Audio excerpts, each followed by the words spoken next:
And I'm going to give you some solutions on how to deal with it. And this is probably going to change your life forever just by doing this alone. Okay, so the first thing you need to understand about depression is that it exists in your conscious mind. It exists in your thinking mind. So what is inside your thinking mind? You have your body, your name, your reputation, your trauma, your memories, your family, your worries, your interests, your bills, your passion, dislikes, goals, right? Most people identify their lives with this. They identify their lives with their thinking mind. They think they're their name, their job, their reputation, their memories. But this is not who you actually are. Who you actually are is the observer of that. What happens if you stop thinking? What is left? You're left with unconditioned consciousness. You're left with the self, which is what we refer to as I. We are the consciousness, not the thinking consciousness. You are not these labels. You are not your thoughts. You are not your job, your name, your reputation. Okay? And the reason why I'm telling you this is because it's very important, is that we are something beyond this body, beyond this name, beyond our thoughts. We are the consciousness. So depression exists inside of the thinking mind, the conscious mind. Okay? So if you want to get rid of depression, you must learn how to escape the thinking mind. And not only just escape, but that's step one. In meditation, you do meditations, right? We sit still and we have to learn how to control the mind and turn off the thoughts. And when we turn off the thoughts, depression goes out the window because there's no thought present in your mental field of consciousness to be depressed. Okay? You must understand, who is the one suffering from the negative thoughts? Who is the one suffering? Your mind is not suffering because the mind is producing the thoughts. Your body's not suffering from the negative thoughts. You are suffering. And who is you? You are a soul. You are that feeling. You are that person beyond the thoughts, beyond the feelings, beyond that. You are the one experiencing. You are that. Meditation gives us the ability to turn off the thinking mind. This allows us to escape our thoughts. Okay? And it gives us, over a long period of time after meditation, you'll be able to turn this switch. And this switch will be able to turn off your thoughts.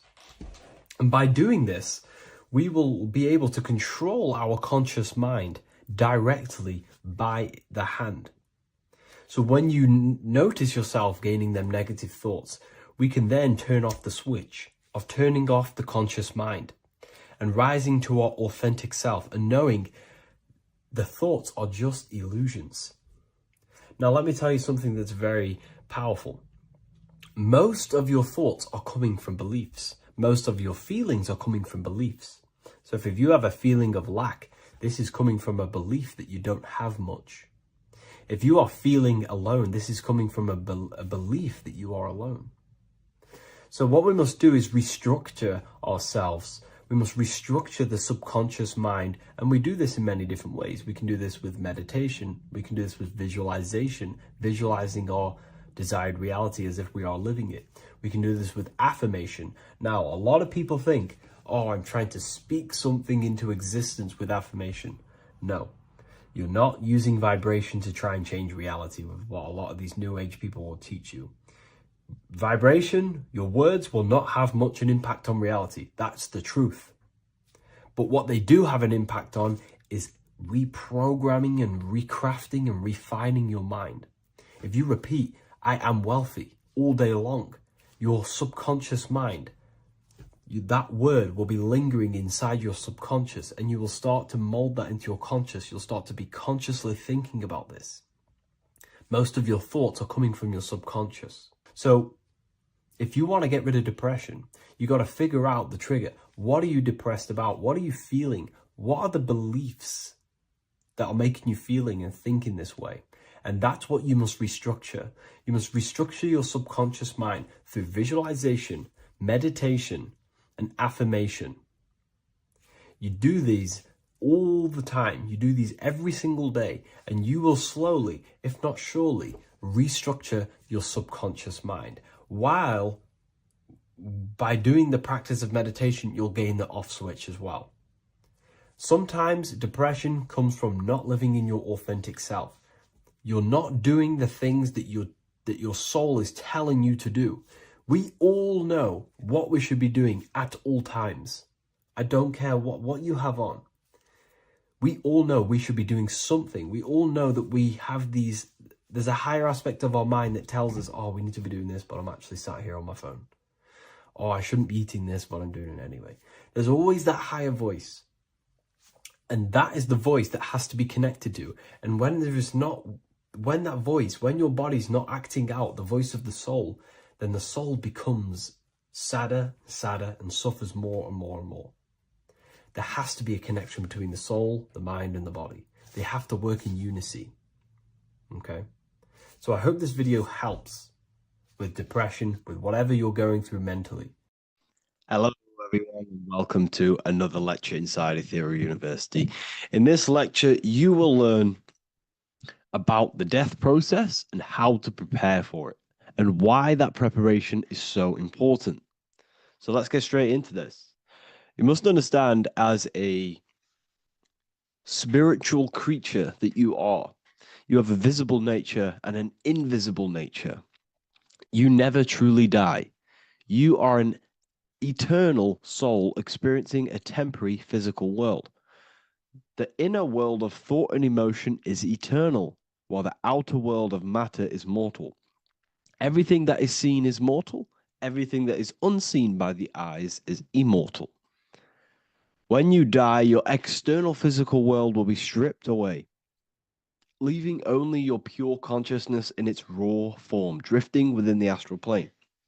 So here you see your physical external body and your internal world. And your internal world is your state of consciousness. It's your state of consciousness. Your thought and emotion is one overall state. Okay? So you must understand these planes. You have the physical body, the etheric double, an astral body, a mental body, and the Buddhic body. When you die, you leave the physical plane. Then you will more than likely leave the etheric plane, because the ether acts as like a portal. Everything comes out of the ether and returns back to the ether. I can break that down in another video in electromagnetism. But electromagnetism is ether, energy coming in and out of the ether. You will, every single day you die, every single day. There's a cycle of life and death occurring all the time.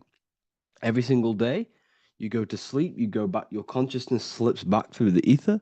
And then when you wake up, your consciousness comes back through the ether into the physical plane. Death is just a bigger macrocosm of the microcosm cycle of life and death. So you will return back to the astral, which is the realm of imagination, infinite possibilities. And this is where thought forms start to manifest. Okay, so depending on how advanced you actually are mentally and emotionally, will depend how long you stay in the astral.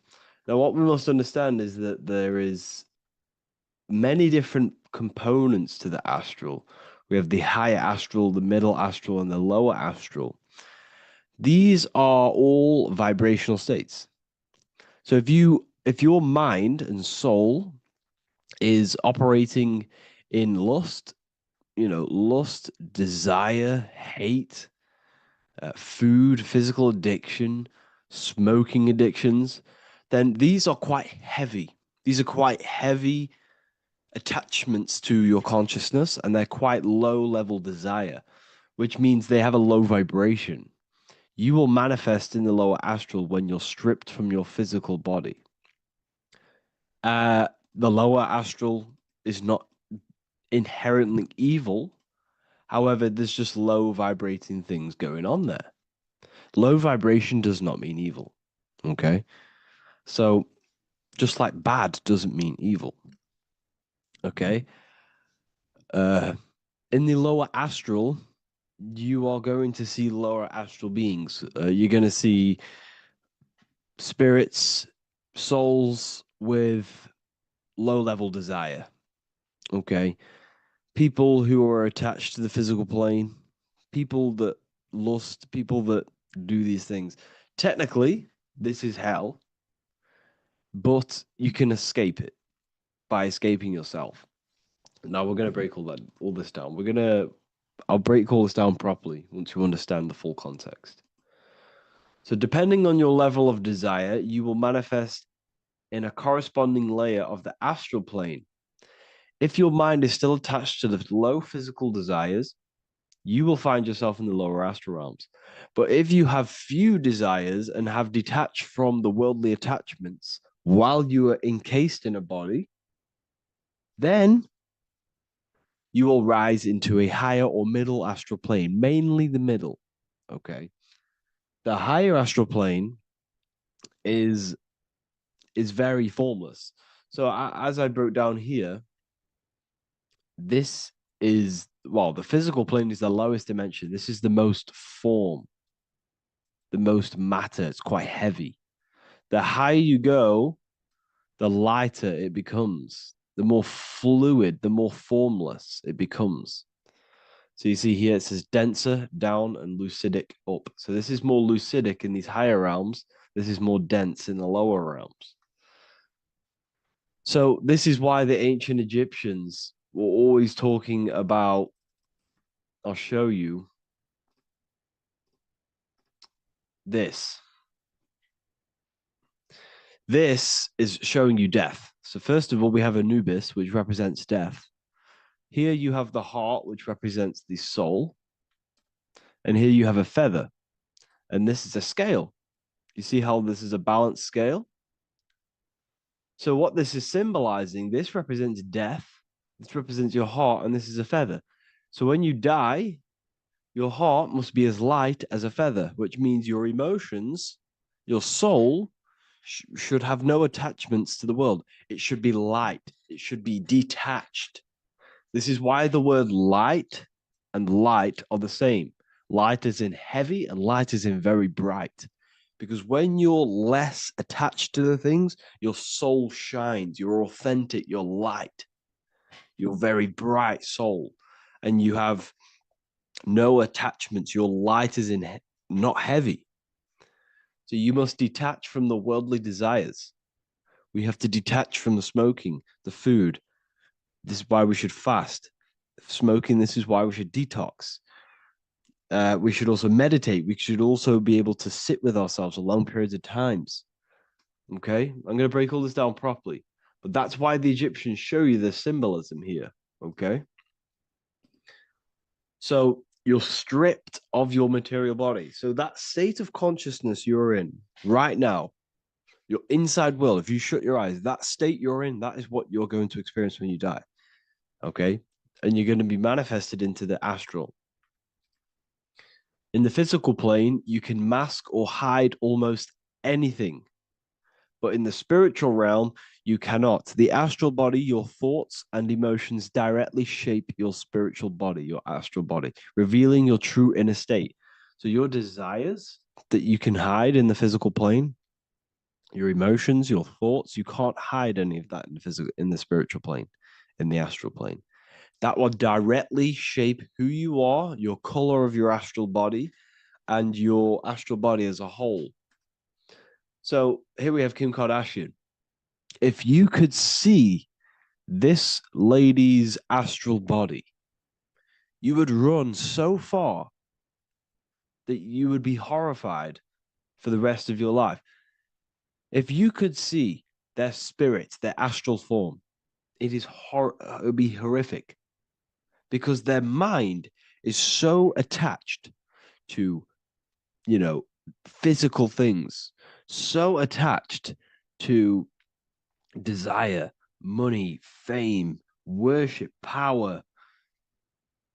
These people do not want to die. These billionaires and millionaires will never want to die. They will do whatever they can to stay alive because they understand what when they die, they have to face themselves. They have to face their inner world. And their astral body, their true authentic self on the inside, is horrible and horrific and so low vibration. So this is where it comes in. You must be as light as a feather. This is what the Egyptians are showing you in their artwork. Your soul must be as light as a feather. In order for the soul to ascend to a higher plane and not look at that physical plane and say, I want to go back or I want to desire things down there, you must detach now and prepare for death. Hell is not a place, it's your own personal suffering born from within. If your mind and soul are deeply attached to mental fixations, emotional wounds, and physical addictions tied to the material world, that pain will follow you into the astral. This is your true judgment day. You judge yourself when you die. You see your authentic self. There's no hiding. Right. Imagine right now that you that everything you cling to was stripped away. No matrix, no electricity, no food, no TikTok, no phone, no possessions, no distractions, no one else. Could you sit alone with yourself for just 1 hour? Could you sit alone with your thought and emotion? That moment of truth is what you must begin to prepare for.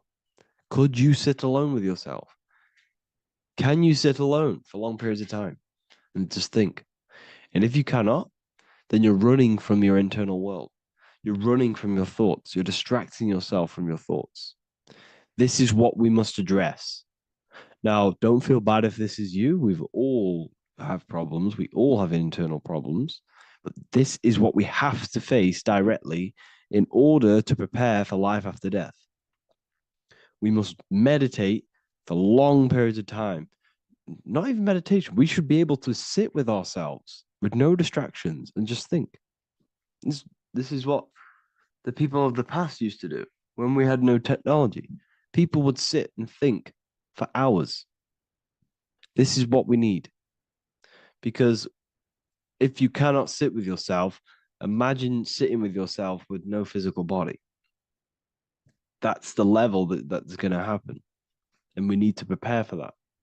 The soul and mind must become as light, as weightless, as radiant as a feather to ascend to a higher plane and move beyond the physical life. To rise, they must release heaviness, attachments, burdens, fears, and desires. The lighter and brighter your inner being becomes, the more freely it can rise into a higher state of existence. Ascension is not about going somewhere, it's about becoming something pure, clear, and luminous. Okay, this is very important. Very, very important. We must detach from the worldly things. So, enough of that. How do we do it? How do we attach? How do we prepare? Number one, you must detach from the material things. Start loosening your grip on things, possessions, titles, even identities. They are temporary. Appreciate them, but don't let them define you. Let nothing outside of you define you. Nothing. Your name is not you. Your job is not you. Your reputation is not you. Your bad past is not you. Your good past is not you. Your business is not you. Everything outside of you is not you. Now, what I'm saying is, I'm not saying go full right hand path and never care about anything physical, never care about your family, don't love your family. I'm not saying that. What I am saying, love these things, love these outside things, but do not become attached and do not let them define you. You must be okay with losing anything that is outside of you. You must be okay with that because you must understand the physical plane it's promised that everything is temporary. Everything is temporary in this plane. So don't ever think it's going to be there forever because it's not. And you must remind yourself, not remind yourself, but I think about this sometimes when I start becoming a bit attached to work and stressed. I just remind myself that I'm going to, this is temporary. I'm going to leave this world one day and I'm not going to care. So you must have the balance. Okay. The balance is key. You can go down that right hand path and just fully cut off from the world like a monk and shave off your hair, and disconnect from the physical world. You can do that. That's not wrong. There's different paths in life. You have the left-hand path, purely physical. You have the middle path, which is balance between the physical and spiritual. Then you have the right-hand path, which is monk mode, where you fully disconnect from the world. They shave their hair off to disconnect from the physicality. They meditate for long periods of time. This is what they're doing. They're preparing for death. Monks prepare for death. They understand this. They understand that you don't die. Your inner world is the true world. The inner world is the only world that exists. Everything outside of you is an extension of you. Number 2, cleanse the mind. Watch your thoughts. Are they rooted in fear, anger, regret, or craving? Meditation, mindfulness, and inner reflection help purify the mind. The cleaner your thoughts, the lighter your spirit. So your astral body is formed by your thoughts. It's formed by your emotions. If you sit around thinking about eating all day, you're going to have a very heavy astral body. It's going to manifest in the lower planes. But if your mind is thinking about good things with good intentions, love, knowledge, expansion, you're going to manifest even the middle or the higher. And there are ways to even ascend out of your astral body. Yes, you can ascend out of your astral body and out of the mental body, but that's all very advanced, and I'm not going to teach that yet. I'll make another video on that, but you can ascend from them bodies. The astral plane is not the end. You can keep ascending as a soul until you're left with just the pure essence of the soul. But we're going to, anyways, cleanse the mind, reprogram the limiting belief systems, let go of mental attachments. And the way you do this is by getting a piece of paper and writing down every single attachment that you have. And you're going to realize, dude, there's more than you think. Okay. We have to detach from these. We have to. 4, practice presence. Can you sit in silence with yourself? The more at ease you are with your own inner being, the less you'll feel death. The afterlife is just an extension of your inner world. It's so important. This is so, so important. Can you sit with yourself? If you cannot sit with yourself, you have some inner work to do. You have some thoughts to address, some beliefs to address, and some feelings to address. Okay, so practice sitting in the present, meditation, or just literally sit there and try and be okay with yourself. And if you can't be okay with yourself, then there's something you need to address, whether it's a belief system, whether it's an emotional trauma, or something. This is what we must reshape, refine, and let go of. Live truthfully, speak and act from your soul, not from fear or ego. The more authentic you are, the more aligned you become with your true self, which carries beyond this life. The ego is your mind's perception of itself while being incarnated in this world. It's been shaped by your experiences, your thoughts, your beliefs, and your emotions. So your ego is basically this false thought form that you've created. It's a false layer of yourself that sits on top of your true authentic self. It's basically your physical character. When you were young, you had no ego. You were pure. You had a pure consciousness. But then as you grew older, your ego started to grow, and it still is growing because it was shaped by experiences, things you've gone through, things you said, things you believe, things you think. It's created by you, by your mind.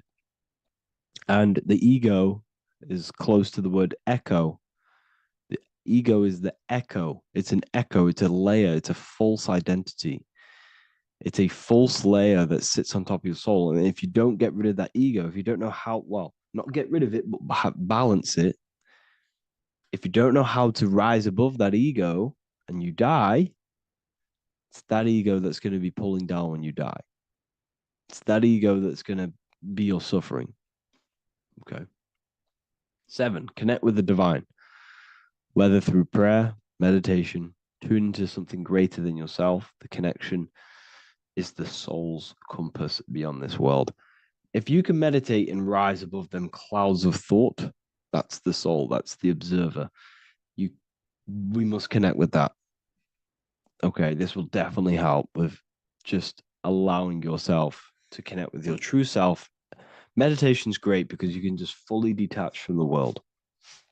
And the more you meditate, the more you can prepare for death. A powerful way to cultivate detachment is through daily detachment meditation, done either at night or in the morning or the first breath upon waking. Or do this as many times as possible per day. Start by physically grounding yourself in the present moment. Say out loud, I am here right now, nothing else matters. Let that phrase draw your awareness into the now. Just keep saying it until you're present. Then begin to slowly list everything you identify yourself with, one by one. I am not your body. I am not my body. I am not my name.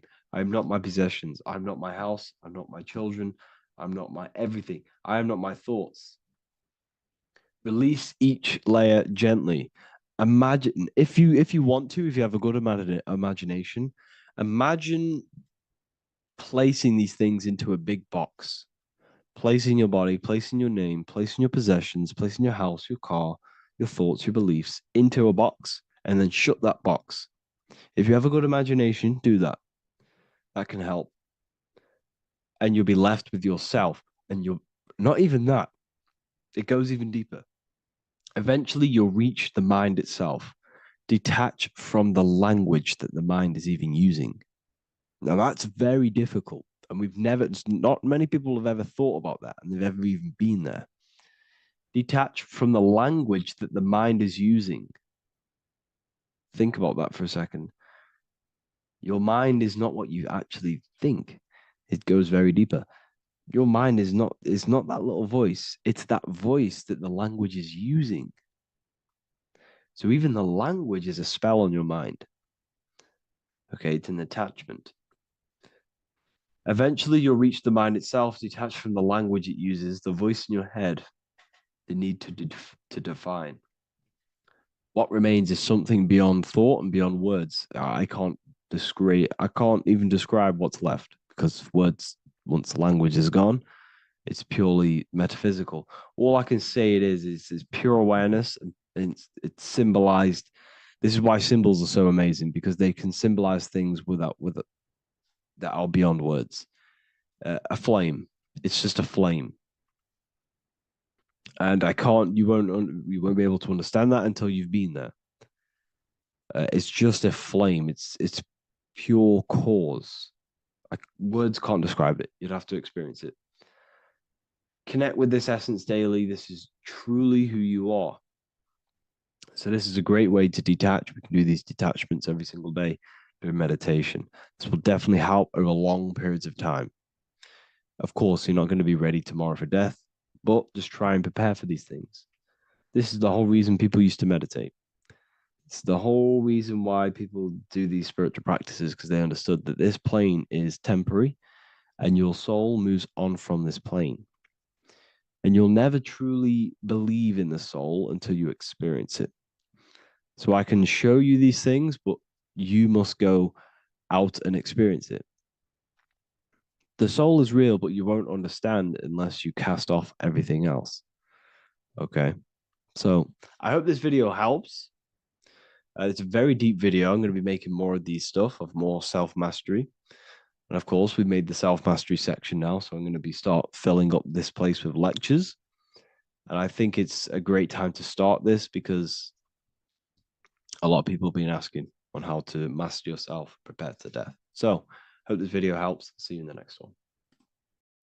What if I told you that reincarnation is real and that there is a metaphysical, spiritual science behind this? Most people leave this world just as lost when they entered it. That they carry their fears, attachments, and addictions with them, only to be born again trapped in the same cycle, repeating the patterns of lifetime after lifetime. This lecture is not just about preparing for death. It's about mastering yourself before death, so you don't take them burdens with you.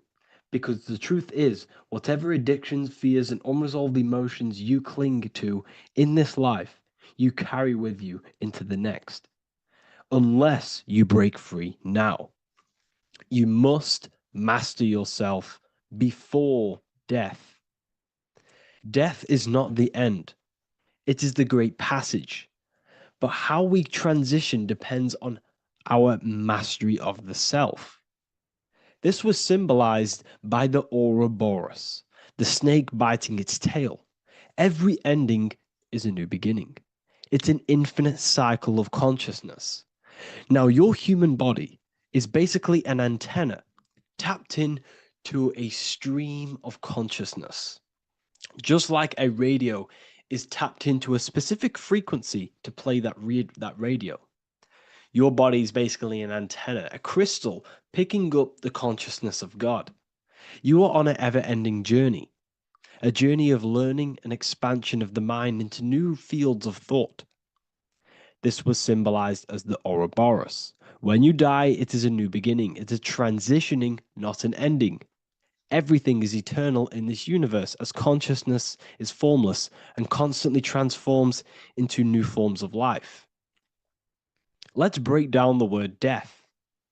Death contains the word ether. Now, the ether can be found in the word heart or earth. Ether.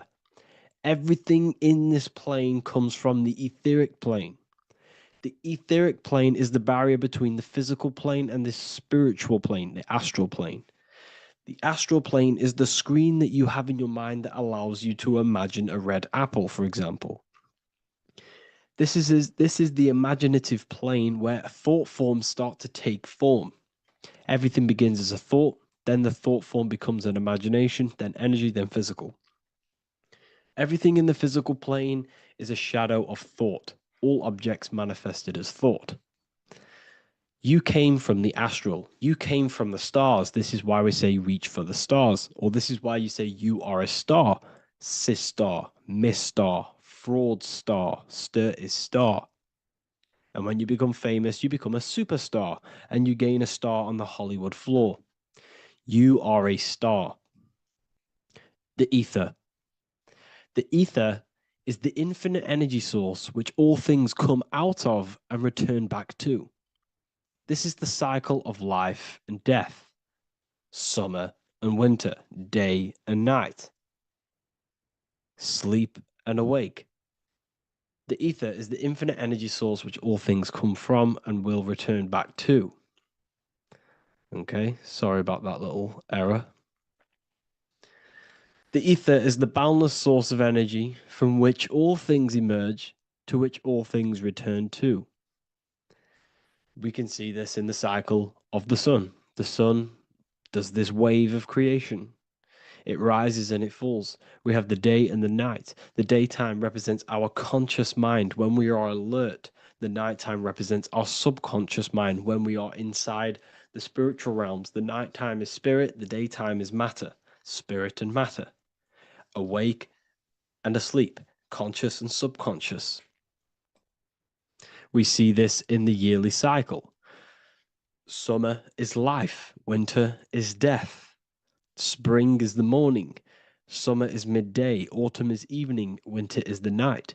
Everything is a macro and a micro cycle of being born out of the ether and returning back from life and death. Life and death is manifested within the cycles of the sun and everything outside of you, as within, so without.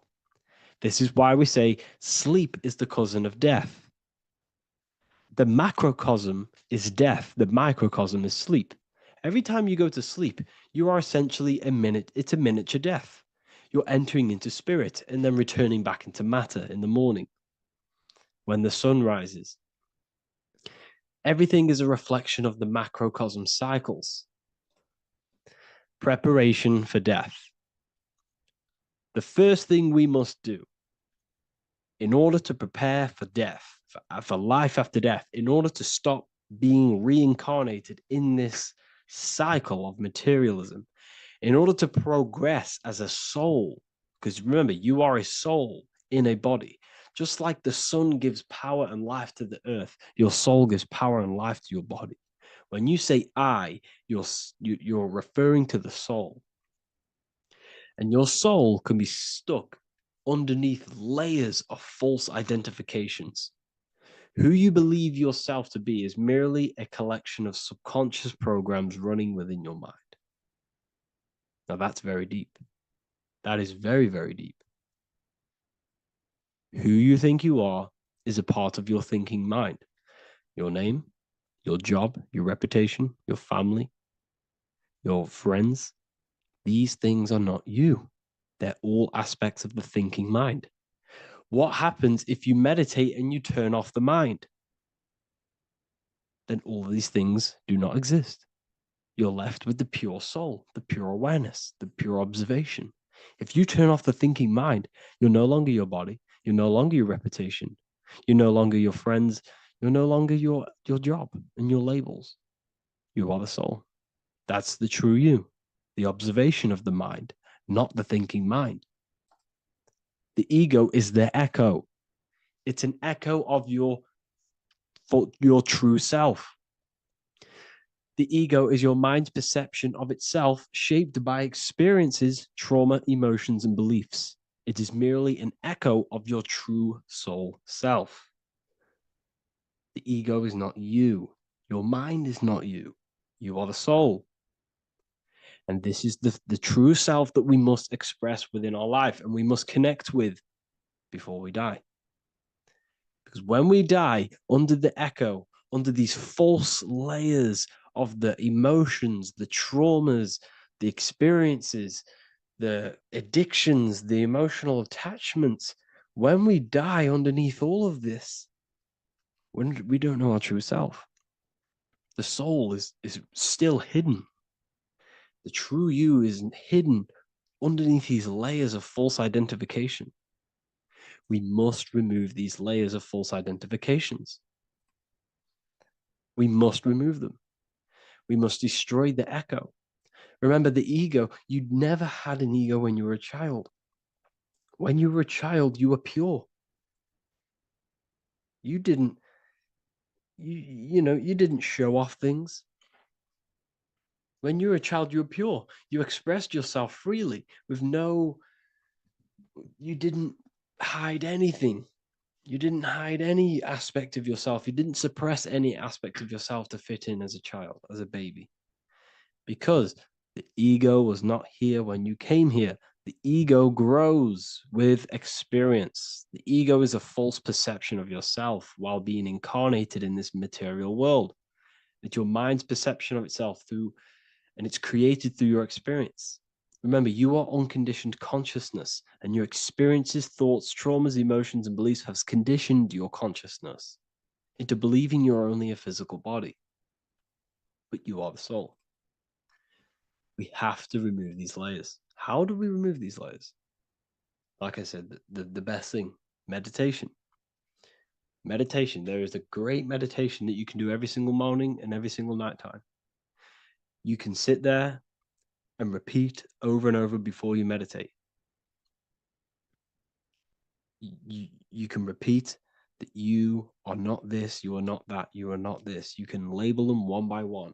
Start with, I am not my body, I am not my job, I am not my name. And then detach from absolutely everything until you are left with nothingness. And when you start to meditate, detach from everything. Nothing matters. I am here right now. And what will be left? The only thing that will be left is the language that your mind is using. Now, this is very deep. Not many people will tell you this, but I've lingered in meditation many times.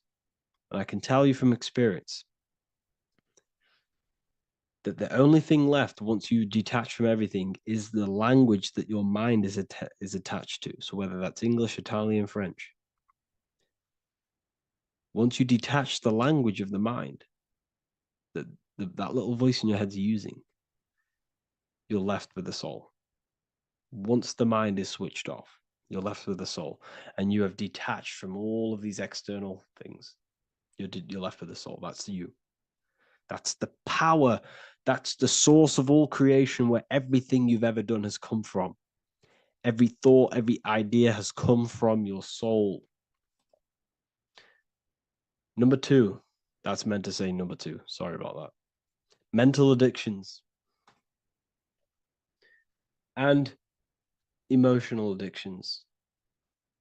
Okay. These two are very important. Mental addictions, this could be thought patterns, this could be the labels that we've just been talking about.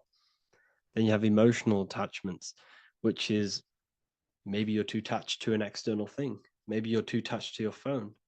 Maybe you're too attached to family. Maybe you're too attached to loved ones. Yes, I'm not saying don't love them, but what I'm saying is do not rely on anything in this world to make you happy, to fulfill your emotional needs. Everything is found within you. You must look within, and if you're looking without, if you're trying to find yourself in the outer world, you'll never find yourself. You'll constantly be looking around in loops. Because nothing, you cannot find yourself in the outer world. Nothing will give you long-term validation. Seeking validation in the outer world will leave you soulless, leave you feeling empty inside and sad and depressed. You have to find yourself within. You have to detach from everything you are relying on to give you emotional stableness. You have to detach from all. Yes, love your children. Yes, love these people, but do not rely on them. Because everything in this world is temporary. Do not conform to this world. The Bible tells you this. Everything in modern society nurtures the body, but neglects the soul. They keep you addicted to as many things as possible. Smoking, you have to detach. Drugs, you have to detach. Alcohol, detach. You cannot rely on anything. This is why this path is very, very difficult to walk. But I'm showing you the way. These are the things you must do before death. You have to detach from absolutely everything. If you die and your mind and soul is still addicted to these worldly things, then guess what? You're going to reincarnate. You're going to reincarnate because your mind is still thinking about these material earthly things. And if you are operating in that vibration, you're going to project that vibration and come back here. You have to detach. You have to master the soul and master the mind. Like I said, the matrix is designed to keep you addicted to as many things as possible. Your phone, food, smoking, drugs, alcohol, clubbing, all of these things. Everything in society is made to trap your soul and reincarnate in this world. That's why it's very, very, very difficult to walk this path. Very difficult. Matrix, matter tricks. John 2:15 to 17. Do not love this world, nor the things it offers you. For when you love the world, you will lose God. Do not love this world, nor the things it offers you. Do not conform to the pattern of this world, but be transformed by the renewing of your mind. Great quote.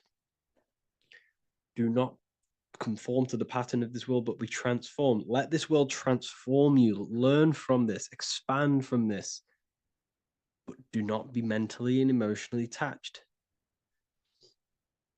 Okay? What good will it be for someone to gain the whole world yet forfeit their soul? Like I said, everything in the Bible is telling you the truth.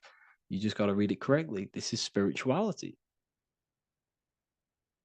This is spirituality. The Bible is spiritual. It's a spiritual text.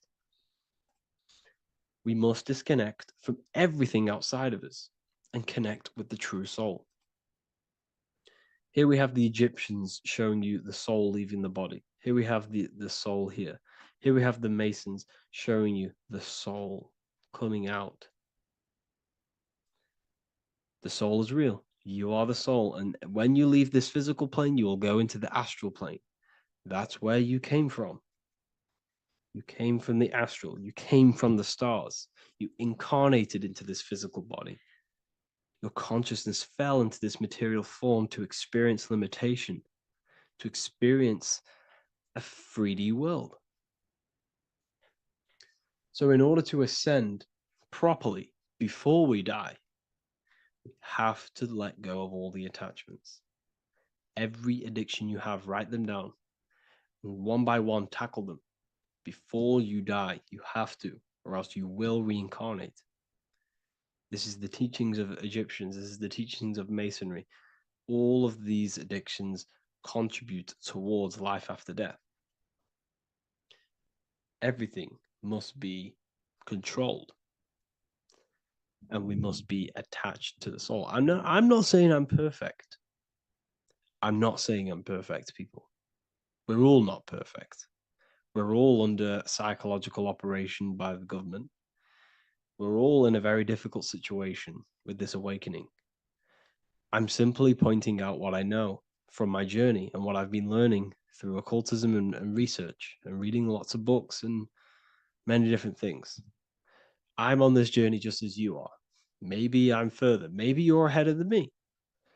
We don't know. But this is what I'm sharing with the world. This is what I'm sharing with my research. And this is what makes sense.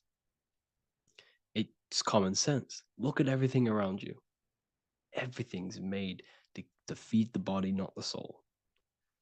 So, my beautiful watchers and fans and supporters, I appreciate every single one of you, and I hope this video has supported your journey.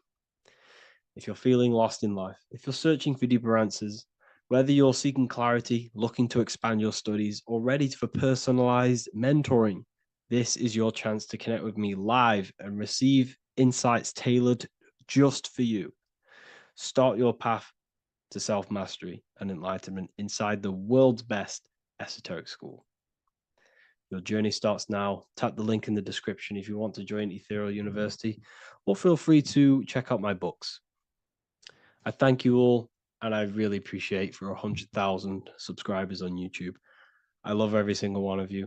Make sure to drop a like, a comment, and subscribe to the channel if you're new. Let me know some ideas for, lectures, anything that you want to know. I can make lectures on them. Just drop it in the comments. I appreciate every single one of you. Take care.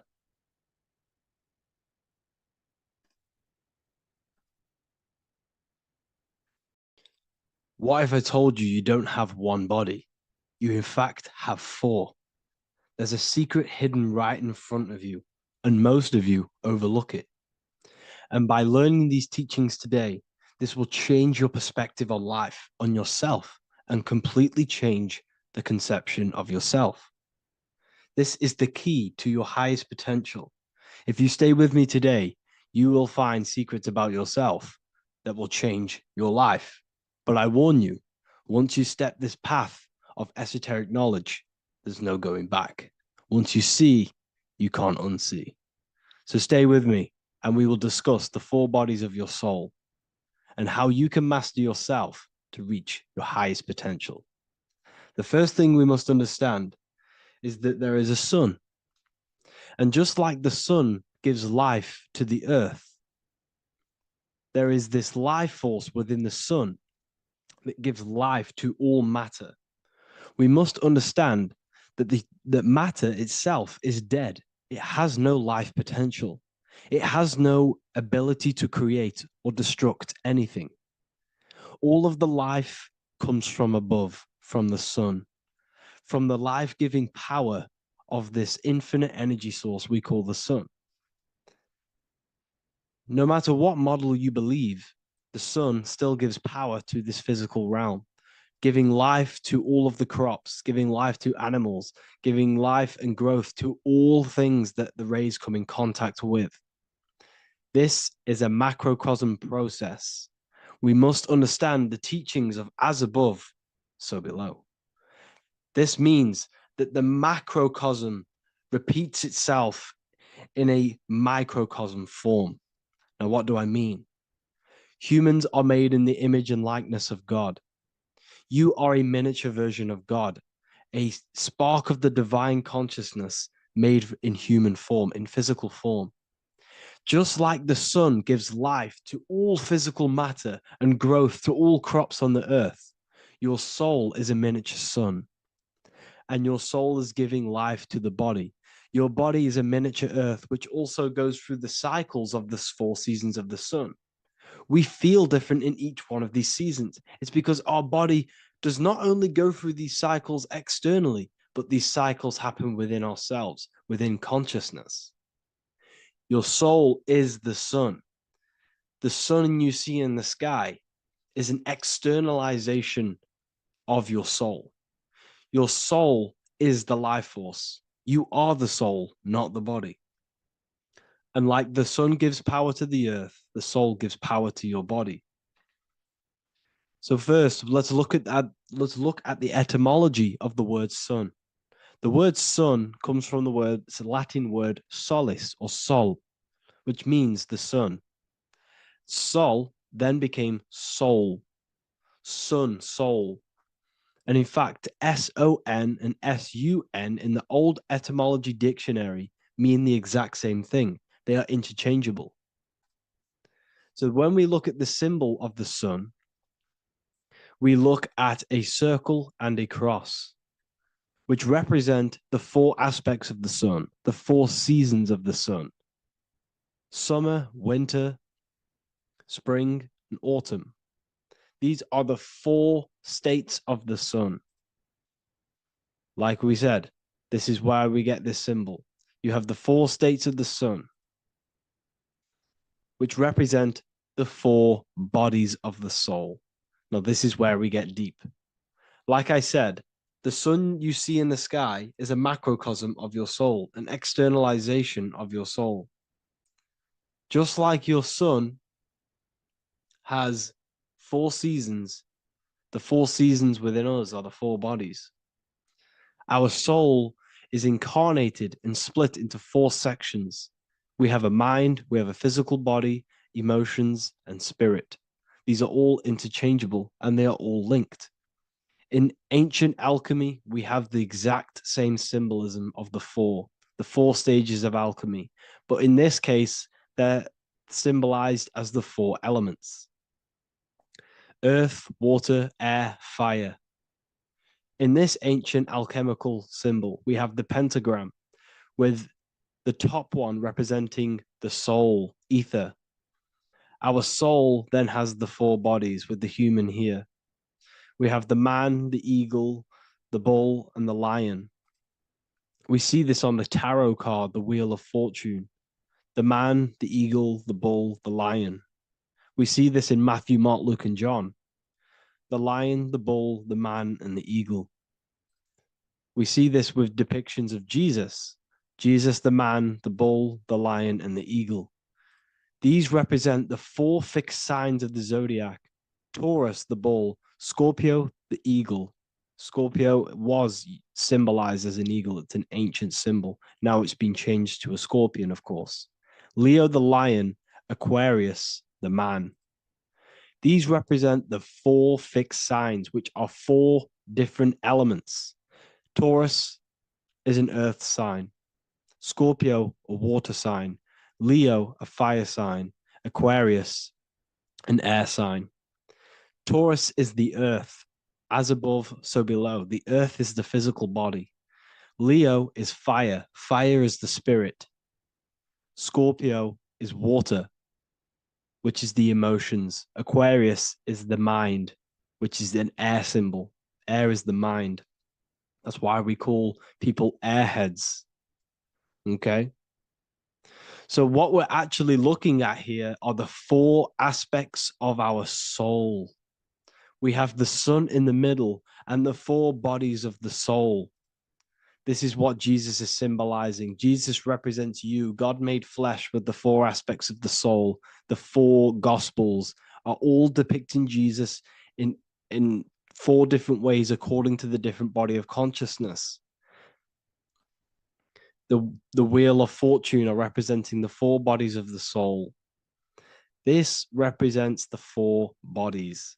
Now, how are they four bodies? They are four dimensions of consciousness. The mind is not made of the same substance of the emotion. The emotion is not made of the same substance of the physical body. The spirit is not made of the same substance as the physical body also. They exist in four dimensions of consciousness. They are four bodies of our soul. And the most important teaching here is what I'm actually getting to, is the powerful one. This is what gives you power. Most of us live in chaos.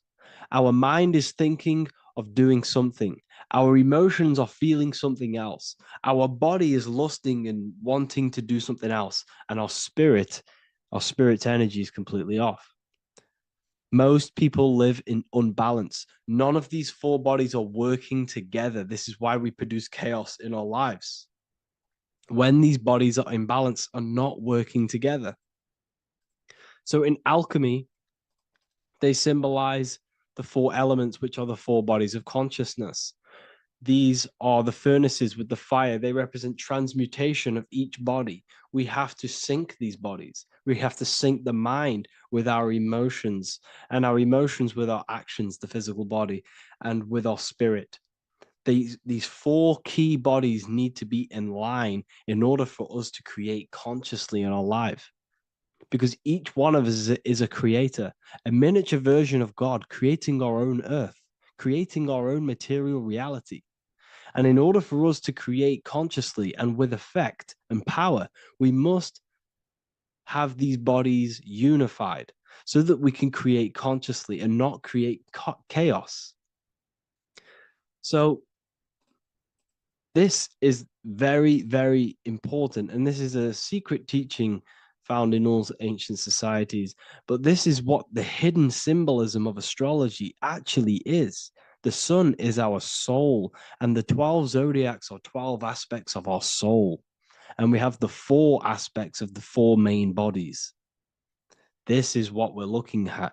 We're not looking at the sky. We're actually looking at aspects of ourselves, aspects of our soul that we must master and transmute in order to become our highest potential. So I hope this makes sense. And it may take a while for you to fully understand this, but the key knowledge in order for you to understand any of these teachings that I've gone through today is the major, major teaching of as above, so below. What is above is below. What is within is without. Your inner reality projects the outer reality. What is inside of you is outside of you in some form or way. Whatever trees, whatever roots that go down will always shoot up. When you throw a bouncing ball, you shoot it down, it will go up. As above, so below. As within, so without. God did not make us a creation separate from himself. We are all extensions of the divine made in physical form. And we are incarnated into four sections. Our soul is separated into four sections. These are the four corners of reality. These are the four pillars of reality that we must control. So in order to access our soul in meditation, we must turn off these four things. Turn off the mind, the emotion, the spirit, and the body. And then we access the soul. So I hope this video helps today. And you can learn all about this in the Book of Wisdom, Volume 2. This book is a revolution in consciousness. I do not recommend everyone reads this book. This book is only for people who are serious and want to transform their lives. This book is a book that will change the scope you see reality. It will change your perspective on yourself because you will resonate with this. This book does not just give you information. It gives you a sense of well-being. It gives you truth, and you will find your power from this information. This information is not just information, it's a key to your path of enlightenment and transformation. So you can find this book in the description of this video. And if you are part of the university, I will see you on the live calls.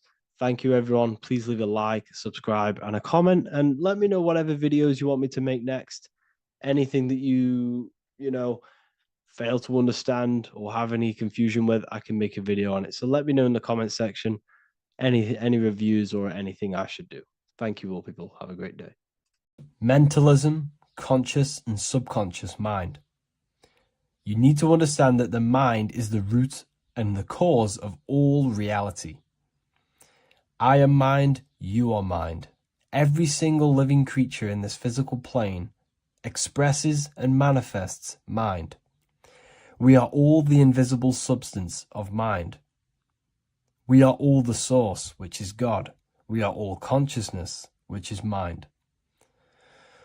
Before we manifest something physically, we manifest it within the realm of thought, which is the mind.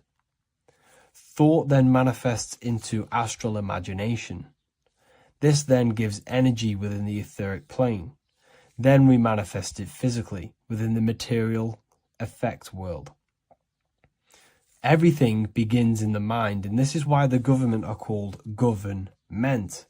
The word men comes from the Latin word mans, which is an English translation for mind. We see this word in entertainment, government, mentality. It means mind. Govern means control. They are controlling the mind through information. Information creates perception within our minds, and so do the words that we use and the language that we speak. It all creates perception within the mind. It is our perception that creates reality, and our reality is a level of realization. Your reality is realization. Everything begins in the mind. This is why they are controlling your mind through many different things. Okay? So essentially, they understand how the mind works. So this is why they manifest all things through mentally and not physically. Okay? You have a conscious and a subconscious mind. The conscious mind is what you are consciously aware of. It is the 10% of your mind. It is the mind that keeps you alert. A part of your conscious mind is for survival. A part of it is your visual field. A part of it is your just five senses. It is basically what you are consciously aware of right now.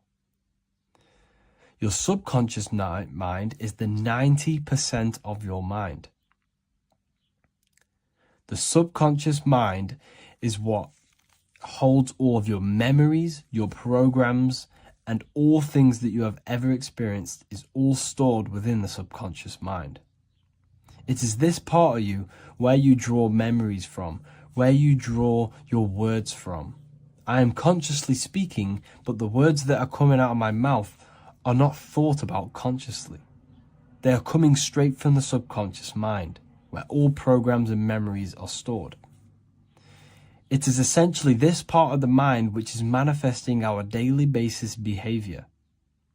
Because the subconscious mind stores the programs which we are operating our life off. For example, if you tie your laces, you do no longer have to consciously do them. Your hands literally just know exactly what to do because you've done it that many times. So essentially, you create these programs within your subconscious mind through repetition and emotion. These are the two main ways your subconscious mind is programmed and installs things that you do on autopilot. The subconscious mind, like I said before, manifests 90% of your daily basis actions and 90% of your daily basis thought patterns. For example, if you were in a car crash 10 years ago and you had a very traumatic event, that car crash and that emotion that you felt in that time impressed your subconscious mind with a program. And even to this day, 10 years later, you are still wary about entering cars because of that program. Even though you may be not thinking about the car crash, you are still wary about entering cars because of that program, because of that emotion impressed upon the subconscious mind. You see, everything you say, everything you think, and everything you feel is telling your subconscious mind, that is what I want. The subconscious mind takes everything literally. Even if you are talking about someone else, your subconscious mind only knows you, and it only knows yes, and it only knows the now, the present moment. So this is why the golden rule back in the ancient days was treat others like you want to be treated. Because the way you treat others is telling your subconscious mind that is how you want to be treated. And this will create subconscious programs within you, affecting you. So, before you go to sleep every single night, what you want to do is to impress your subconscious mind with thinking and feeling of something that you want to become. Become that reality. Think and feel that reality. And by doing this, you are impressing your subconscious mind, and you will wake up in the morning with ideas. Because when you install a program within your subconscious mind, like I said before, it manifests into at least 50% of your thought patterns. So let's say I created a program within my subconscious mind of how to become financially free. Well, I created the program that I am financially free. My conscious mind will start to slowly think about that program and how I can achieve that program, because the conscious mind operates on survival. So if you create a subconscious program of I am financially free, your survival conscious mind will start to operate and think and act on this program subconsciously. You won't even know that you are doing it, but you are. And this is the power of the subconscious mind. You have to reprogram it properly. You have to be careful of the things you think, say, and feel, because all of this is contributing towards molding your subconscious mind, which essentially molds your reality. It draws things to you. Today's topic is the binary code behind the universe. You will learn the fundamentals of the binary code, deeper understanding of reality, which will give you more of a connection to the universe, evidence supporting the existence of this code, and how to use the binary code to shape your reality. Now, this is an important one. We have 0 and 1. This is the binary code of the universe. It underlies everything. It is the source of all creation. The universe is binary in nature, meaning it exists as both something and nothing, on and off, male and female, light and dark.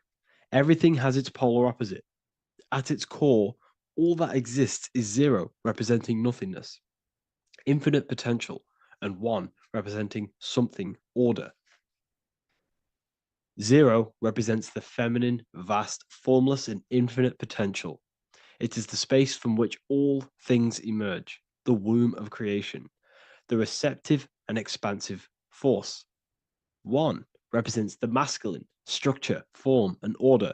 It is the active principle, the initiator, the force that defines and shapes reality. Together, they create the fundamental duality that underlines existence, the balance between chaos and order, the void and creation, yin and yang. We see this in the masculine and feminine bodies. This is deeply encoded into the fabric of reality. And once you see this, you will never unsee this. So please leave a like on this video if you love my content and you love the wisdom that I share with the world. So we see this with the masculine genital areas. Remember, this is the genital area. This is all to do with creation. These are the generative principles, the generative organs in the body that allow creation to continually outfold into new life. The genital areas are all to do with the code. The male is the 1, the action. He's the initiator. The feminine is the 0, which is the infinite potential, the womb of creation. 0 and 1. This is why we have 10 numbers. 0 and 1. Masculine and feminine. We even see this in the bodies. The feminine body is made out of curves, which is 0, curves. And the masculine body is made out of lines. So please leave a like and comment if you love this. And if you have any lecture ideas, feel free, and I can make a lecture on any suggestions that you have. So look at the word masculine. Masculine, line. Line is just one line, which represents order. 1. Feminine. 9. 1 and 9 equals 10. 0 and 1. The binary code of all creation. Why is feminine? Why the number 9 for feminine? Because the moon has to go around 9 times to create a human in the feminine's womb. And look at this image of nature. All nature is zeros and ones. Now you can tell. The stick is a 1. It's a line, and here we have curves. It's curves and lines. Curves and lines create reality, creates matter. Everything is 0 and 1. We even see this with the sky. The sky represents zeros. They represent curves, the heavens, the heavenly bodies, the sun. These are circles, the moon, circles, the planets, circles. Down here is matter, representing the square. We have the Freemasonic square and compass, representing lines and circles, masculine and feminine. We see this with Leonardo da Vinci, with the circle representing the spirit, the void, the womb of creation, and matter, which is the body. This is the soul in matter, infinite potential in matter. This represents spirit over matter. This represents the architect of reality, zeros and ones, spirit and matter. This is all the same thing. Understanding this binary nature of the universe, where zero, feminine, represents the infinite potential and one, masculine, symbolizes order and structure, can benefit you in several ways. Manifestation and creation is the first way it can benefit you. Now that you understand this, you understand that everything comes out of infinite potential. Zero, infinite potential. One, action equals manifestation equals creation. So you must pull things out of infinite potential. If you have ideas but don't take action, too much zero, nothing materializes. You'll never materialize if you sit there imagining all day, visualizing all day. You have to take action. They both come hand in hand. If you only take action without tapping into intuition and creativity, too much one, your actions may feel hollow and misdirected. Using both effectively leads to greater success in life, work, and relationships. This is the 33rd degree motto, or this is on the 33rd degree of Freemasonry Scottish Rite logo, and it's called Order ab Chaos, order out of chaos. Chaos is the zero, infinite potential. Chaos is the dimension of the imagination. This is where this all ties in now. Imagination is the dimension of infinite potential, pure potential, formless creativity, and the realm of infinite possibilities. It is the void, the unmanifested energy that contains all that could ever be. That is the imagination. The imagination is the dimension that you are connected to, and you can pull any idea out of and materialize it into a reality. Matter, on the other hand, is order brought out of the imagination, chaos. It is when raw potential is structured, defined, and crystallized into form. This is the fundamental principle of order out of chaos, the process of turning the unseen into the seen, the abstract into the concrete, the dream into reality. That's why we say dreams into reality. Dreams are in the imagination, infinite potential, and the human mind is connected to higher dimensions of consciousness, which we can pull ideas, things out of, and materialize it into our lives. Whether that's good or bad, that's completely up to you. But we have access to higher dimensions beyond the physical plane. And this is the secret that the human mind is connected to, and that you are not just a physical body. Okay? The universe itself was born from chaos. Before form, there was only energy and potential. Our minds function the same way. The mind is a microcosm of the universe. Our thoughts exist in an infinite field of possibility, but they only become real when we take action and give them form. If your inner world is filled with chaotic thoughts and impulsive emotions and negativity, then creating order within is essential for balance, clarity, and growth. What do I mean? Order out of chaos, zero and one. All creation comes out of infinite potential. The mind, the imagination, is the infinite potential. The material world is the order. It's the effect. Therefore, if your material world has chaos, if your room is messy, if your body is out of shape, if you do not look after yourself, everything in the physical world is just a reflection of what's going on inside of you, what's going on inside of you.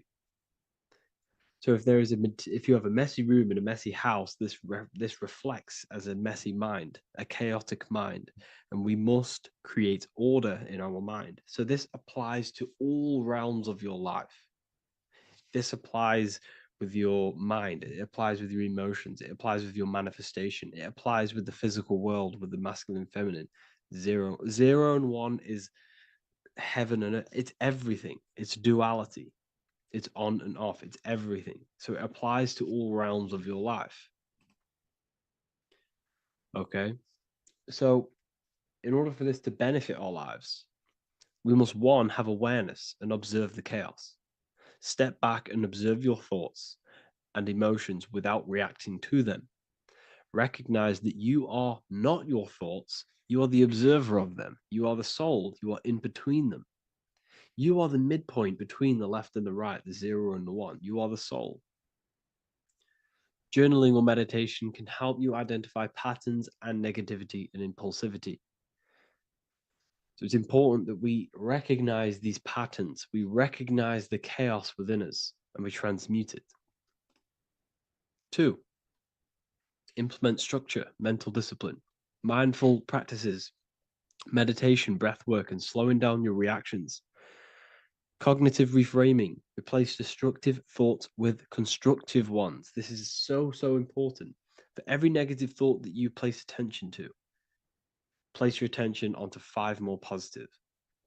Never think about something that you don't want to manifest, because whatever you're placing attention on inside that mental field of consciousness, you're giving attention to it, which then can manifest into your action, and that will materialize into your world. Routine and ritual. Create daily habits that anchor you. Morning routines, exercise, or creative outlets bring stability. We must master the inner world of thought and emotion. We must bring chaos into order.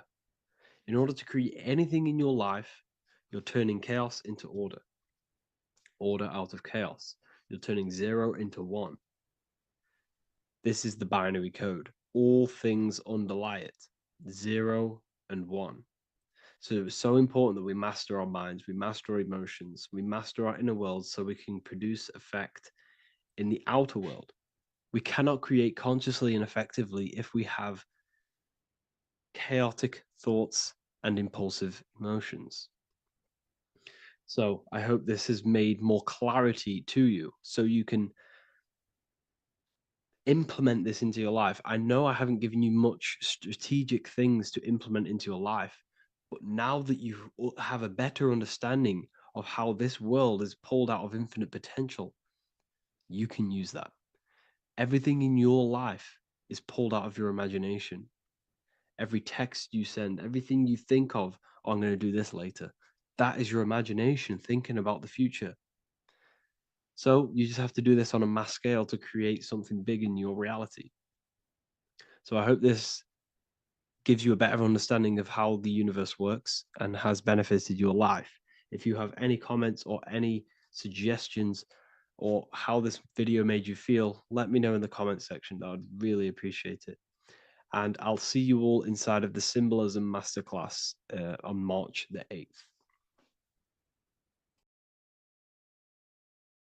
Hello, people. Today we're going to be talking about the secrets of the human heart.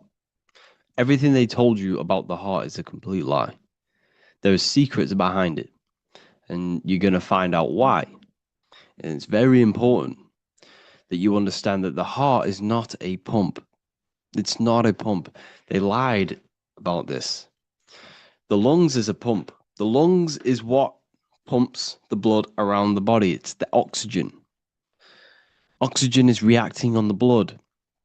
Now, what do you use to use a pump? You use air to pump things up. That's what your lungs are. They use air, oxygen. Now, oxygen carries magnetism. If you pour liquid oxygen between 2 magnetic magnets, you find an attraction, as you can see here. So this attraction proves that there is magnetic principles within oxygen, liquid oxygen. So when we breathe, we are essentially breathing in magnetism. Magnetism is the force driving this world. So your heart is a chestahedron. It's a 7-sided shape in geometry, and each side is pretty much equal. It's a chestahedron. Look at the word chestahedron, chest, where your heart is. And it looks very, very similar. So this is the sacred geometry of the heart. And when a chestahedron is placed in an angle, when it's placed in a box, a cube, it sits at an angle of 36 degrees off center. This is the same angle which the heart sits within the chest. That's why it's called a chestahedron, because that's what the heart is. It's a chestahedron. And when you place a chestahedron into water, it causes a spiral. It causes a vortex motion, because your heart is essentially a vortex generator. So the heart is not a pump, it is a valve. This is where blood goes into. And when the blood goes into the heart, this is what causes it to vortex, because the heart is in a shape of a vortex. Look at the tissues, everything's wrapped around, everything's spiraled. See this here? This is the spiral of magnetism. So all of the valves and the cords and the fibers are all wrapped around each other. It's a vortex. And if you take off the tissue of the heart, you would see this. Kind of looks like the Holy Grail. And this is essentially the vortex spiraling of the heart tissues. And if you unraveled the heart, because your heart is one tissue, it's one muscle. Look at it here. This is a heart unfolded. And it's just spiraled together to create this. That's what the heart is. So the heart's tissues is spiraled here, and the heart itself is all wrapped around each other in a vortex, in a spiral. Because all spiraling is all to do with magnetism. So the heart is a vortex generator. The heart takes blood, so blood enters the heart. The heart charges this blood. It reacts with the heart. The blood is turned into the heart moves through the blood moves through a vortex motion within the heart and then goes back out of the heart. So there is something going on inside of the heart which is very, very crucial that we might be missing. So the heart is spiraling blood, and there's a reason why it's doing this. When you spiral something, it gives it more energy. It gives it more frequency, more energy, more force behind it. So by spiraling the blood, it's turning blood into plasma. That's what the heart is doing. It reacts with the heart, it turns it into a vortex and turns the blood into the fourth state of liquid, or fourth state of matter, which is plasma. Okay? Plasma is proved to be in the blood. Plasma is a part of the blood that carries platelets and red blood cells and white blood cells around the body. Plasma makes up approximately 55% of the blood. So plasma is a state of matter, which they'll never tell you about because they try and hide plasma as much as possible. It's ionized gas. And that's what's going on in the heart. The heart is a vortex energy generator for the blood. And the body is being fed by plasma energy, the fourth state of matter. And if you go and read the Emerald Tablets will tell you this exact same thing. Emerald Tablets of Thoth. They're supposedly thousands of years old, or it was supposedly written by M. Doriel, who was an occultist. Apparently, he translated them. Either way, he was an occultist. So it's either written by an occultist or it's actually 100,000 years old. In the physical are these channels, the blood which moves through the vortical motion, reacting on the heart to continue its beating. So what is that telling you? The blood moves in vortical motion. It's a vortex. Reacting on the heart. What's it reacting with? There's something in the heart that turns blood into plasma. It reacts with the blood, reacts with the heart. Then it says magnetism, which moves through the nerves paths, carrier of energy to all the cells and tissues. So your body's being fed by magnetism, people. They'll never ever teach you this in school. That your whole body is running off magnetism and plasma. You're literally You are an energy being. When you understand this, you are made of energy. You're running off spiritual etheric energy that you cannot see. They just teach you in school that you're running off blood and oxygen. It's way deeper than this. We're being run by magnetism. Magnetism is the driving force of all creation.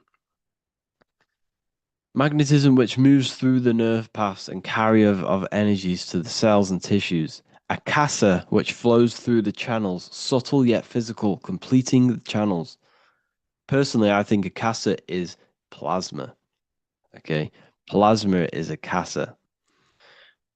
Completing the channels. Each one of the three attuned with each other, each affecting the life of the body. So all of these three things, okay, the heart, magnetism, and Akasa they're all working together to create the body, to create the life. Form they the skeletal framework through which the subtle ether flows. So it's telling you ether is real. Ether is the substance that connects the physical and the astral. It's your etheric body is where your chakras are. So your chakras are your etheric energy body. And these energies, these 7 energies, is what gives life to the physical form. They feed energy into the physical form. So the ether, subtle yet physical, is charging the body through the skeletal framework. So it's telling you this, and even the word heart has ether within it if you just rearranged A and the E. Put the H on the beginning of, put the H on the end of heart and you get earth. Because what the heart is actually doing, it's taking the energy of the electromagnetic field around us, which is everywhere, that everything is filled with magnetism and electromagnetism. The Earth is a giant electromagnetic torus field, and all of this energy from the center is feeding directly into your heart. Because the center of this Earth is the heart of the Earth. The center of you is your heart. And the center of the aura borealis, whatever you want to call it, this energy that's emitted from the center of this Earth is feeding directly into you, and your heart is transmuting this energy from the earth to react with your blood, and your blood is then feeding your physical body through plasma. That's what's going on. You yourself and your heart is directly connected to the earth. That's why your heart rearranged its earth. You're directly connected to the cosmos. Everything they do to poison you and give you all this stuff is to keep you disconnected from the universe. You yourself are the universe. Your body is directly in correlation electromagnetically with the earth. So the heart is the balance. That's how you connect with things, through the heart. Okay. You see Jesus with the Sacred Heart, always pointing at the heart. Matthew 6:21, for where your treasure is, there your heart will be also. What's that telling you? What's your treasure, your goal, what you're doing in life? There your heart will be also, because your heart is a guide through this lifetime. Your heart has an intelligence. Every single organ in your body has consciousness, and you think with it. You can think with these different organs. You can think with the brain, you can think with the heart, you can think with, the reproductive area. That's why, everyone always says you're thinking with your penis. For if you're a man, you know about this. People say that. That's just a saying, but it's true. You think with these body parts, people, and your heart is a guide. It knows everything that's right. It knows the things that you need to do. So that's why your heart is called a chest, because your treasure chest is in the chest. Sorry, your treasure is in the chest. And what's the treasure? Your heart. All of the wisdom, all of the understanding, all of the guidance is inside of that heart. And you need to follow your heart. That's why we say follow your heart. To find your treasure in this life. Find your purpose. That's what your treasure is, your purpose in this life. So the heart is also producing your electromagnetic field around your body. And the heart is all to do with emotion. So thought happens in the mind, which is not the brain. Then the thought in the mind produces brain activity, electrical signals, and then these electrical signals are sent to the heart, which produces an emotion. So essentially, the brain and the heart are directly connected. You need to sync them. You need to sync the brain and the heart. Why? Because you need to be thinking with emotion behind it. If you think with lack of the heart thinking also, if you think without the heart, you are only thinking for yourself and not for the empathy of others. You have to think before you take action of the emotion of others and have thought of people's feelings behind.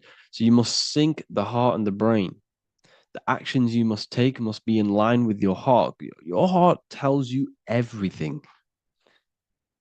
Before you do something, you can feel whether it's right or wrong. You can feel it deep down within you. When you quiet in your mind, you can feel it. Where if you know when you're doing something wrong, especially when you're a child, because this, as you get older and you constantly do negative things, then yes, you can block out the heart completely. But deep down within people, they know what they're doing and they know whether it's right or wrong. You feel horrible when you do something bad. You feel it inside of you. And Manly P. Hall said, every time you go against the heart, you are destroying your electromagnetic field. It kills the magnetism of your body every time you go against it. Obviously, I don't know if this is true, but I agree with this. Manly P. Hall was an enlightened individual who understands the anatomy of the body, understand all of the occult things. And essentially, every time you go against your heart, you are killing the magnetism of your body, your cells, and everything about you. Because your whole body is magnetic. You have magnetic attraction all over you. So there's a saying, well, obviously in Christianity, what happens in heaven happens on earth. Well, what happens in the brain happens in your heart. Heaven is the head, earth is the heart. Every thought you think produces an emotion in the heart. Every single thought triggers an emotion. You know, when people say they got a broken heart, because all of that emotion is in the heart. Not in the heart, but in the invisible intelligence behind the heart. You must understand there's a consciousness, an invisible spiritual consciousness behind every physical thing. So your brain is dual, your heart is single. Your brain consists of two hemispheres. So when it comes to decision making in the brain, there can be confusion between the left and right hemispheres. This is why when people are confused. But the heart is a singular organ. And if you go onto Google and type in brain cells found in the heart, there are 40,000 neuron cells in the heart, the exact same cells which are found in the brain, in the cranial brain. This means that your heart is essentially a brain for your emotions, what it is. And your emotions tell you what is right and what is wrong. So every thought you think produces an emotion, and whether that emotion is good or bad will tell you whether something is right or wrong. So the heart is the guidance through this life, and your higher self resides in the heart. You have to follow the heart. You have to do what the heart tells you all the time. So I hope you enjoyed this video, people. Please feel free to contact me if you have any video ideas or anything like this. And welcome to the university. I look forward to connecting with you all. Hello, everyone. Today we're going to be discussing the esoteric and occult meaning behind the story inside of Genesis, the story of Adam and Eve. This is a widely known story, but not many people know the true esoteric meaning behind it. Okay. So today we're going to be breaking this symbolism down. Before we get into this, please leave a like and a subscribe on the channel. I would greatly appreciate it. And please comment below any lectures or anything you wish to know, and I could maybe make it in the future. The first thing we must understand about the Bible is that it is an esoteric and occult book. It is written in allegory. It is written in such a way that we understand the book compared to our level of perception. Now, what do I mean? If a child read the Bible, they would gain a standard meaning and story behind it. They would gain a normal interpretation of the book, of being good, praise God, and be a good person. However, me, who have studied the occult and esoteric and symbolism for a very long time, when I read the Bible, I see a deeper meaning. I can read between the lines of the allegories, which means the Bible is written in such a genius way that it speaks to your level of intelligence. Depending on how advanced you are mentally and with knowledge, will depend on how you decipher this book and how the parables inside the book can speak to you in your personal life. Okay. So the Bible is the greatest psychological book ever written in history. This is why it's known as the greatest story ever told. It's a story. What we must understand with the Bible is that the Bible creates on the surface a logical way of thinking, which is what we call religion. We read the Bible and if we think logically and we take that book literally, then we gain a religion. But if we look beyond the surface, this is what we call esoteric, metaphorical, symbolic. You can read between the lines using our right hemisphere of the brain in deciphering this book and what it truly means to us and the evolution of our mind, body, and soul. What this book actually reveals between the lines is instructions and stories which teach you how to level up your consciousness, how you can sync the mind, body, and spirit and soul all together so you can live like a god. This is what the esoteric is. It's the purification of consciousness. Now, when it comes to Adam and Eve, okay, what we must understand is that this is the beginning of creation. This represents the beginning of your life in an esoteric way. This is symbolic for the beginning of your incarnation into this physical world. Okay. And we have Adam, masculine, Eve representing feminine. These are the two masculine and feminine energies which create the whole material universe. Okay. And as we are born with a pure consciousness.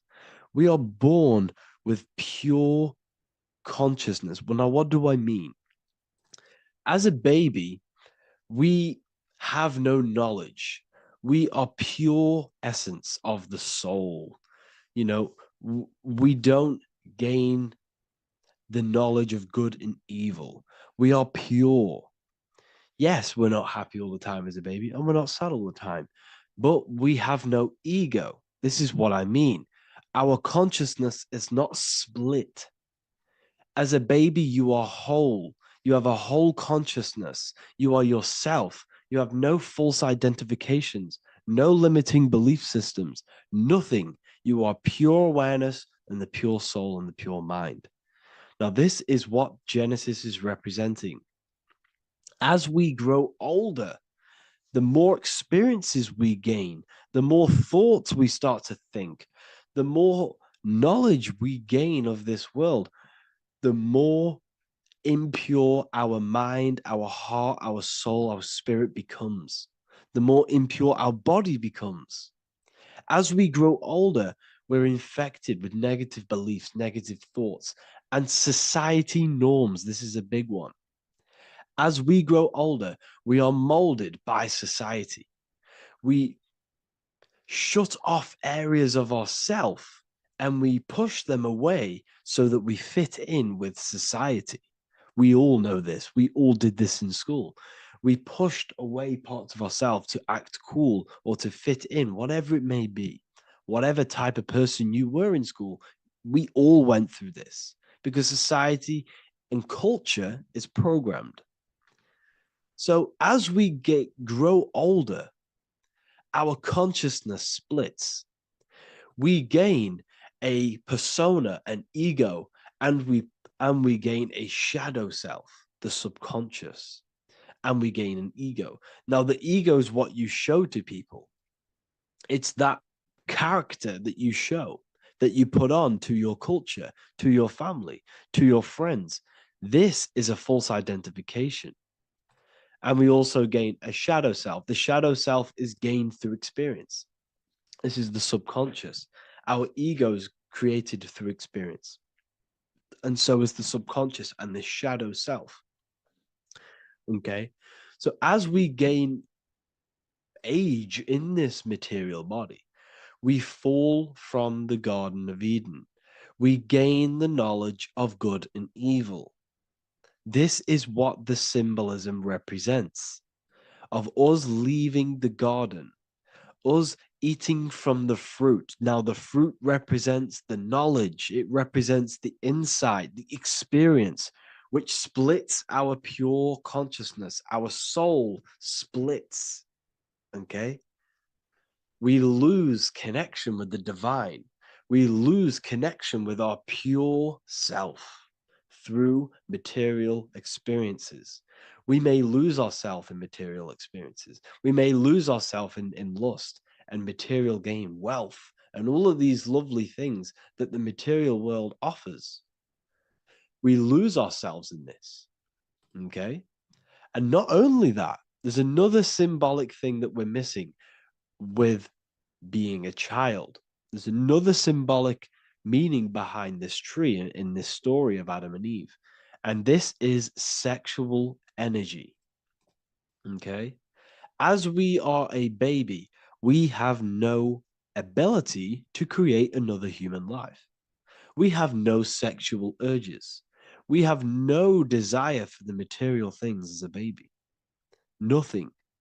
As we grow older, our sexual energy cultivates around the age of, it's like 10, maybe earlier for some people or later for some people. This is what we call puberty, when our sexual energy activates.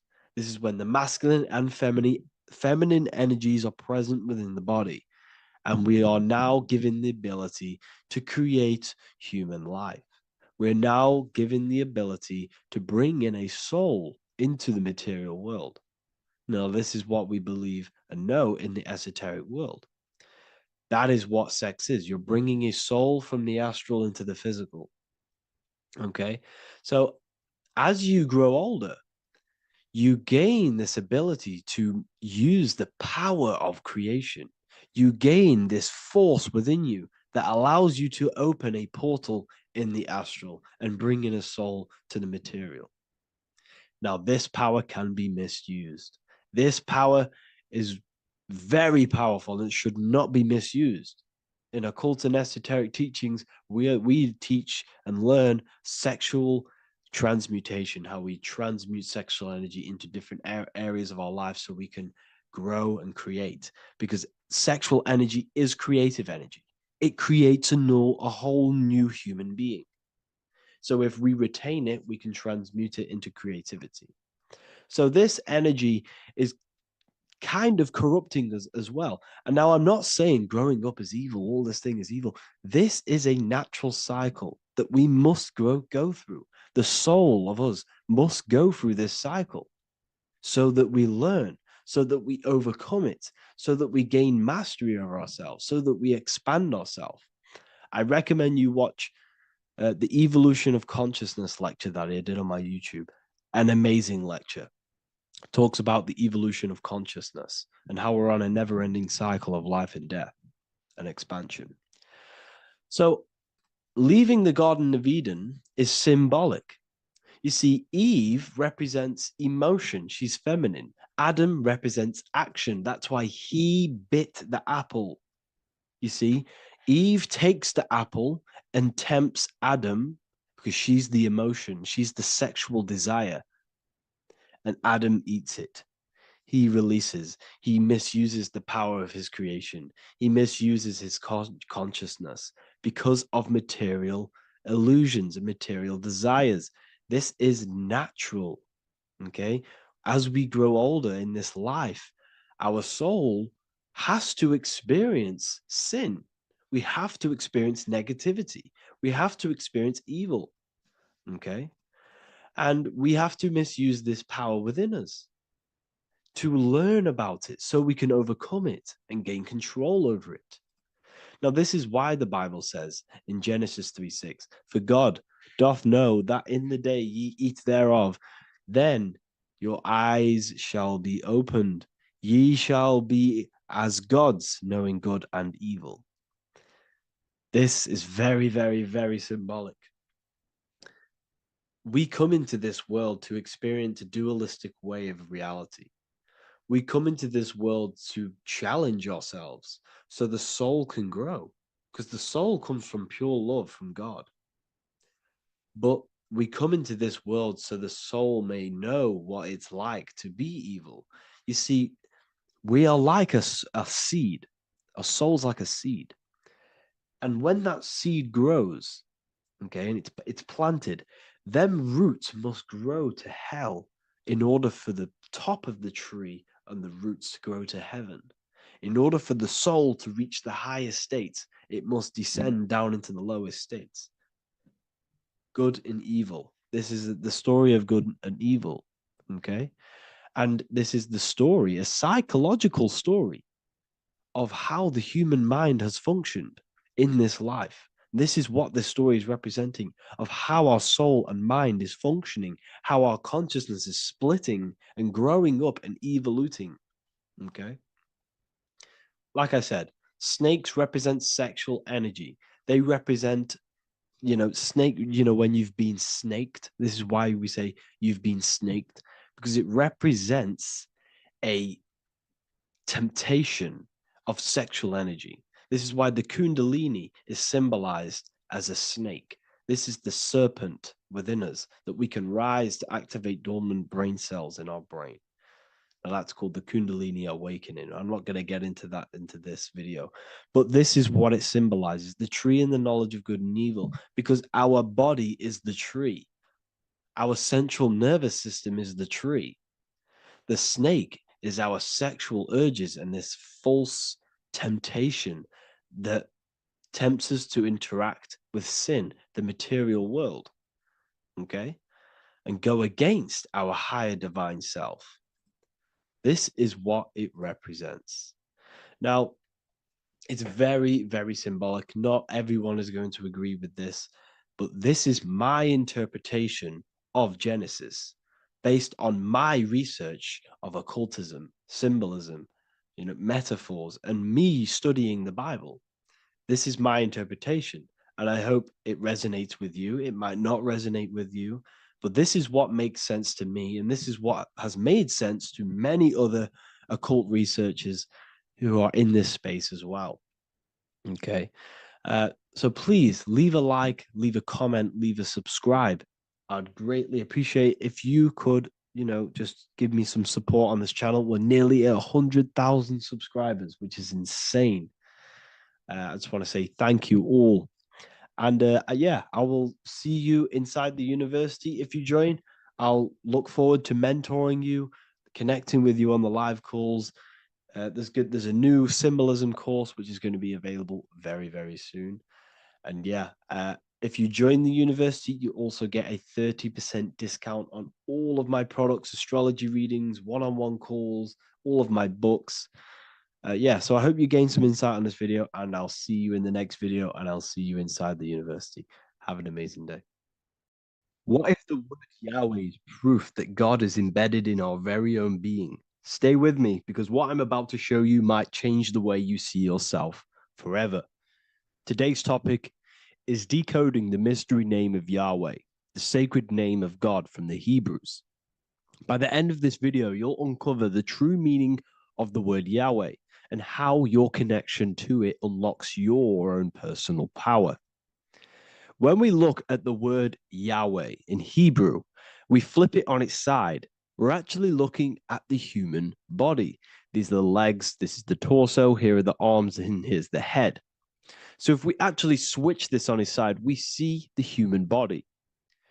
The Hebrew name Yahweh often translates to I am. The I am. Now, what is the I am? The I am, when you say I, you're referring to your highest self. Everything with the letter I in the beginning, most of them words are referring to our inner self, inside, intelligence, internal, in. The I represents the inside self, the invisible self. You cannot see the I am because this is the spirit, this is our consciousness. It's the intelligence controlling the human body. When you say I, you're not referring to your name, your job, your reputation, your ego, or your thoughts. You're referring to the observer who is beyond the thoughts, the one who's observing the thoughts. That's the soul. Look at the word Yahweh, Yahweh, the sacred name of God. Yahweh can be observed in the natural rhythm of the human breath. When inhaling, we subtly hear Yah. When exhaling, we hear Wei. Do this yourself. Breathe in through your nose, you'll hear Yah. Breathe out, you'll hear Wei. And in fact, the letter H, H, when it's pronounced, it carries the soft sound of wind or breath, a gentle exhale that mirrors the very essence of life, giving air. Breath is the spirit of life. It's what connects us with consciousness. If we stop breathing, we lose consciousness. The body shuts down. We're breathing the spirit of breath. We're breathing in the spirit of life. It's the very essence that gives us physical existence, and we're constantly staying connected to this breath at all times. Now let's look at Yahweh. 1, 2, 3, 4. There are 4 letters. The tetragrammaton is the 4-letter Hebrew name for God. Okay? Tetra, meaning 4. We have 4 gospels of Jesus. Jesus is depicted with a cross with 4 sections. Jesus has the 4 sacred animals around the side of him, always depicted with these 4. A bull or an ox, an eagle, a man, and a lion. These are the 4 fixed signs of the zodiac. Aquarius, the man, Scorpio, the eagle, Leo, the lion, Taurus, the bull or the ox, which are related to the elements. Leo is a fire sign. Aquarius is an air sign. Taurus is an earth sign. Scorpio is a water sign. These are the 4 elements. And the 4 elements correspond to the 4 bodies of consciousness, as we see here. This is fire. This is air. This is water. This is earth. So we are made out of the 4 elements, which represent the 4 bodies of consciousness: mind, emotion, spirit, and body. The soul is incarnated into 4 sections. Hence why Jesus has 4 gospels. Hence why Yahweh is a 4-named word, because we are tetraform. We have 4 bodies of consciousness. There are 4 pillars to reality: the mind, emotion, spirit, and the body. So what we're actually looking at here is the name of the very essence of the self. Yahweh represents the universal consciousness that we're all tapped into, because the body is like a radio. The body is basically a radio antenna, which is picking up the stream of consciousness, and we're all the same consciousness, just experiencing it in a different body. And Yahweh is the name for this intelligence that we're all acting out, that we're all manifestations of. So now let's look at the word Yahweh, where we read it this way in Hebrew, which is 10565. 10565 in the Hebrew letters and the numerical values. And the DNA is made up of 4 bases. These 4 things which create the DNA. This basis is the genetic code for all living things. Each DNA strand is held together by sulfur bridges that appear in a repeating pattern of 10565. This pattern matches the numerical value of the Hebrew letters of Yahweh, Yod, He, Va, He. which are 10,565. This means the structure of DNA, the code of life, follows the same number sequence as the sacred name of God, Yahweh. This is a factual observation. So we're looking at 10,565. So let's look over this one more time. Yahweh represents the breath, Yahweh, inhale, exhale. It translates to I am. It's written in our DNA. The word Yahweh on its side looks like the human body. Now, this is where things get a little bit deeper. 10,565 adds up to 26. The number God, well, the word God adds up to 26. Allah adds up to 26. There are 206 bones in the human body, 26. 26 adds up to 8. 8 is the number of infinity. We are all the infinite consciousness. Consciousness will never die. It's immortal. It's infinite. We are all infinite. We are not these skeletal structures. We are Yahweh, the universal consciousness. The creator of all things is our essence. We're all God with individual identities, but the highest versions of ourselves is God. The ego is our own personal experience of God. Does this make sense? So in conclusion, Yahweh is not the name of a separate God from us, but rather the reflection of the divine consciousness manifesting through the human form. The human body is like a receiver acting as an antenna that tunes into the infinite intelligence and life force we call consciousness or God. This means that rather than being external, the divine presence is within us, expressed through our very existence. It's very interesting when we look into this, and what religion has done has flipped all of this knowledge. All of this sacred knowledge has been externalized. They've externalized God so that we worship God and we view God as something separate from the human experience. They do this so that we don't find the God within us, so that we don't find that we have the power of creation. The mind is the creative force of God. The body is the will to act out that thought. They don't want us to figure out that we are creators and we're all creating our own earthly experience. We're all projecting this reality.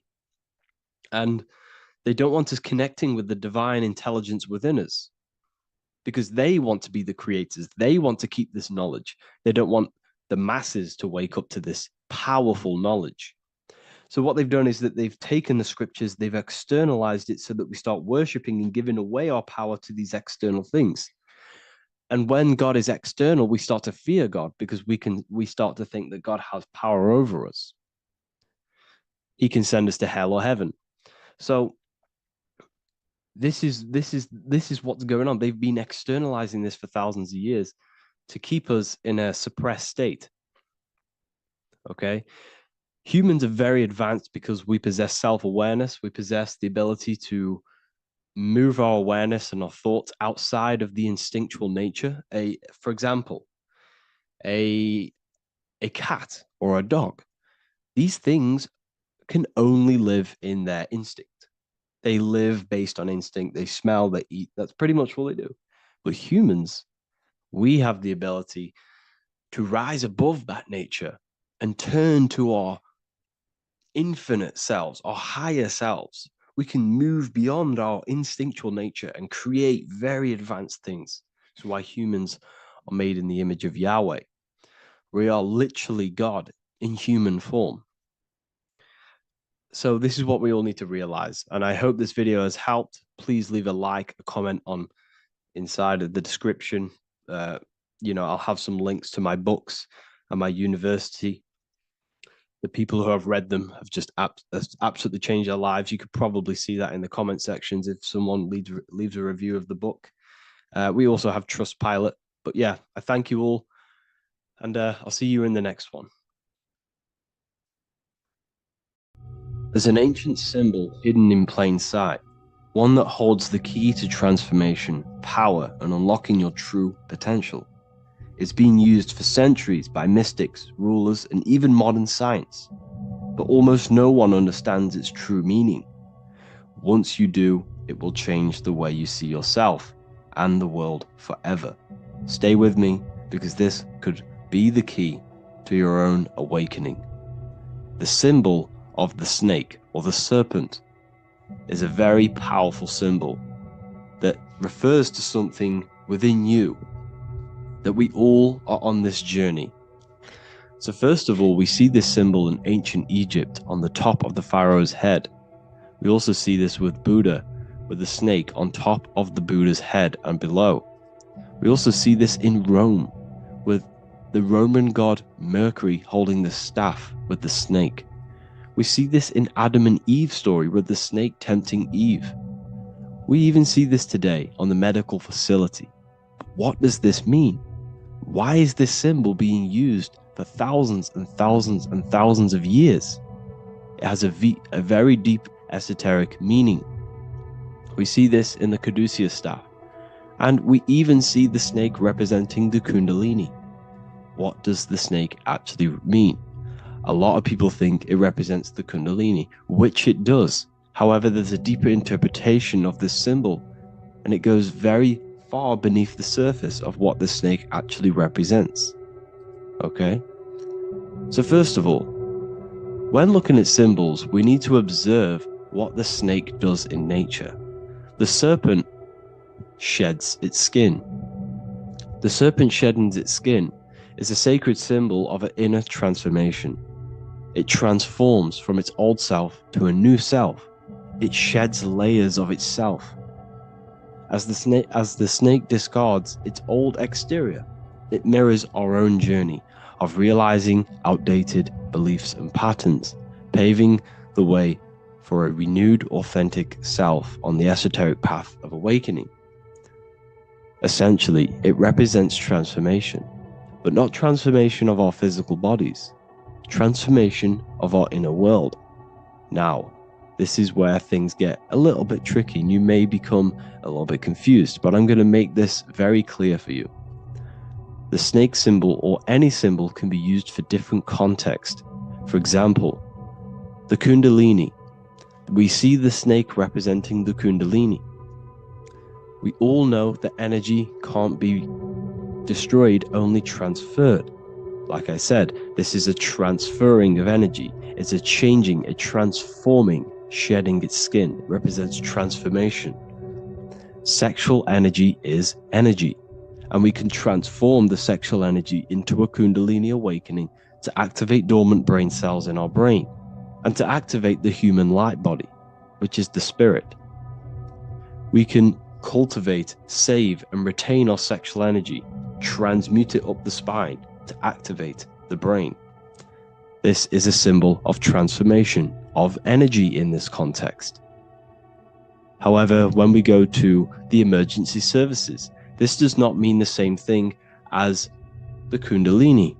The snake in this context represents transformation of health. When we are picked up by the emergency services, we are looking for a transformation. We are unwell, and now we need to transform to well-being. This is why they use this symbol. It represents transformation, especially with the pole and the snake climbing. It's climbing, it's transforming from the bottom to the top, shedding its skin, shedding old layers, transformation.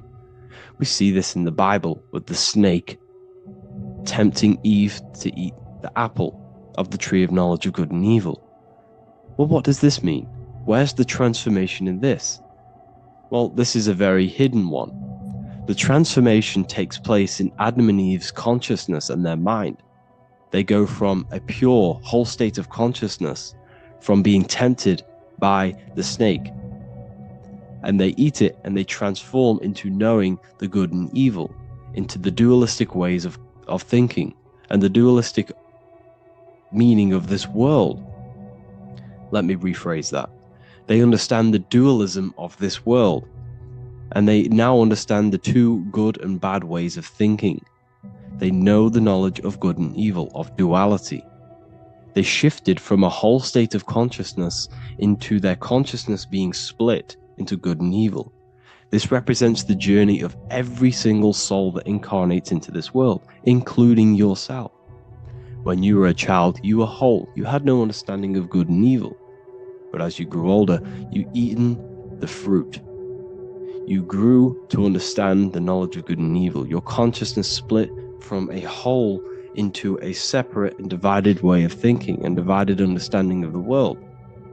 We suppressed aspects of ourselves to fit in with society norms. And we just limited ourselves with limiting belief systems. We knew the knowledge of good and evil. Our consciousness split from a whole state. This is what Adam and Eve is symbolic of. We see this with the Roman god Mercury, with the snake. Mercury represents intellect, communication. He's always flying in the air, which represents the air, the mind, the intellect. He's holding the snake to represent transformation of the mind. This is what we call mental alchemy. Turning base metals into gold, turning the unenlightened aspects of our mind into enlightened ones, turning our negativity into power and control. We see this with Buddha, and Buddha is all to do with transformation of the inner world, transformation of the mind and the soul and the emotions. And it also represents the Kundalini. We see this in ancient Egypt. We always see the snake on the head, representing the place where the third eye is, representing the intellect or the mind, the mind's eye, the third eye, whatever you want to call it. This is the place of the invisible intelligence within us. This is our mind or intellect. And this is the transmutation of the mind. This is why the snake is on the head, representing the transformation of the mind, going from the unenlightened into the enlightened, going from the uncontrolled to the controlled mind, so that we can control the very fabric of reality. I've kind of just given that away. Why is this important? Humans are creators. We're the architects of creation, endowed with the divine power to channel the fourth dimension, which is the imagination, into reality. Each thought and intention is a seed. When nurtured with focus and clarity, transforms the unseen into the tangible experience. This creative process bridges the gap between the ethereal and the material. Humans are creators. It's impossible for you not to create. Whether you're doing this consciously or subconsciously, you've been creating your whole life, turning non-physical thought into physical reality. We are creators. However, the mind cannot create in a state of chaos. The mind cannot create with limiting beliefs. The mind cannot create with thoughts that come and destruct our minds. The mind cannot create consciously and effectively if there are impulses within our mind and we have no control over the mind. So this is where self-transformation comes from within. This is where the snake comes in. The snake represents the transmutation of our mind from the uncontrolled to the controlled. In this context of the Egyptians with the snake on their head. It's all to do with mental alchemy. In the occult tradition, the mind is seen as a delicate instrument that demands constant vigilance. Left unchecked, it reverts to archaic and destructive thinking patterns. Like a finely honed blade, it must be continually sharpened through discipline and self-refinement. In this unending process of unveiling and mastery, we learn to shape reality, harnessing the power of our thoughts to manifest the highest potential. It's all to do with mental alchemy, and this is how the snake is connected to you, and what the snake represents to you. It represents the transmutation, the changing of ourselves, of our consciousness, so we can gain control in this 3D world. If we lack control, then we'll constantly be manifesting chaos.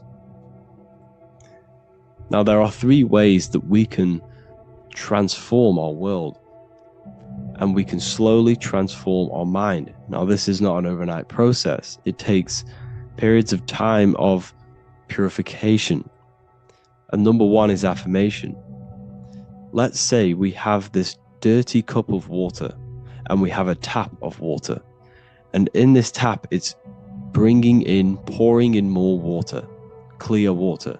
Over time, if I keep pouring clear water into this cup, it's going to slowly purify this cup. And then in the end, it will look like the cup on the right. It's the same with your mind. The cup represents the limiting beliefs, the negative thoughts, the negative mind, the uncontrolled mind.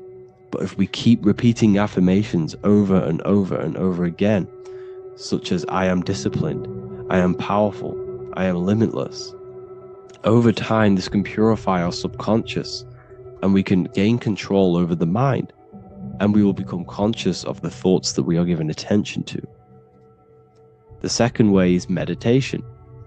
Meditation allows one to develop an off switch for the mind, providing a sense of control over it. Over time, we gain the ability to filter our thoughts and become more conscious of the ones we choose to engage with. Meditation, over a period of time, will give you this button that allows you to filter out negative thoughts. If you have a negative thought in your mind, you'll be able to become conscious of this and redirect your mind's attention. This is all about self-control, because remember, we become what we think about. The snake represents the transmutation of the self. And another way is visualization. Visualization allows your subconscious mind to experience the reality you desire, accepting it as truth. As the subconscious becomes more immersed in this imagined reality, it works to manifest it into your conscious experience. Your visual eye, visualize, visual eye. You're using the mind's eye to see and mold your future. That's what imagination is for, to create in your future. You can become your future now in your imagination. And this can slowly purify your consciousness, slowly purify your mind, which will then, if you do all three of these over periods of time, you will see great transformation from the inside out. And your outer world will start to mirror your inner transformation, because it's as within, so without. You change your inner world of consciousness, of thought and emotion, you'll change your external reality and your circumstances. So I hope this lesson has gave you a great understanding of what the snake actually represents. And now that you see it, you will see this everywhere. Every time you see a snake, you know it represents the transformation. So please, if you can, leave a like, comment, and subscribe, and turn on the alerts to make sure you never miss a video. And if you have any video suggestions, feel free to make a comment and I can make a lecture on it. I appreciate you all watching this video today, and I'll see you all inside my university if you're inside, and I'll see you all in my Telegram if you join, and I'll see you in the next video, of course. Thank you and take care. Welcome to Revival of Wisdom. This video is going to be about the flat earth and the breakdown of the whole cosmology. I'm going to be digging very deep. I've got a lot of pictures and images to show you, and a lot of dots to connect. So let's start with the Freemasonry art. So this artwork we have here is the Freemasonic cosmology, as they know and believe. So what is it symbolizing? We obviously have to start off with the 4 pillars representing the 4 corners of the earth. The 4 corners with duality. You see, there's everything on earth. There's good and evil. Good, evil, positive, negative. Good, bad. This is the checkerboard. This is what it symbolizes. Okay. Obviously, we have the sun, the moon.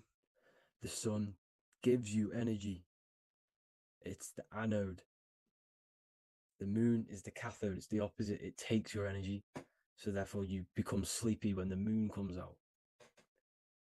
You see, everything on Earth, everything in the universe is balanced. There's complete balance symbolized by duality. There's always 2 opposites.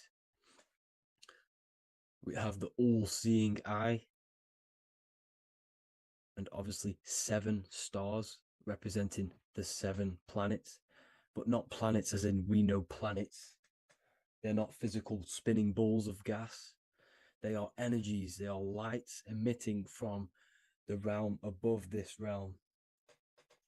They are lights through the firmament, through the electromagnetic field.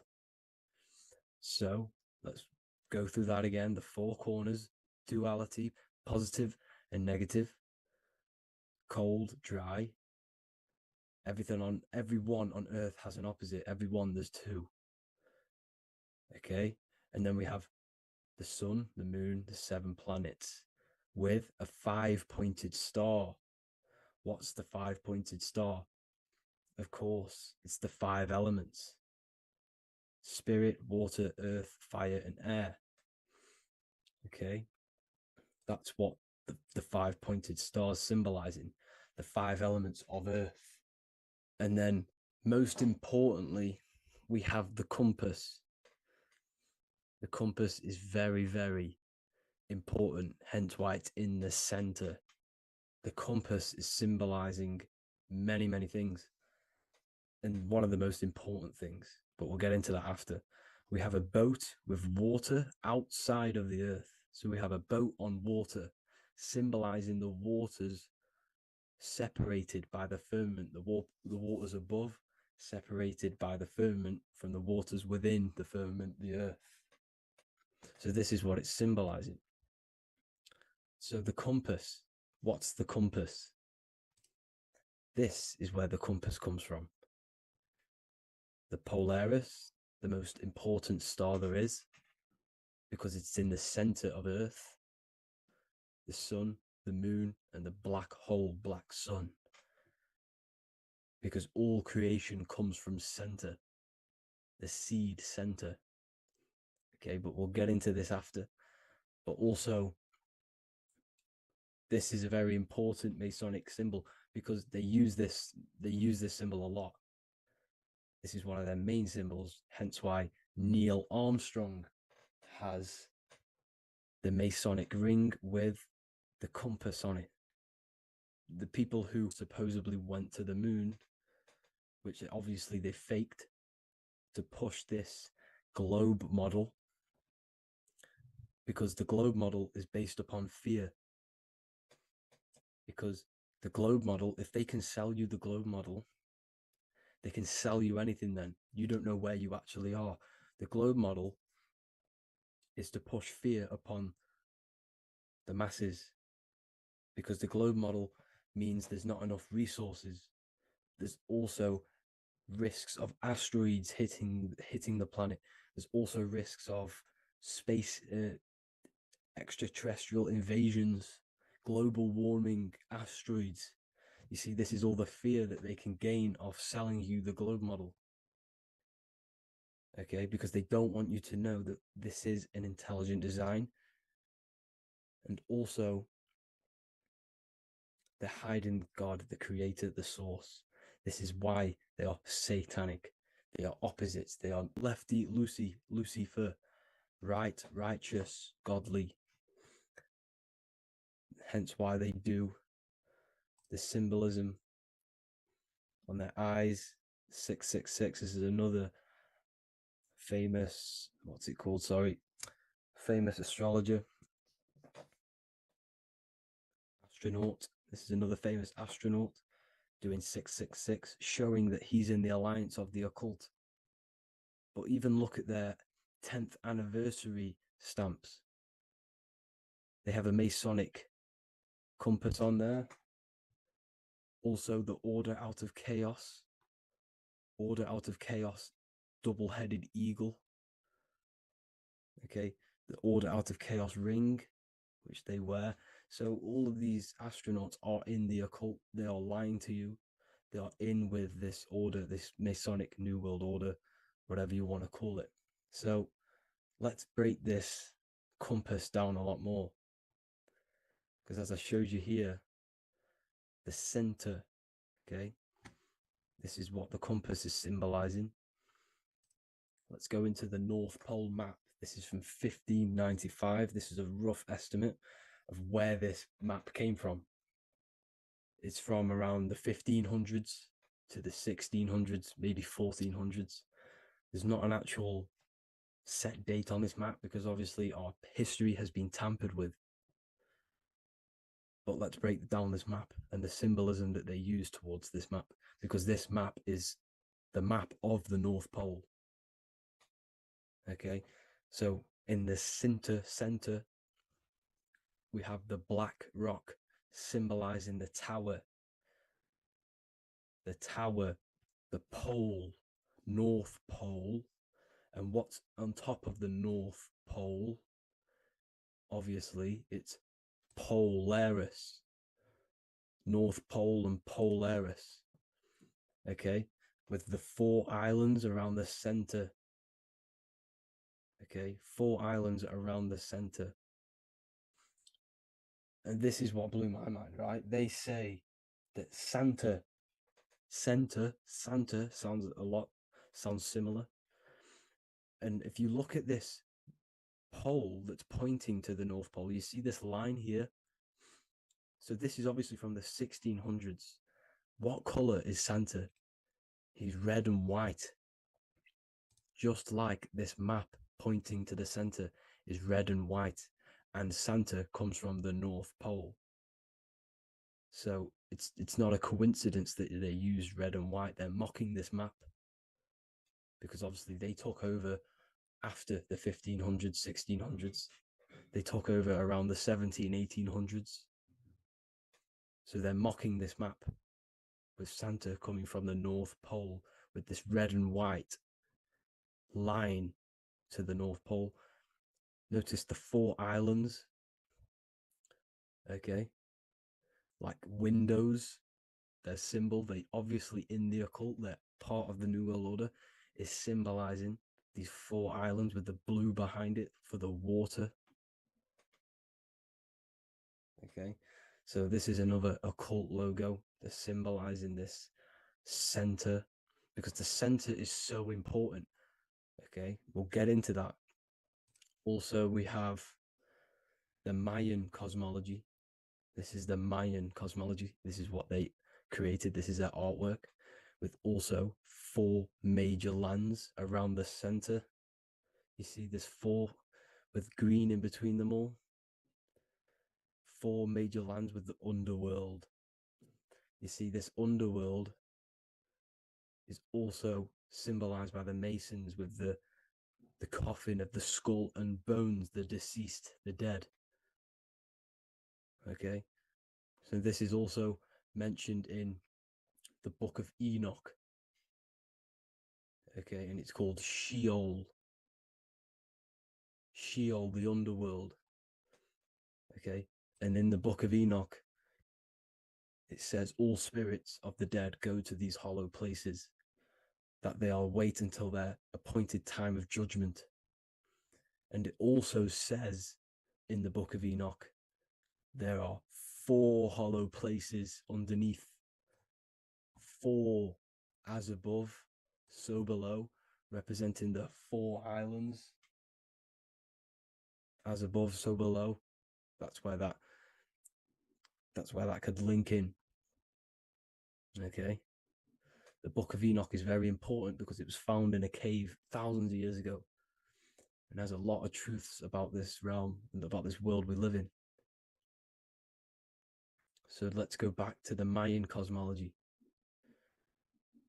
So the ancient cosmology, they all must have had some sort of communication. They must all be at peace with each other, because all of their cosmologies link together. See, the Greek, Babylonian, Indian, Celtic. Okay, they're all linked in together. They all knew that they were in an enclosed system with an underworld and obviously a firmament. Okay, so this is what they all knew. They all must have had some sort of communication. They were a lot more advanced than us. They knew the center of the realm. Okay, and obviously the United Nations flag also symbolizes their center. You see how it has like a grid with a circle around the center. It's symbolizing that center of the realm, because that center of Earth is so important. They all, the United Nations flag, all have it. See, some different ones will have that circle around the center. Because the center is the seed. All things come from a center. So the Taurus field is so important because it is the spark of life. It's the building blocks of the universe, this creation. Because all things have a Taurus field. Just like an apple with what's in the center of an apple, a seed. Because the center is where the energies hold, is where the energies meet. And it creates that spark of life. Just like your heart is the center of your body. And it has an electromagnetic field. Because the center, all things come from the center. So this is why the North Pole is so important, because this is why it's so important, because this is where the creation sparked from, the center. This is where the most electromagnetic energy is stored. So this is why the northern lights come from the center. It's electromagnetic energy. This is what the northern lights are. It's being emitted from this black hole in the center. Okay? And obviously, what else is on the center? Polaris. Polaris is the center star. Okay?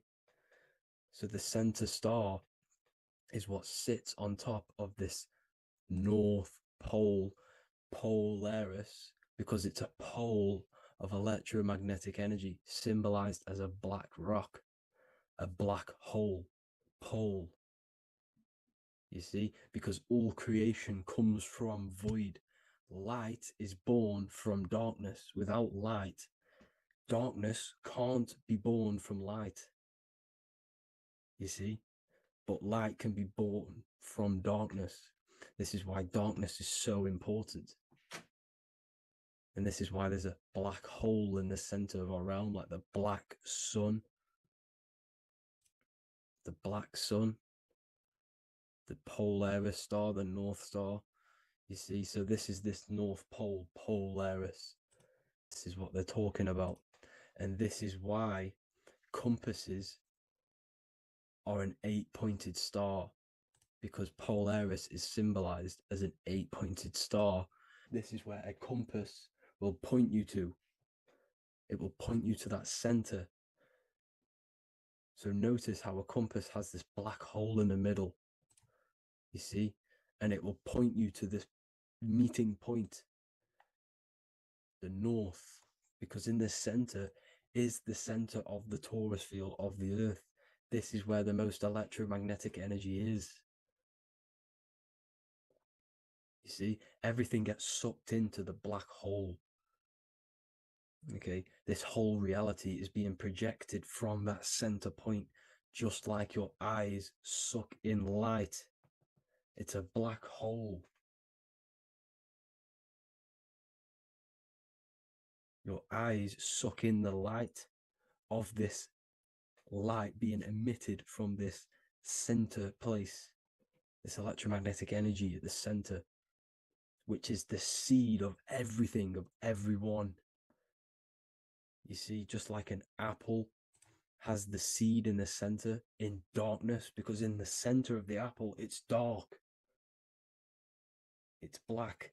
It's pitch black. But that's where the seeds are. That's where the life is.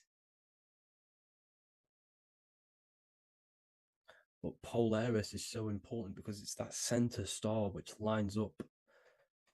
It is the pole, it's the top of the pole of the Taurus field. So Polaris would be here at the very, very top. And this is where the compasses point you to. And this is why the star of Ishtar, the 8-pointed star of the Sumerians, also talked about this 8-pointed star. and it's called the Star of Ishtar. Okay, and who is Ishtar? Ishtar is the goddess. Okay, so she's not a male, she's a female, because every creation is brought through a female, a womb. Every single human on earth is brought through the womb, the sacred feminine energy. And the womb is pure darkness. There's no light in a womb, just like the center of our realm. It's a black hole. Okay, and guess what? She's the god of vitality and sexuality. She is responsible for all life.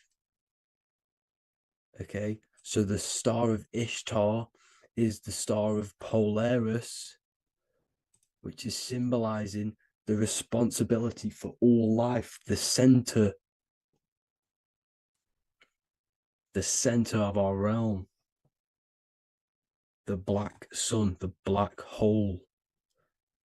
Okay, so this is what that god of Ishtar of the Sumerians is talking about, the goddess, the womb, the seed of creation. So this would be the portal, more than likely the portal in and out of our realm, because it's the top of the Taurus field. And what's above this realm is the heavens. So this is where you get sucked in from the heavens. Your soul gets sucked in and brought onto this plane of existence called Earth. These are some space NASA symbols. Look how much Polaris symbolism there is. And notice how it's at the center. You see this circle? This is like a half circle. And at the center is an 8-pointed star of Ishtar. It's the same thing. It's Polaris. It's at the center. And notice on some of these, look, this one is a bear holding the key and an arrow pointing to the Polaris star, so that they hold the key to Polaris. And another one with like a demon holding a key to the what? Polaris on top of him. Also an eagle, which is a Masonic symbol, the eagle holding a key on top of the center, you see. And notice how there's an arrow going up to the Polaris and an arrow down, as above, so below, to Earth. So you can go out of Earth and into Earth through Polaris, and the eagle holds the key. You see? The eagle holds the key, just like this. This demon dragon holds the key to Polaris. And look at this one, Earth, with an arrow up to Polaris, an 8-pointed star. So Polaris is more than likely that portal which the Anunnaki used, the Sumerian gods used, because the Anunnaki symbol is also an 8-pointed star. Okay, and like I said, that center is the seed of creation. The center is the black hole. Okay, just like your pineal gland is at the center of your brain. The pineal gland is at the center of your brain, and that's what connects you to that spirit realm, to the source. That's it for this video, guys. Thank you all for tuning in. I hope you all learned something today. Please leave a like, a comment, and please subscribe to the channel for more content. God bless you all.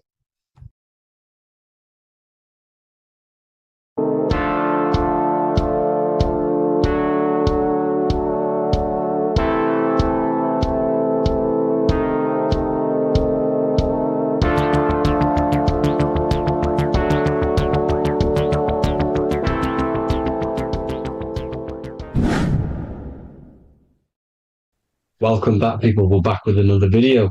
Let's jump straight into this. Make sure to tune in till the end, because this It's got so much information in this video. So sit back and enjoy. So everything's Taurus fields. The Earth's a Taurus field. Everything's Taurus, which is electromagnetic field, electric and magnetic. The center of the Taurus field is where the two opposing forces meet in the center. And this is what creates the plane of inertia, the dielectric plane of inertia. Okay? You got red shift, blue shift, positive, negative, south and north pole, right? This is what the ancients were showing with the tree of life. As you can see here, this is the plane of inertia, and this is the Taurus field. Everything consists of this. Everything is a Taurus field. A atom is a Taurus field. Okay. Now, the inertia is the 0 point. So this plane is a 0 point. It's the balance between two poles. Okay. Now, this creates matter because matter is two opposing forces in motion equalize.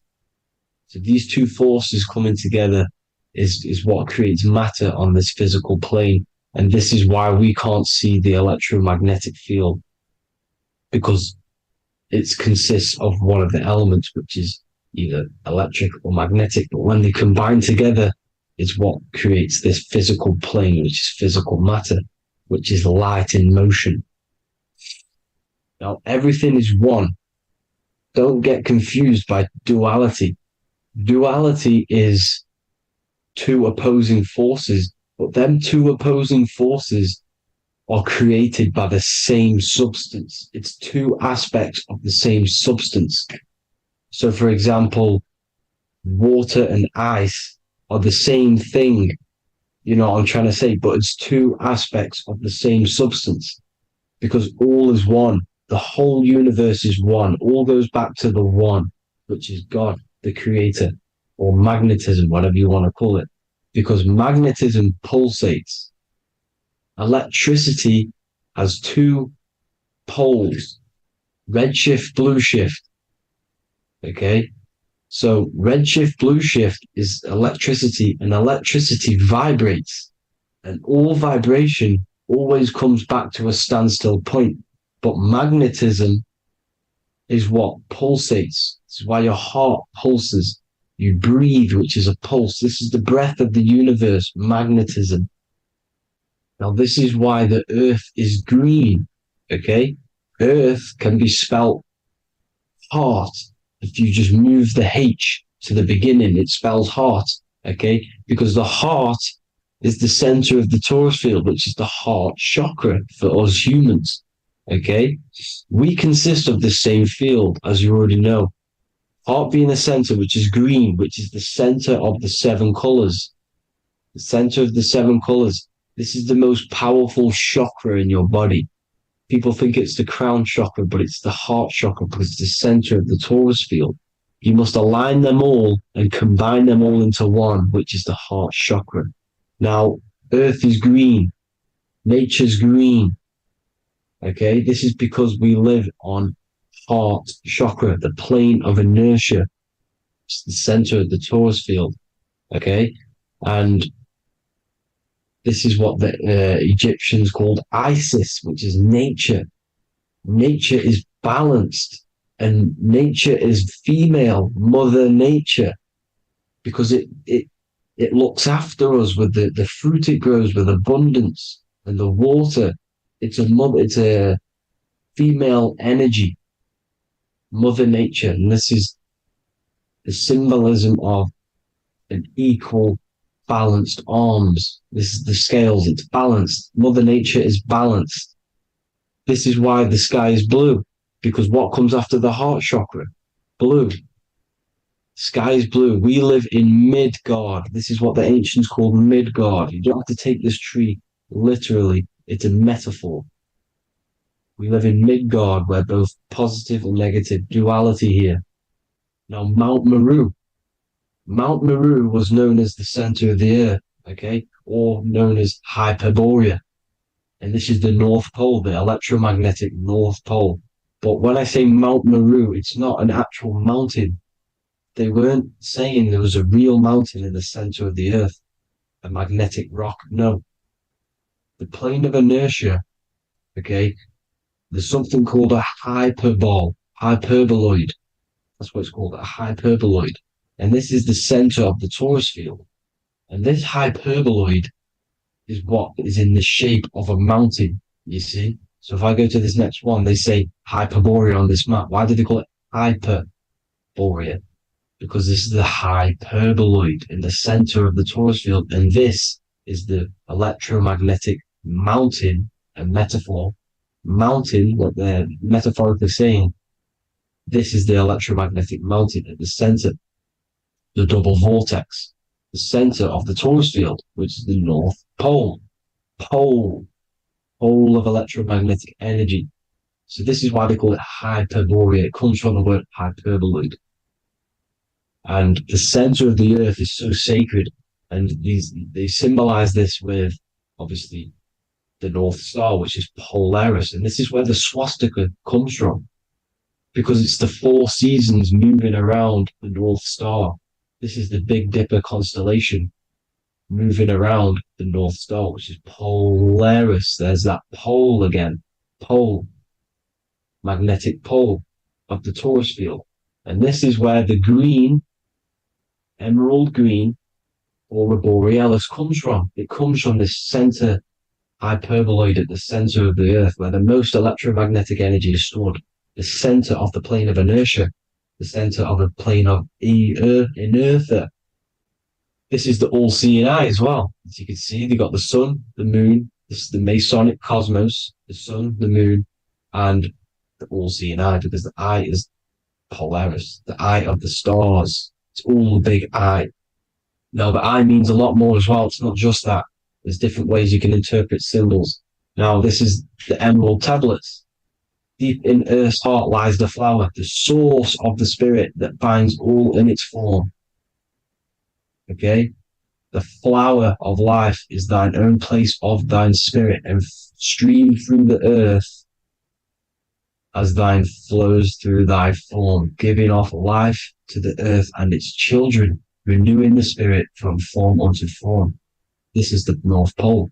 This is what he's talking about. He's talking about the aurora borealis. Aurora borealis. It's the earth's aura. Emerald green. Heart chakra. Plane of inertia. Green. Earth. Heart. You see? All related.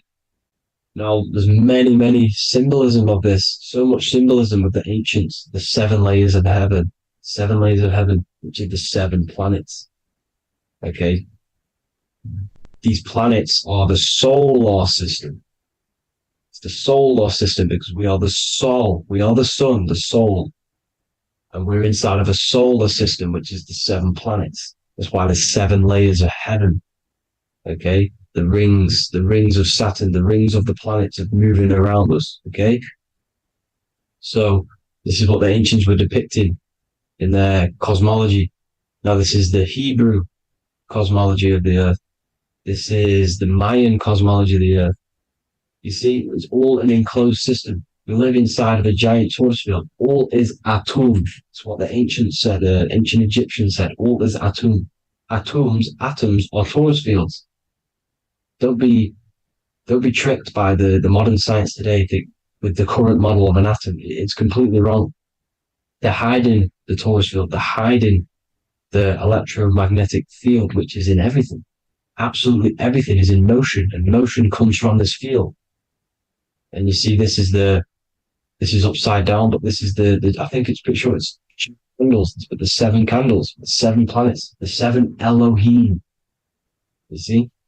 It all goes back to the stars and the heavens.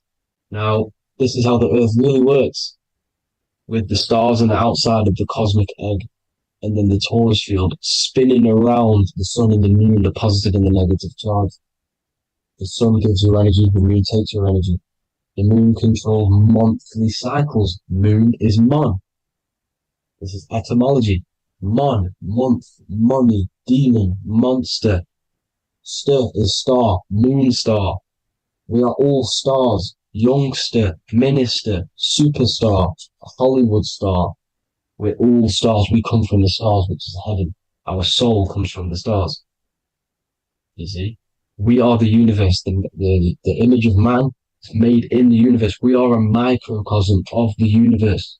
The universe is a macro. We are micro. We consist of everything: the body, mind, and spirit. The sun, the soul; moon, the mind; earth, the body, mind, and spirit.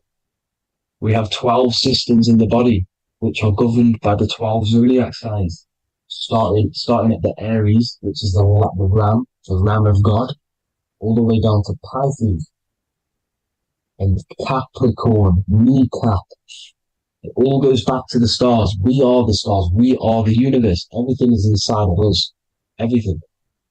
Like they say, the Temple of Solomon, the temple of the soul and man. The soul, the temple is the body. The soul is the soul, and the man is the mind. The temple of the soul and the mind. Body, mind, and spirit. We consist of the 5 elements: air, spirit, water, earth, and fire. We consist of everything. We are the universe. We're made in God's image, which is the universe. You see? Now, everything goes back to the stars. The ancients worship the stars because the stars govern everything. They govern the systems in the body. They govern your life. This is why your zodiac is so important, your sign. Each zodiac has a specific element associated with it as well. Aries, which is the first sign, the ram of God, the lamb of God, which is a fire sign. Fire, first. Fire, first. F-I-R, this is etymology. The cerebrum, ram, which is in the brain. Aries, the ram, controls the head, the face, and the nose upwards. So it controls the cerebrum. The Torah, which is, I'm pretty sure it's a Hebrew Bible, which is the Taurus. Tornado comes from the Taurus field. You see? Everything's inside of you. It all goes back to the Taurus field, and the Taurus field is everything. Now, like I said, 12 zodiac signs, 12 systems, 12 cranial nerves in the brain, the 12 disciples of the Bible. All symbolic. Have to read the Bible properly. Now, this center, at the center of the earth, right? This is what's stirring the ether. And the ether consists of the 4 elements. Because there's 5 elements. Spirit can be called ether. People call it spirit or ether. Ether is pure potential, pure energy. It's what connects the astral to the physical. It's the dimension between the physical realm, which we're on, and the astral. So it has pure potential. It's pure energy. This is why we say either. I either want to go there or there. It's connecting 2 scenarios. That's what the ether is. It's connecting the 2 worlds, the astral and the physical. The center is like the cosmic womb. There's a black hole in the center. This is the center of the Taurus field. This is the womb of creation. This is the womb of creation. And inside of this black womb is the 5 elements, and everything's being stirred around. Everything's in motion. Light is motion. Everything's motion. Now, like I said earlier, light crystallizes into physical matter. They are the same substance. Spirit and matter are the same substance, but different variations, different aspects of the same substance. Low vibrational spirit turns into matter. High vibrational matter turns into spirit. Or light, whatever you want to call it. Matter is light crystallized. This is where we get the 7 metals from. The planets. The planets are light. Specific frequencies and vibrations of light. When these lights, or the planets, materialize, material metals materialize, they turn into the 7 metals. Saturn turns into lead. That's why lead is red. Saturn is red. The sun turns into gold. That's why the gold is yellow and the sun is yellow. You see, Saturn is the time god. What happens in autumn? The leaves turn red and they die. This is why Saturn, Satan, time god, the reaper, everything is crystallized till its death. and then reborn again. You see? Rust. When things rust, it turns to red. Because it's Saturn. Saturn crystallizes everything. He's the Reaper who comes around in winter. You see? He's Satan. Jesus and Satan, the Sun and Saturn. They say we live in a solar system. The solar system. I think I've already just broke this down. The 7 planets are the 7 chakras. Everyone already knows this. But I'm going through it anyway. But this is where we get the 7 planets from. And the 7 metals. You see, all the ancients knew it was an enclosed electromagnetic system. It's not a spinning ball in the middle of space, people. They want you to believe this so you get stuck in this material world. Because if you believe everything's material, you can never affect this plane effectively. You can never create your life effectively if you don't understand the planes of existence. Because the mental plane is a higher plane. And it breaks down and it controls the planes below it. The mental plane, hold on, I've got it here for you. The mental, the astral, etheric, and physical. Etheric connects the physical to the astral, but the mental is what's above them all. You see? Now, it's important to understand this. It's important. However, the ancients always talked about the enclosed system. Only NASA, which is introduced around the Roman times, not NASA, but the globe Earth was introduced around the Roman times. Okay? By these Masons. These Masons introduced this because they wanted to take over the minds of the masses and control them. These people worship the physical realm. They know how it works. They know the ins and outs of it. They know how to do the magic. They know how to do it all. They understand it all. That's why Masonry have to take the oath. The oath of not speaking. You're not allowed to speak about anything you learn about in Masonry. Because they're discovering the truth about your mind and how it creates reality and stuff like that. So this is the Masonic cosmology. The 5-pointed star, the 5 elements. The checkerboard for duality, positive and negative. The 2 aspects of every substance. This is another ancient painting depicting the firmament. The stars inside the firmament. The sun. You see, the ancients worshipped the sun because it's so important for sustaining our life. It's the only reason we're alive is because of the sun. But then people think it gives you cancer today. They brainwash you to think the sun gives you cancer when it's the #1 source of all life. They want you to believe it's a big, spinning, dangerous ball in space. It's not. It's here to give us life. It's God's son. That's why Jesus is known as God's son. It is the Son of God. God created that to sustain us. You see?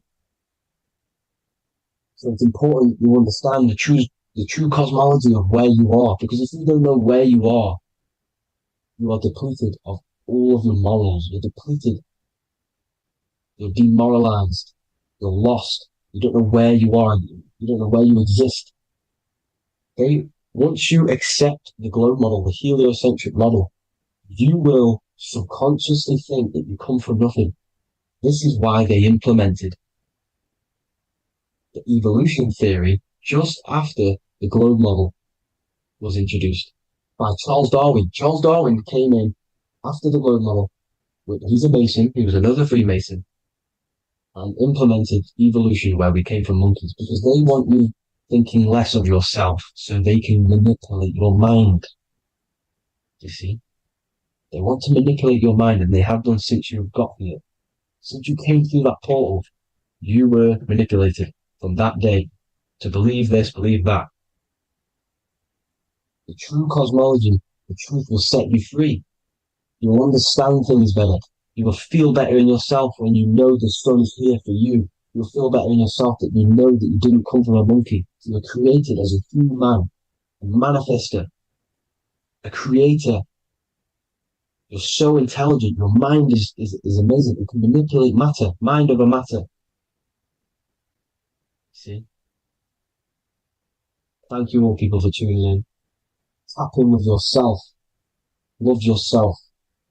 Find the truth. Spread the truth. Nothing dies. Nothing in this creation dies. Everything's energy.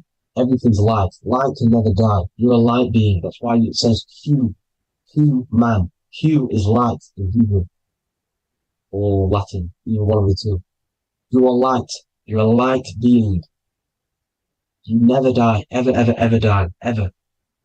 Stop thinking you're going to die. This body will die because it contains electricity. And electricity always goes back to a standstill point because of vibration. Electricity vibrates.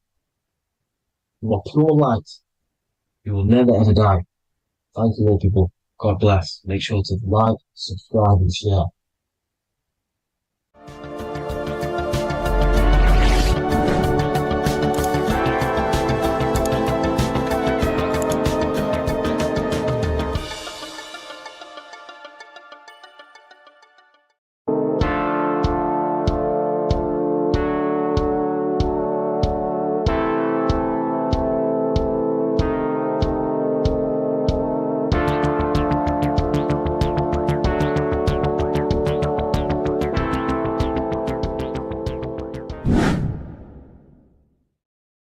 What's good people? We're back with another video. This is going to just be a quick video. Manifestation, magic, bending reality. So let's jump straight into this. So you have a conscious and a subconscious part of your mind. The conscious is what you're conscious of, what you're actually doing, where you can choose or not.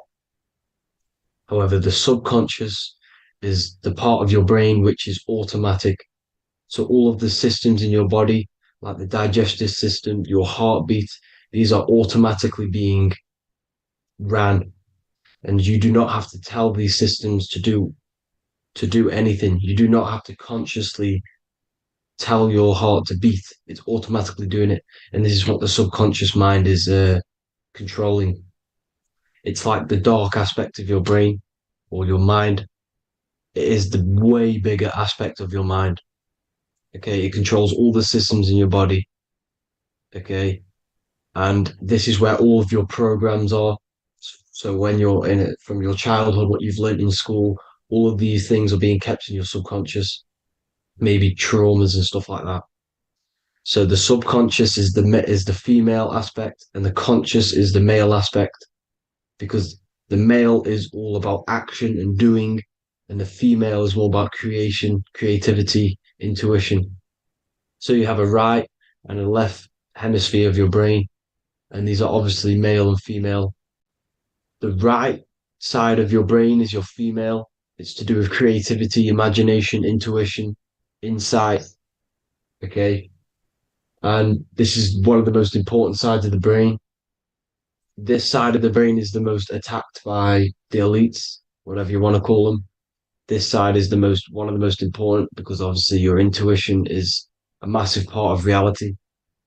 And if you don't have intuition, then you lose track of the things around you. You can't consciously feel if things are wrong or right.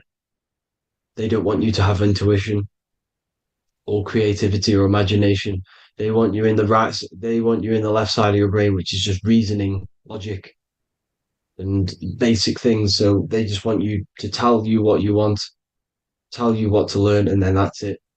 They don't want you thinking for yourself, which is the right side of the brain. So whatever the conscious side of your mind impresses the subconscious side of your mind. So if you do affirmations, for example, if you consciously do affirmations every day, you're reprogramming your subconscious mind.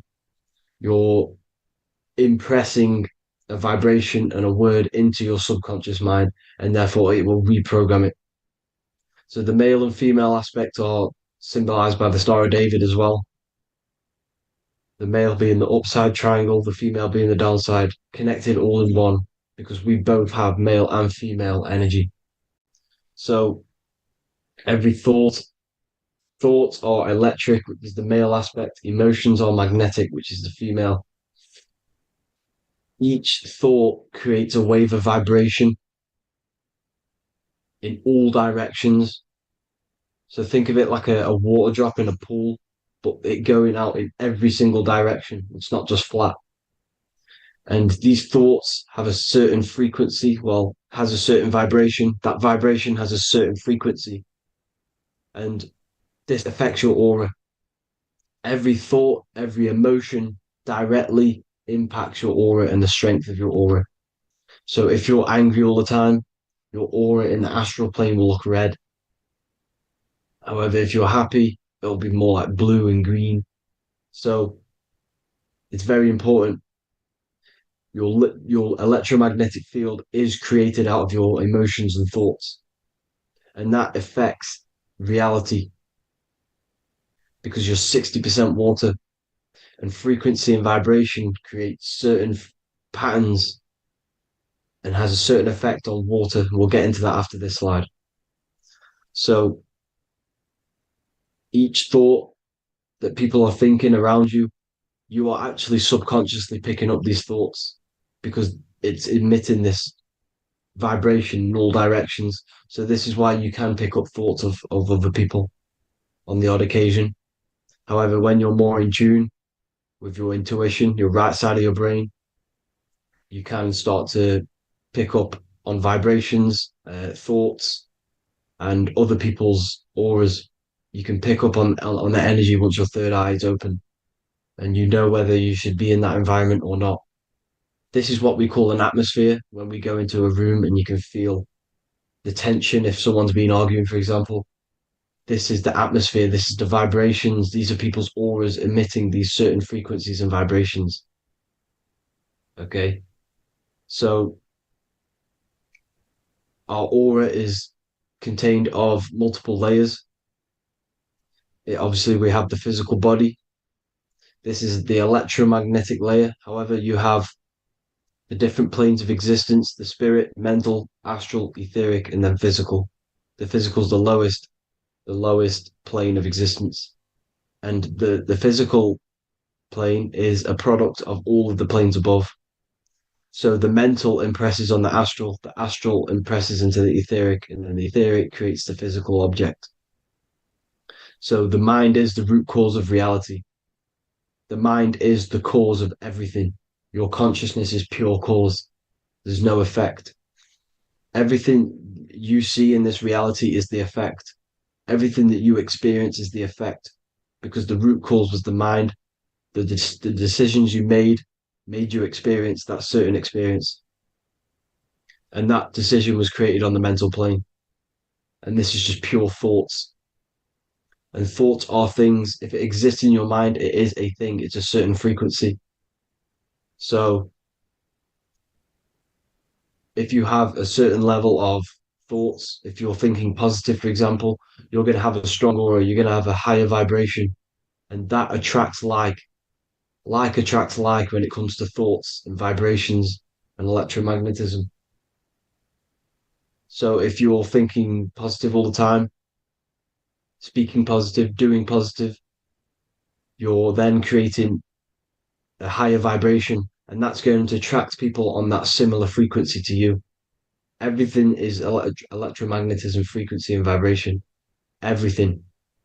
You see, so this is why, for example, if I put my hand to a TV screen, if my finger was the same vibration as the TV screen, it would go straight through it. However, the particles in my hand and the particles on the TV screen are two separate vibrations, and this is what causes the friction to stop and not my finger to go straight through it. So, like I said, when you don't feel the vibe of someone, when you don't feel right, you don't really get along with someone, this is a vibration. Your vibrations are not matching, they're not similar, they're two complete different vibrations, and they're not aligning properly. So music has a massive part on this. Music is a massive, massive tool for the elites because music is frequency. And in 1975, the musical instrument are all tuned to 440 hertz. So Spotify, Apple Music, most of the music on YouTube is all set to 440 hertz. And 440 hertz is not divisible by 3, 6, or 9. And when you can't divide a frequency by 3, 6, or 9, it's not a natural frequency. As you can see here, this is 432 hertz. This makes a nice geometric pattern. However, 440 hertz is a distorted pattern. So when you listen to this, this actually shuts off the whole right side of your brain. Like I said at the start, this is the most attacked side of your brain. It's to do with creativity, imagination, intuition.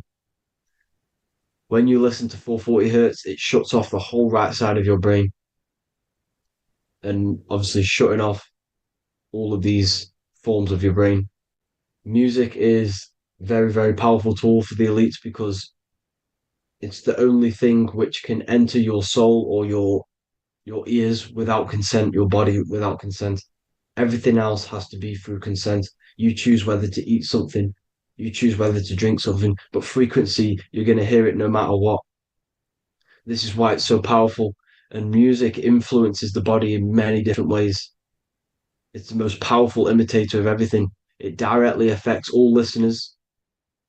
It directly affects intentions, gestures, movements, and actions. It stimulates your mind, and certain songs, certain catchy songs, can reprogram your subconscious mind, invoking certain emotions. This is why when you listen to slow beat songs, it makes you feel more sad. When you listen to upbeat songs, you feel more energetic. This is because these frequencies have a profound influence on reality and on how you feel. Because, like I said, you are 60% water. And as you can see here, each frequency creates a different geometric pattern. And inside of you is 60% water. So, like I said, 440 hertz is going to make a distorted pattern in your water. And this is going to have a profound effect on your emotions and your reality. So, like I said, health is not just the body. You are made of body, mind, and spirit. You need to look after what you put in your body. You need to look after your spirit and look after your mind. It's very important to keep all these in balance because once one of these are unbalanced, it affects the other two. So if you're eating wrong, it's going to affect your spirit and mind. If you're thinking wrong, it's going to affect your body and spirit. These are all interlocked. You have to look after them all. So it's very important you understand music. Stop listening to low vibrational music. To be honest, you want to listen to music without any sort of speaking inside of it. You just want pure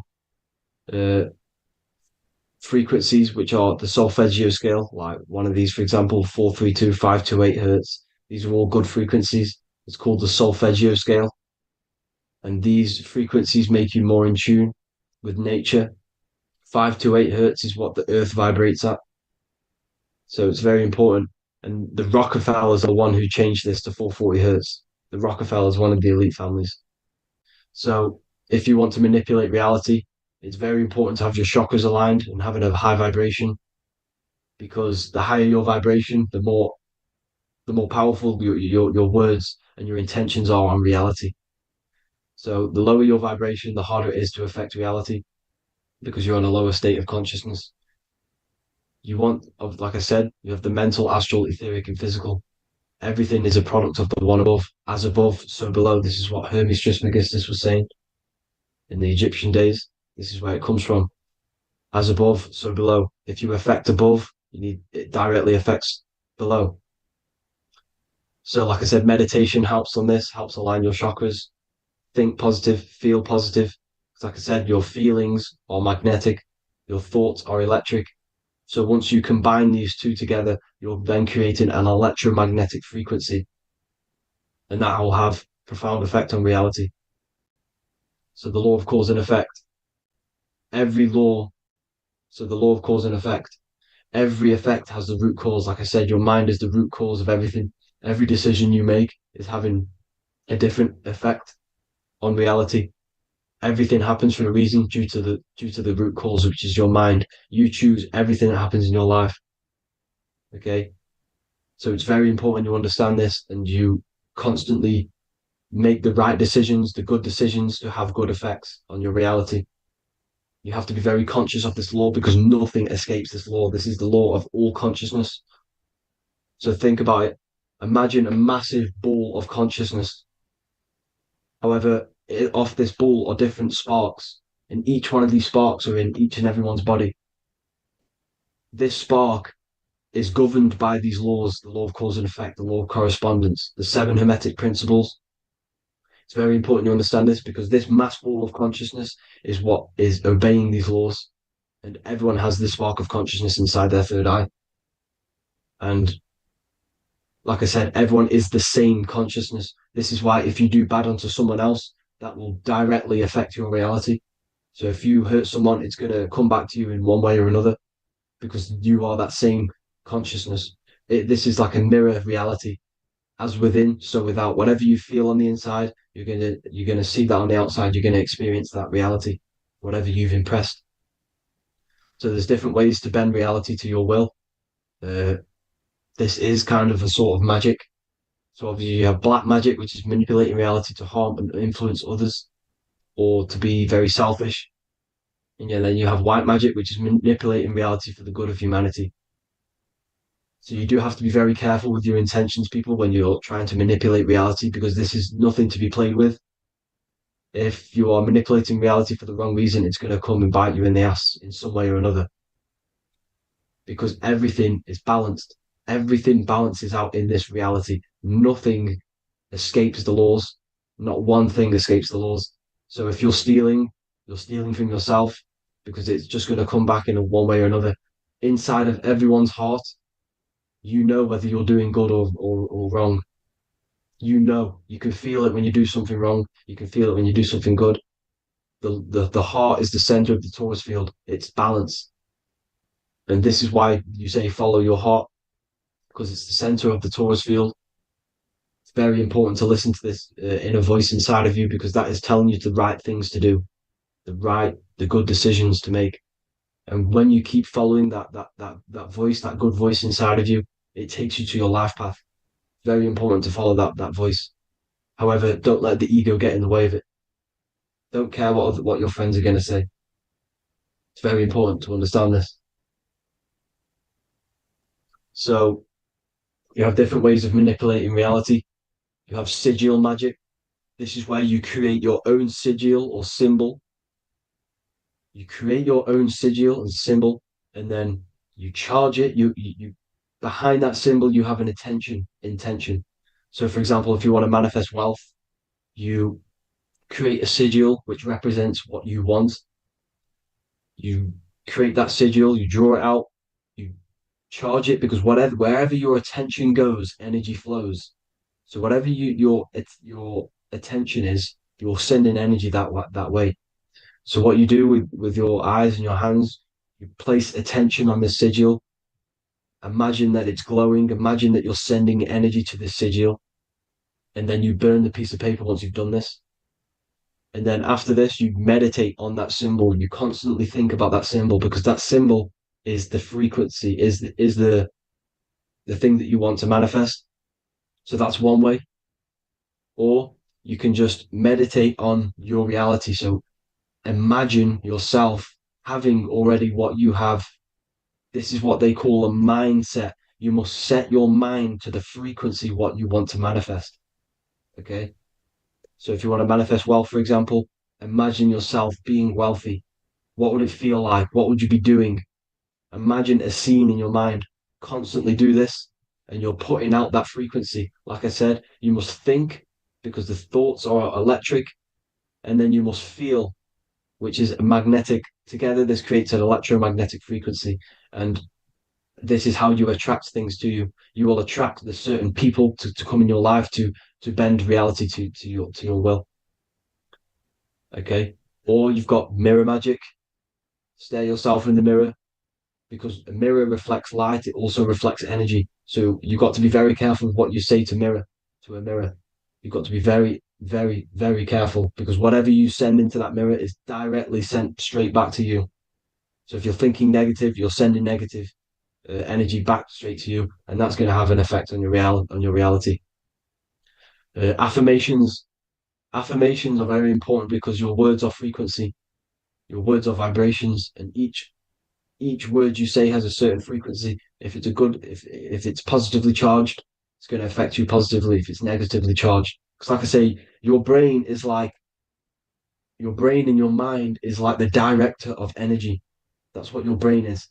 And it directs energy into certain things. You can either positively charge it or negatively charge it. And this brain is creating your reality constantly. It's manifesting your reality constantly in the present moment. So this is what the government knows. The government know your mind is the root cause of reality. This is why they call themselves a government. Government. The New World Order is not being manifested by them. They are controlling the information. They are controlling your perception of this reality. And they know the mind is the root cause of reality. Therefore, if they control your perception of reality and your information, what you believe, you're going to manifest that information, that perception. So we, the people as a collective consciousness, are the ones manifesting this New World Order. You see, so this isn't black magic. They're actually tricking us into manifesting their own their plans, this New World Order. You see, this is how smart these people are. They know how to get around the laws of reality. They know how to bend reality to their will without facing the consequences. They're getting humanity to do it. You see, there is a collective consciousness. As like I said, we all have that same spark of consciousness, right? So as a collective consciousness, we are on a very low vibration at the moment. However, we are waking up rapidly. There are more and more people waking up at the moment, and light always chases away the shadow. Light is a lot more powerful than darkness, you see. So one person waking up has a massive effect than one person being asleep. It has a profound effect. Because like I say, the light always chases away the darkness. It's more powerful. The light is always more powerful. High vibrations are more powerful than lower. So that's it for this, people. I hope you all enjoyed. This is a short, quick video. God bless you all.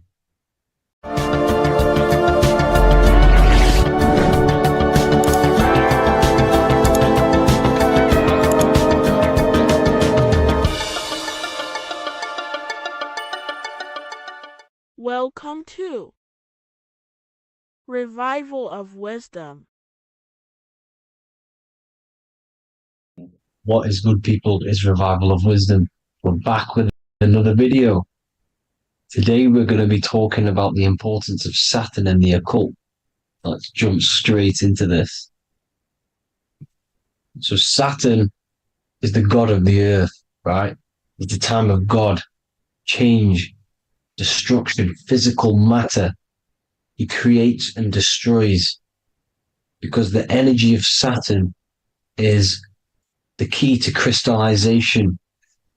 It wraps things in physical matter, right? He creates everything, all life forms, and he takes things back, because the day that you're born, that's the day that your expiry date is coming. The time is ticking until Saturn takes your life. This is why he's known as the Reaper.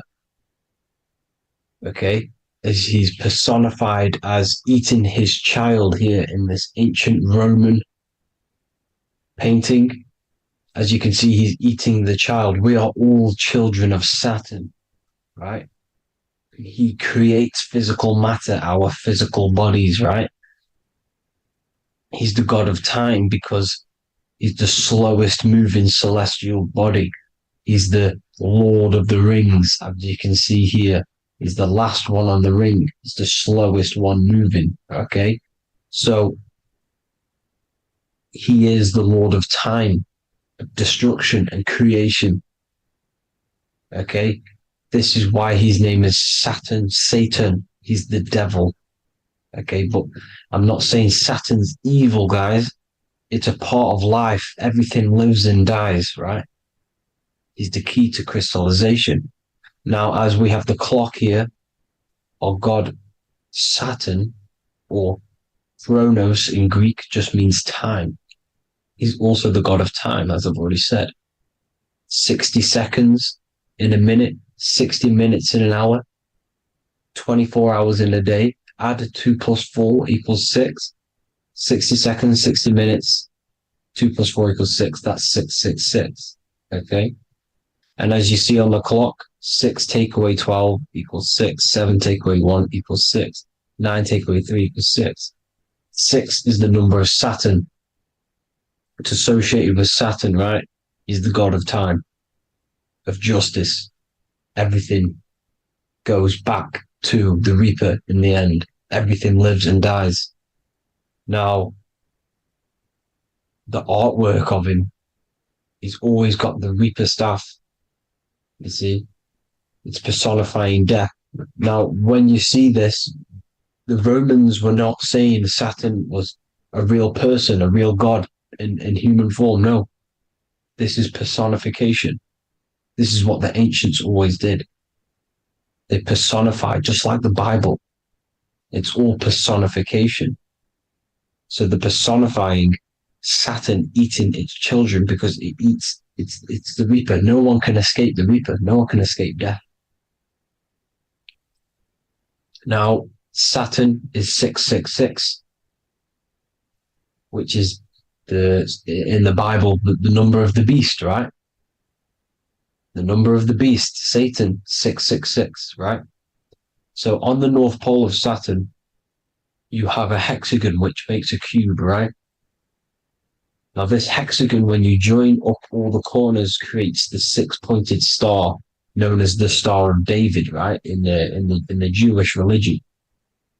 Now, as you can see, the 6-pointed star has 6 points, 6 mini triangles, and a 6-sided hexagon. That makes 666.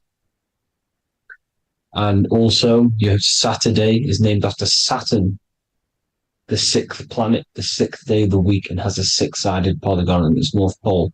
That's also 666.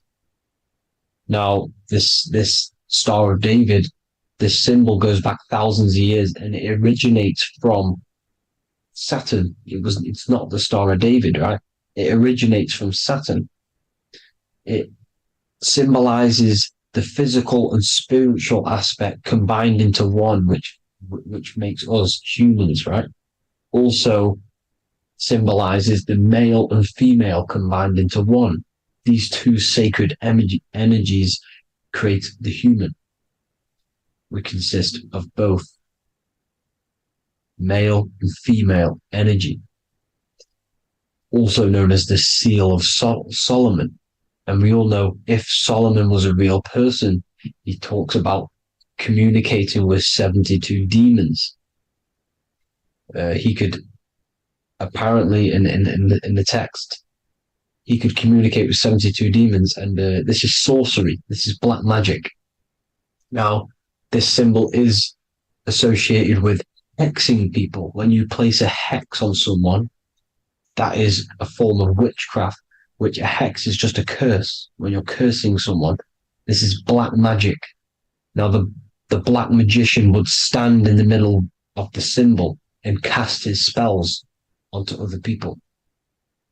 Now, this symbol is obviously on the $1 bill, twice on the $1 bill. And it's very, very ancient symbol. And it originates from Saturn. And let's keep going. So the cube. So I've just said how you see the cube on the North Pole of Saturn, right? The cube is limited. It's a 3D shape. It symbolizes limitations to the physical 3D dimension, the third dimension, the physical realm which we are in. Now, as you can see, the color associated with Saturn is black, right? Black is infinite potential. Black is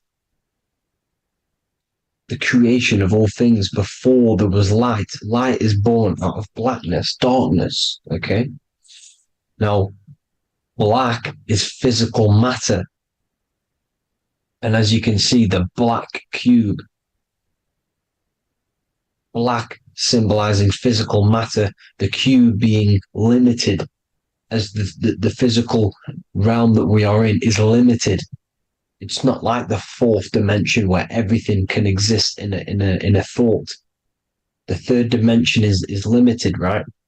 And this is what Saturn is. It limits you to the 3D 666. Your body limits you to your physical body. Now these black cubes are placed everywhere, as you can see: Australia, Denmark, Manhattan. There's one in New York. As you can see, the Apple have a cube. The Nintendo GameCube, Trump Tower is a black cube. This is worshipping the energy of Saturn, the god Saturn. Okay, it's not a god; it's a celestial energy. However, it rules over Earth because it pretty much created the physical realm. Now, as you see, when you go to a funeral, you wear black, a black suit symbolizing Saturn, which is the color associated, black. And as you see in Mecca, they walk around the black cube in rings. As you can see here, they're stood around in rings, like the Saturn, the rings of Saturn. The Mercedes symbol. You probably wouldn't notice that, but yes, it's Saturn. And when you graduate from university, you wear a black cube on your head. This is all symbolizing Saturn. Okay. Now, as you can see, the Jews here have a black cube on their third eye whilst they pray. Notice how he's shutting his eyes into blackness, darkness, and he's wrapped around a black strap around his arm. This is symbolizing the wrapping of physical matter, of how physical matter wraps things into existence. And as we all know, the Star of David is a Jewish symbol. So he has the black cube and the Star of David, right? So all of these religions are secretly worshipping Saturn. Okay, this is all Saturn worship, Kronos, the god of time and destruction, the physical reality. Now, as you can see, it's symbolized everywhere in all major corporations. Pepsi, internet, that's obvious. NASA, of course, NASA. NASA means to deceive in Hebrew. Universal, Walkers, that one's so obvious. Nike, Toyota. So many different ways they symbolize it. You either see the rings of Saturn or the black cube, as I just showed you here, the Nintendo and the Mercedes, right? It's absolutely everywhere. Now, they also use 666 to symbolize it, as I've just broken it down to you. 666, the World Economic Forum. We all know how they're trying to enslave us into this new world agenda. Google Chrome, CERN, Disney, Coca-Cola, Cadbury's, all of these have 666. Now, every UPS barcode has 666. And even www. Is Hebrew for 666, as you can see here. Monster. It's the same Hebrew letter that means 666. Drake, 6 God. That's his God, Saturn. Why? Because they love physical realm. They love the physical dimension, the third dimension. Because they can rule here through riches. They can build an empire here. It's not like the fourth dimension. They don't want to ascend. They want to stay down here in the physical realm. Okay? Now, this is why they're cloning. They can move their consciousness into other clones to live forever. This technology exists. This is why they love the third dimension. As you can see, all of these sellouts here, Drake, Leonardo DiCaprio, you know, all of these people doing 666 because this is their God. This is their God. They love the physical realm. They sold their souls for wealth and fame in this physical realm. So why would they leave? You see? Now, this isn't all just evil, okay? So you have 7 chakras, right? You have 7 days of the week, 7 solfeggio scale notes. These are frequencies, the solfeggio scale. Now, it's called the Saturn moon matrix because the moon symbolizes your mind, because you're created out of the Holy Trinity, which is body, mind, and spirit, right? That's the triangle, the equal triangle, body, mind, and spirit. Now, the 3 main celestial bodies are Earth, Moon, and Sun. The Earth being your physical body, the Moon being your mind, and the Sun is your soul, hence why it's called solar. It's a solar soul. Now, these symbols are alchemical symbols. So when you're doing alchemy, you use these symbols to obviously symbolize what we're talking about. Now, as you can see, these are all the symbols of the planets. Of Saturn is created out of the moon on top, the moon on the bottom and the earth on top, as you can see here. You see? And this creates the number 5. Now, with the moon being your mind and the earth being your physical body, this is mind over matter, because the earth is your body's matter. This is matter over mind. You don't want to be matter over mind. This is low states of consciousness. You won't be mind over matter. You see, to manipulate matter, to create your own reality. Now, obviously, we all know Saturn is associated with the lowest chakra, which is the root chakra. This is to deal with your animal instincts. When you're down here, you identify as the physical body. You don't know anything spiritual. You're you have a pure physical mind. You don't believe in anything spiritual. This is survival mode, consumption. They want you trapped down here, which is matter over mind. They don't want you to create your own reality, which is mind over matter. You see? Now, that's what Jupiter is. Saturn is the moon on the bottom and the earth on top. But Jupiter is the moon on top with the earth on the bottom. That's mind over matter, you see? So, these chakras are an ascension process from matter, physical matter to spiritual. This is the ascension. This is the stairway to heaven. This is Jacob's ladder. You see? Now, the number 5, which is obviously associated with Saturn as well, which create the symbol for Saturn, created the number 5. You have 5 senses, 5 elements, 5 physical elements. As we all know, Saturn crystallizes everything into physical matter out of the 4 elements. 5 fingers and toes, 5 points of man. Okay, the number 5 is the number of justice. Saturn holds things back. He restrains things from you, makes you learn the lesson. Now, 666 is not all evil. 666 is the atomic structure of the carbon atom. 6 protons, 6 electrons, 6 neutrons, right? We are carbon-based life forms. All life forms are based on the bonding properties of the element carbon. Because Saturn crystallizes everything into physical matter. Now, the Masons symbolize this with the checkered boards. They have the black square, which is obviously matter, as I just said, the black cube. And spirit is the white square, because white is eternal light. White and light, you see? Black is physical matter.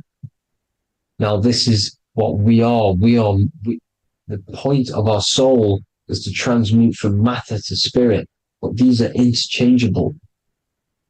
This is the constant cycle between spirit and matter, High vibrational matter turns into spirit. low vibrational spirit turns into physical matter.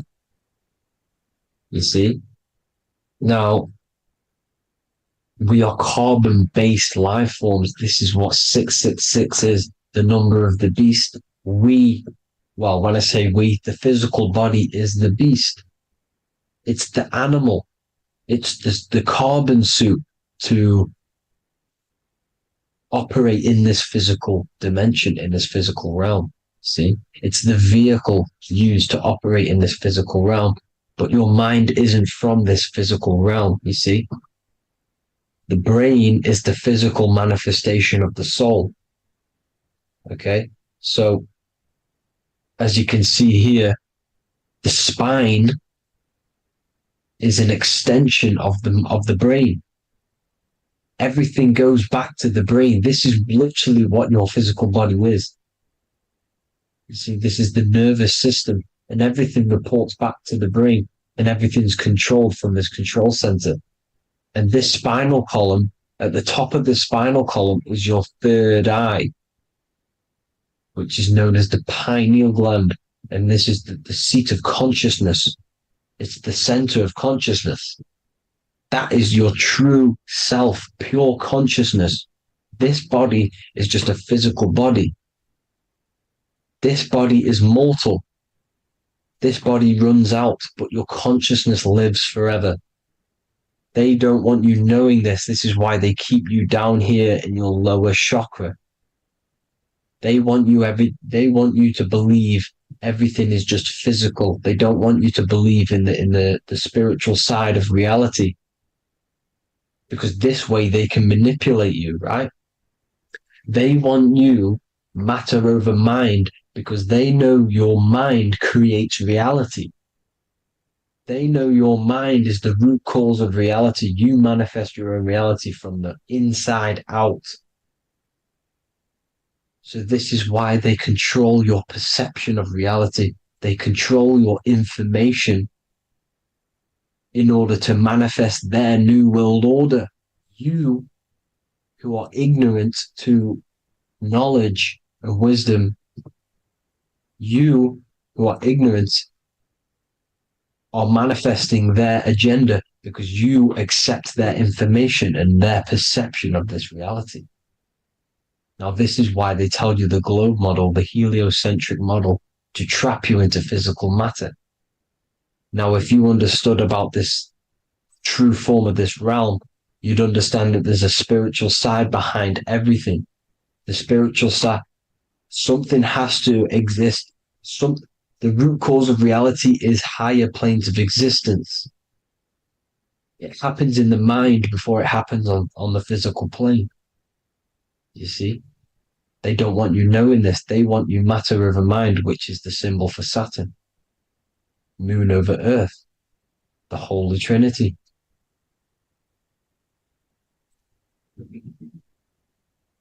Now, as you can see, the cube also makes IXXI. This is Roman numerals. This is Roman numerals, and when it's translated from 9/11. Yes, 9/11. This is the secret code of the one world order. The two twin towers, when the two become one. Okay, when the two become one, this is how you reach the higher states of consciousness, the physical and spiritual. Now, as you can see, the 9/11 memorial are two black cubes. It's two black cubes. This is all Saturn worship. Now, I'm not saying that Saturn is an evil celestial body, right? No, everything has a good side and a bad side, right? It's duality. The spirits of Saturn on the dark side are the most evil demonic spirits. Now, these are the spirits that these are invoking through these rituals, right? Yes, 9/11 was a massive ritual. It's a satanic ritual, okay? Now, we all know Elon Musk. Elon Musk is coming with the mark of the beast. In English gematria, this equals 666, right? 666, as I said, is the number of the beast. You are the beast, your physical body. You see how the Bible twisted things up to make things more confusing, right? But it's there. You just have to have the knowledge to be able to read the Bible properly. As we all know, we had this virus. I'm not going to say the name because I'll get flagged. This virus adds up to 666 because this is all part of the New World Order. It's all part of keeping you in this physical dimension. Okay, now as you can see here, Novus Ordo Seclorum on the back of his shirt, on Elon Musk's shirt. This is also on the $1 bill, Novus Ordo Seclorum. This means New World Order. Yes, New World Order.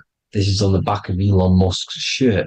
And as you can see here, he owns Neuralink, which is the brain chip, which they're going to be putting into implanting this onto your brain. This is the New World Order to connect you and merge your consciousness with AI. Neuralink and Meta, he owns Meta as well, which is the metaverse.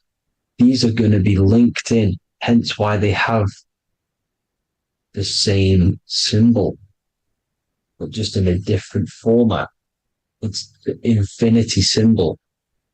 And the infinity symbol comes from the Taurus field, as you can see here, your electromagnetic field from around your body. Now, the end goal is for this New World Order is to trap your consciousness inside of an alternative reality being projected from the metaverse. Because the metaverse will be the reality. Neuralink will be the brain chip inside of your brain, projecting your consciousness into an alternative reality while they harness your energy of your physical 666 body. Now, this stuff gets real deep, people. Now, this is the end goal of the New World Order, is to connect you with AI. This is why they're trapping you and keeping you in these lower states of consciousness in the Saturn associated root chakra.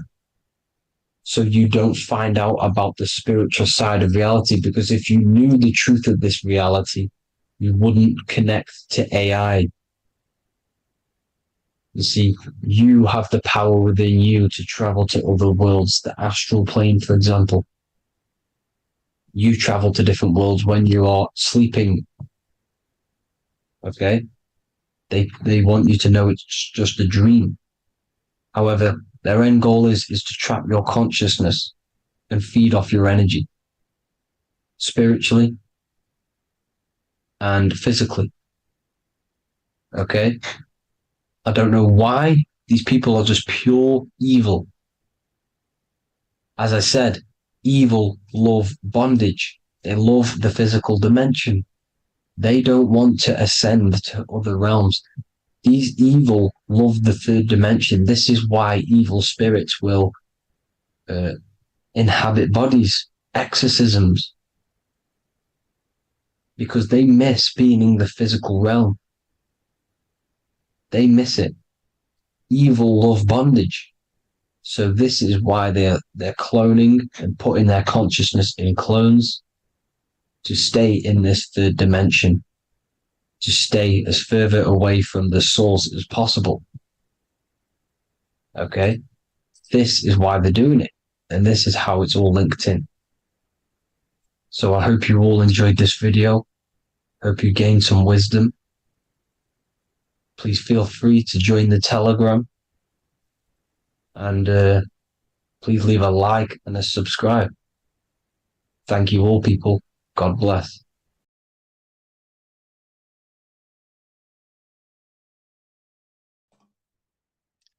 So this is known as the bag of the gods. This symbolism is widely known, but no one knows what it truly symbolizes.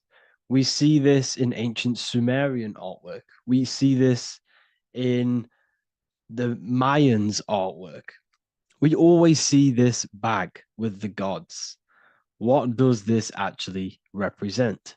Okay, so the bag itself represents carrying. Carrying what? It represents information, it represents knowledge.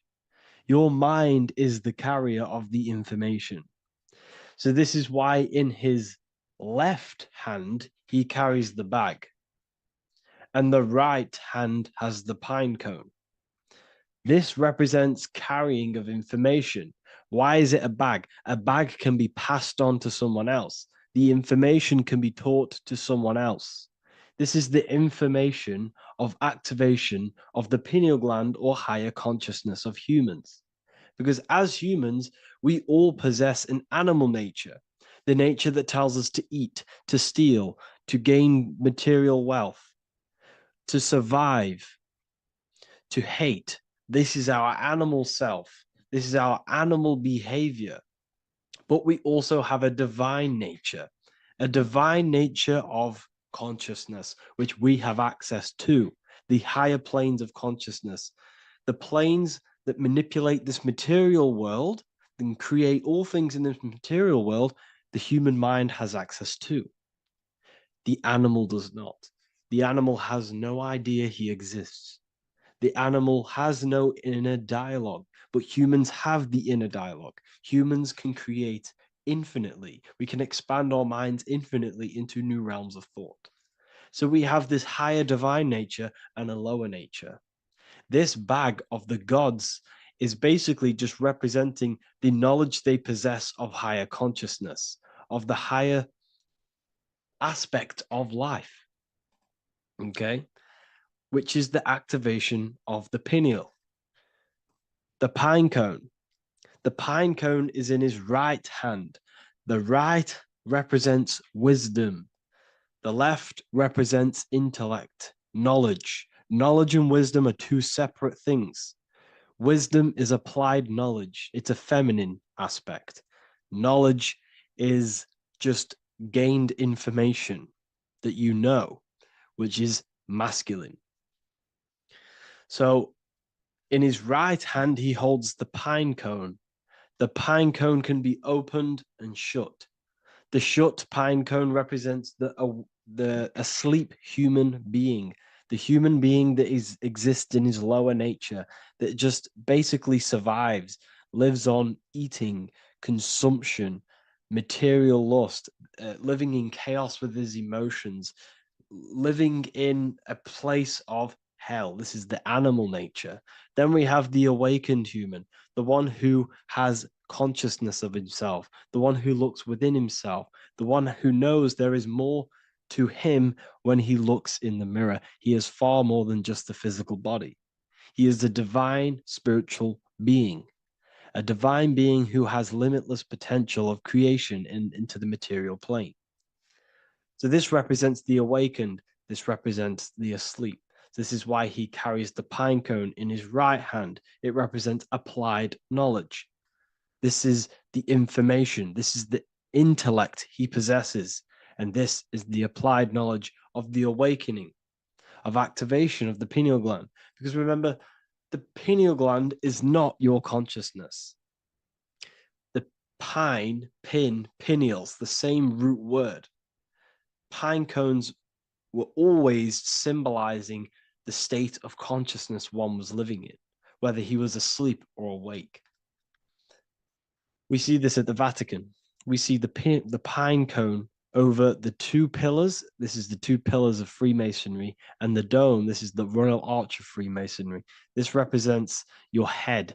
This is the two pillars, the two hemispheres, and the pine cone in the middle, which is the pineal gland. What is the pineal gland? The pineal gland is not your consciousness. It is not the third eye, and it is not the mind. It's not the mind's eye. The pineal gland is a radio receiver. This is your body. Your body is an antenna. Most people think they are this body. This body is nothing but a receiver and a downloader of consciousness. Your brain does not produce consciousness. You are not this brain in your head. This brain is a downloader of consciousness. Consciousness comes from a way higher divine plane, which is what this image is showing here with the clouds. The mind is light. Consciousness is light. And this light is coming down into the material plane, and your body is basically a crystal antenna which is receiving and downloading this consciousness. So you can experience a three-dimensional reality. So God can experience himself in a divided, separate state. This is what this represents.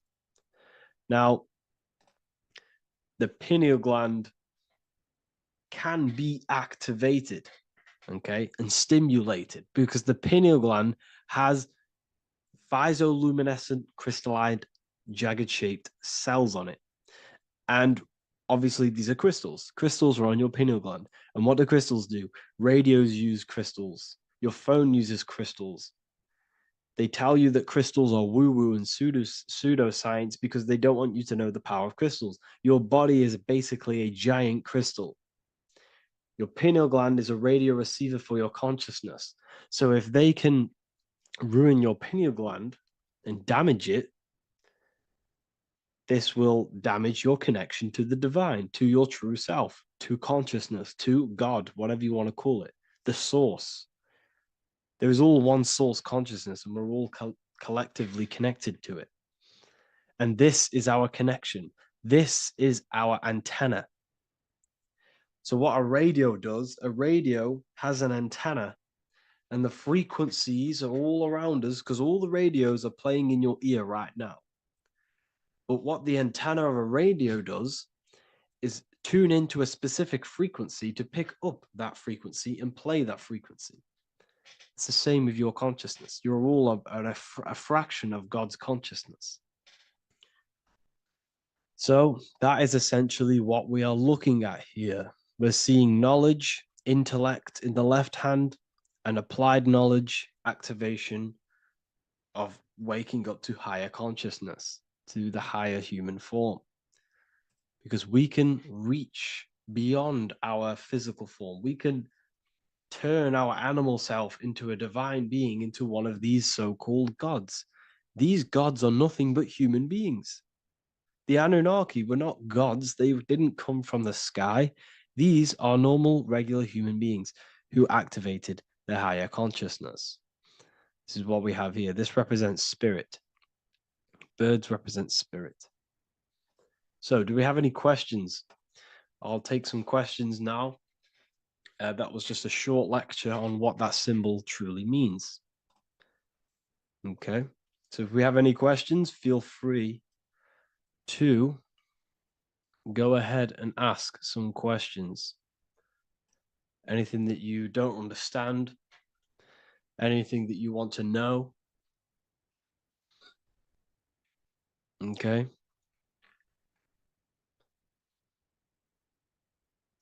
So base reality would be where source resides. Yes, the base reality is your consciousness. Are these lectures available in the university? There's a whole section, basically inside the university, there's a whole section with like over 30 long form lectures like this. So the base reality is where the source resides. Yes, the base reality is your inner world, your consciousness. That is the only thing that exists. Your outer world is just an effect of your consciousness. Your consciousness, everything that has gone on within the mind and emotion is pushed outwards into your reality. You have thought and felt your way into your external circumstances. Your life is a direct correlation of every thought you thought in the past. Therefore, your inner world of consciousness is creating and molding your outer world.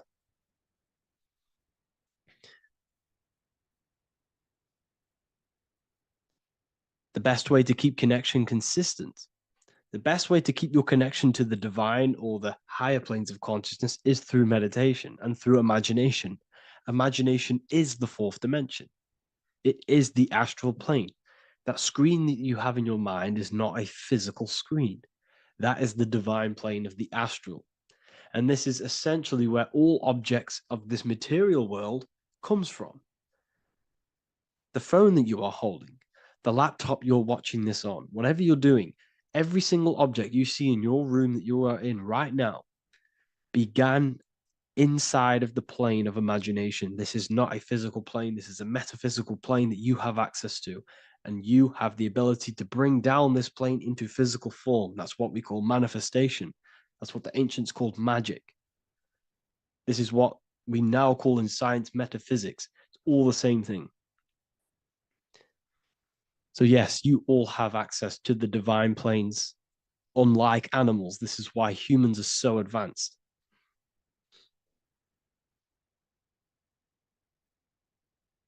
Okay. Is the pineal able to constantly activated, or is it just a temporary experience? I don't fully understand that question, unfortunately. Maybe you could word it in a different way. The real meditations on the university, legit, y'all, yes. In order to connect to consciousness, you need to sit in meditation and turn off your feelings, and the feeling of unity will come. Do I understand correctly? Yes, that is correct. So when you sit in silence and in stillness, I highlight the word stillness because stillness, when you are still, no information from your nervous system is being decoded by the brain. So when your body is still and does not move, your nervous system starts to relax and comes to a balanced state. Your brain starts to relax, it comes to a balanced state. The left and the right brain stop working, the nervous system stops working. Then, once the body, the material body is shut down, you then have access to consciousness. You can't access consciousness if the body's in such a busy state. If electricity is being fired every 2 seconds, your whole body's electrical. When you move your foot, that's electricity being fired from the brain to the foot instantly through the nervous system. The brain, your whole body is a technological machine. So you must shut down the technological machine to access the divine that exists beyond the technological machine. Do you understand that? Did we create ourselves from the higher plane? When you say yes, you created yourself, you manifested yourself in this material form for a reason in this specific time and place. Wisdom books, are these available inside the university? Yes, they are. So anyone who joins the university, they all gain 50% off the store. So you can get anything off, anything you want inside the store for 50% off. Plus you get the Book of Wisdom Volume 1 PDF for free. You get the Human Health Guide. Plus you get all of the library books. There's a loads of different books on occultism, symbolism, esotericism. Do you need to place your attention somewhere specific during meditation? You can do. Okay, you can do. So if you struggle, when you first start to meditate and you struggle to turn off the thoughts, think of the back of the brain, the back of your head. Don't think of it, place your attention on it. Okay, so when you place your attention on the back of the brain, this now shuts off thought because the back of the brain doesn't have any activation to do with thought. The front brain does, the neocortex. That's all to do with activation of thinking. So place your attention on either the back of the brain or your breath. What's more important, creating yourself or finding yourself? It's balance of both. So in order for you to create fully, you must have awareness of self and awareness of thought and control over the mental dialogue, the inner voice inside of you. Okay. When you control that inner voice, that is when you gain power. That inner voice is what brings commands into physical reality. Before you kick a football, there is a change in consciousness. There's a decision made in consciousness before the body takes to action. Therefore, every physical manifestation is a change of inner consciousness before it's a physical reality. You can have the reality you want through consciousness before physically having it. That's the secret to creating. But you must believe it like you know the sun is going to rise in the morning. That's how much you should know that you have that reality in consciousness through feeling and thought and imagination. And that's how you can truly create in your reality. Shrooms help with consciousness or ego. I can't really talk about that because I'm maybe uploading this to YouTube, unfortunately. But we need to clean our pineal gland first from calcification. Yes, definitely. You should go on a detox the body, because you can't really connect with consciousness if your body is in such a dirty state. Because the brain is, your nervous system is in a state of fight or flight, trying to fight off all these toxins. So when you meditate, you're probably going to be having thoughts all the time because your brain's firing, your nervous system's being attacked through toxins. So you must detox to have a true connection with the divine. Your diet plays a big role in your spirituality and mentality. What is the most optimal food for pure consciousness? Fruits and vegetables. They possess consciousness. So when you place them inside of you, they're syncing with your consciousness. How to check the cleanliness of your body, your skin, your teeth, your tongue, your mouth. If your skin has spots, different colors on it, you're not clean, because your skin is a reflection of your inner organs. Coffee's not the best for you. Coffee gives you fake energy. Okay. So what coffee does, that buzz you get off coffee, is actually the toxic effect of the chemicals reacting with your body. If I'm inside the university and wanted to buy your book, you said it would be 50% off because we are your student. Is that automatic, or we need to have a code? You will have a code. Yes, I'm going to releasing a code for all the students after this. Caffeine equals neurotoxin. Yes, it fries your brain. It fries your nervous system. It fries your dopamine receptors. Will the Q&A last week about money symbolism be posted? Oh, I didn't post that. That's my bad. I totally forgot. I will post that after this. Thank you for reminding me. How to detox the body. The best way to detox the body is going through a week cleanse of fruit. So only consume fruit, sea moss, and cayenne pepper, and lots of freshly pressed juice. Do that for a week or 2 weeks, depending on how you feel, and then start to fast. You will lose weight, but you're not losing weight. You're losing impurities. It's good to do this every couple months, to just go on a raw fruit diet, cleanse the body, push everything out, and then start to fast while consuming sea moss and having lots of freshly squeezed juices. What is an alternative for coffee? Something with high energy levels. Okay. We're not taught the most simplest thing about the human body. It is an electromagnetic machine. It's electrical. It runs off electricity. The only energy you need is electricity, and that is found in fruits, vegetables. If you want energy, drink pure, fresh, pressed juice. That will give you more energy, more electricity than coffee. Can we cleanse ourselves through oil pulling? Do you recommend it? I do oil pulling every day with coconut oil in my mouth. Celery juice is a good one, very good one. Yeah, celery juice.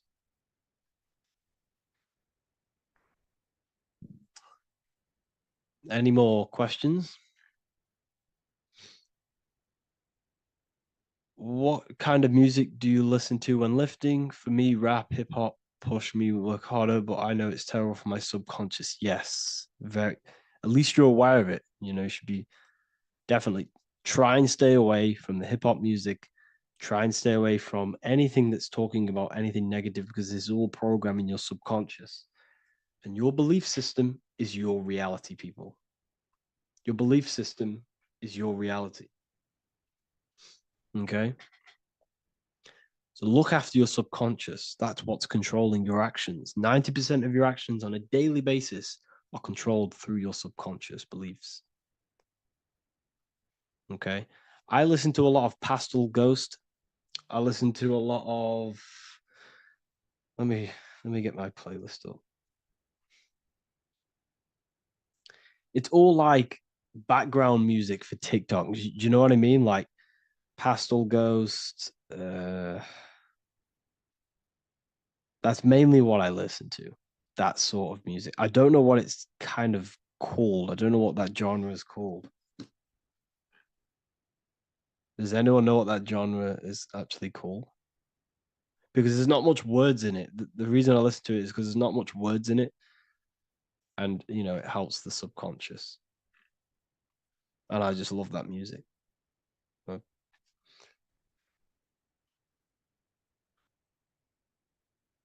Like lo-fi, yeah, a bit of lo-fi.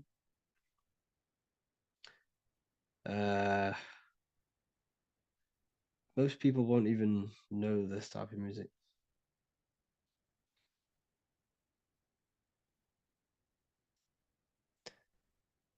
Can you tell us how you use cayenne pepper? So I mix it with freshly squeezed orange juice every morning. So the first thing I have, empty stomach, I have a teaspoon of cayenne pepper, mix it in and just down it every morning. And sometimes at night. The feeling you get in your stomach after putting cayenne pepper on an empty stomach is absolutely amazing. It tingles in your stomach. It kills parasites. It kills all horrible organisms.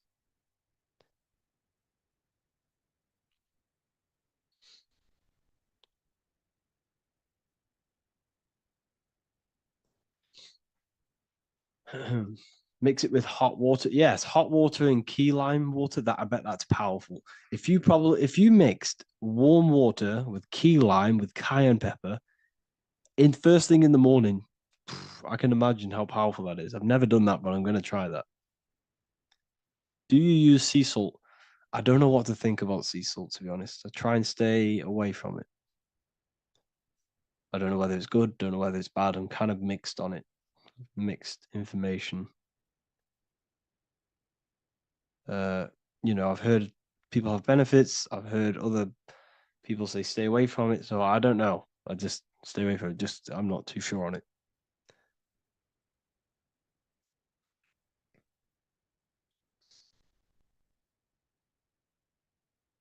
I drink fresh pressed celery juice every morning. Yeah, definitely.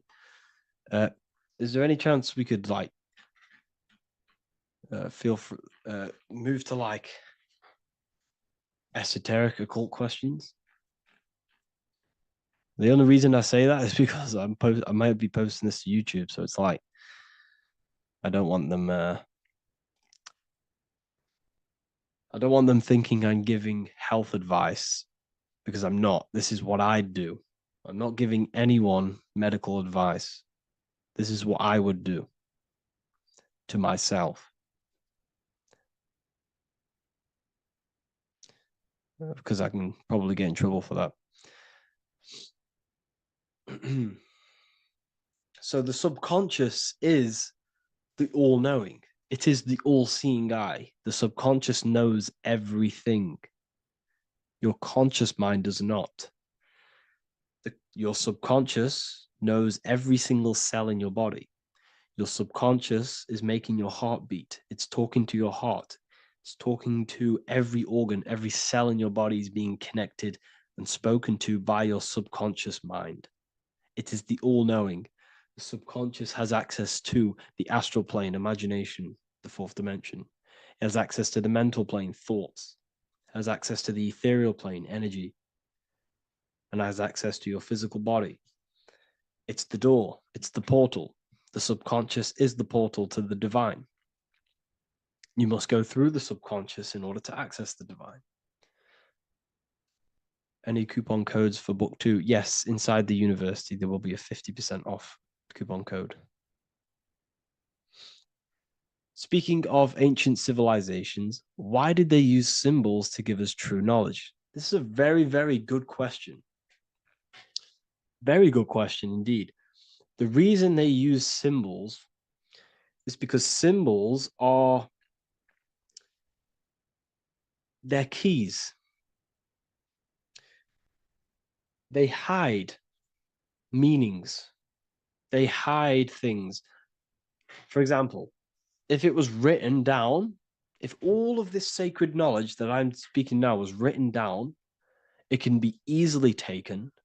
It can be easily misused. Someone can take it, read it, and steal it and misuse it and abuse the world and create horrible things. The reason they use symbols is because they're hidden. They hide the teachings. Only the ones who possess the key, that possess the knowledge, can read the symbol. So the symbols act as a guard towards this higher wisdom, this higher knowledge, which gives you power. All of the knowledge I teach you gives you power. And you can misuse it.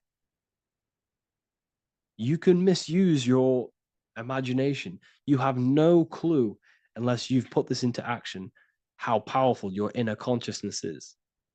You can become a Okay, listen. If you hate your job, it's not the job that you hate. Think about it. It's not the job that you hate. The hate is coming from your inner consciousness. It's the state of consciousness that you hate. So what does that tell you? You can change that inner consciousness to another reality, the feeling of another reality. You can become that consciousness within before you actually externally have it. And by becoming and knowing that reality, that's what produces effect on shaping your outer world. When you really, truly know that reality inside of you, of being free, of being wealthy, of having abundance, your outer world has no other choice but to rearrange itself to your new inner state of consciousness. That's what magic is. It's manipulating your inner state of consciousness. It's convincing yourself that you already have it, not believing it, knowing it. Okay? Knowing is different than believing. Believing is a lie. You should know thyself. Okay? So we can say that human overpopulation is intentional. There is no human overpopulation. We're all cramped in these cities. We're all cramped into one little place. We're not supposed to live like that. We're not supposed to live so cramped. This is why there's so many weirdos out in public. So many weird people doing weird things. This is when things start to go weird, and we shouldn't be living in this state, in this condensed state. We should be spread out. Okay. There is no overpopulation. It's just an illusion, because we all lived in such. Have you ever been on a plane? Have you seen how much land there is? It's crazy. There's no overpopulation. And how many people do they say there's in the world? There's not that many people in the world that they say. I think it's like 8 billion. I think they say there's 8 billion people. There's not 8 billion people. There's probably more like 2 billion. And the reason I say that is because I have a friend who only has like 300K followers. So that's a lot of followers, okay? And he gets recognized everywhere he goes. And he's into all this stuff. And he says, listen, the population is definitely not 8 billion or whatever they say. I think it's like a couple billion. It's probably more like a billion. How to properly manifest intentions. Thought, emotion, and imagination are the key. You must know that you have that reality. Don't believe it. Become that reality within your consciousness. All day long, as much as possible. Feel it. Imagine it. Say it. And have zero doubt. How to have zero doubt? You can't, well, Okay, so the doubt, that little voice that will seep into your mind saying, you can't do that, you can't do this, that's your old voice of your subconscious program. Listen, the reason why most people fail in life is because they have trained their subconscious that they will fail. They have told and believed that they will fail. The reason I will succeed for the rest of my life is because I have trained my subconscious to say, I will win, I will succeed, I will solve any problem. That's my belief system. And if my belief system is that, then my external reality, my conscious mind will seek a way to fulfill that belief. It will seek to control and create that belief in my external world. It will seek to solve any problem. I've trained my subconscious mind to know that I already have the reality, to know that I'm abundant, to know that I have everything that I already need. Therefore, if any problem comes, I can sort it straight away. But most people have a different belief. It's not your fault. We've been kind of manipulated and told this, that they will fail, that they can't do anything, that it's too hard. And that basically casts a spell on the conscious mind, where your conscious mind is just like, no, I can't do that, because of this subconscious belief that you hold. So you must reprogram your subconscious that you can do it, that you will solve any problem, and that you are abundant. That's the reason why successful people succeed. It's because they have a complete different mind state, a complete different belief system in their subconscious.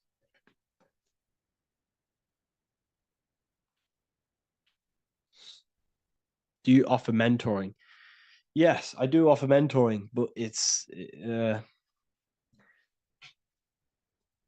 mainly for people who want to grow their online presence,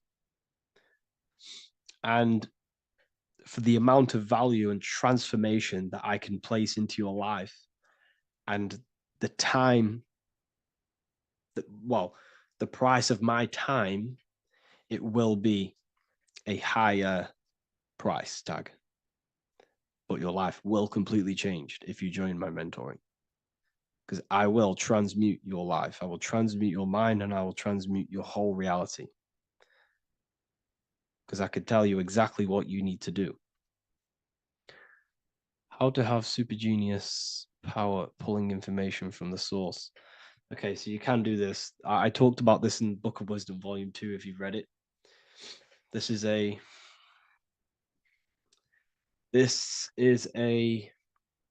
technique that Albert Einstein used. This is a technique that Thomas Edison used. This is a technique that all of the ancient geniuses have used. So you get on a chair, you place metal below you or plates, and you hold a metal ball in your hand, and you fall asleep. And every time you fall asleep on the chair, you're going to drop the ball because your body will become unconscious, and you will basically drop the ball, and it will wake you up because it's going to hit and make a loud bang on the plate. And every time you go to sleep, basically what this is actually doing is shifting your consciousness from conscious into the subconscious. So from physical into the astral. Your consciousness is shifting between these two planes. And as you do this, you can bring down great ideas from these higher planes. So when you fall asleep, have an intention. And when you fall asleep, you'll drop the ball. And when you wake back up, you'll have an idea, and you just got to write it down.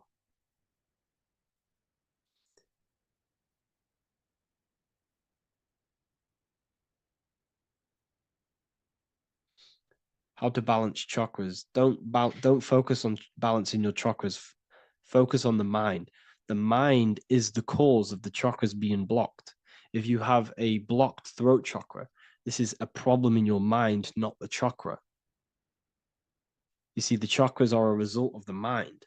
You transmute the mind, you can transmute the chakras and cleanse them.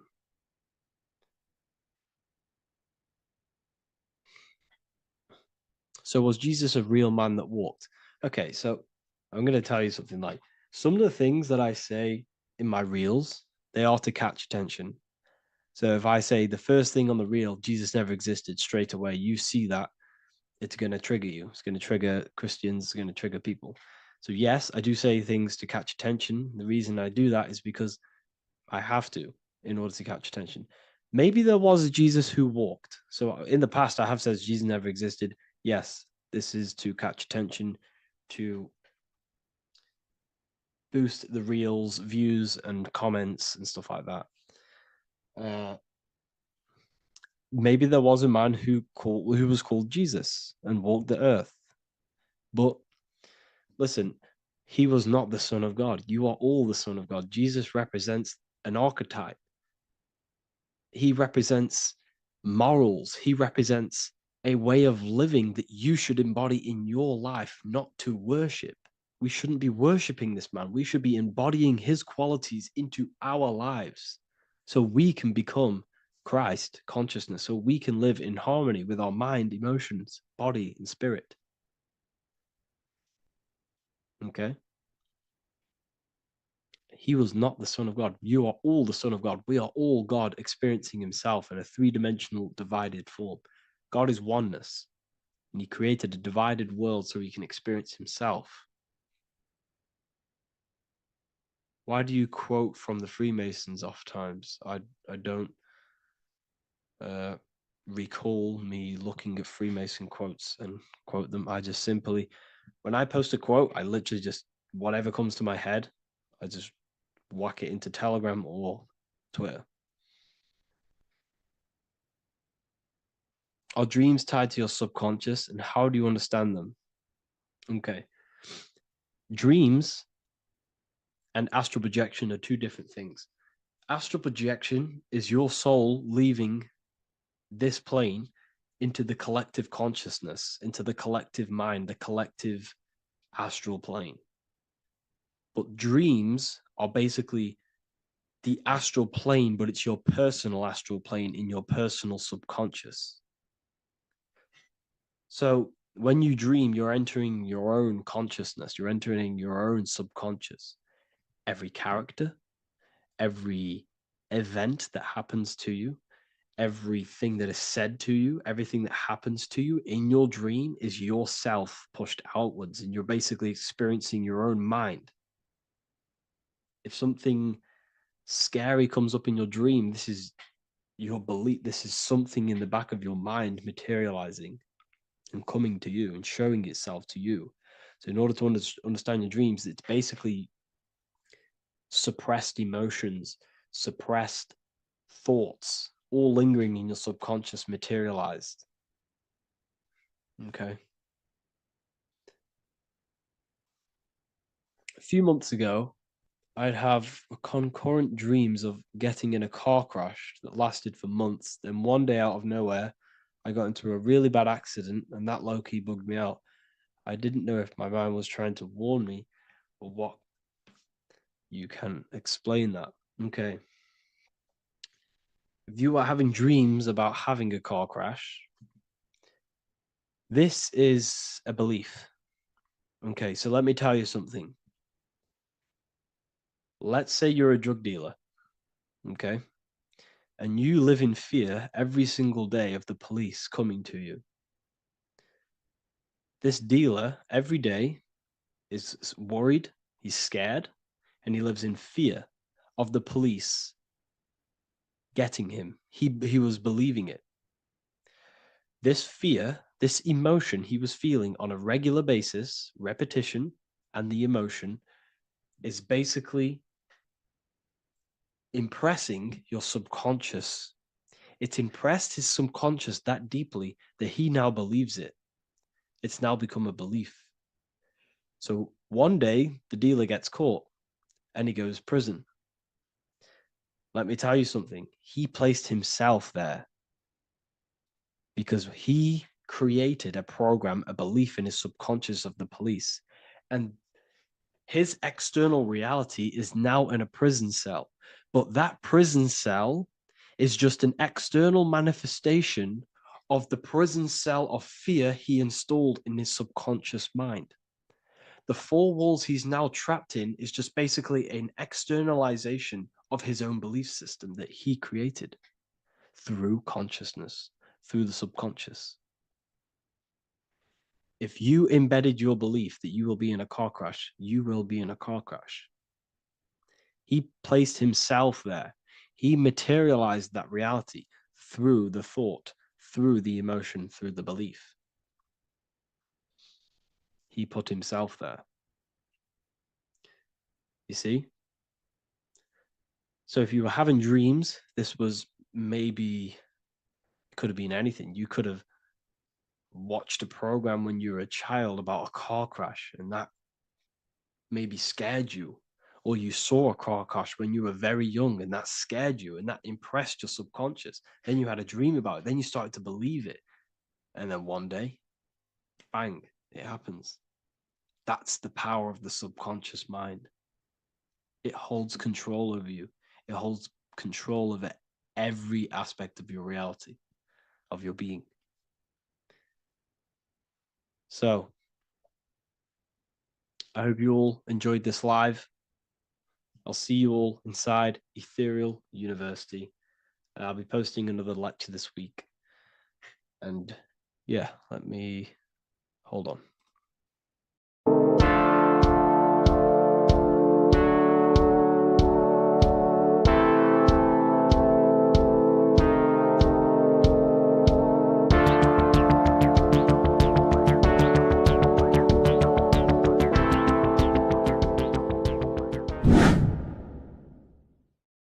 What is good, people? We're back with another video, and this is going to be talking about the connection between the micro and the macro. You know, you are the universe, everything is inside of you.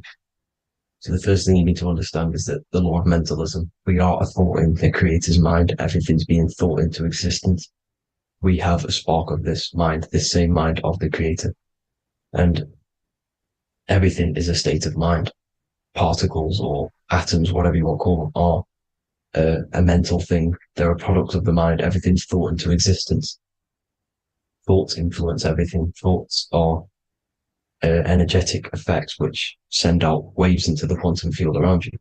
And your consciousness is actually the universe experiencing itself, expressing itself, and viewing itself. So we are the creator, but viewing itself in separate bodies. And this is why they call the material world the world of illusions, because everything's separate here, but we all forget that we are all one. We've all been brainwashed to think we're all separate, but we're all one. We're all the same mind, the same consciousness, everything. So everything's created out of toroidal fields. God created the toroidal field. That's the only thing that exists because the atoms are toroidal fields. And it's the basis behind all creation. As you can see it in the owl's eyes, it creates the infinity symbol. And this was the apple. That apple is a toroidal field. And the toroidal field is made out of dielectricity, which is ether. Ether is black light, and this is counter space. This is another realm. This is what creates God to be omnipresent, to be everywhere at one place at all times. He is everywhere because ether is everywhere. Ether is infinite potential. It connects everything together, and that's what energy moves through. It moves through the ether, and that's black light. Everything is light, as it says in John 4:2. God is light. Everything's a vibrational state of light.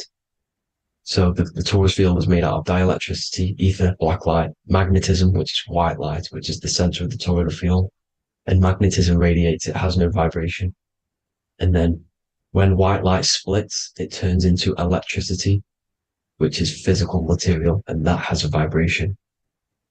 This is the Holy Trinity, the sun, the moon, and Saturn. Saturn, the god of materialism. If you've watched my videos on Saturn, you know that Saturn is crystallizing everything into physical matter. And that's why his old name was El. The ancients called him El. And this is why we get El electricity. This is where El electricity comes from. Because El electricity is only a product of the physical world, which is redshift, blueshift, Adam and Eve. And this is what creates the redshift, blueshift is what is a product of magnetism. When magnetism, white light splits. And this gives us vibration. And this what creates the toroidal field, which is the basis of all physical creation. The sine wave is created out of the magnetic wave and the electric wave. The electric wave is the blue wave, and the magnetic wave is the straight wave, which is radiation. This is vibration frequency. So the magnetic wave is straight, and then you have longitude and amplitude, which is depth, which is dimension. You see how the electric wave has depth and a dimension. This is why you get the cross. This is the cross of Earth. This is the symbol of Earth, of bondage, of physical matter, because it consists of magnetic wave and depth, which is electric wave. And this is where you get the sun cross or the earth cross, whatever you want to call it. It's the cross of physical matter, and the ancients knew this. This is why they used that symbol. Red shift, blue shift, which is the toroidal field, is the basis of all creation, physical creation. And this is why you have the police siren is red and blue. The Matrix movie, red pill, blue pill. You have red blood and blue blood in your body. The Democrat and Republic, the two parties, red and blue.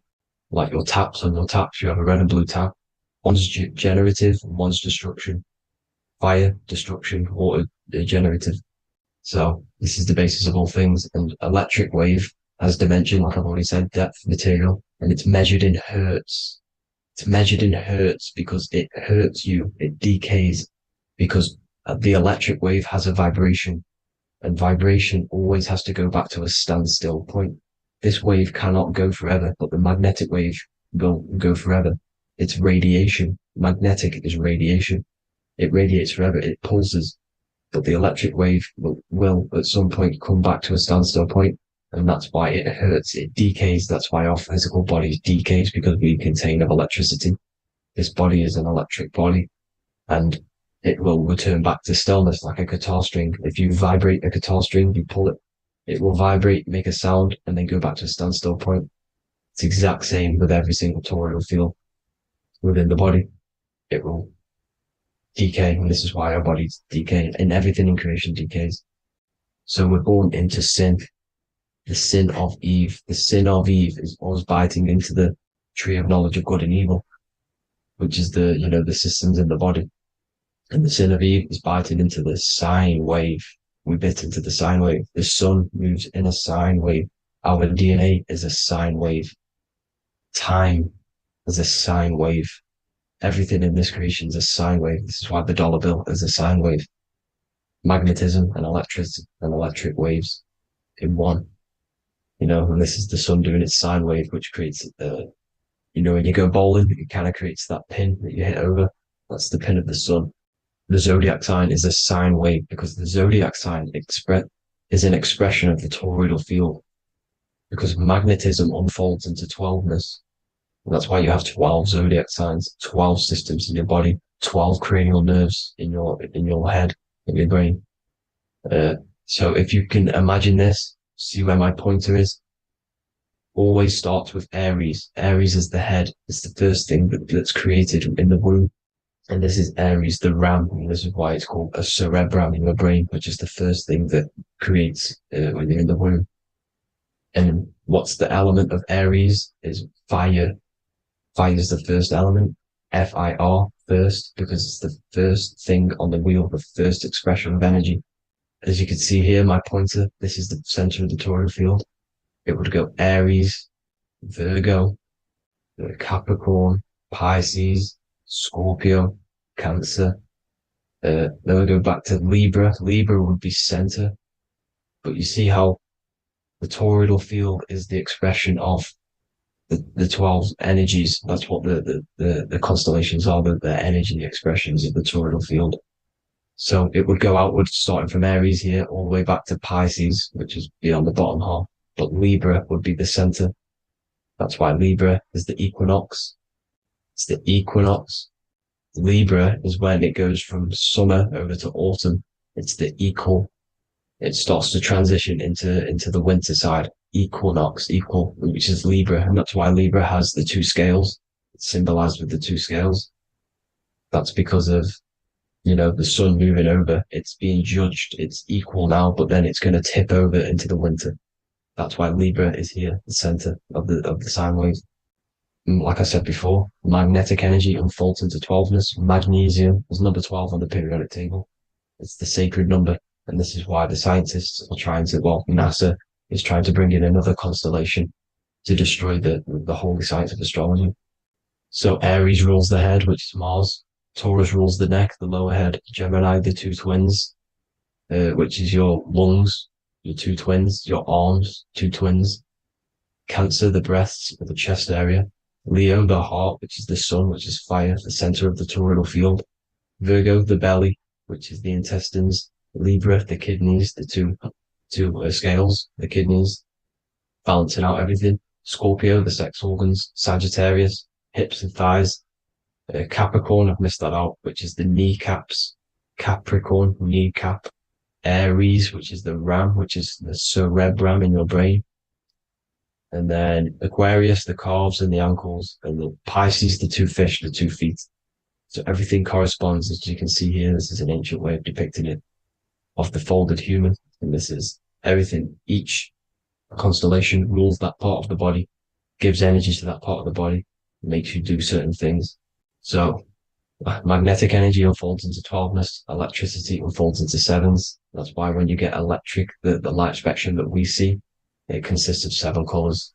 Why we have 7 planets. The 7 planets give us our 7 metals and the 7 solfeggio scale frequencies.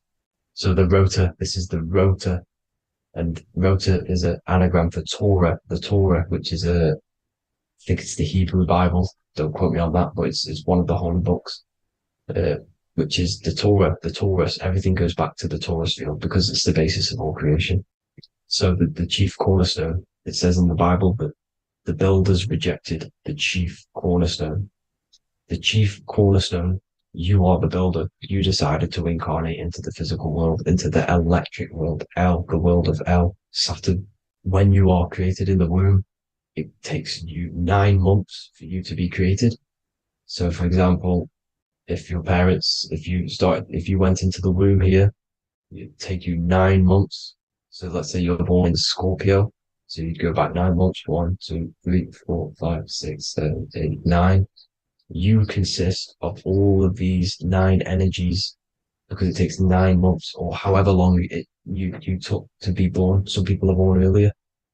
You'd have to find out how many months you were in the womb for. But you consist of these 9 energies, and each constellation has a cell salt associated with it. And these cell salts are vital for your health. And your cells and the optimal health of your body. So the chief cornerstone that you rejected is these 3 cell salts, these 3 constellations. So you're mineral deficient in these 3 constellations. For example, fluoride, magnesium, phosphate, and potassium sulfate. So that's the chief cornerstone. And a cornerstone, people always get it rejected with the cornerstone. The cornerstone is not, it doesn't say the cornerstone in the Bible, it says the chief cornerstone. The cornerstone is a cornerstone of a building, but a chief cornerstone is the top of the pyramid. This is where we get the pyramid of the wheel. So you're mineral deficient in whatever 3 zodiac signs you're not. You were not in the womb for. This is the chief cornerstone you rejected. So the human body is the micro. It is the universe in a physical form. It consists of everything in the universe. Just like your consciousness is the universe watching itself, experiencing itself. Your body is the whole universe. 12 systems in the body, 12 zodiac signs, 7 chakras are the 7 planets. The Holy Trinity of you is your Temple of Solomon, the soul and the mind, the sun and the moon. You know, everything is in you. You consist of everything, all the energies, everything. Heaven and hell. Heaven and hell is a mind state. It's a state of the mind. Head, H-E-A, which is heaven, and the heel, the bottom of your foot, is hell. And the bottom of your foot is the soul. So they're basically saying, well, it's wordplay. They're saying that your soul is in hell because, you know, with the elites being in control. So they call the bottom of your foot the soul, trying to say that you're in hell. The Christ is in you. And this Christ is Greek for what? Christos. And Christos is Greek for the oil. And this oil is produced in the cerebrum, the Aries, the ram, the cerebrum. It goes down the pineal. Well, the pineal and the pituitary are underneath the cerebrum. Goes down the pingala and the ida. The pingala being the positive charge connected to the pineal gland, pin, and the ida connected to the pituitary. And this is the 2 serpents going down the spinal column. And this is why Jesus goes from Nazareth to Bethlehem, and then Joseph and Mary are waiting for Jesus in Nazareth. Joseph and Mary are the pineal and the pituitary gland waiting for Jesus to come back up the River Jordan, your spinal column. So this is the oil. This is the story of Santa as well. Santa comes from the North Pole. Why? Because the North Pole of the Earth is the center of the toroidal field, and the North Pole of you is your spinal column, which is the North Pole of the toroidal field. The North Pole, he comes from the North Pole. This is the North Pole. This is the South Pole of the toroidal field. Comes from the North Pole, which is your mind. And he goes down the chimney and then back up the chimney. This is the chimney. And he drops off the present, which is the Christos, the oil. And this is why Jesus is crucified at 33, because he crosses over the vagus nerve at the top of your spine. When this oil comes back up the 33 vertebrae, these are your vertebrae here.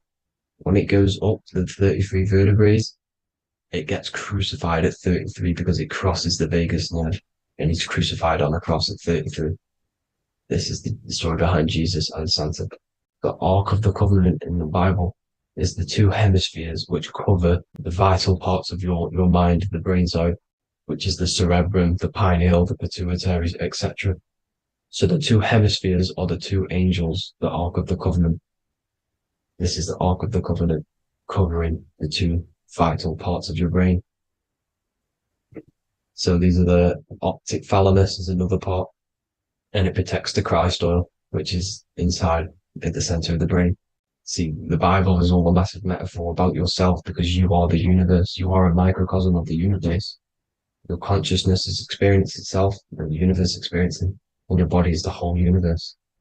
Your head's heaven. So Moses crosses the Red Sea. These are the two hemispheres of your brain. This is the corpus callosum, the Red Sea. So he's pretty much saying that he's uniting the two hemispheres of your brain, because most people in this generation are stuck in the left brain, which is just logic, reasoning, science and maths, writing. This is what school teaches you to do. It keeps you stuck in your left brain. And you want to cross over to you want to cross the Red Sea, which is the corpus callosum, to the right brain, which is awareness, art awareness, creativity, imagination, intuition, insight, using the higher mind, creativity, imagination. If you don't have intuition, then you can't read energy, you can't pick up on bad things. This is what Moses is symbolizing by crossing the Red Sea. And it's also the upper room where Jesus met the 12 disciples. 12 disciples are the 12 cranial nerves in your brain.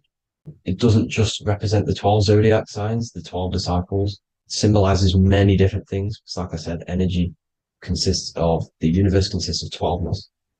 So you have 12 cranial nerves in your brain, and that's the 12 disciples as well. And they want you stuck in your left brain, which is the five senses, materialism. So they say in the Bible that Satan blinds the mind. Satan is Saturn. If you've watched my videos, Satan is Saturn. And you consist of the whole Trinity, which is the sun, moon, and earth. The soul, moon, the soul being your sun, the solar, the moon being your mind, the earth, your physical body. And Satan blinds the mind. Why? Because we enter a soul system. This is a soul system, not a solar system. And Saturn is the Lord of the Rings, which is the outer ring. When your soul enters the soul system, your soul starts to materialize. It hits Saturn. Why? Because Saturn starts to materialize you. You take on the 7 virtues, which are the 7 planets, which are your 7 chakras. And to get out of this soul system, you must get out of your lower nature, your animal nature, which is lust, desire, greed. The number of the beast, 666, which is Saturn, Satan. So you enter the soul system, you take on the 7 energies, which you turn into physical matter. And this is your descension from heaven to say hell. And then you must raise back up from matter to spirit. They say Satan blinds the mind. Why? Because your mind gets materialized. Your soul and mind get materialized. And when you get materialized, it's an intense experience. You lose the divinity within you. You forget the divinity.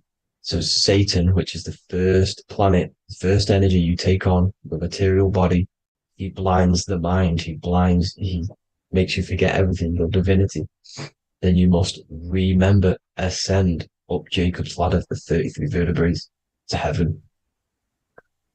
And this is a microcosm of the macro, because you will ascend back up to heaven if you do this, when you leave your physical body, when your body decays. So when it talks about in the Bible, completely destroy them, the Hittites, the Amorites, the Canaanites, all the ites, this is what God says to the Israelites. It says completely destroy them. It's basically symbolizing saying destroy your lower nature. The Canaanites, cannibals. We're under a Canaanite system now, which is cannibalism.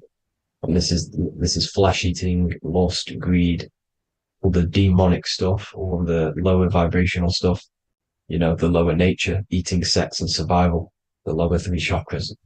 You must get out of these lower three chakras and return back to spirit, which is heaven, which is spirit, love, being holy, being truthful, being passionate, going back to Satan blinding the mind. All of the planets are made out of these three symbols. Satan blinds the mind. And that's why Satan's symbol, this is the symbol for Saturn, Satan, the symbol for Saturn is the cross, which is physical matter, the earth, over the moon. The moon is your mind. So the Saturn symbol saying matter over mind. He blinds the mind. Satan blinds the mind once you enter the soul system. And you must remember, in the Bible, it talks about the Genesis, which is Eve, the sin of Eve, which is biting of the tree of knowledge. With the serpent, which wraps around the tree. It says the serpent placed himself on the tree. Well, the serpent is the spinal column. It's the serpent telling you eat from the tree of knowledge of good and evil, which is your nervous system. And eating from the tree of knowledge of good and evil is doing bad things. For example, over-sexualized, overeating, eating the wrong food. That's eating from your nervous system. It's decaying you. And it's preventing you from achieving the God self, the God consciousness. This is the symbolism of, the tree on the serpent, telling you to eat from the left brain, with the left brain being the sinister. Sinister is Latin for left. That's sin. Sin is left.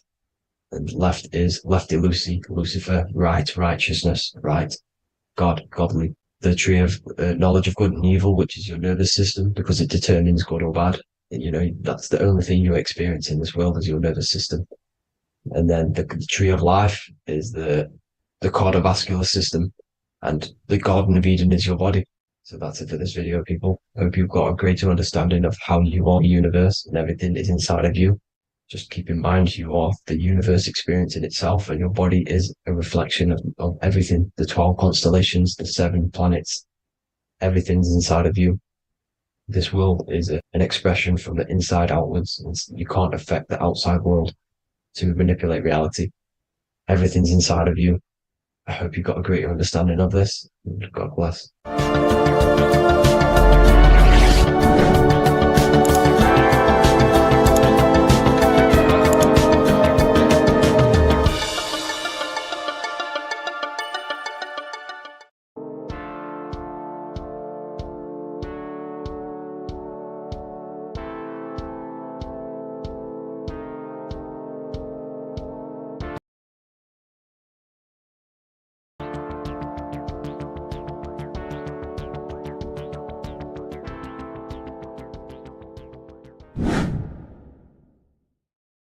How are we doing, people? It's Revival of Wisdom. We're back today talking about sun worship. Okay? And please enjoy. Sit back and enjoy the video. First thing we need to understand is that the sun is the risen savior. It's the light of the world. Without the sun, we have nothing. Now, the sun is the Son of God. We didn't make the sun. No one owns the sun. But who created the sun? Obviously, the Creator created the sun. Therefore, it is the Son of God. And that is what Jesus is symbolizing in the Bible. The Bible is a metaphorical story. That's why it's called the greatest story ever told, because it is a story about the sun, the zodiac. It's about you, the systems in the body. It's about everything that is sacred in this creation. Now you can see the suns behind Jesus' head in all of the ancient portraits, even the ones that are more modern, you still see a sun on the back of his head because he is the sun. He's the light of the world, our risen savior. And this is what Christians are lost because they don't realize it's a symbolic story and they think Jesus was a historical person. He's not a historical person. Okay, this is what we need to get out of our mind. This wasn't a historical person. It's the Son, our risen Savior. The Son is the soul. It's the soul of this creation. Because what is a soul? A soul is pure life force, pure energy. Whatever a soul inhabits, it gives life to. Like our soul feeds our body. The sun feeds the earth because the sun is a soul, and that's why the ancients called it Sol. Because it's the soul and it's in you and it's the light of the world. It's the light of everything. It gives life to all things. Here's Jesus and his 12 disciples. The 12 disciples symbolize the 12 zodiac signs. Aries, it rules the head region because the 12 zodiac constellations rule specific regions of your body. Aries, the ram, you have a cerebrum in your head. This is Aries on the head of the table. His Gemini rules the arms and the lungs. The two twins, Gemini. He's holding up two hands for the two hands and arms. The twins. Cancer has a knife in his hand. It's not so clear, but he has a knife in his hand. Cancer is the crab. Crabs have claws. And he's pointing at Virgo's Adam's apple, saying there's no Adam's apple there. It's a woman. Who's the sixth sign? The sixth sign is Virgo, the Virgin, the only woman in the painting. Now notice how there are 3 people in 4 groups for the 4 seasons and for the 3 months and 3 zodiac signs in each season: spring, summer, fall, winter. Matthew, Mark, Luke, and John with the suns on the back of their heads, because it's the 4 states of the sun. The 4 states of the sun. Now, 6th sign, Virgo, the Virgin, the only woman in the painting with no Adam's apple. Then we have the sun, Jesus, red and blue, red shift, blue shift, electromagnetism. The ancients knew this. He's got one hand open, one hand down, because the sun gives and retrieves. The sun rises and it falls. It gives, then pulls away. That's what the sun does, and that's what he's doing. His arms are out, symbolizing the rays of the sun, casting down onto the earth, giving and then receiving. Libra, his 2 hands are equal, he's holding his arms out equally, because Libra is the 2 balanced scales. Libra is when the sun is balanced between the summer and the winter. It's being judged. The sun isn't balanced. That's what Libra is, the 2 scales. Capricorn is the goat. Goats have 2 horns, and you can see the 2 horns on his head here. See? So this is astrology. This what Leonardo da Vinci is depicting here. It's astrology. And he knew the story of the Bible is all astrology. It's all based on astrology. The Son of God, the real Son. Now here are some Bible verses. I am the light of the world. Obviously, that's the sun. What other light is there that lights up the world? The moon can't do it. It's the sun, the one and only Son, our risen Savior. Because if the sun didn't rise, we'd all be dead. So it's our risen Savior. And it dies for our sins every night and then gets reborn every day. Now, Jesus calms the storm. Mark 4:35-41. The disciples are all on a boat and there's a heavy storm. But Jesus is asleep. The disciple says, Jesus is asleep. We need to awake him. They wake up Jesus, and Jesus got up and rebuked the wind and said to the waves, quiet, be still. Then the wind died down and it was completely calm. Well, when Jesus was asleep, this is the sun not being risen. It's not risen yet. Because in the night times, that's when the storms happen on the sea and the ocean. And when they awake Jesus, Jesus rises because he's the sun. He rises and everything calms. Because when the sun comes, the storms go. You see? So it's the sun.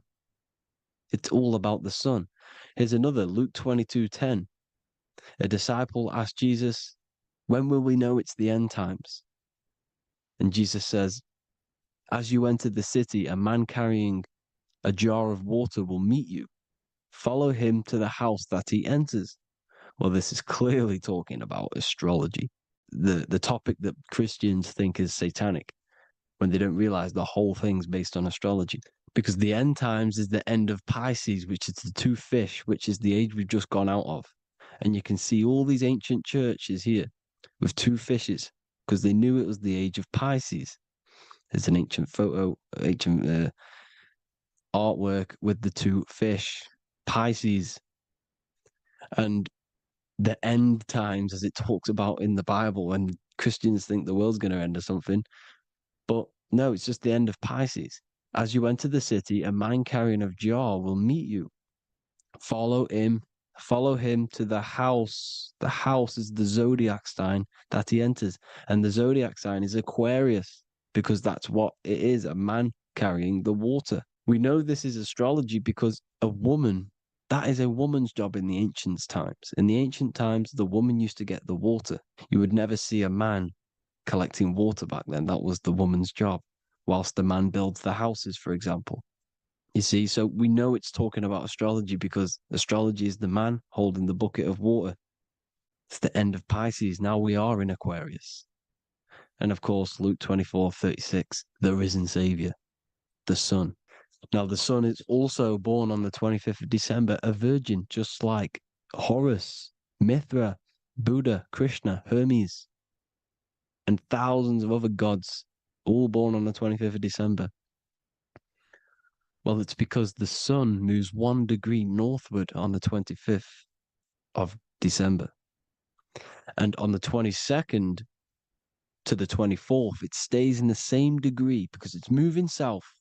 But then on the 22nd, it stays in the same degree on the Southern Crux constellation. And the ancients called this the sun dies on a cross, because the cross is the Crux constellation, the Southern Cross. And it stays on that same degree for 3 days on the cross. The sun dies on a cross, and then on the 25th, moves 1 degree northward, bringing back the summer, the light, the warmth, the growth of crops. And this is the sun being reborn again, a virgin, because it's pure. And here's Mithra, another sun god before Jesus was around, before Christianity. It was Mithraism, and Mithra, Ra is Ra, the sun god, Egypt. It's all about Ra, the sun. You can see the crown of thorns on Jesus' head, symbolizing the rays of the sun. And here are the rays of the sun on the back of Mithra's head. Krishna, the sun. Buddha, the sun. Horus, horizon. All born virgins, all did miracles, all resurrected. Dead for 3 days. Well, here he is, dead for 3 days on the cross. And resurrected. Because it's the most ancient religion ever been on the face of the earth. The worship of the sun. And we should worship the sun, because without the sun we are nothing. The sun feeds us, feeds the earth, feeds everything. Without the sun we are nothing. It's been reversed, and now we're worshipping man. When we're worshipping a man called Jesus, was never real. It's all about the sun, the most high, the most powerful, potent, celestial body in the sky, the orb that feeds us every day. It dies for our sins and rises every day. It's the sun. Now on the Holy Communion Day, it's the worship of the sun. They give out mini suns. Here's Jesus holding a sun. And they raise the sun on Sunday, because they go to worship their sun god on Sunday. Not Saturn Day, not Moon Day, Monday, but on Sunday when the sun is exalting. And they hold suns up above their heads because the sun rises. They're symbolizing the sun rising above their heads as savior. It's the sun. It's the Holy Communion Day. And here's Jesus giving a piece of himself to the children. It's the sun, the light. Judas was known as a backbiter, a backstabber, because he stabbed Jesus in the back. He betrayed Jesus. Well, this is just another astrological story about the constellation Scorpio, because the Scorpio is the J, looks like a J. J for Judas, the scorpion, the backbiter. Scorpions backbite. They bite with their back. And what does Judas do? He betrays Jesus by kissing him to let the warriors know who they need to get. So he kisses Jesus and Jesus gets stabbed in the back. Well, when you get stung or bit by a scorpion, they leave like a kiss. So Judas kisses him and gets betrayed. Well, this is because the sun, when it hits Libra, it's balanced. The sun is balanced because it comes through summer. Now the sun's starting to die. The sun's starting to die. It hits Libra.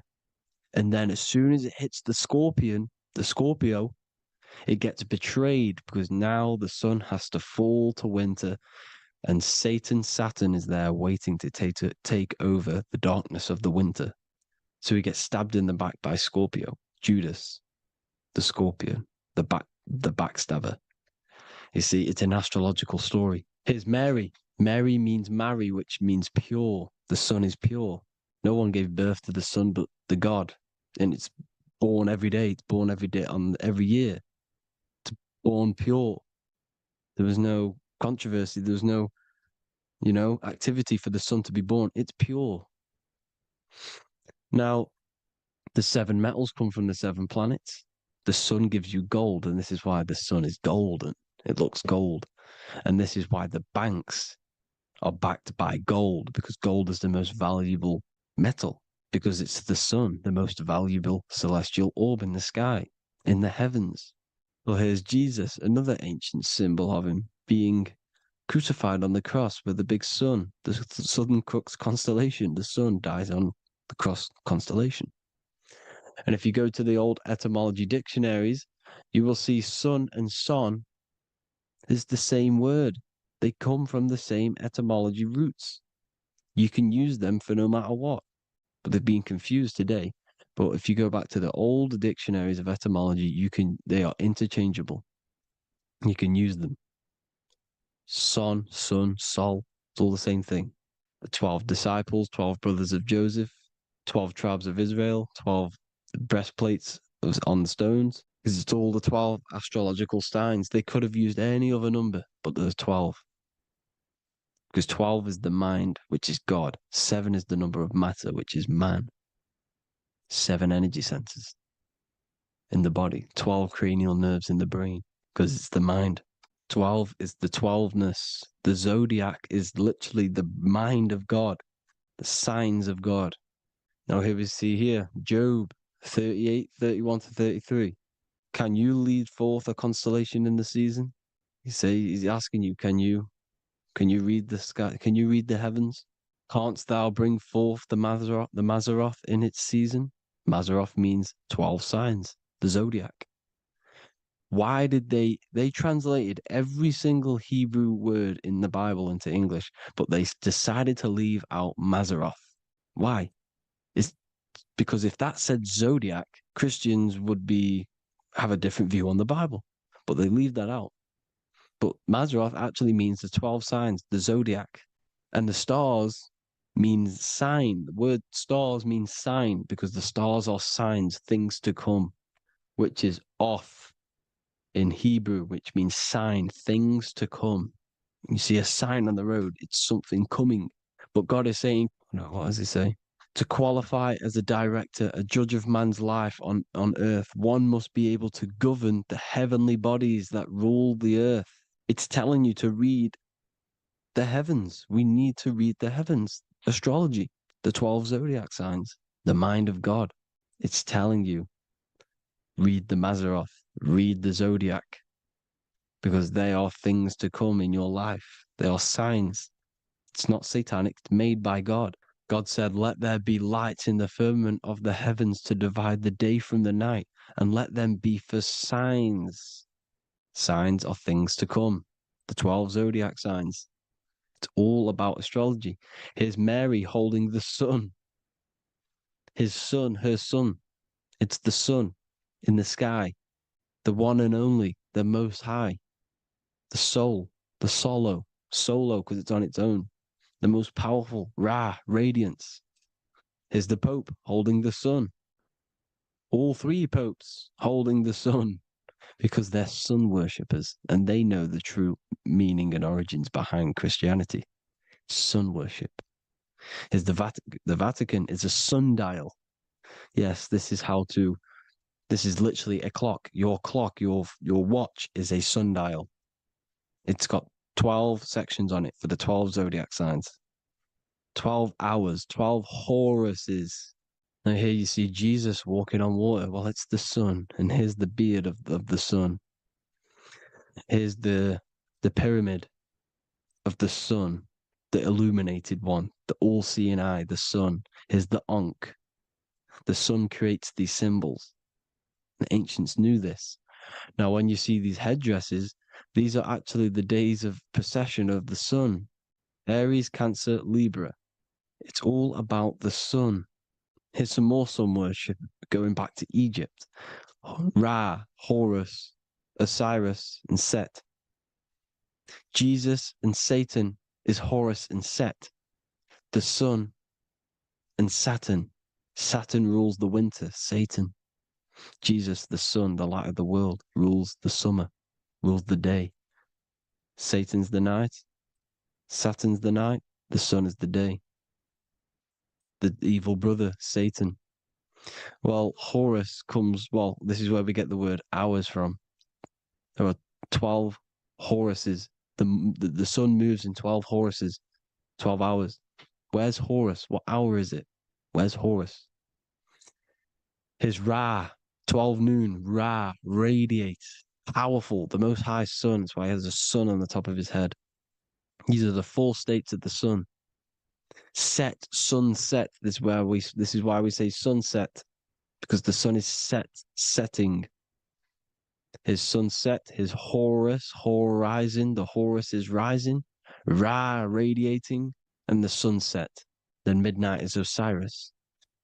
Here's another ancient symbol for the sun, the scarab. Ra, the sun, scarab.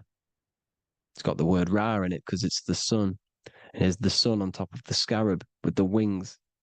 Because scarabs roll dung up hills and then they'll let it fall down the hill to gain more matter.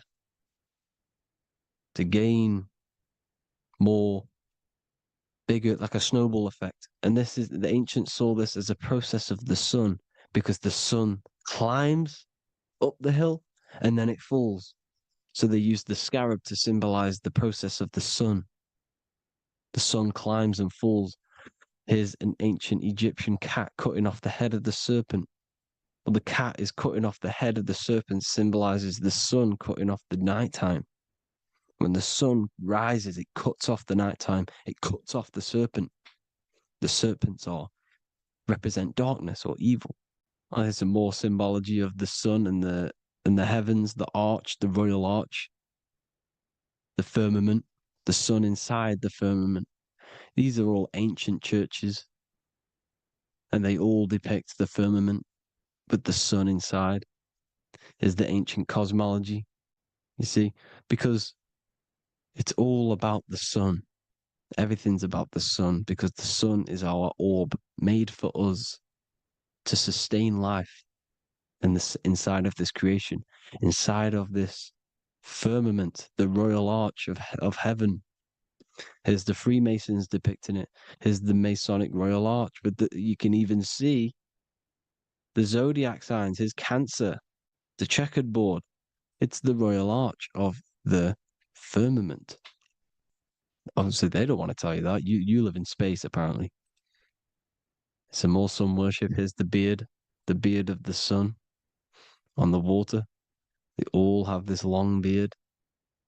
And why do they say amen? Amen at the end of every prayer.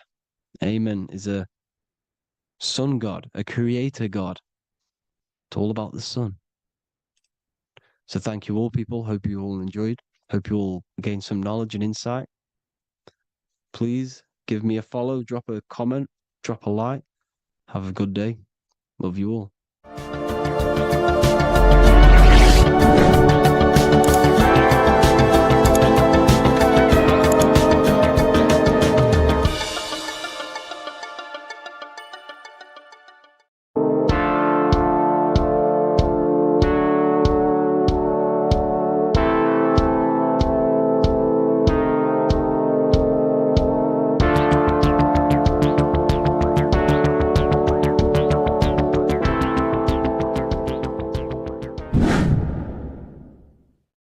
What is good, people? We're back with another video, and today we're talking about the chakras.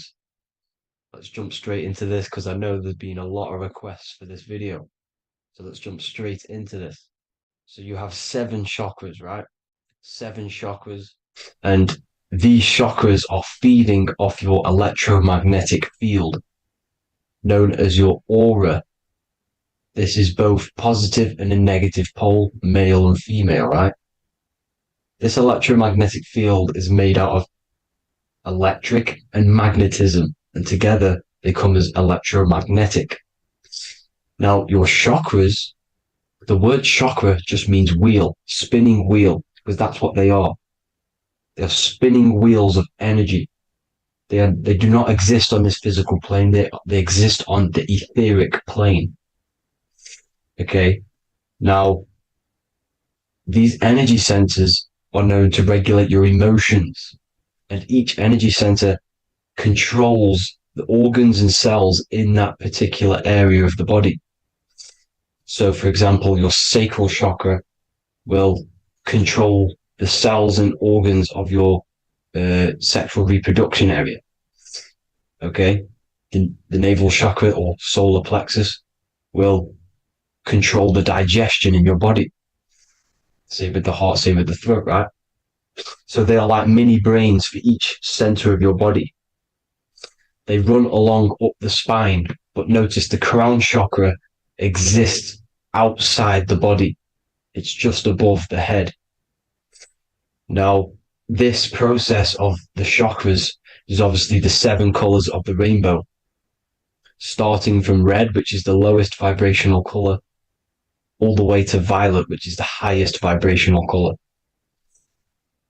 This, like I said, these energy centers are feeding off your electromagnetic field. So if these chakras are unbalanced, they are taking too much energy from your electromagnetic field, making it weaker. Now, this is the North Pole. As you all know, the Earth is flat, and we live inside of a giant Taurus field, and the North Pole is the Earth's heart chakra. And this is why the aurora borealis, or the northern lights, whatever you want to call them, that's why they are green, and they are being emitted from this center point of the Earth, because it's symbolizing the heart chakra, which is green, right? Now, you do work your way up to these. However, this is a Taurus field. You are a Taurus field. You have different layers of this Taurus field, right? And you need to balance all of these chakras, but you can't move up these chakras until you open the one below it. So it's like a stairway. You can't go to your solar plexus without going through your sacral. You see? So you have to work up these. However, you have to work up these and then live from the heart, because the heart is the center of the Taurus field. It's the balance between male and female poles, positive and negative poles. So you have to balance all of these chakras and then bring them all into one, which is the heart chakra. Now, they exist on the etheric plane. They exist on the etheric plane, and the etheric plane is a layer of the material plane. It's the one higher than the material plane. And then after the etheric plane, it melts into the astral plane. So they exist just between the physical and the astral aspect. Now, this is the yin and yang matter, which is the lowest root chakra, physical matter. and then to spirit, because high vibrational matter turns into spirit, low vibrational spirit turns into matter. So they're interchangeable. This is the yin and yang. Now, when you see ancient paintings with the halos, you see this is like a toroidal field coming out the top of his head, you see, with a halo. This was symbolizing in the old days, in the ancient days, that they've aligned their chakra, they've reached Christ consciousness, which is God consciousness, right?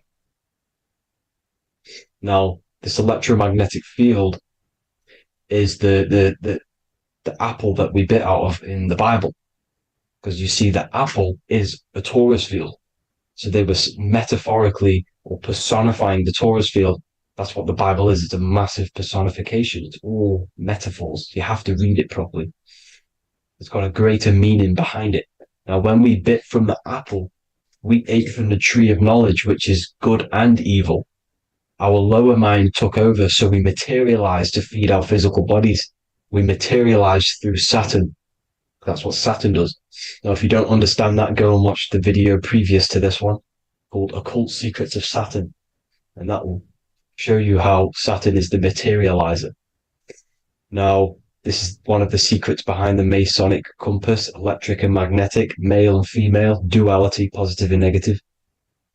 Now, like I said, they teach you about the Taurus field, about a magnet in school, but they don't teach you about your electromagnetic field. Everything alive has a Taurus field.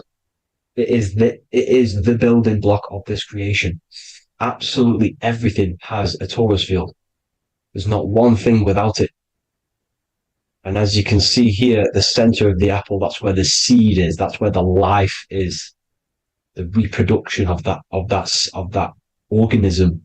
As you see, this is where the most electromagnetic energy is stored, in the center, because this is where the two duality, this is where the field meets at the very center. This is why the seed is at the very center. Now, your spine is a elongation of the brain. The brain is heaven, and the bottom of the spine is hell. So this is Saturn, which is the root chakra. The 7 planets are associated with each chakra. Moon equals mind. Okay. Now Saturn is physical matter, as I've just explained. This is the lowest vibrational color. And they want you trapped down here, which is your hell state, your animal nature, your physical nature. They want you to identify as the physical body. They don't want you to reach these higher states of consciousness. Okay? Now, in the brain, you have 12 convolutions. Now, this is what they were symbolizing in the Bible with the 12 disciples. And obviously in the Bible, it says the upper room where Jesus met with his disciples. This is heaven, the brain, the higher states of consciousness. Now, this is your North Pole. This is Jacob's ladder. Okay. This is why you have 33 levels of Freemasonry, because it's symbolizing the 33 vertebrae, which are these little things here on the back of your spine. Because once the Kundalini energy from the bottom of your spine rises to the top, this is when you get enlightenment and opens your third eye. Spiritual enlightenment. As you can see here, this is Jacob's ladder. This is the Kundalini symbol, right? And they're even showing you this in the medical symbol. They're putting it in your face. But the serpents are wrapped around the spine.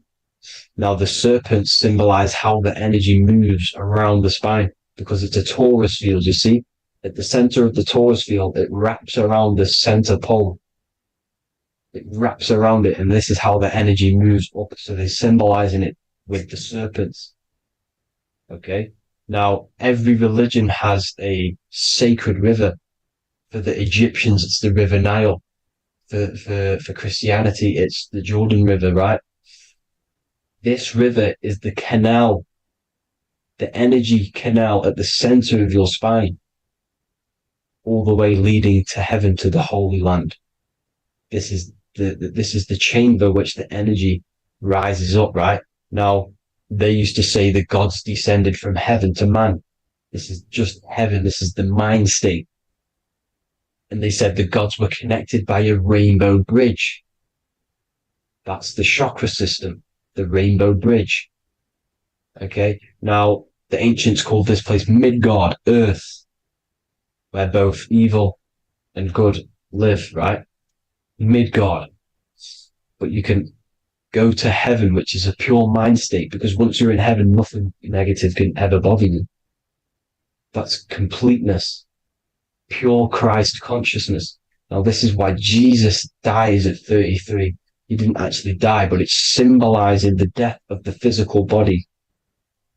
Not the death of the physical body, but his consciousness rising above the physical body to, as I said here, matter to spirit.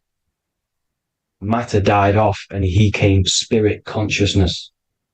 This is symbolized by the 33 vertebrae, which is obviously the 33 levels of Freemasonry. And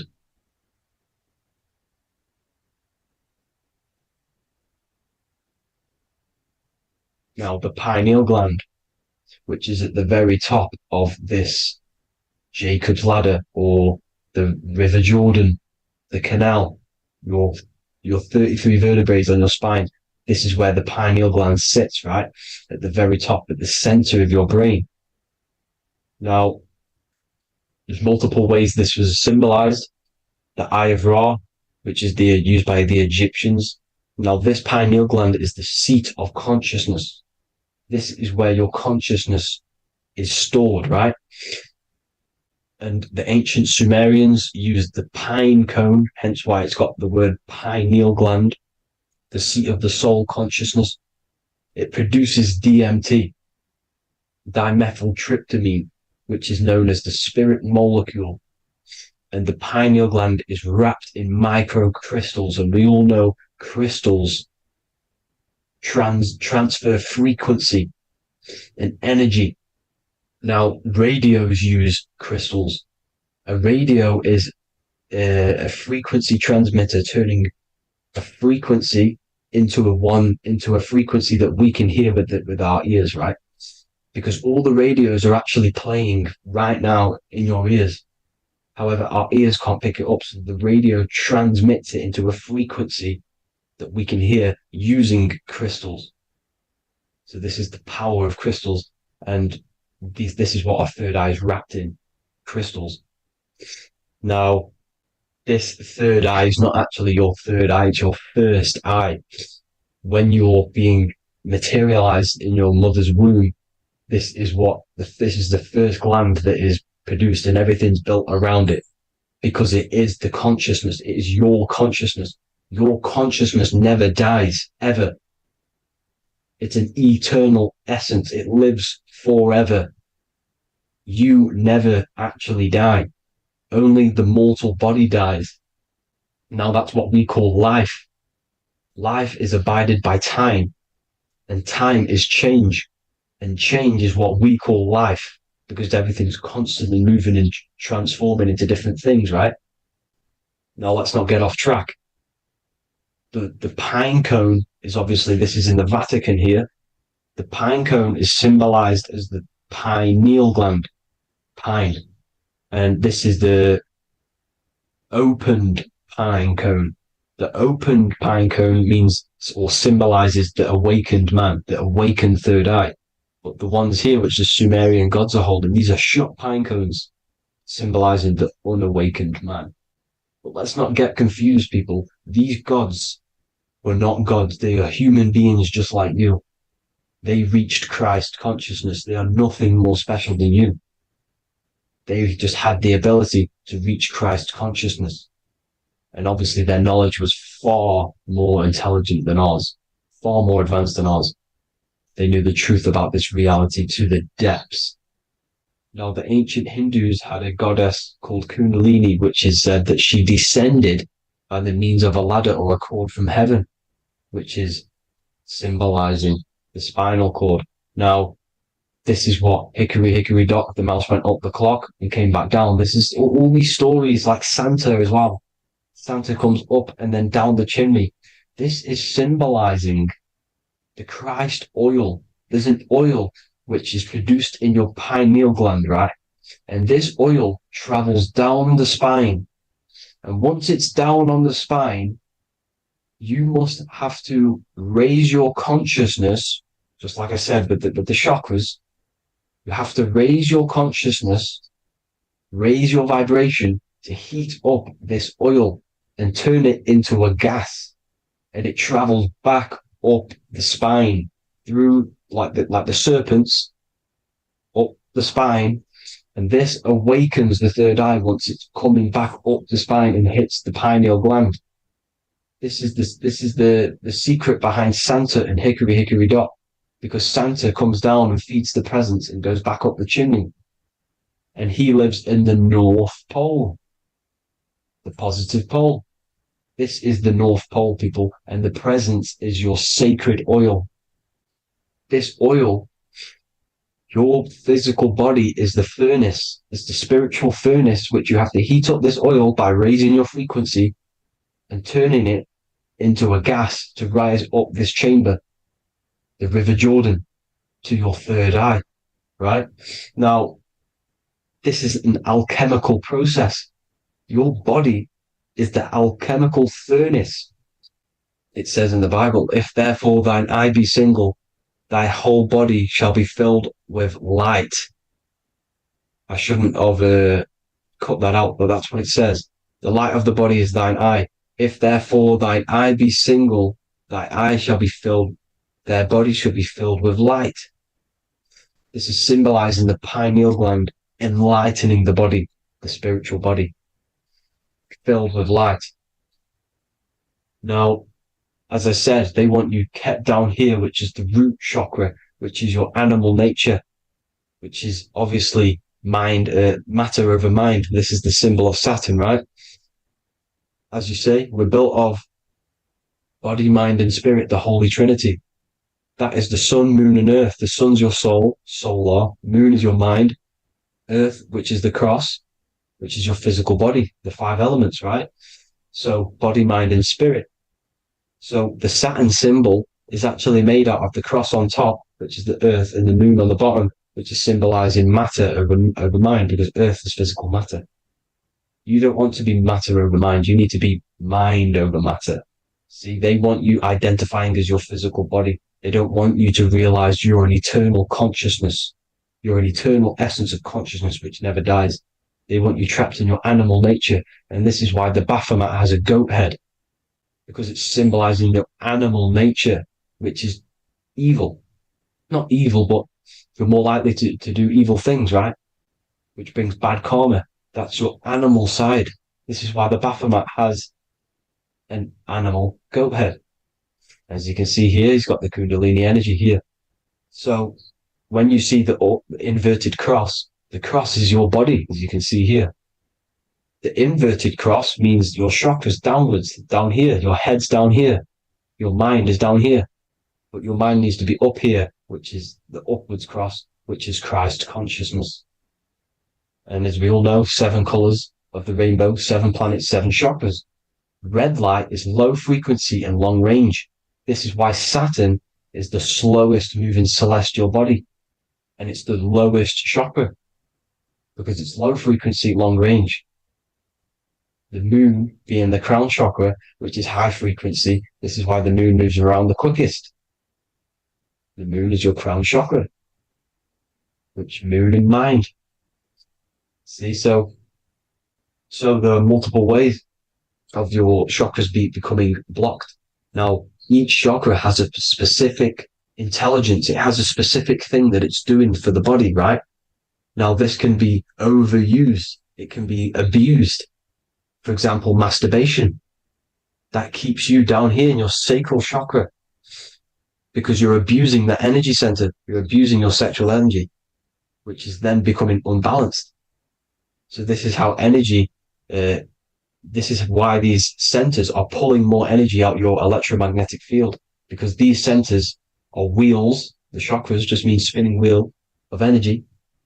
So when you're abusing these certain centers, you're pulling energy out of your electromagnetic field, which is making your field weaker, which is making your frequency lower, which makes you prone to diseases, prone to lower negative energy, right?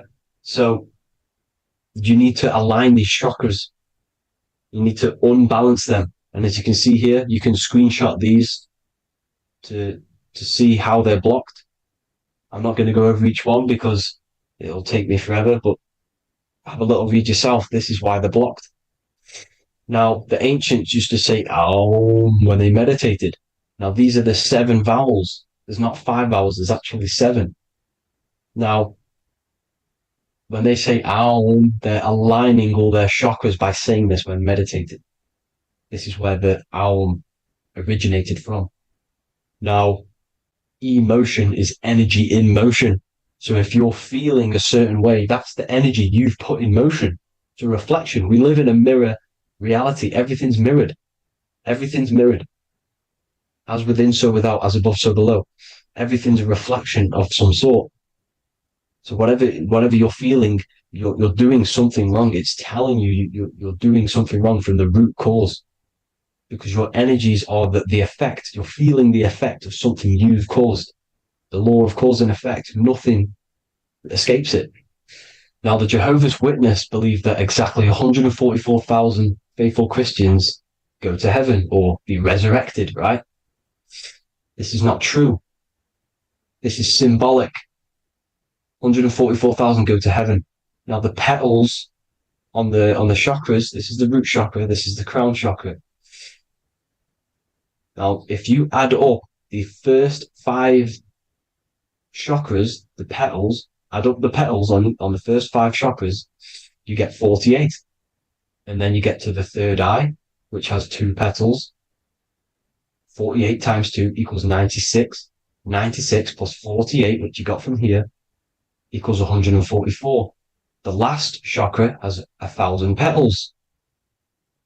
Times 144 times 1,000, you get 144,000. This is a frequency. This frequency is the frequency of the ascension up your chakras. This frequency is a high frequency, which turns that oil into gas, which rises up the spine, activating your third eye. Right? So this is all the religions are all symbolic for this sacred secret of Christ consciousness. As it says in the Bible, the kingdom of God is within. It's not out there, people. You must look within yourself. You are God. You are a spark of his consciousness, infinite consciousness, right? So 144,000 is a frequency, and you must achieve this. Like I said, these people in the past, they're not gods, people. These were just humans. Nothing special. They just reached Christ consciousness. Now, they keep you in these lower vibrational states with the food, right?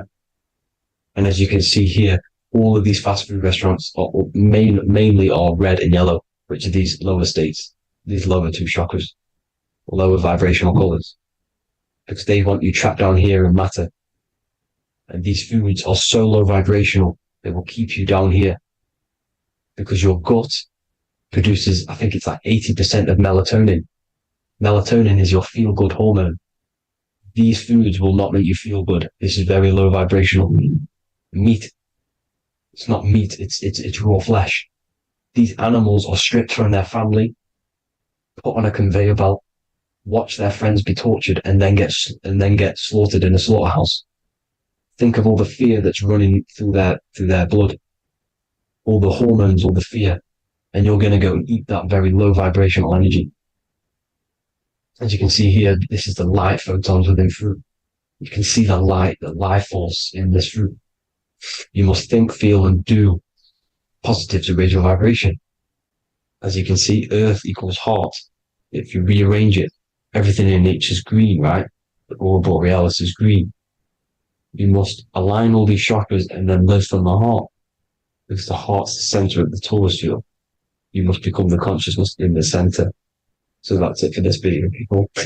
Thank you all. God bless.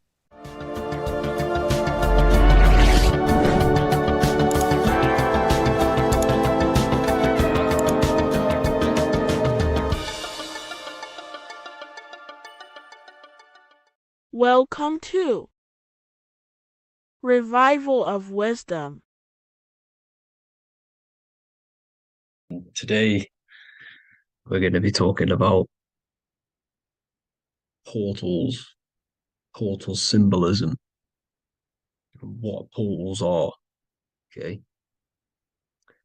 and how they show them to us, because they have to tell you the truth, guys.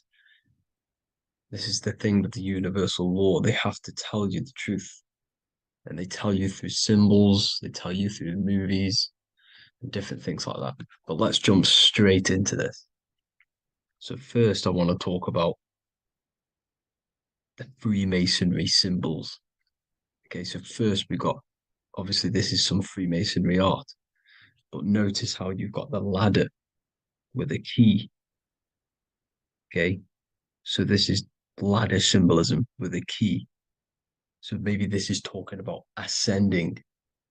Okay, because look, because this is ascending into the heavens, because it's a ladder with humans going up it with a key. In order to ascend, you must have the key. Okay, so what else do we have with a key? Well, the Netflix show Lock and Key, which is all about portals and keys. Because what the keys do, they open doors, gateways. Okay. So what's interesting about this is that they've got this key here, which represents the Kundalini energy rising up the spine. Okay, but we'll come back to this. But it's that same portal key symbolism. We've also got the Vatican. The Vatican is in the shape of a key. Okay, so you can see the start of it here and the end. So this is key symbolisms. Keys open doors. And notice how it's got the 8-pointed star. Okay, what is the 8-pointed star? Okay, we'll come back to this. This all ties in, guys. I'll break it all down for you.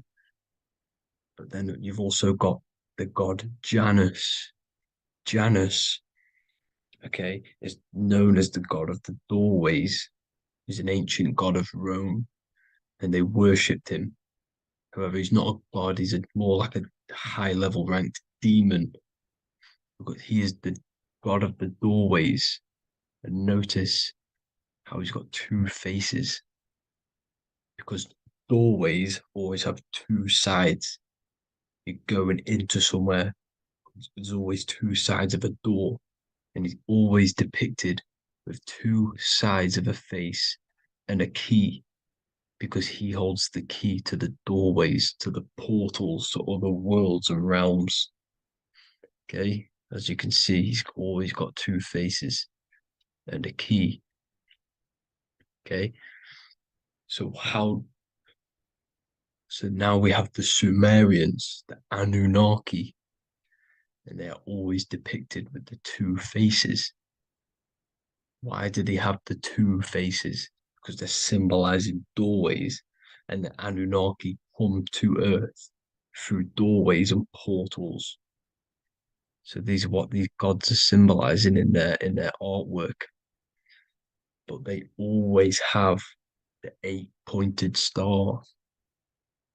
Okay, what is the 8-pointed star? You see how they always have, look, let me try to find another one. It's the 8-pointed star.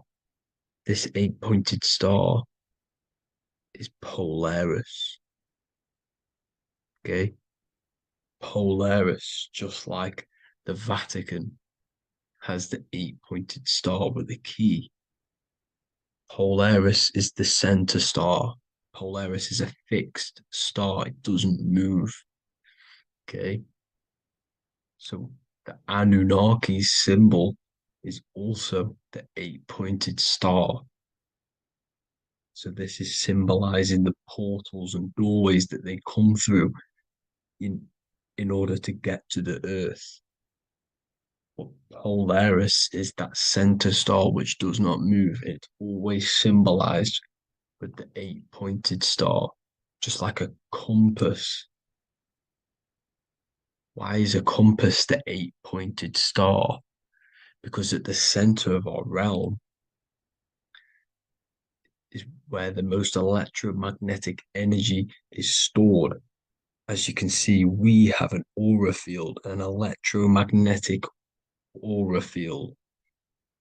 So does the earth. And in the center, so like our heart, for example, is where the most energy is stored. And like the center of the earth, this is why all compasses point to the center, because this is where the most electromagnetic energy is stored. It's at the center of our realm. Okay.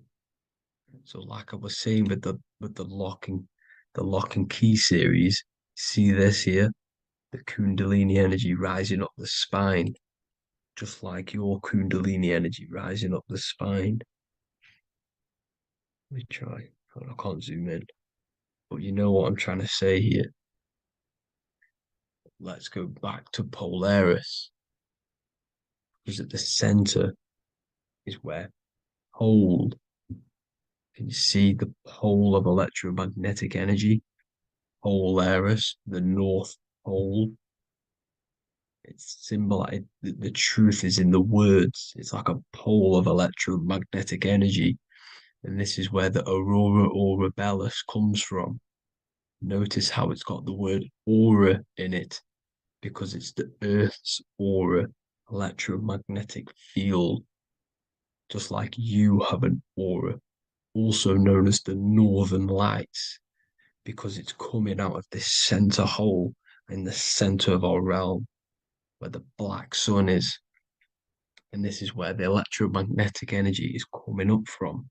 And this is what the aurora borealis is, or the northern lights. It's just electromagnetic energy. And it's symbolized through our symbols, the original O. Okay, because it's like a pole through the middle. Polaris. So this Polaris is the sky vault. It's the portal into this realm. Because this is what the Anunnaki are always talking about. Always symbolize it with the 8-pointed star. And just like a compass, it's the 8-pointed star pointed to the center, to Polaris. Okay. See here on the Sumerian tablets with the 8-pointed star again. And how we know it's talking about portals with this 8-pointed star is because CERN 666 are opening up portals to the underworld, letting in demonic entities into this realm. How do we know it's a portal? Because their Hydra Collider has 8 points, just like the 8-pointed star. So they are creating synthetic portals to the underworld to let these demonic entities into our realm. But what is the key? Because if we're talking about ascending through Polaris, notice how here on the masonry art, this luminary here, so this is the sun, that's the moon, this is Polaris because it's a luminary with what? 1, 2, 3, 4, 5, 6, 7, 8 beams coming off the luminary, just like the 8-pointed star. So you see the ladder with the key going up to Polaris. It's symbolizing ascending out of Earth. So what is this key that they're keeping from us? Because it's a human holding a key going up the ladder to Polaris. Well, chakras. We have 7 chakras. Okay, So this is what they are telling us in the lock and key symbolism. The Kundalini energy rising up the spine. Okay, just like they have 33 vertebrae on the back of your spine. Okay, this represents the Kundalini energy going up your 33 vertebrae, just like in Masonry has 33rd degrees. Okay, so what is the key? Your chakras. Your chakras have to be unlocked. Okay, you have to unlock your chakras, and you can't unlock this one without going through this one. You have to go through them all. It's like a ladder, just like Jacob's ladder. You can't go from the bottom to the top. You have to unlock each one. Okay, just like you have 7 chakras, you have 7 layers of your aura. Okay, you have to unlock your chakras to the highest point in order to reach Christ consciousness. And this is the key that they're talking about. They're symbolizing the organic portal within each and every one of us to ascend out of this realm. Okay, so this is the key that they're talking about, and they're holding back this knowledge to keep us trapped in this 3D realm. Okay, so like I was saying with the 33 vertebrae and the Kundalini energy coming up the spine, 33 vertebrae, you can see this sort of symbolism going up to the light, because it's the light you see here.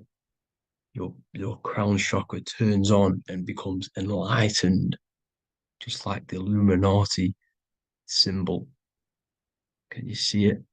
But also Jesus also died at 33. So this is symbolizing, okay, they're symbolizing the death of the ego, the body. So once you open up your chakras and reach Christ consciousness, which is your 33rd vertebrae, once your Kundalini energy goes up your 33rd vertebrae, your body technically, not physically, but spiritually dies, because you then become formless. You reach Christ consciousness. So then you can travel other worlds. Okay. This is what they're talking about with Vatican, 8-pointed star, and the key. Janus with the key. The Sumerians with the 8-pointed star. Anunnaki, the 8-pointed star. Polaris, 8-pointed star. So Polaris is the way out of this realm, which is at the center. Pole, North Pole. Okay, so the key is that they're hiding from us is the knowledge to unlock our chakras. Okay, and without this knowledge that they keep from us is trapping our souls in this reality to keep reincarnating. Okay, well, thank you all for tuning in. I'm going to leave you all there. Make sure to leave a like and a comment in the comment section. Let me know some topics to talk about so I can break it down for you. God bless you all.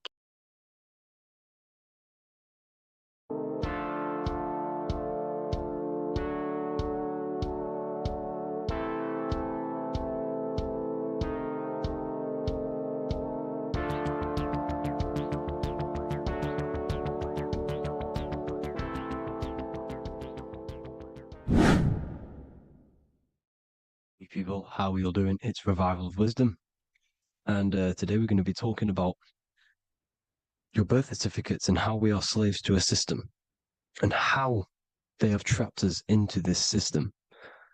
Okay, so the first thing you need to understand about this system is there are 2 types of laws. You have the law of water, which is Admiralty law, and the law of the land. So the Admiralty law is the law of water, and this is what money is. Money is water. This is why we say liquidity, currency, the current. A current is water, something moving through something. Cash flow. And this is why banks are called banks, because a river bank is on either side of the water and it directs the currency. You see? So money is water. And as you can see here, Ripple, the cryptocurrency, Ripple, water Ripple, and they're building a bridge over water, overseas, international banking with cryptocurrency. So money is water, and this has specific laws about water, but water is the same everywhere, you see. What the difference is with the law of the land is that you can have different laws in different lands. I can't do certain things in the UK that people can do in America, for example. You see, that's the law of the land, but the law of water is the same because water is everywhere. Now, this is very important to understand when it comes to, these birth certificates. So, Pope Gregory, this is where we're going to start off. Pope Gregory in 1582 took the Orthodox Eastern sunrise calendar and changed it to his own Gregorian timeline, not a calendar, a timeline. This timeline was copyrighted by Pope Gregory under the name of the Vatican. So the Vatican owns the timeline that we are using today, 2023. They own it. They own the title of this Gregorian calendar. Okay. Therefore, anyone who is born under this copyrighted timeline, not calendar, they are subjected to Rome because Rome owns the timeline. They have a patent, a copyright for that timeline. What is on our birth certificates? That timeline. We are born underneath, we are subjected to the Vatican. This is why all birth certificates go to the Vatican. They own every single birth certificate. Okay? So when we use this timeline, we are subjecting ourselves to this timeline. Okay? Which the Vatican has a claim over. This calendar or timeline is set to sunset, not the sunrise, which is associated with death, darkness, and the moon, lunatics. You see, so this is a sunset calendar timeline. Okay, this is now, they've changed a couple things, right? They say that the new year is January the 1st. Okay, when we know this is in winter. January is winter, which is associated with darkness, death, the death of nature. So this is a death cult, people. These people are evil. They're so evil. The Vatican. And this is why we use April Fool's Day, because April is in Aries, and Aries is always the start of the zodiac. This is why Aries rules the head region. 12 zodiacs, 12 systems of the body. Each zodiac is associated with each part of the body, and this is why Aries is the head, cerebrum. But we're not going to talk about in this video. But yes, that is what April Fool's Day is. They're putting it in your face. April Fool's Day is the real start of the year, when the sun starts to rise again, when the risen Savior is resurrected, when it's born again. This is when the Jews celebrate the Passover. This is when the Christians celebrate the resurrection of Jesus, and they eat lamb. The Jews eat lamb because we're in Aries, the new year. The sun is now born again, our risen Savior, the light of the world. So yes, this is what April Fool's Day is. It's the first day of the year, which they changed. Pope Gregory changed. So you need to understand is that you are in the womb. You are inside of a ship, because every ship, literally a ship, every ship is female. This is why they say she delivers the product, because she does deliver the product, you, the baby. Same thing with a ship, they deliver products. They are a she. And when they pull up to the bay, like you can see on this picture, they're pulling up to the bay. This is now called the birth canal. The ship is now in birth on paper. Okay, this is law. And when they pull up, they tie up to the bay, and now they get a certificate of manifest certifying all of the products which are on the ship and what they are bringing into that nation. Okay, so you're bringing in this many of that, everything's on the certificate of manifest. And this certificate as manifest is also your birth certificate, because you are traveling through water when you are in the birth canal of your mother, because you are in water when you are in the womb, and you travel through the birth canal. And when you arrive, you get a certificate of manifest with the name, how many, the quantity, that's your birth certificate. Okay. And this is what it is. We are a well, we're not a corporation, but we represent a corporation, which is your name in full capital letters. That is your corporation. You cannot physically tax a body, but you can tax a corporation. This is why we get charged. This is why we get taxed, because it all goes down to the corporation, which our name represents, which we are subjecting ourselves to. We are my name. I am subjecting myself to this name, and that name has a corporation which I represent, which I subject myself to. You see, this is how we are attached to this straw man, this character that they have built on paper. So it's a character which is on paper. This is what we represent. So when the woman gives birth, she delivers the baby, and then she has another substance. Now I'm going to break down how they attach this name to us, how they do it. Okay. Our mother is carrying us the product in the womb, the water. And it goes from the United Kingdom into a state-owned, corporate, federal-owned hospital, which is government-owned. She does not declare the package when she enters the building. Aha, so keep that in mind. When she delivers the package in the federal territory, she does not declare the package either when she leaves. Therefore, there is no evidence that we exist when we arrive on paper. On paper, there is no evidence that we came into the building or left the building. We have not been declared. So we do not exist on paper at this point. When the woman gives birth, she delivers the baby, and then she has another substance, which is called the afterbirth material. Okay? This afterbirth material has the same DNA as our physical body, with the body, mind, and spirit. Okay? This is how they get this corporation. Hold on. The afterbirth material does not get claimed by the mother nor anyone. Therefore, they salvage that substance, because we are under the Vatican. Every state is all Catholic. Your birth certificate is Catholic.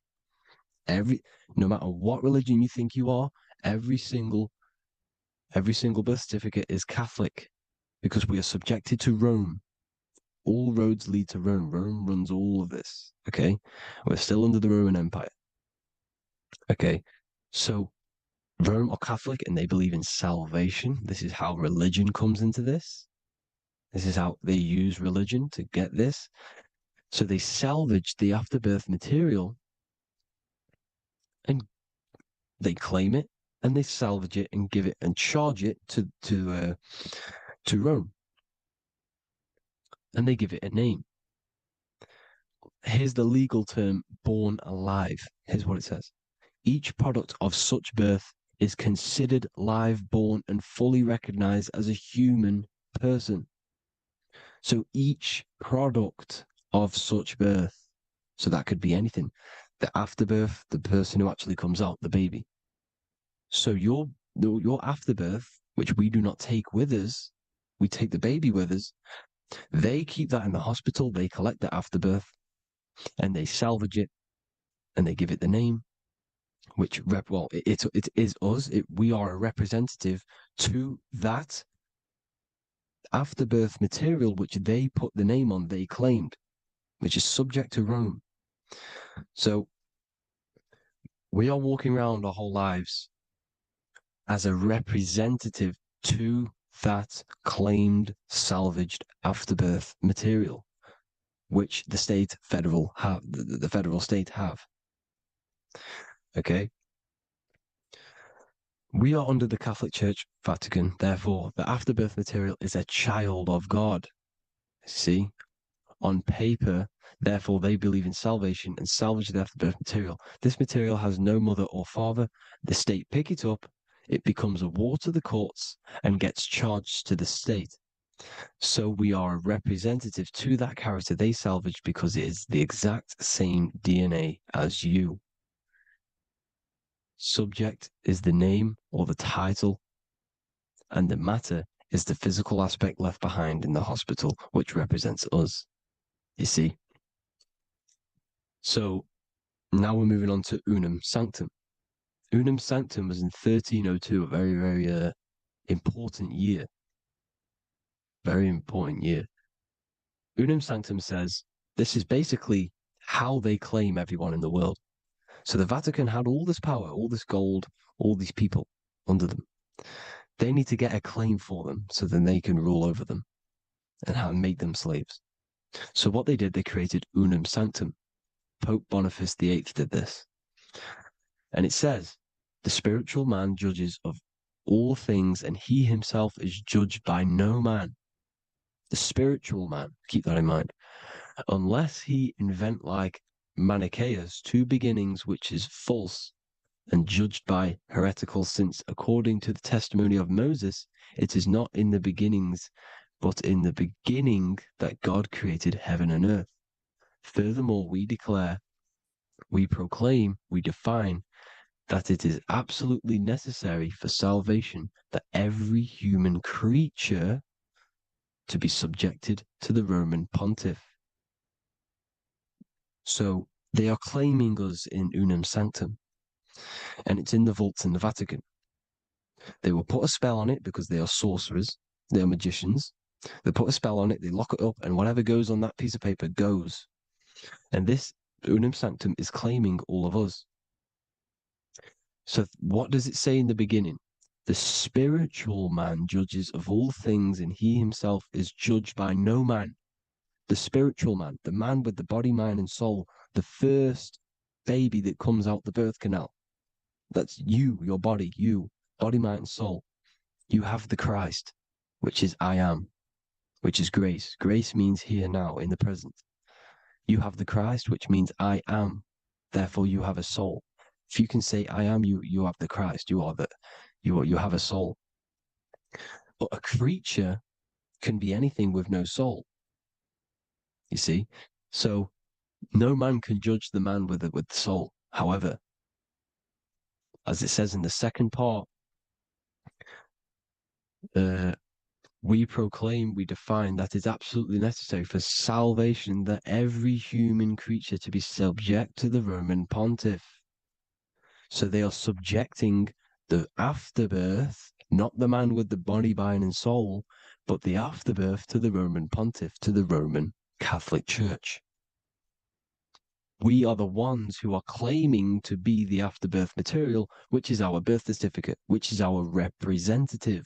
We represent that because it is our DNA. This is how we are stuck. We are stuck because we represent this DNA, which is on paper, recorded. You see? So we, being untaught, uneducated in these subjects, we are subjecting ourselves to this system, to this slavery, because we just want to live. We just want to live happily, just peaceful.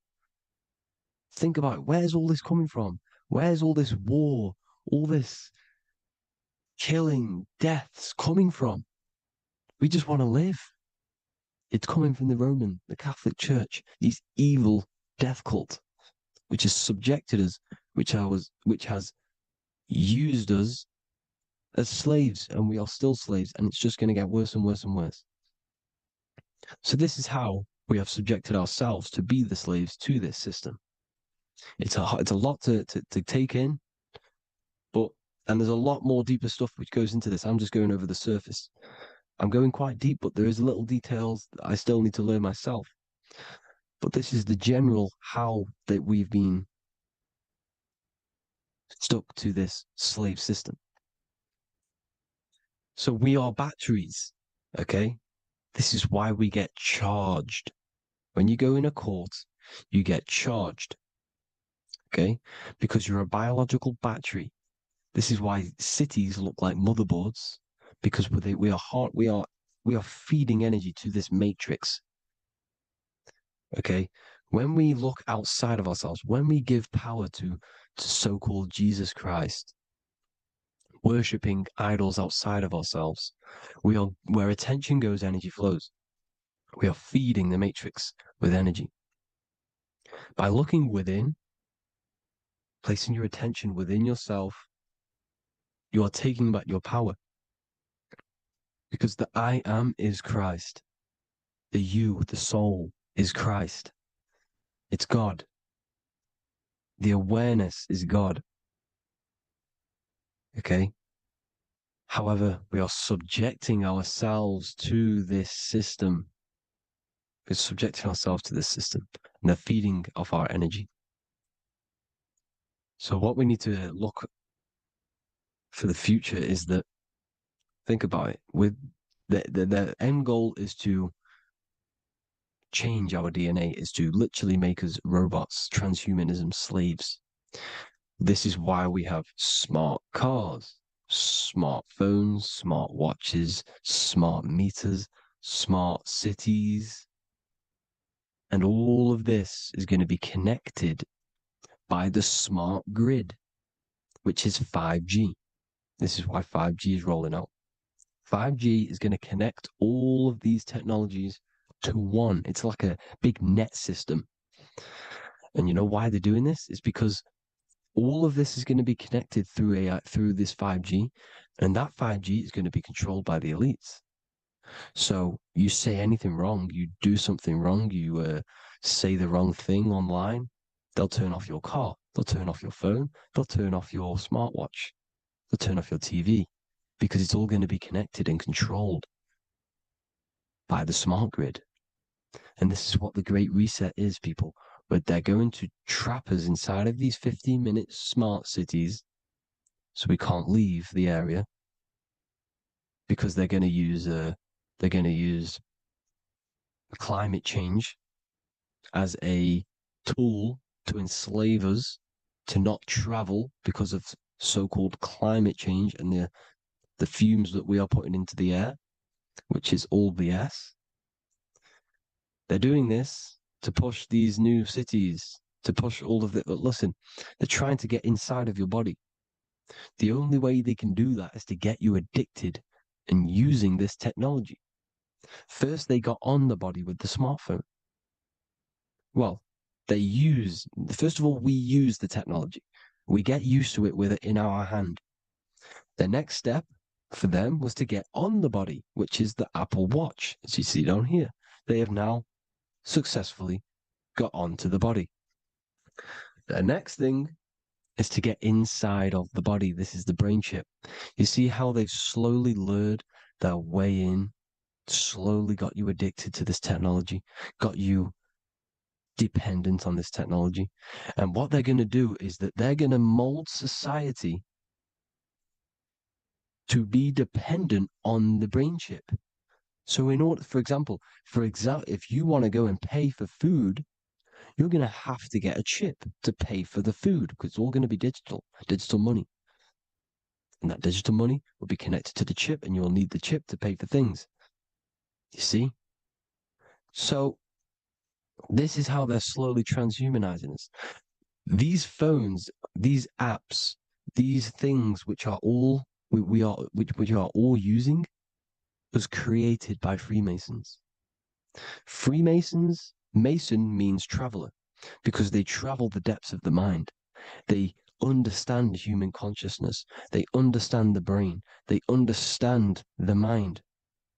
by the deepest root cause. They understand it. This is what Masonry is. It's the occult. So these technologies is designed by these people. This is why they're so addictive, because they understand how it works. They understand how to get people addicted, because they understand human consciousness, the brain, the body, and the mind. So this is the advantage Freemasons have over us. And these secret societies, which have gone through the orders of Freemasonry and progressed onto these secret societies, which are the evil side, because I'm not saying Freemasonry is evil, okay? But the societies which they go beyond Freemasonry, because you can go beyond the 33rd degree into these secret societies, and they use this knowledge for the bad, to enslave people. And this is what's going to happen. Transhumanism. So I hope you all learned some insight for today. Please do a bit more research on, the birth certificate and stuff like that, the straw man. And have an amazing day, people. Please like, comment, and subscribe. Peace.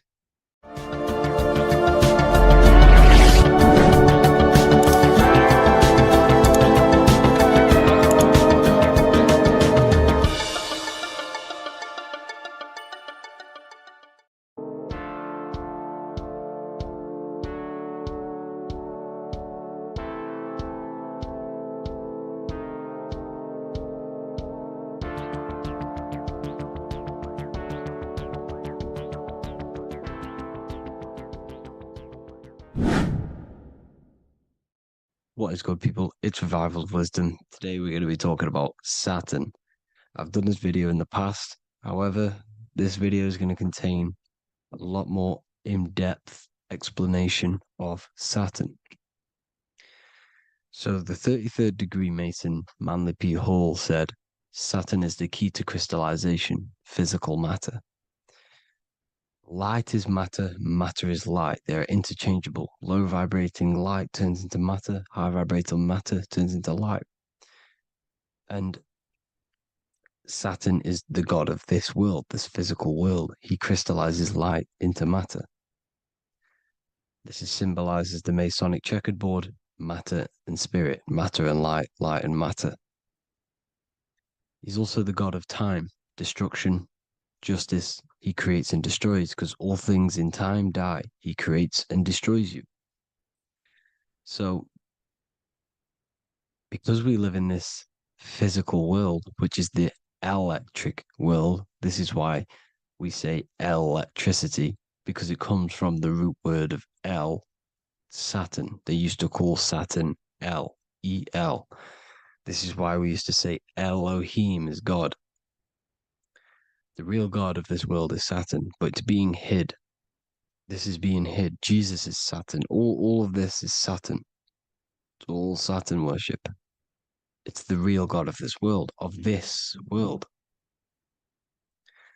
So, physical matter is a result of two opposing forces equalized on the plane of inertia, because everything is created out of electromagnetic Taurus fields, toroidal fields. And these two poles equalize on the plane of inertia, which gives you planet Earth, plane of inertia. The plane of inertia is what Saturn is. It's the ring around the center of the plane of inertia. Thank you to Walter Russell saying, physical matter is a result of two opposing forces on the plane of inertia. This is what Walter Russell says, so please check out his work. He's got many books, many books on light and electromagnetism and stuff like that. So I advise you to check him out. So the Taurus field gives you the binary code 0 and 1, the female vagina and the male phallus. This is the code for this world. Saturn crystallizes physical matter. Now Saturn is the most outermost layer of the 7 layers of heaven, where it says in the Quran, it says, Allah, it is He who created the 7 layers of heaven. Saturn is the outermost layer. He's the top He's the most high. So when we say the most high, we're referring to Saturn. He's the most high before the firmament, before the stars. So Saturn is the god of this world. He's the Lord of the Rings. He wears the crown. The crown is the rings. Crown, Kronos. So the planets are luminaries. They are lights. They are beings. They are energy, conscious energy. And we're in the heart of the solar system. Saturn is the outermost layer. He is the one of this world. He's the god of this world. Now, on the North Pole of Saturn, you have the hexagon. Add up all the sides, it creates the six-pointed star. Or it can be created as a cube. The cube is very important. The six-pointed star is very important. 6 points, 6 triangles, 6 side, 6, 6, 6. Black cube adds up to 6 in gematria. Now, what did I say in the beginning? Saturn crystallizes the physical world. He creates physical things out of light. You are a light being. This is why we say human. Hue means the light spectrum. Hue, man, we are light manifested into physical forms. Human.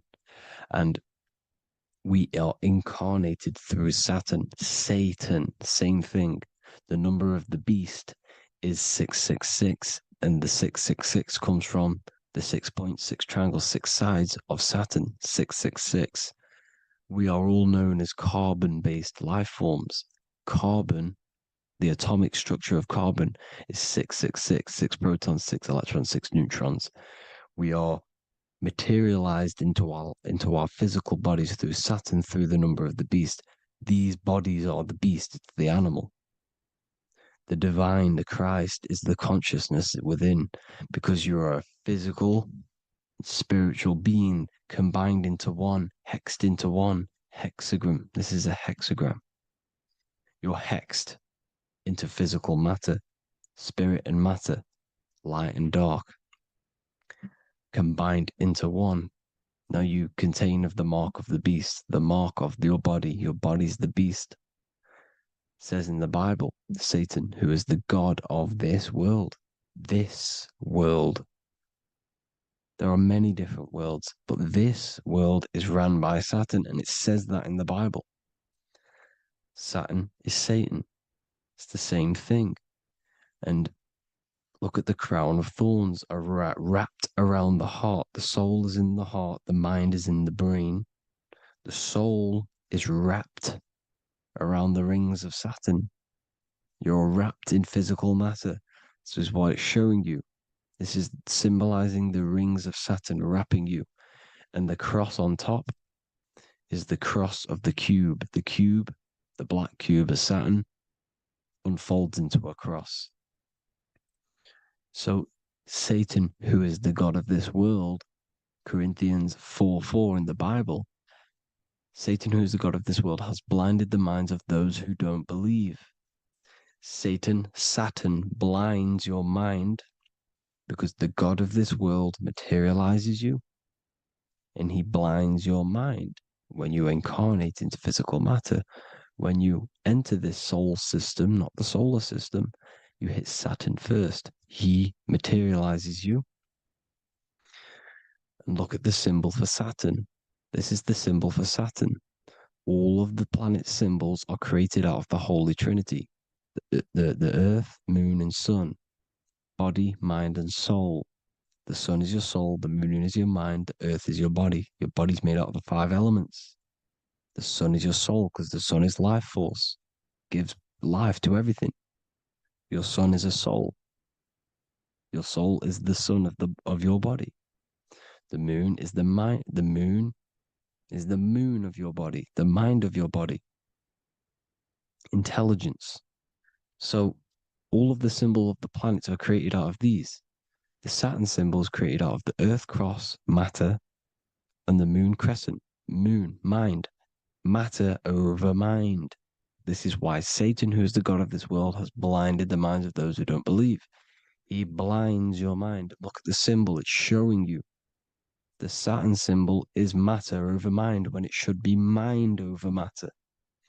So we descend into a soul system, into our 666 Saturn carbon suit bodies, and we are matter over mind. Then we have to move up the spine to go back up to spirit, to mind over matter, where you manipulate your own reality. Now look at this. It creates the number 5. 5 is the number of change. You're moving from this side of the number sequence over to the right side. You're moving from the spiritual into the physical world. You're incarnating into the 5 elements, the 5 senses. So the cube, the black cube of Saturn, is another major symbol. Very important symbol. Here you see the cube, and the color black is associated with Saturn because Saturn's associated with death. He creates and destroys, light and dark. Death is associated with black, spirit, because you can't see spirit, which is blackness. So the black cube is black because Saturn rules the nighttime, which is dark, blackness, and he rules the winter, which is death, blackness. So Saturn is the black cube. Cubes have 6 sides: up, down, right, left, back, and forward. Cubes are 6-sided. Everything is 6-sided inside of this creation because you're incarnating, you're materializing, crystallizing into the cube, the world of the cube. Everything's a cube. Everything's got 6 sides. Here's Leonardo da Vinci showing you that you're in the cube. Leonardo da Vinci did this famous painting. You're in the cube, you're hexed into physical matter, where you're incarnated into the 3rd dimension, the 3-dimensional world, which is a cube, 3D. And black cube adds up to 6 sides of the black cube. The Kabbalah means cube god in Arabic. And look at what they do. They worship the cube, the black cube, and they stand in rings like the rings of Saturn. Australia, Denmark, Manhattan, Santana all have these black cubes. You go to New York, you will see the black cube there as well. These black cubes are everywhere because it is the real God of this world, So look at the cross. The cross unfolds into the cube. Xbox, Nintendo GameCube, Sega Saturn, anything to do with a simulated gaming reality, they put Saturn in it because we're in the simulation of Saturn. This is a simulation. And this is why they reflect this through the Xbox, GameCube, Sega Saturn, anything to do with gaming, simulations, is all Saturn. Because we're in the cube of Saturn, the black cube. We're in the GameCube, the Xbox, the Sega Saturn. As above, so below. So they reflect it through the simulations that they create inside of this simulation. Cubes have 8 points for the 8 points of time and space. 8 is the number of time. Everything's cycling, infinity. So look at the cube. The cube is symbolized as in Judaism. The Judays have the black cube. They wrap themselves in a black band and they cover their eyes into blackness. The black cube, for the black cube of Saturn, they use the star of Saturn and they worship their god on Saturn Day because it's all Saturn worship. And look how the Saturn god is wrapped around with these thorns or leaves, just like Jesus is wrapped around his heart. And Jesus on the cross is us on the cross. We are in the cross. We are in the cube. The cross is the cube. And the cross is even in the Saturn symbol. This is another symbol for Saturn. There's 2 symbols. You got this one, the one I've just broke down. And there's this one. This is the cross of Saturn, the cube god, the simulation, the game cube. Now, Chronos is another word for Saturn. Chronos means time. When you clock into work, you go to the Chronos machine. Well, I did anyway. And I'd tap my card on the Chronos, because Chronos is time. Anything to do with time is Saturn. He creates and destroys. Look at the artwork of Saturn with the sand, the time. Look at this, how he's cutting off the baby's wings. He's crystallizing the spirit into matter. He's cutting off your wings. Satan, in the Bible, he falls from heaven into earth and he loses his wings. He becomes a serpent. You see that's it's all symbolic for us. We are the fallen angels, fallen angles of light. We're fallen angles of light. We are light beings. Now we're fallen into physical matter. Saturn's chopped off our wings. He's chopped off our spirit wings, because when you astral project, you can fly. You will fly around. He's got the Reaper staff here, always depicted with the Reaper staff. Now look at the clock. Saturn day is the 6th day. The number of the beast, 666. Look at the clock. 6 take away 12. 12 take away 6 equals 6. 7 take away 1 equals 6. 8 take away 2 equals 6. 60 seconds in a minute, 60 minutes in an hour, 24 hours in a day, 2 plus 4 equals 6. That's 666. Everything's 666 because it's time. Saturn. All goes to Saturn. He's the god of time. We're in time now. We're in time. We're in the time, which is God, the god of this world, the god of time. Now look at this. The Reaper is also depicted as the Reaper with the staff, the black cloak, black symbolizing death, spirit. Judges wear black because Saturn is the law. He's the god of this world. He's the law. This is why they wear black cloaks. When you graduate from university, you wear a black cloak and a black cube on your head. You've been hexed. Funerals, you wear black because it's all to do with Saturn, Father Time, Father Crystallization. Now Saturn, here's another one of him cutting off the wings of a child, because he cuts off the wings. He creates and destroys your body. We're in the electrical world. Everything that is electrical vibrates. All vibrations have to come back to a standstill point, which is death. This is why your body dies. Your atoms stop vibrating. Corona. Look at the crown. The crown is the corona. Corona means crown. And look at this is an alcohol brand for beer. You can see the staff of Saturn in the symbol with the moon crescent. Corona, which is the crown, Saturn, the crown on Saturn, the rings. And then you've got the staff. It's all Saturn worship.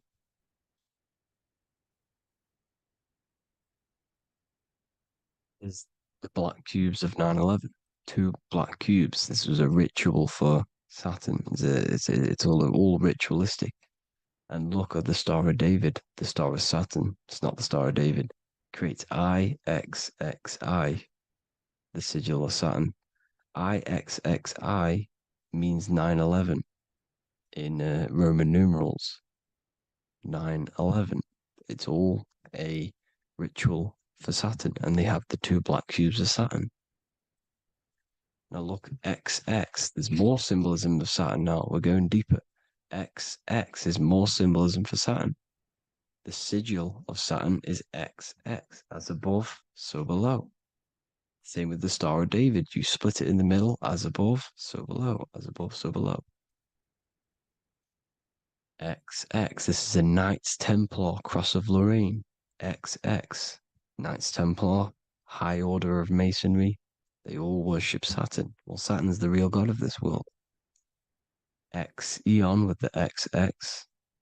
XXL magazines, which is all to do with famous rappers and stuff like that. When you die, you put XX on the eyes because it's Saturn. He's the Reaper.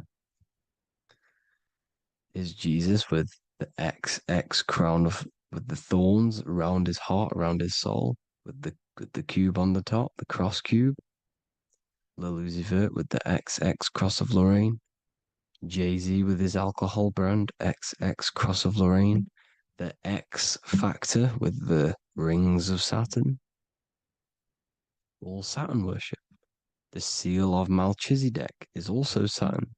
This is the cube. This symbolizes the cube with the 8 points for the 8 points of space and time. And this is the cube. It's another ancient symbol for Saturn. Here you see the star of Saturn with the Melchizedek symbol around it, which is all to do with Saturn. Here you see an altar, the Holy Grail, the Melchizedek symbol on it, and they're worshipping it. This is why we wear rings, wedding rings for the rings of Saturn. It all goes back to Saturn. Earrings. The 8-pointed star of the ancient Sumerians is all Saturn. It's all Saturn. So the ancients, the symbols of Saturn goes on forever. It's in all of the major corporations. You can see it everywhere, the rings of Saturn. Toyota is an obvious one. Internet, Nike, Target, Sega, Saturn. It's all Saturn worship. All Saturn worship. Because he is the real god of this world. Here's Kanye West's album with a Saturn here. Here's Michael Jackson's album saying X, escape. There's the X again. The X, escape. You have to escape this reality. Maybe that's what he's pointing at. Here you see it on the dollar bill. The star of Saturn. Here you see it again on the dollar bill. So that is it for today's people. I hope you all gain some insight on Saturn. Please like, comment, and share if you can. Subscribe if you like the channel. Please have an amazing day. God bless.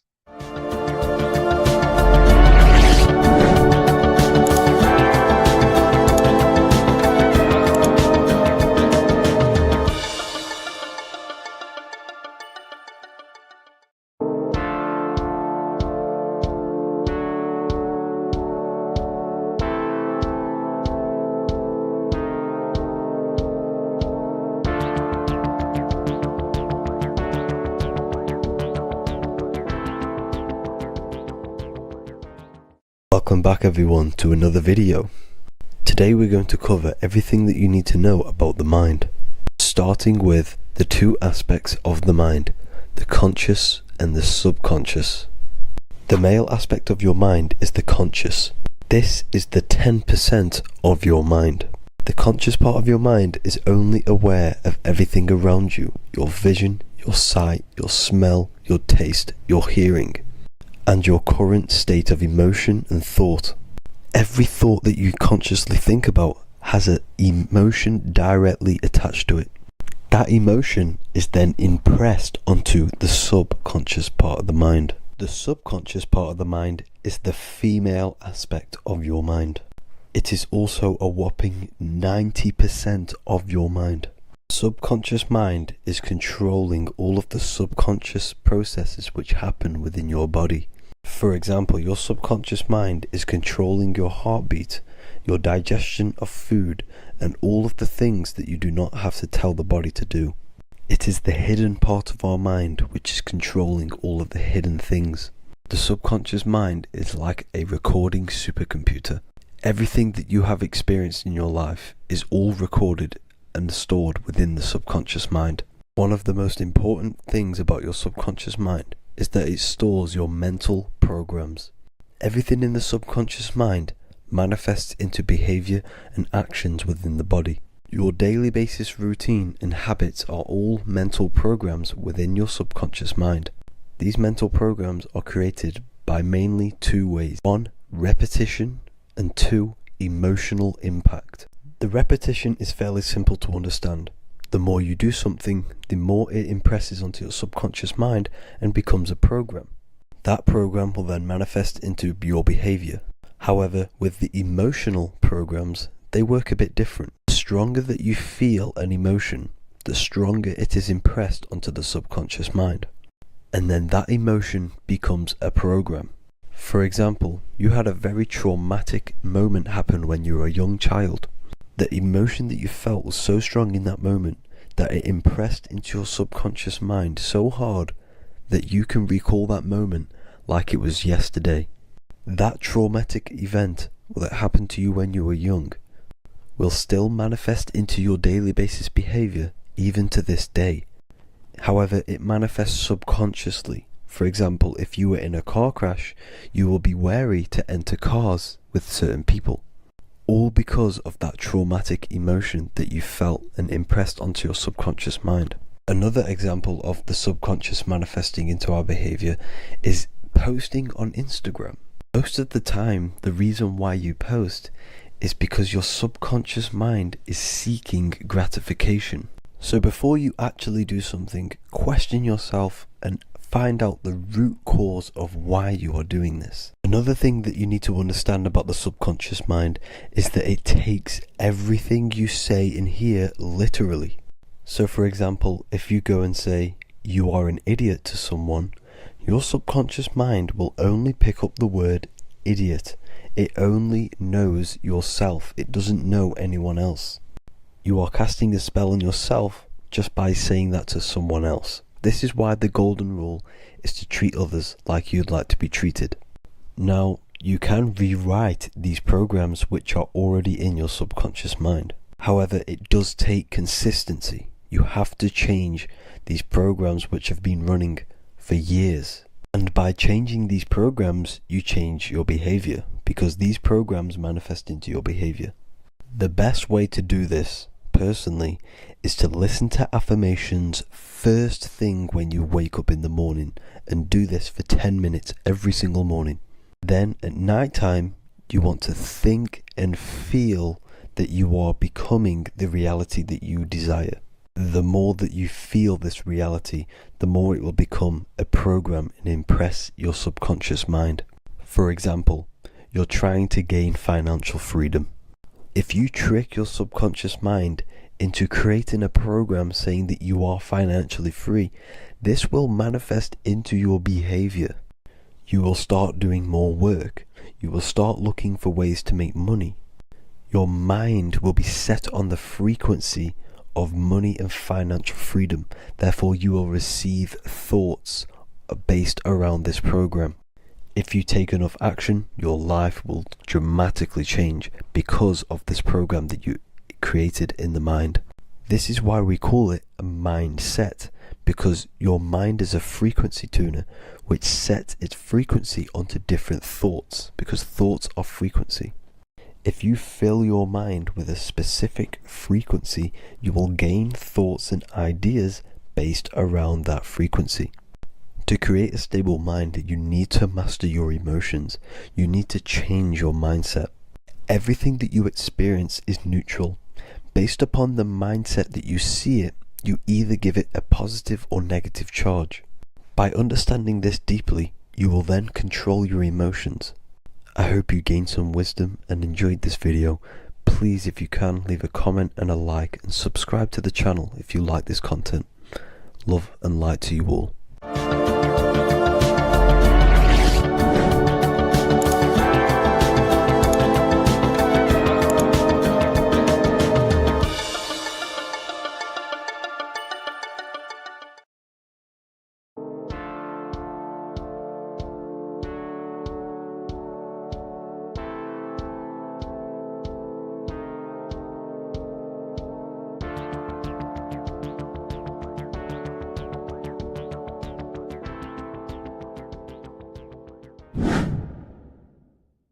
What is good, YouTube? Today we're going to be talking about the astral plane and how the cosmology fits into the astral plane. Okay, so first let's go over the astral plane and go over the different layers of reality so that you can understand reality more.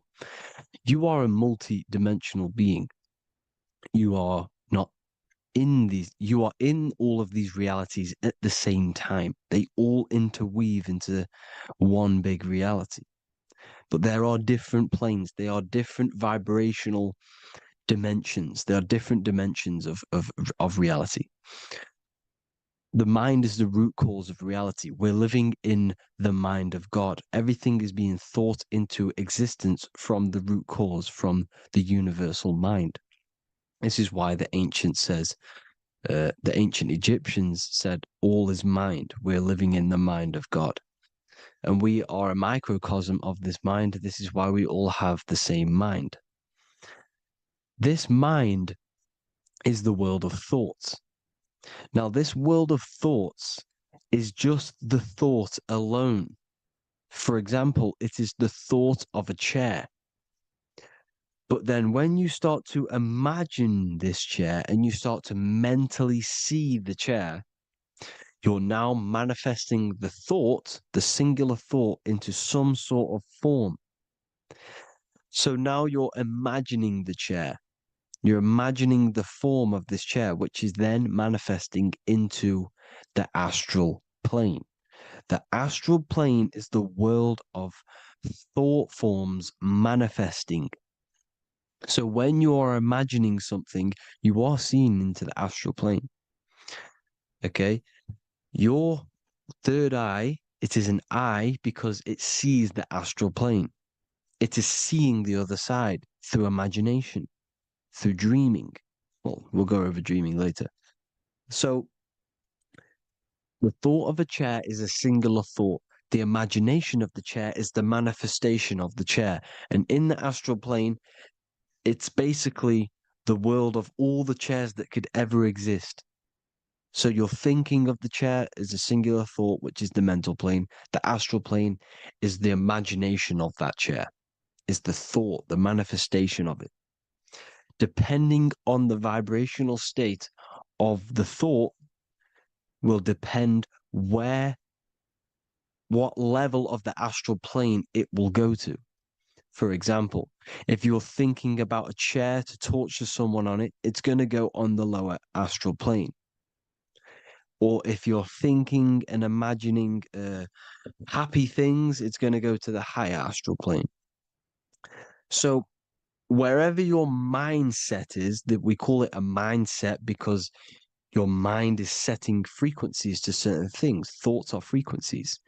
And a mindset is setting your frequency, setting your mind to a certain frequency. So when you set your mind to a certain frequency and you imagine something in that frequency, you're going to match everything in the astral plane that are on that similar frequency, just like you would in the physical world. Because we're all in these worlds right now as we speak, but we can't see them with the two physical eyes. We can feel it though.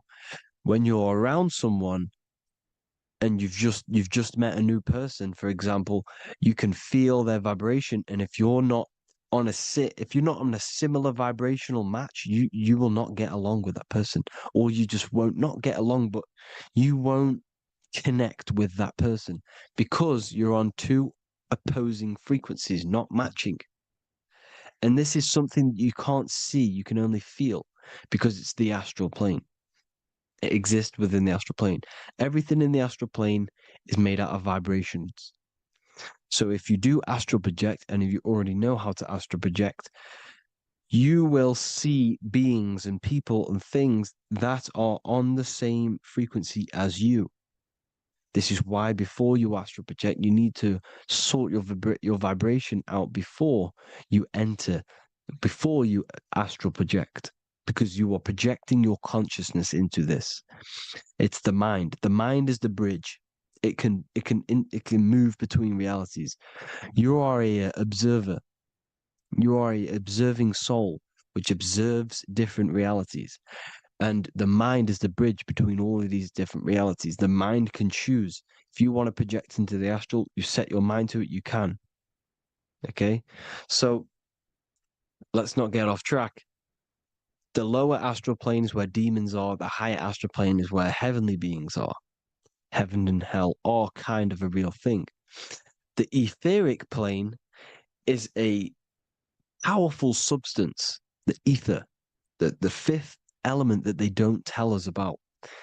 They if you type in on Google the five elements, they will try to remove it with wood or metal because they don't want you knowing about the ether.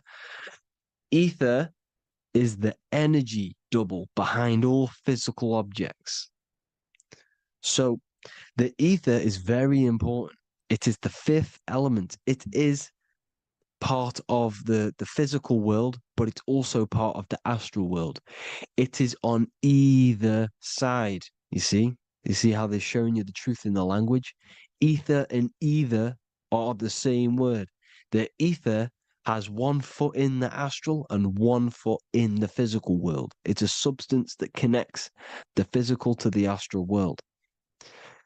It is the either. It's on either side of reality. It's on the other side. Other, either, same word. Ether is connecting the physical to the astral plane. It's the world of frequency. Frequencies, EMFs, Taurus fields are in the etheric plane. It is the energy plane. It's where energy moves through the ether. Okay. So then you have the physical world, the world of effect. Everything you see in the physical world is the effect of the higher planes. Each plane is a product of the plane above. So, and it melts into each plane. The physical plane is the lowest plane, it's the most densest, and the highest is the most fluid. This is the most fluid, this is the most dense. This is where we get the saying, as above, so below from. As above, so below comes from the different planes of reality. And magicians understand this. This is why magicians always say as above, so below. Because they understand if you manipulate the higher planes of reality, you manipulate the lower planes. Because the astral plane is a direct copy of the physical world, but in the astral plane. It is mirrored. The physical world is mirrored in the astral plane. They are both the same world, but just different vibrational states of the world. Kind of. It's hard to put this in words, people. So just try and understand. The astral plane is the double. It is whatever happens in the astral plane happens in the physical plane. This is why magic works. This is why demons work. This is why spirit communication works. Because if you manipulate the higher planes, you manipulate the lower planes. As above in the astral, so below. Leonardo da Vinci showing you to look up, pointing up. You got to look up. He's telling you to change the mind, you change the physical world. You change your emotions, you're on the astral plane, you change the physical world. You change your reality by changing the higher planes. This is the Masonic 11, the two pillars. This is the 11 also symbolizing the two hemispheres of the brain here. But the 11 symbolizes the two mirrors. 11, 9, 11. 9, 11 adds to 11. 9 plus 1 plus 1 equals 11. The Twin Towers were an 11. Flight 11 was hijacked because it's a mass ritual within the astral plane. Now, we're going to go deep into that later, and I'll show you these rituals they do in order to manipulate the astral plane. So, this is what the 11 is. It's the mirroring of reality. If you contact spirits and conjure spirits, you can either summon or attract demons and spirits. Summoning is creating a spirit. You create demons. Okay? Like I said here, the mind is the root cause of reality. If you think of if you think of a traumatic event that happened in your life over and over and over and over again for years and years and years, where attention goes, energy flows. The mind is the director of energy. If you are directing energy into the specific emotion, the specific thing that is torturing you in your mind, that will manifest as some sort of being in the astral plane, which is called an elemental. And this elemental being that you have created through your thought forms and emotions will latch onto you and feed off this energy. So it's important that you get your mind right. Okay, it's important that you sort that you file the mind and you discipline the mind. Make sure it's only entertaining positive things, because you are quite literally creating your own demons. Creating the word demon has the word mon in it, and if you've watched my videos to know, mon means moon. The moon is your mind, the sun is your soul, the earth is your physical body. Demon is mon means mind, moon is mind. You create demons with your mind, summoning. Now, this is where the rituals come in. 9/11 was a ritual because everyone was thinking about this big fearing, the death of 9/11. Everyone was thinking about it. And all of their minds thinking about this horrific thing will manifest and summon a negative energy spirit elemental within the astral plane. That's how all of this works. This is why it was a mass ritual. Okay. Chris Brown, new album name 11/11, release date on the 11/11. This will be my 11th album and contain 11 songs.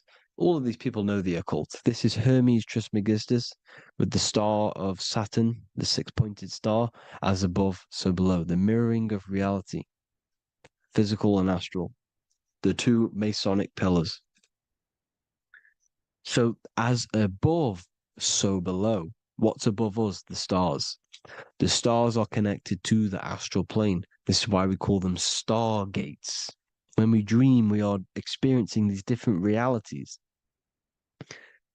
And what are stars? They tell in the Bible, it says Genesis 1:14. And God said, "Let there be lights in the firmament of the heaven to divide the day from the night, and let them be for signs." Signs translates to things to come. Why things to come? The stars tell the future. Why? And why do we say as above, so below? As above us is the astral plane and the etheric plane. As above, so below. Whatever happens in the stars happens on Earth. The stars are connected to the astral plane. Above us is the astral plane. We are a star in a physical body. This is why we say Mr., sister, stir equals star. The E and the A are interchangeable. We are stars, and the stars are the start of our incarnation. We start in the stars, same root word, and we descend through the seven energies, which are our seven chakras. Then we enter the heart of the soul system. The heart rearranged spells earth. And this is the true cosmology. Here's the Masonic cosmology. This is Masonic now. Here's the firmament.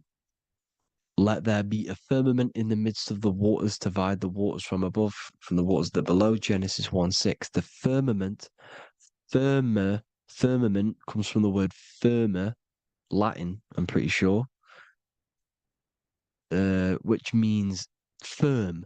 When something is firm, meaning it's stable, it does not move, it is firm. The firmament is firm.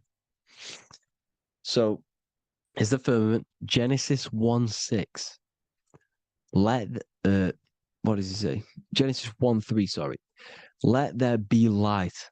This is before the sun and the moon was created. Let there be light. Before the sun and the moon was created, light was appeared. So what's that tell you? This is a holographic projection from some sort of light being, some sort of projector. And that projector is the all-seeing eye you see in the Masonic cosmology. This is the all-seeing eye projecting the light beams. Let there be light. Everything is made out of light. The universe is created out of light waves. The Taurus field is one unit of light. The light projecting this reality is Polaris. Okay, the famous all-seeing eye. Now, what else? Then we have after let there be light in Genesis 1:16, and God made the two great lights. This is the sun and the moon, electric, magnetic, male and female.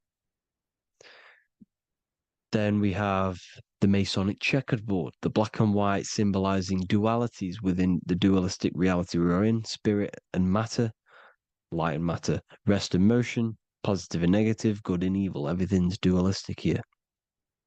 Okay? And it's a dance. The universe is a dance between flickering of white and black light, which is the Taurus field.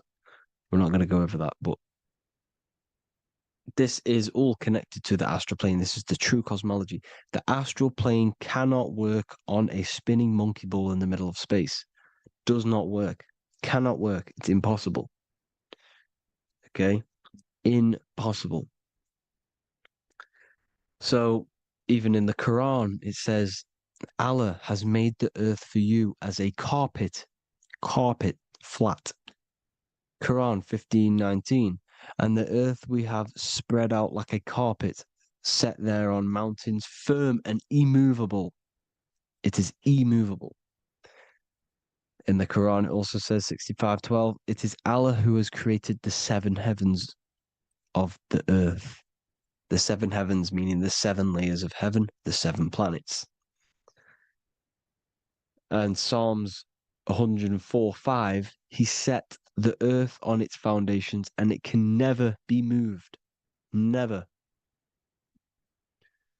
So here you see in Isaiah 40:22, he sits enthroned above the circle of the earth and its people are like grasshoppers. He stretches out the heavens like a canopy and spreads them out like a tent to live in.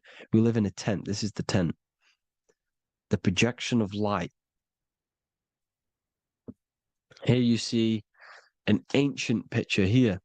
Here you see the ethereal barrier, meaning the firmament, the etheric barrier.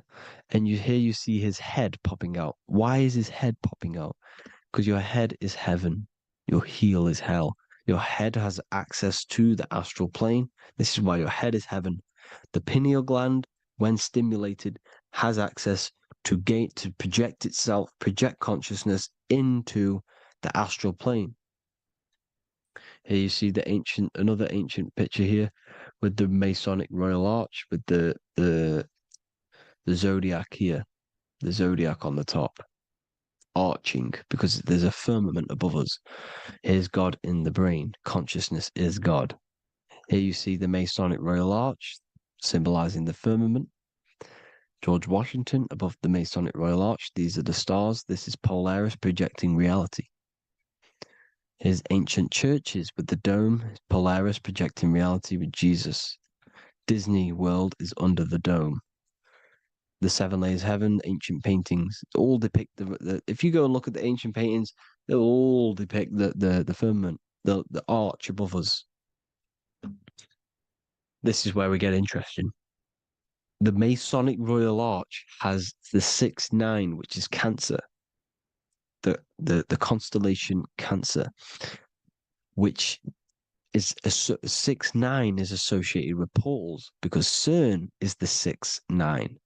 Okay, CERN is opening portals. They're trying to create a portal to the other side.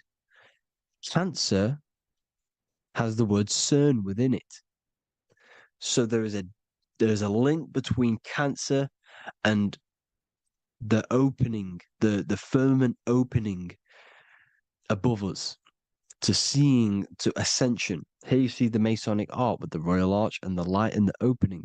Here you see the light and the opening. This is the opening of the firmament. Here's the Hebrew cosmology with Sheol, the underworld, and the opening.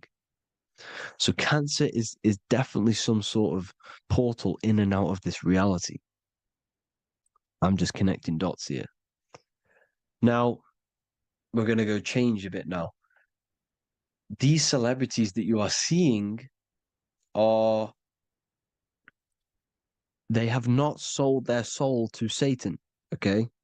They have not sold their soul to Satan.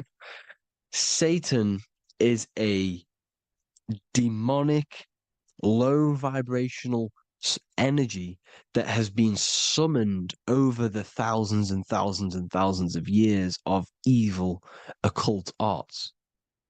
So since Babylon was summoning this demonic energy, and this demonic energy in the astral plane will grow and grow and grow. It has no form.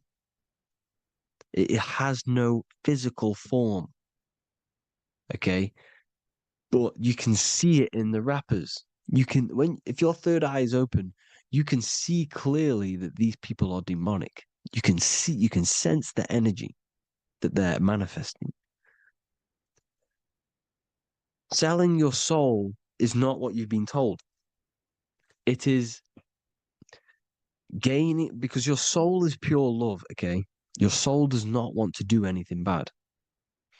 So when you sell your soul, you're gaining physical gain. You're gaining physical wealth, for example. Like for these rappers, they will be given millions of pounds because the people in control of the music industry, which is the dark occultists trying to brainwash the masses, the people in charge, they're dark occultists. They understand Satan and the energy.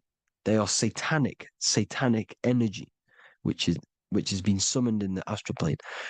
They see that they have influence over the masses, so they will go to them and say, "I will give you this amount of money forever if you manifest this satanic, demonic energy through the music and through social media to blind the masses, to brainwash the masses into this demonic energy."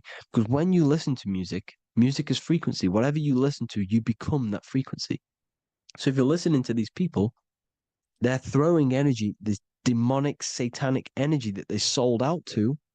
Sold, soul, same word. When you sold something, you've got your soul involved.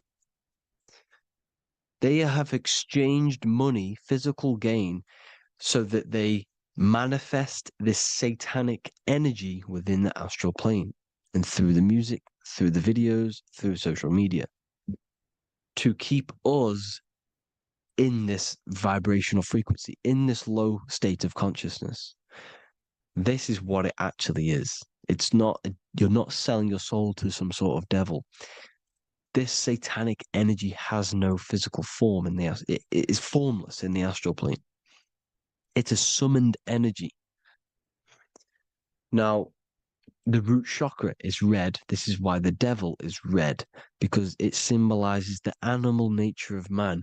When you are operating off your root chakra, you will kill, you will fight, you will do anything to survive, because it's all about survival mode in the root chakra.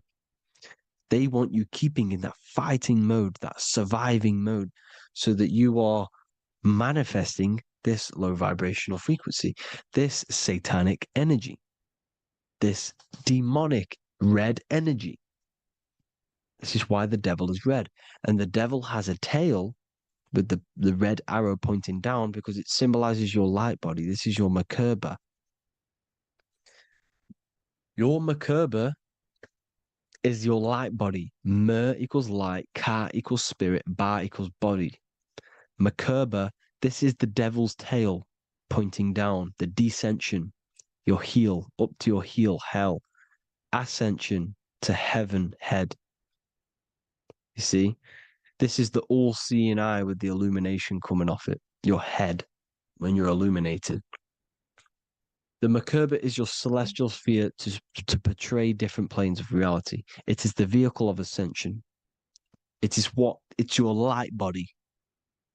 It's in the word Kabbalah, Kabbalah, Ka, spirit, Ba, body, La, light. Same thing, Kabbalah, Merkaba. Same thing. It's all about the light body. This light body sees different realities. So when you see the goat in the music industry, it's this satanic summoned energy that's been summoning for thousands of years within the astral plane. When it becomes to the physical plane, it will manifest through different things. A goat, an owl, Satan, Moloch, Baal, same deity, same demonic energy that's been summoning in the astral plane. And this is why the Baphomet has a goat head. Drake's new album is the goat. The Polo G, the Masonic G, with the goat. And here's Rilo Rodriguez in the mirror with the goat in the mirror and him in his physical body. It symbolizes, the mirror symbolizes the astral plane because he's manifesting the goat, the demonic energy. He's sold out to the demonic energy, and in the physical plane, he's his physical body. The mirroring, the Masonic 11, the mirroring of reality, the astral and the physical. And what do you call them when they're an amazing rapper, the best rapper? You call them the GOAT. Because the GOAT, you're the GOAT because you're manifesting the GOAT energy, the satanic, demonic energy within the astral plane. So Baal, Moloch, all the same thing. Because in the astral plane, if you want to gain spirits to come to you and communicate you in the physical world, if you want to communicate with spirits, you have to gain their attention. You can either gain their attention or come together and agree to create some sort of being, which is Satan. Okay. You can, like I said earlier, you can create these beings, you can summon them or attract them. One way to attract them is sacrificing. In order for you to become God, man, to turn to God, you have to sacrifice your life. You have to sacrifice, not drinking, not doing things, not doing anything demonic, not doing anything bad, not eating meat. You have to sacrifice yourself to become the light. However, if you want quick, instant gains in the physical world, you can sacrifice something else to communicate with these spirits, because these demonic energies feed off demonic energy, your demonic energy. So these dark occultists will give away babies, they'll sacrifice, torture babies so that they gain, so that they can communicate with these spirits for physical exchange. Yes, you can do this. These powerful spirits, these powerful demons can give you powers. They can give you certain things. And this is what they are doing. They're summoning and attracting these demonic energy. This is why, trafficking is one of the most, Balenciaga. Baal is the demonic energy in the astral plane, which requires child sacrifice for his presence. Balenciaga, and they were trafficking children. They were trafficking, killing them, and offering them to the spirits. This is what they are doing. Balenciaga. It's in the name. Here you see, you can see here a stick man with two horns. The goat, obviously, it's all the same deity. Baal, the goat. Moloch, here's Moloch, the owl, the Egyptian owl, because it comes from the owl of Moloch, which is Baal, which is Satan, all the same demonic energy. And it's on the dollar bill, a tiny dollar bill, tiny, on the $1 bill. All the same thing. Bohemian Grove, they worship the big owl, Moloch. It's all the same thing. It's all one big demonic energy which has been summoning in the astral plane. And it's trying to take over Earth, the physical plane. That's what it's doing. So I hope you all gained a deeper understanding of the astral plane and what's actually going on in the world. Please leave a comment if you can to help the algorithm. Drop a like if you like this content. And hope you all learned something today. And God bless you all. Thank you all.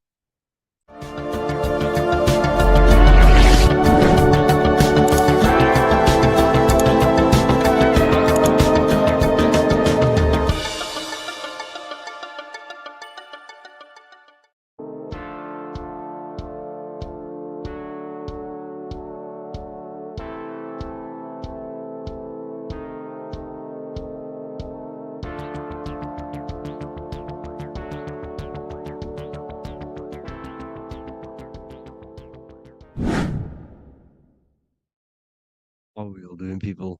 Survival wisdom. Today we're going to be breaking down the Bible and its real, true metaphysical meaning. All of these slides within this video is taken from my book, The Book of Wisdom. So you can get all of these slides. So the Temple of Solomon, you are body, mind, and soul, which is the Holy Trinity, the moon, sun, and earth. The sun is your soul because the sun is its infinite source of energy. It is its own source of energy. And that is what your soul is. It's its own source of energy. The moon is mind. This is why you call people a lunatic. You're a lunatic. Luna means the moon. And inside of your mind, you have a specific mood. Mood is moon. And mind in German is Mond. And the word Mond means moon. And earth is your physical body because your body contains of the four elements, the four physical elements. Well, the Temple of Solomon is the temple of the soul and the mon, the soul and the mon, the soul and the mind. And it's the temple of the Holy Spirit in the Bible. Everything leads back to one singular point in the center of the brain. The brain is not the mind. It's mind over matter.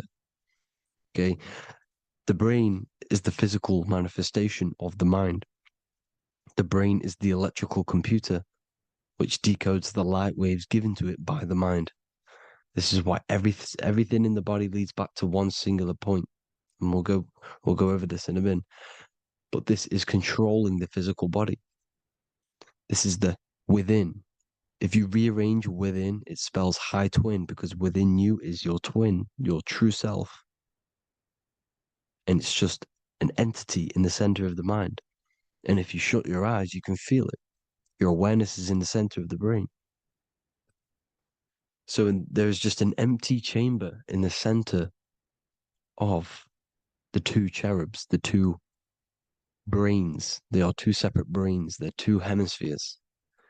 And the empty chamber, when scientists chop it up and see it's just an empty chamber, well, because you can't see in that plane of reality, you cannot see the mind. You cannot see thoughts. It is invisible to the human eyes, to the visible light spectrum, to the two eyes. The reason why we call it the third eye in the center of the brain, it's not the third eye, it's your true self. It's the mind and soul. It's an eye because it does see. It's the all-seeing eye that you always see here.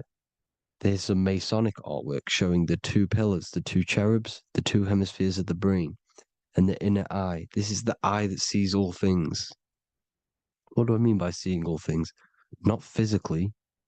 It sees the mind. It's what, because your soul is watching the mind. You can observe the mind. You are not the mind. And if you meditate deeply enough, you can go beyond the mind. It's the all-seeing eye. It sees the mind. It sees what emotions you're feeling. It sees what you're thinking.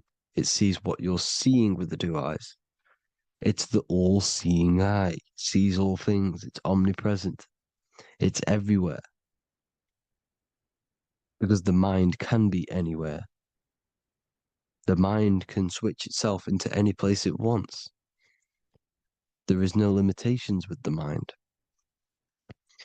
So there is two hemispheres in the brain.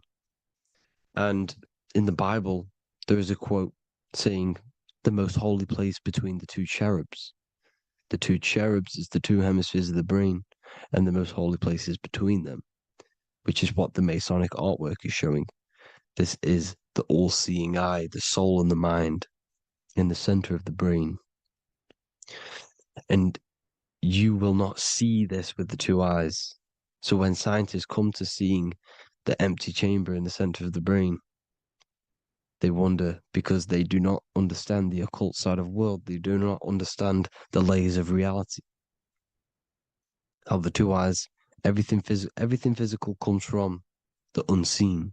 Everything seen comes from the unseen. Now, the two hemispheres of the brain play a major role in our lives. The right hemisphere is the artist. The left hemisphere is the scientist. The right hemisphere controls the left side of the body. The left hemisphere controls the right side. So there's a crossover. Now, the right hemisphere is to do with your feminine energy, creativity, unification, metaphors, visualization, intuition. The left hemisphere is to do with sequencing, facts, materialistic details, language, and logic. So they keep us normally trapped within the male aspect of our mind, which is the left hemisphere. You know, if you listen to Spotify, Apple Music, and radio, they're all tuned to 440 hertz, which shuts down the right side of the brain, makes you left brain dominant. And we learn, well, 90% of people learn to write with their right hand. They're taught to learn with their right hand, which is to do with the left brain. You see, so we are being trapped within this left side of the brain, which is all to do with logic, thinking logical, not creative. You know, very analytic. But the right side of the brain is to do with your creativity. So the right side of the brain is perceiving reality as a holistic perception. Now, what do I mean? If you're riding through a woods, for example, if you're riding through a woods, your right hemisphere is seeing the whole woods as one unified woods. The left hemisphere's job is to break down the perception given to it by the right hemisphere and break it down into individual trees. So what am I saying? The right hemisphere is seeing humans and everything in creation as one unified consciousness. The left hemisphere is seeing individual egos. This is why the left hemisphere is the place of the ego, the right hemisphere is to do with the higher self. They're both needed, though. I'm not saying one's better than the other. It's balance. Now,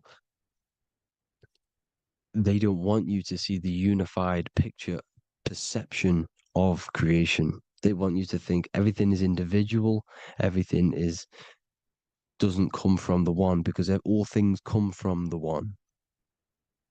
And we experience the two in this reality, dualism. In order to understand the one, we have to experience the two to advance. So, anyways, let's get away from the two hemispheres. The right hemisphere, like I said, is to do with the higher self. And this is why in John 21:6, it says, cast the net onto the right-hand side of the boat and you will find fish. Meaning, cast your energy, cast your perception into the right hemisphere of the brain, and you will find God, unification, and higher self. You will see things from a unified perspective. How we are all one. Because we are all the same consciousness. The same spark that is in me is in you. This is why I am you and you are me. We are all the all-seeing eyes of God, just split up into individual bodies. We are all made up of the same essence, consciousness.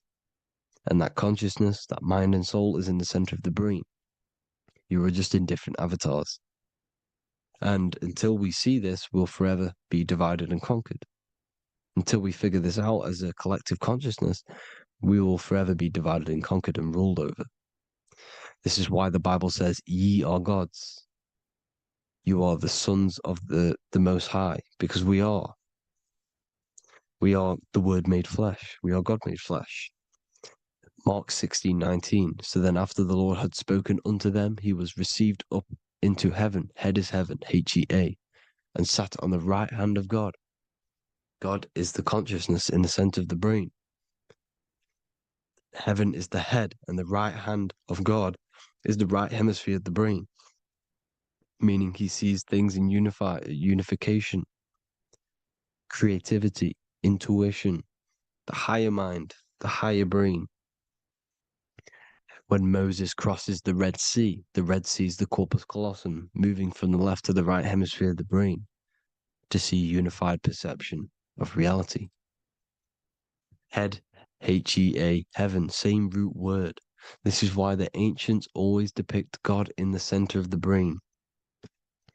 Here you see ancient Christian artwork showing God in the center of the brain, the light. Here you see it here. Here you see Ganesh, an Indian god, which is the brain. Here you see the Father, the Son, and the Holy Spirit in the dome, the brain. This is the brain, because you are God made flesh. That's what consciousness is. The upper room where Jesus meets the 12 disciples. It's the upper brain on the upper room. The upper room is the chamber, the empty chamber in the center of the brain. That's the room. And the 12 disciples are the 12 cranial nerves in the brain, which pretty much rule the body, all the cranial nerves. The tree of life, the cardiovascular system. This is why in Genesis it says the tree of life was in the midst of the garden. Midst meaning middle, because the middle of the body is the cardiovascular system, which is controlling all of the systems in the body. The tree of knowledge of good and evil is the nervous system. It's the spine and brain. This is what's detecting good and evil. The brain is the electrical computer with the left and the right hemisphere, decoding the dualistic world, decoding the light waves given to it by the external world. It is an electromagnetic computer. It is artificial intelligence. It is very intelligent, the brain and the nervous system, the human body as a whole. But the tree of knowledge of good and evil is the nervous system, because it is the tree that detects good and evil, makes you learn good and evil in this dualistic reality. Here you see Adam and Eve around the tree of knowledge of good and evil. Adam and Eve, male and female energies, with the serpent in the tree, and the tree of knowledge of good and evil. Well, this is the spine, the brain, and the serpent is the kundalini up the spine. The serpent is the S. That's why S, serpent, S, the letter S is the serpent. Sex and serpents make an S noise. You know, the Bible cursed the serpent. So we don't figure out the true religion. The true religion is raising the kundalini and becoming God-man and reaching our higher states, our true God self. Because once the kundalini is saved and hits the pineal gland, it activates 100% of the brain, when we're only using around 20 to 10% as of right now without the kundalini awakening. So when you use it, you're activating 100% of the brain. You're activating all the dormant brain cells. You're regenerating the body. And this is the serpent in the tree of knowledge of good and evil. This is the spine, brain. This is Adam, Eve, the male and female energies. The light of the body is the eye. Therefore, if thine eye be single, thy whole body should be full of light. Matthew 6:22. This is the single eye in the center of the brain. It is not the pineal gland. It is what's inside the pineal gland. You have to go beyond the physical world, and there are no words to describe things that are not physical, metaphysics. And the whole body should be full of light. Well, this light is the same pyramid that you see. You are the pyramid with the all-seeing eye on top. This is why the ancients built the pyramids with the stairs in the middle symbolizing the spine, because once you open all the chakras and balance them and raise the kundalini, you activate all of the brain, which gives enlightenment. The word enlight in ment. Ment means mind, light in the mind. Enlighten the mind. And this is enlightenment. We are the temple. And Jacob called the name of the place Peniel, for I have seen God face to face. Within spells high twin. Within you is the God self, which you need to manifest into the external world. And he's seen God in Peniel, the consciousness. He's seen his true self, consciousness, in the pineal gland. Genesis 28:10, Jacob's ladder.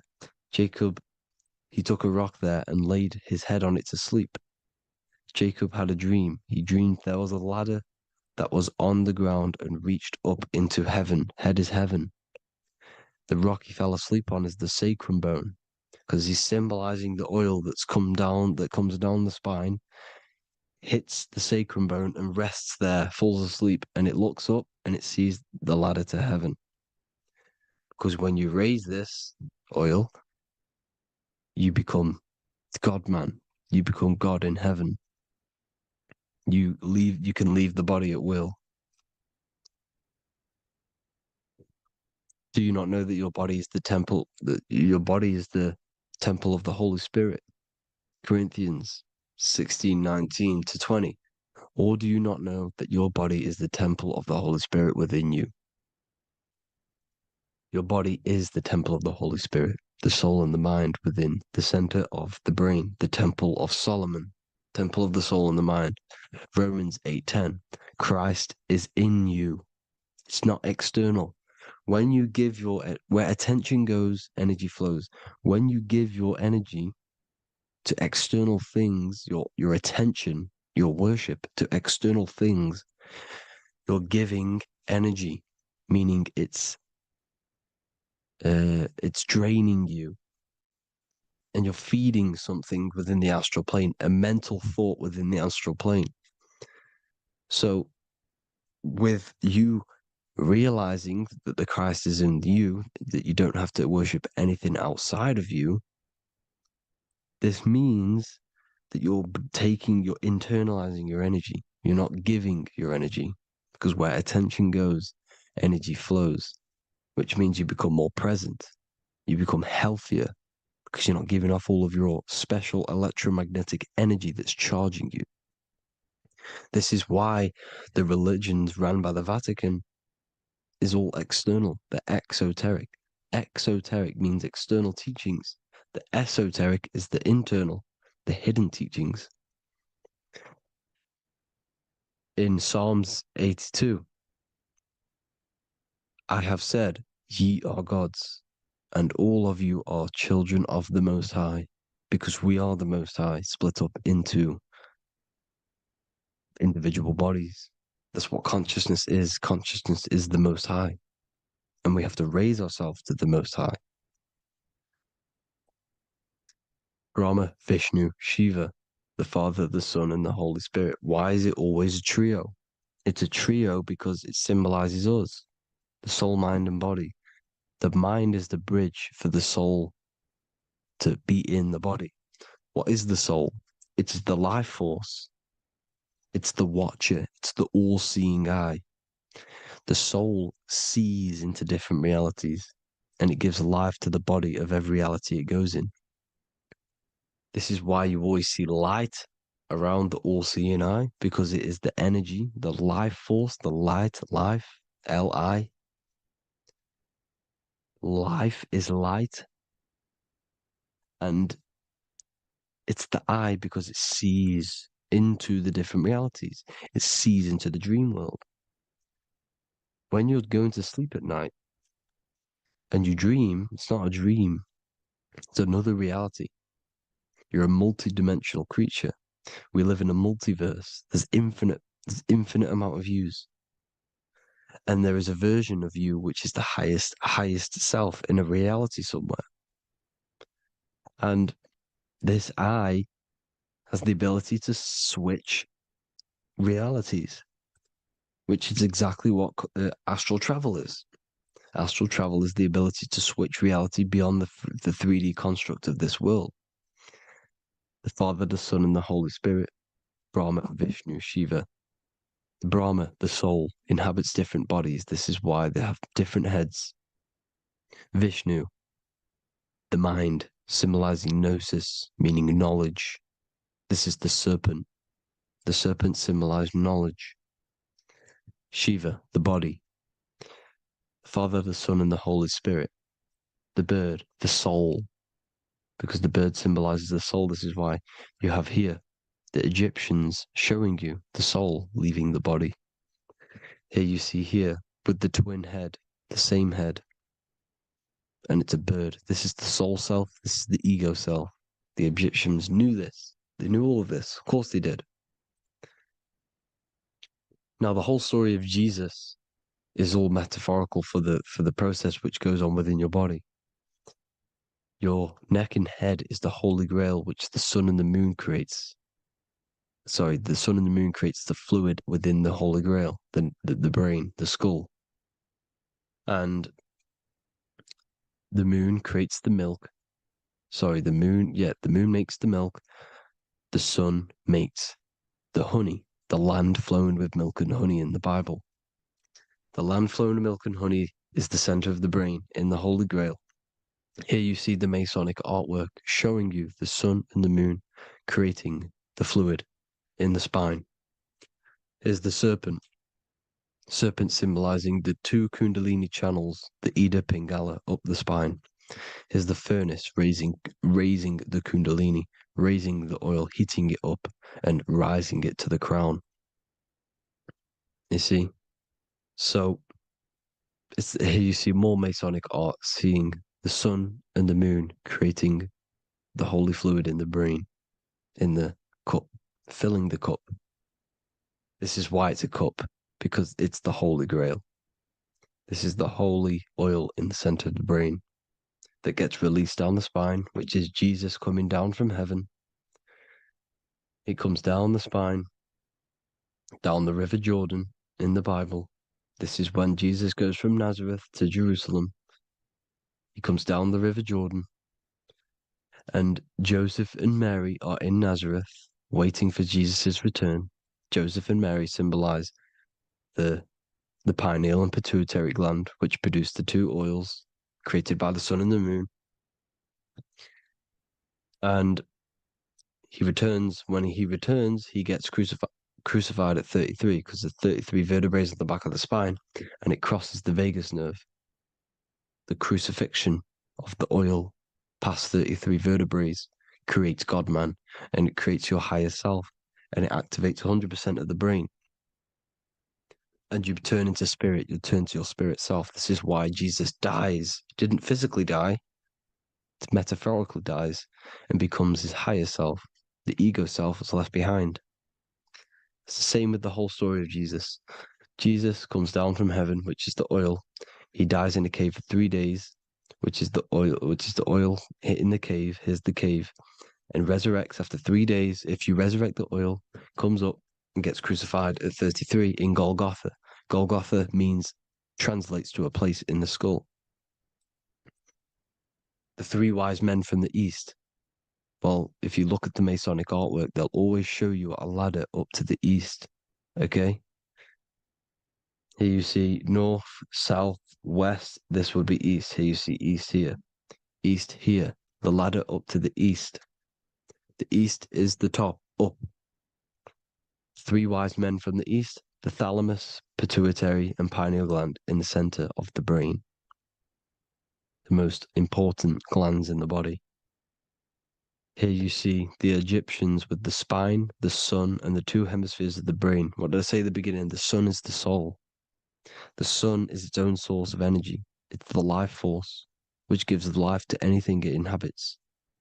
The soul is the same thing. That's why sun and soul mean the same thing. So, what I'm saying is consciousness is God. And this is why when it refers to as God in the Bible, it means your higher self, pretty much. And returning back to this higher self, because God is something that you need to manifest.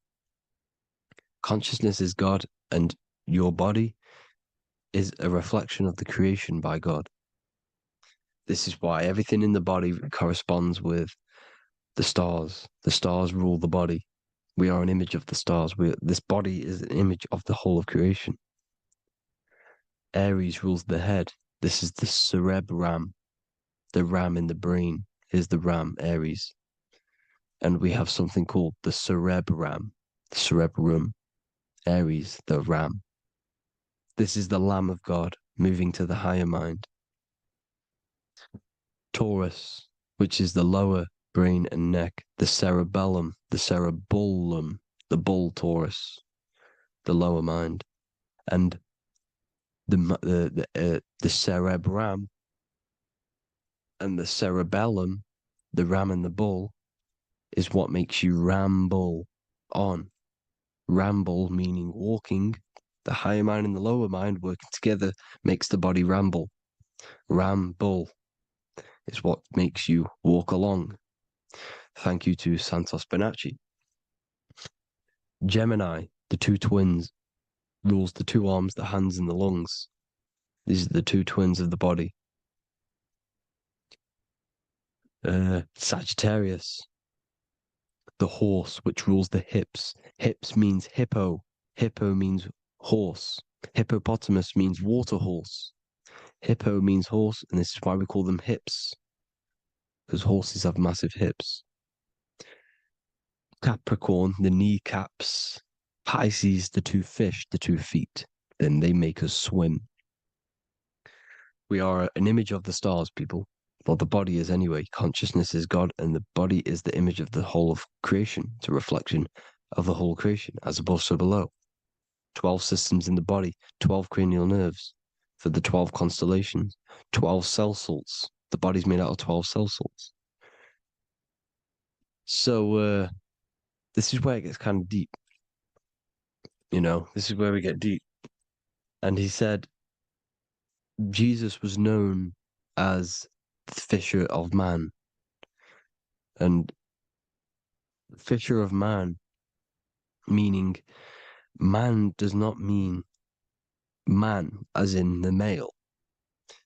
Man means mind. He's the fisher of minds. So the Bible is not patriarchal. It's not patriarchal. Man just means mind, pretty much. So the fisher of mind, man, because he was fishing minds out of this reality into the higher realities. He was teaching people how to leave the body when he walks on water.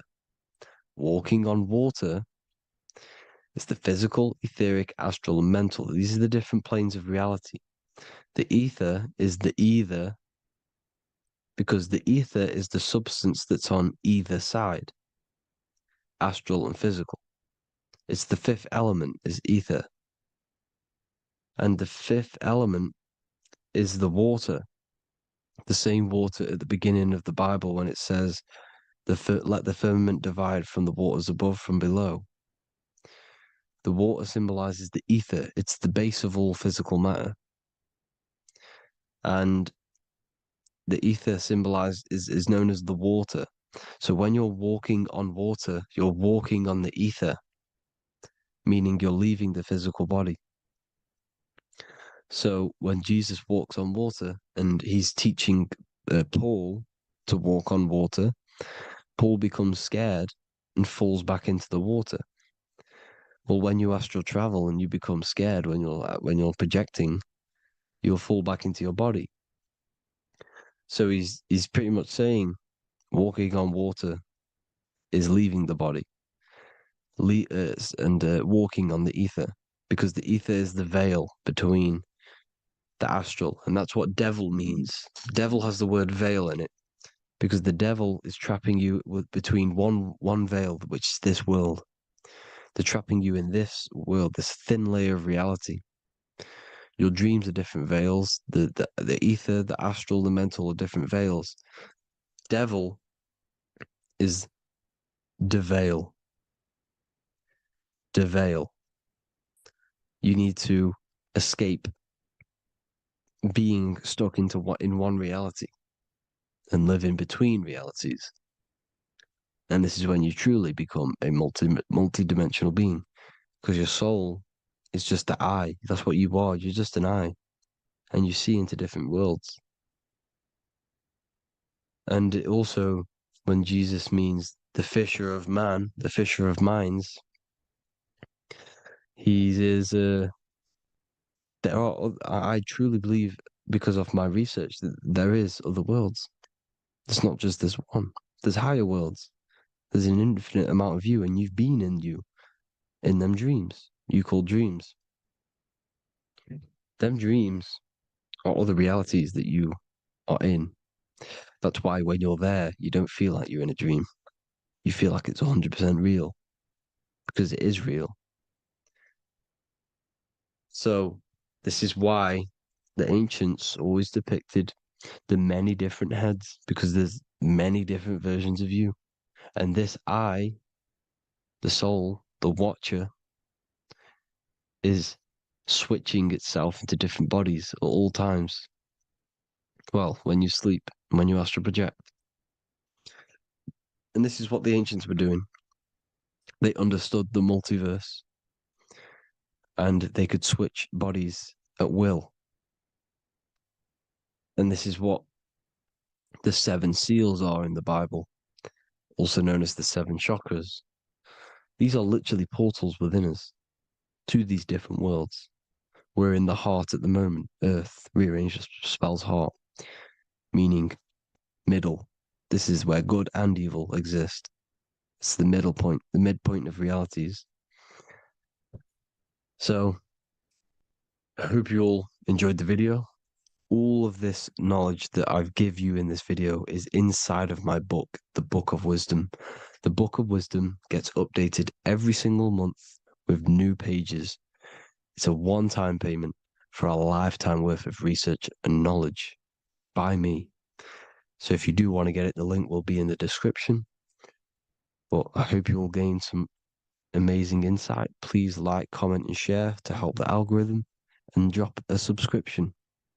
And for more lectures, every 2 days, I drop lectures and knowledge within the Patreon. If you want to support the channel, join the Patreon. Everything's in the description because we are not monetized on YouTube. Thank you all. Have an amazing day.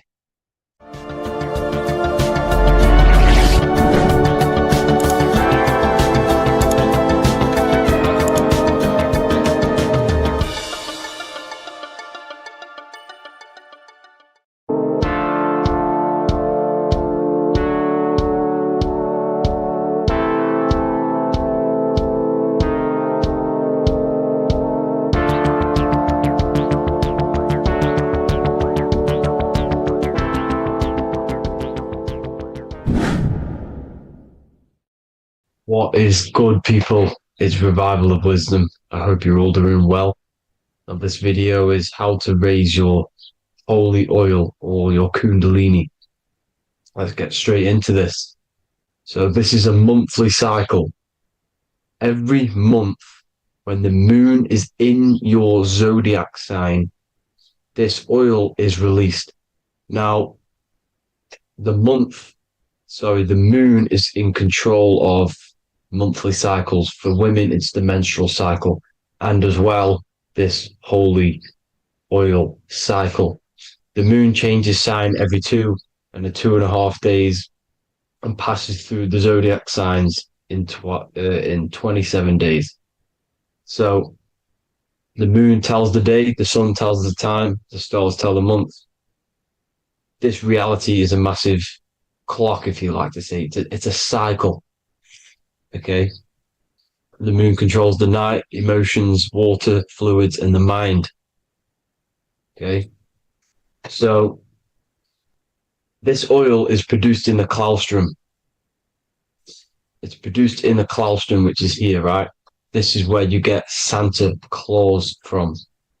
Now, the claustrum is at the center of the brain, and it is next to the pineal gland and the pituitary gland. Once it starts in the claustrum, this is the holy present. This is the present that Santa gives to us, Santa Claus. And it goes to the pituitary gland and the pineal gland.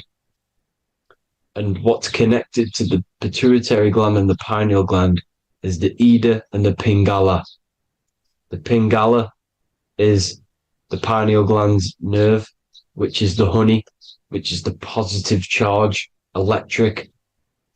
And the pituitary is the Ida nerve, which is the magnetic charge. This is the milk, the land flowing with milk and honey.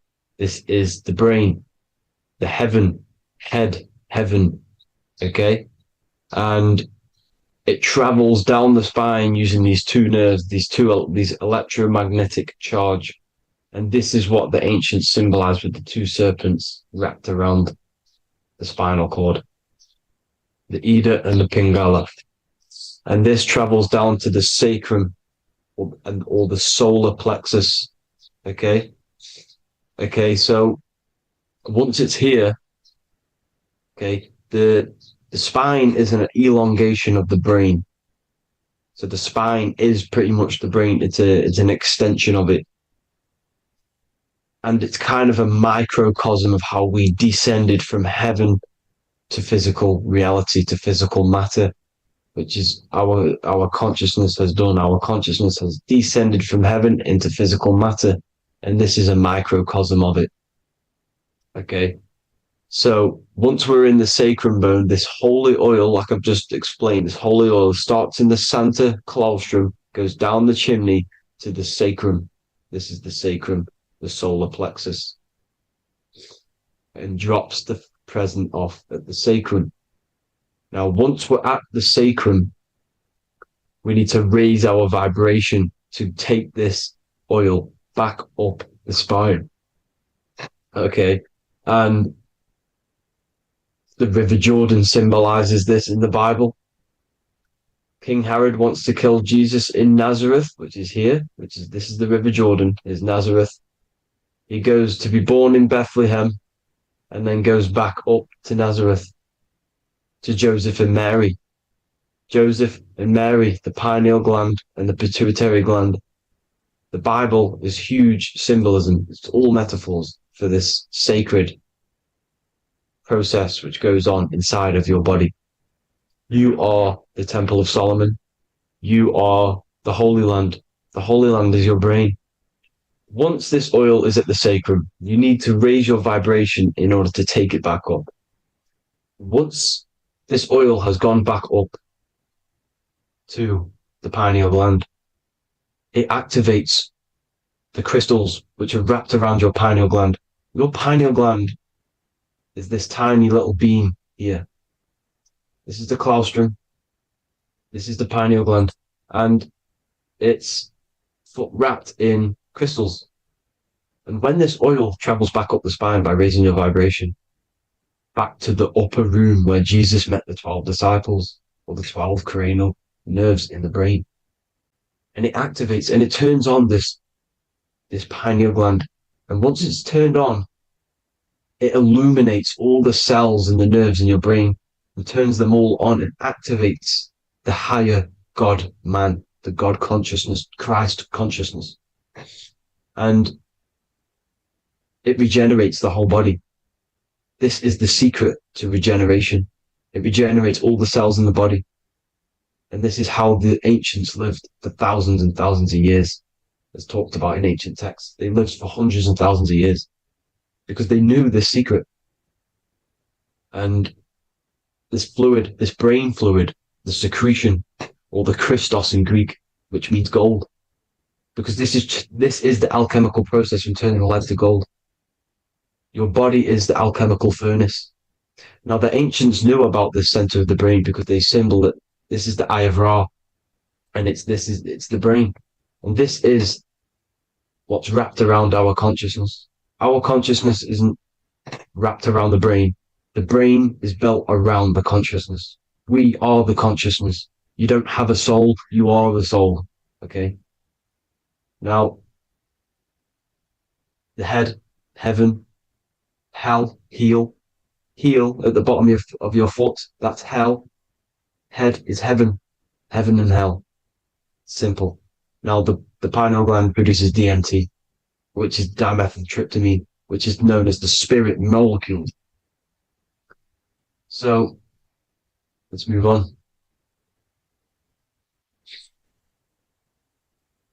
Now, when this oil travels up, back, the spine, the chimney, it crucifies at the top, which is called the vagus nerve. So when it reaches here, the optic thalamus, it crosses and crucifies once it's raised back up. And this is why Jesus dies at 33. He was crucified at 33. Because you have 33 vertebrae on the back of the spine. And then it's crucified by the cross of the vagus nerve.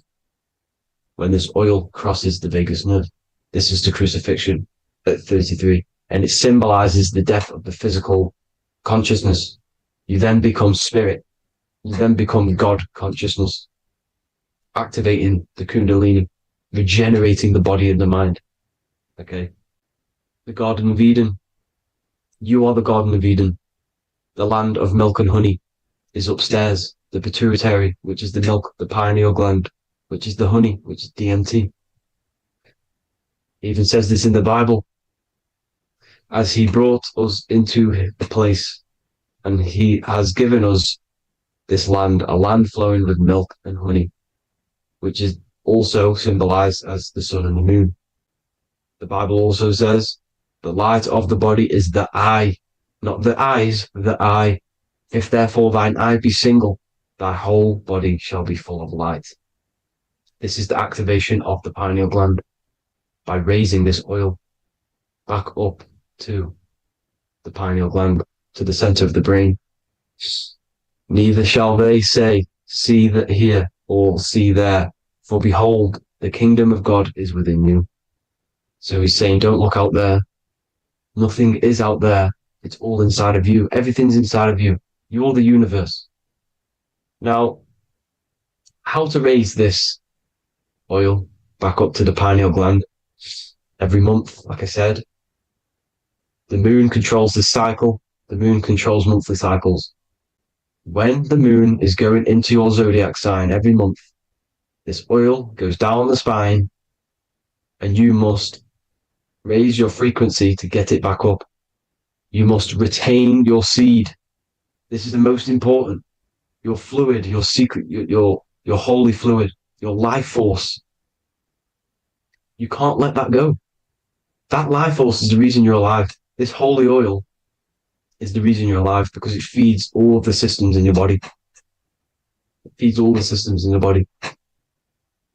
You have to retain your seed, alkaline diet, positive thinking, and meditation. Okay? When you retain your seed, you will live longer. The moment you release it, you're killing yourself. You're killing a piece of yourself every time you release your seed. Every single time. You're killing a part of yourself. Okay?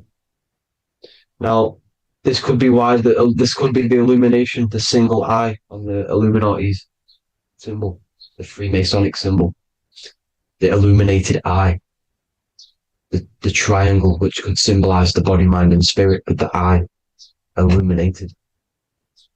Now, in the Bible, it talks about the two trees, the tree of knowledge and the tree of life. The tree of knowledge is the tree of good and evil, which is the most important system in your body, which is the nervous system. The nervous system, the most important. The tree of good and evil. And the tree of life, which is the cardiovascular system. Now, this oil, when it's released every month, feeds these two systems, and these two systems feed everything. Now, it's important you understand that. Okay? The ancients knew all of this knowledge. The Bible's telling you this knowledge. But it's in a metaphorical way. You have to understand the context behind it so you can read it properly. Now, eating of the tree of life, which is when it talks about in the Bible, eating from the tree of life is actually symbolizing a bad diet, ejaculation.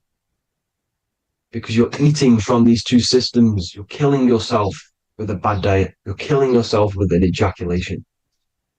Okay, so that's important to understand. Now, this is Jacob's ladder in the Freemasons. Jacob's ladder, which is the spinal cord, it's the stairway to heaven. And this is Jack and the Beanstalk when he goes up the beanstalk and finds the golden egg in the grey clouds. The grey clouds symbolize the grey matter in your brain. Now, the Garden of Eden talks about the 4 different rivers in Garden of Eden. As we see here, the North Pole map, the ancient North Pole map, because the center of the earth is the center of the Taurus field. Everything's the Taurus field. Atoms are Taurus fields. Everything's Taurus fields. You are the universe. Everything is within you. The North Pole is your spinal cord. This is why they say Santa Claus comes from the North Pole. This is the North Pole. and the Santa claustrum is the center of your brain. Now, there's 4 rivers which come from the Garden of Eden. There's the blood, the Christ oil, which is the oil we're talking about, urine, and saliva. These are the 4 sacred oil, 4 sacred fluids in your body. And these are constantly abused in today's society. Also, these secret societies are targeting these fluids. Okay? This is why porn is free. They sexualize society through Disney. Go and look at some of the Disney movies. There's so many subliminal messages which sexualize these children because they want you sexualized. So you release your seed, which is one of the holy fluids in your body, especially your semen, your sexual energy. So important you retain this. So important because it's your life force. It keeps you alive. Okay. Now, let's recap on this. If you want to raise your oil every month, you can't just retain your seed for the month. You have to retain your seed forever. Don't just do it for a couple of days. You have to do it. It's a lifestyle. You want to become God consciousness, you got to do what it takes. It's hard in this society because this society is it's designed to kill you pretty much. It's designed to keep you in these lower states of consciousness with all the bad food, the chemicals in the food, the chemicals in the water, the sexualized TV programs, sexualized adverts, sexualized TikTok and apps, videos, subliminally stimulating you because that is your weakness, sex. It's your weakness. Now, you have to retain your seed, meditation, and an alkaline diet. Why alkaline? Because acidic is low vibrational. This is the color spectrum. And what's the highest vibrational color? Violet. It's the lowest, red. You have to have an alkaline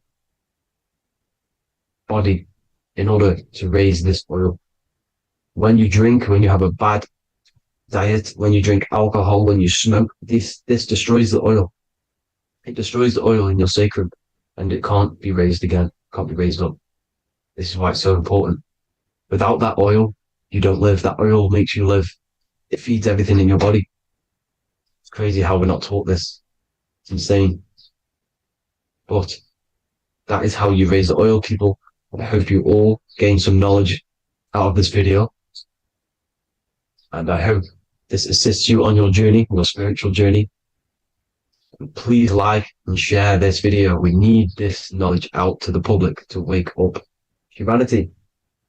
Thank you all, people. God bless.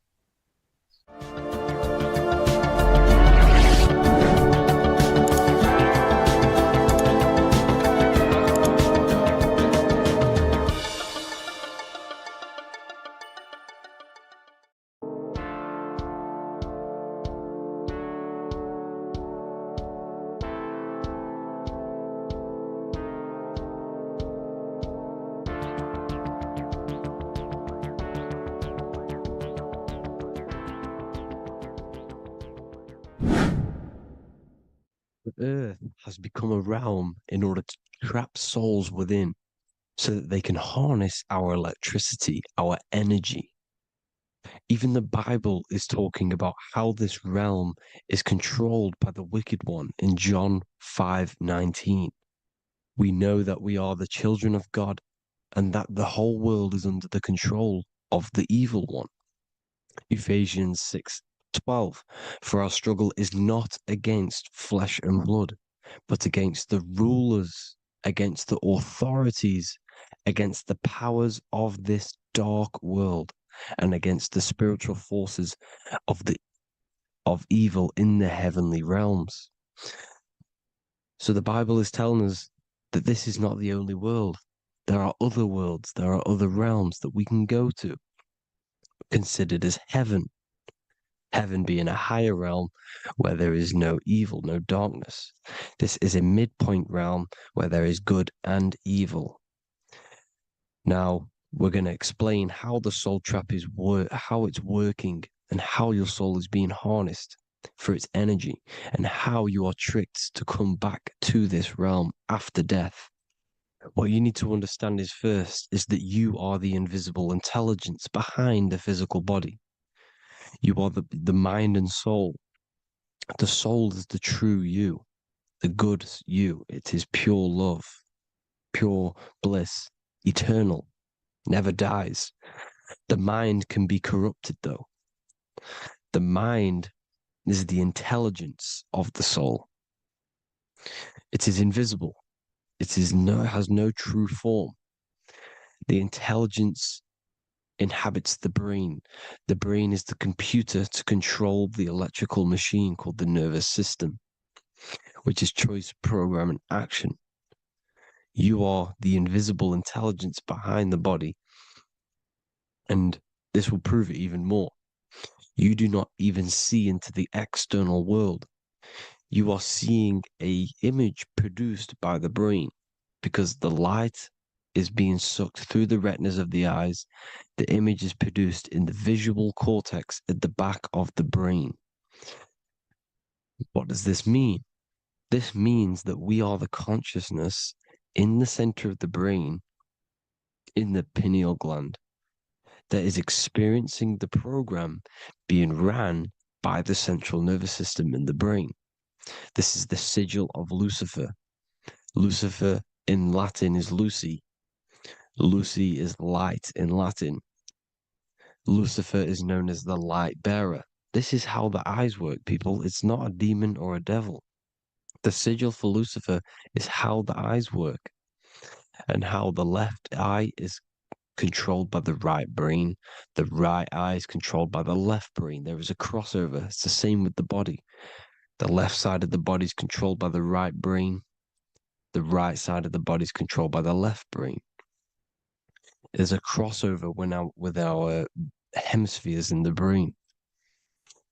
Now, this empty chamber in the center of the brain is where this universal cosmic intelligence is held, known as the most holy place in the Bible, the throne of God. Okay? This is above the 33 vertebrae on the spine. As you can see here, you are the being in the center of this point. All of the nerves are being sent back to this one particular point, which is the seat of our invisible intelligence. You can see it's an empty chamber. Our consciousness, our intelligence is not a physical thing. This intelligence is the true voice inside of your head. This is why your head is heaven, your heart is earth, your heel is hell. Your head is heaven because this is the seat, the throne of God. God is in heaven because the consciousness, this divine intelligence that's controlling the body, is sat in the center of the brain. The brain is taking commands of this invisible intelligence. When you close your eyes, you can feel your awareness, your consciousness, your intelligence is all in the brain. Your awareness is not in the feet, the heart, the legs, the arms. It's all in the center of the brain. Now, if you meditate deeply, you will find that you are beyond the mind. You are the being observing the thoughts. You are the soul observing the thoughts. Now, with this being said, you are the consciousness experiencing the program being ran by the central nervous system in the brain, because you're not seeing into the external world. It's an image, it's a simulated image produced by the brain and the central nervous system. You do not experience the external world. You do not feel the external world. You feel electrical impulses on your nervous system. Your nervous system is decoding what you are feeling. So the only thing that you truly feel is the electrical impulses on your nervous system. This is why the nervous system is the tree of knowledge of good and evil, because it gives your invisible intelligence, your mind, the knowledge of good and evil. It can detect good things, it can detect bad things. if it's hot, if it's warm, if I need to go, the nervous system is doing this. It is the tree of knowledge of good and evil. Okay, now this universal intelligence is symbolized as the single eye. Okay, Matthew 18:9. It is better for you to enter life with one eye than to have two eyes and to be thrown into the fire of hell.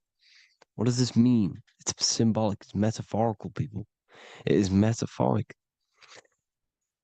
Your universal intelligence is the single eye, the one eye. It's the balance between the two poles, between the left and the right, the good and the evil. It knows the right thing to do all the time. This is our inner guide. The inner self is the inner guide. And when you are operating your life off duality, using your two eyes, you'll be thrown into the fire of hell, lower states of consciousness. Because you're split. You need to live in oneness, even, balance. Matthew 6:22, the light of the body is the eye. The light of the whole body is the eye. You are a light being. Human. Hue means an attribute of a color. Man is the word manifested. We are light manifested into physical form. Depending on your vibration is depending on what color that you are vibrating on, which is a hue, a human. If therefore thine eye be single, thy whole body should be full of light. Again, it's talking about the single eye, oneness, completeness. When you balance the hemispheres of the brain, we'll go over that later. But anyways, the body is the earth. This is what we need to understand, people. The body is running the simulation, the program that our consciousness is experiencing. So when we leave the body during death and astral projection, we leave the earth. This is how it works. The body is the vehicle for the earth, for this realm. Everything exists within our mind. You have the soul, mind, and body. The soul is the observer, the watcher, the true being. This is why she has many different heads, because the soul inhabits different bodies. This is the serpent, which means knowledge, which is the mind, wisdom. And this is the body, soul, mind, and body, Brahma, Vishnu, Shiva. The mind is the bridge between the soul and the body. So what do I mean? When you astral project, you are using your mind to project your awareness, your observing consciousness outside of the physical body. The mind is the projector, projecting consciousness. By using your mind, you can project your consciousness outside of the body, which is known as the astral realms, which is known as walking on water. Jesus was never walking on physical water, people. It's metaphorical. Believing the physical body. The water is the ether, which is the veil between the physical and the astral realm. It's a fluid substance. It's on either side. It's physical and astral. The ether is the fifth element that they hide from us. Why? Because they're trapping you in the physical. They are hiding all of these realms. Etheric, astral, and mental. People think their mind is their brain. It's two separate dimensions. These are completely different dimensions. The mind is way more intelligent. The mind is formless. There is no form to the mind. You can think anything you want. You can manifest anything you want within your mind. It is not a physical object. The physical realm is being controlled by the mind. Everything's being controlled by the mind. Everything exists within the mind. This is why the Egyptian says the universe is mental. So when we project our consciousness outside of the physical, we go to the astral. The ether is the water that Jesus is walking on. This is the veil between the physical and the astral world. The word together has ether within it because it joins the two worlds together, together, the astral and the physical. The word either is ether because the ether is on either side, physical and astral, physical and spiritual, physical and non-physical. In the astral realm, the mind can manifest anything we want. We incarnate to restrict our minds. This is why Saturn, if you go and watch my video on Saturn, how Saturn is this simulation, okay? Our minds can manifest anything we want in the astral plane in the click of a finger. However, when we incarnate in matter, we now have to labor for our manifestations. This is why Saturn's known as the great teacher in astrology, because he teaches you a lesson. When your mind incarnates into matter, it's teaching your mind a lesson, the knowledge of good and evil. This is why the Bible says, you shall be gods and know the knowledge of good and evil. When you incarnate here, you have to know the knowledge, you need to know the knowledge of good and evil to become a god. Okay?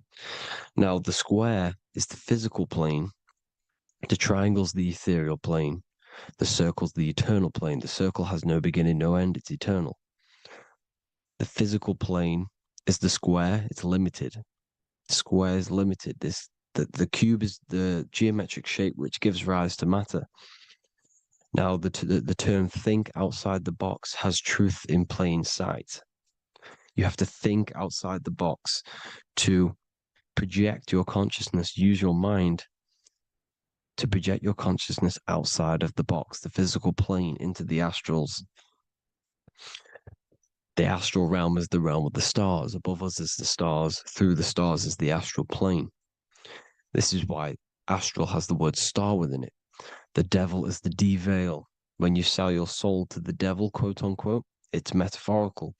The devil exists in the physical plane. It's the lowest state of consciousness. The deveil, you deveil yourself into the physical when you are the devil. The deveil. The ethereal plane. Now, we all know what the famous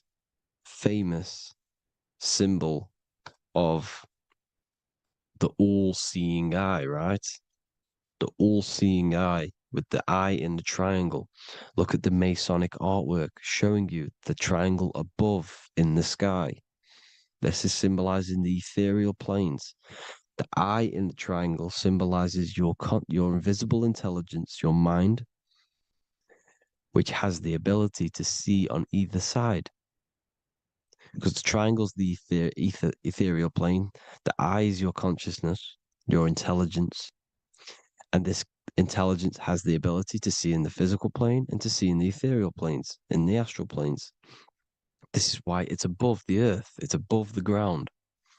Because it can see here, it can see in the heavenly realms.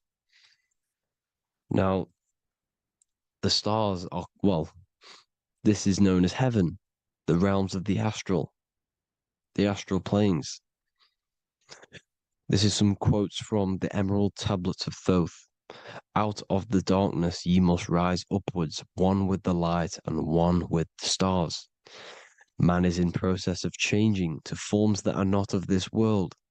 Grows he in time to the formless, a plane on the cycle above. So there's other worlds. The Bible's telling you there's other worlds, there's other realms. Know ye must become formless before ye are one with the light, the astral light above, which shining through the stars. Not of the earth are ye, earthy, but a child of the infinite cosmic light. You are the invisible intelligence controlling the physical body. The body's not you. It's the vehicle that your soul lands in when your mind projects your consciousness into that realm. Free from the body, I flashed through the night. Unlocked at last for me was the star space. Wow, that's powerful.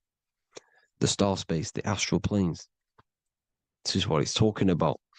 We are all a star. We descended from the astrals, which is the star. We are all a star. look at the ancient paintings of Jesus' birth, it's the star beaming his consciousness down into the physical plane.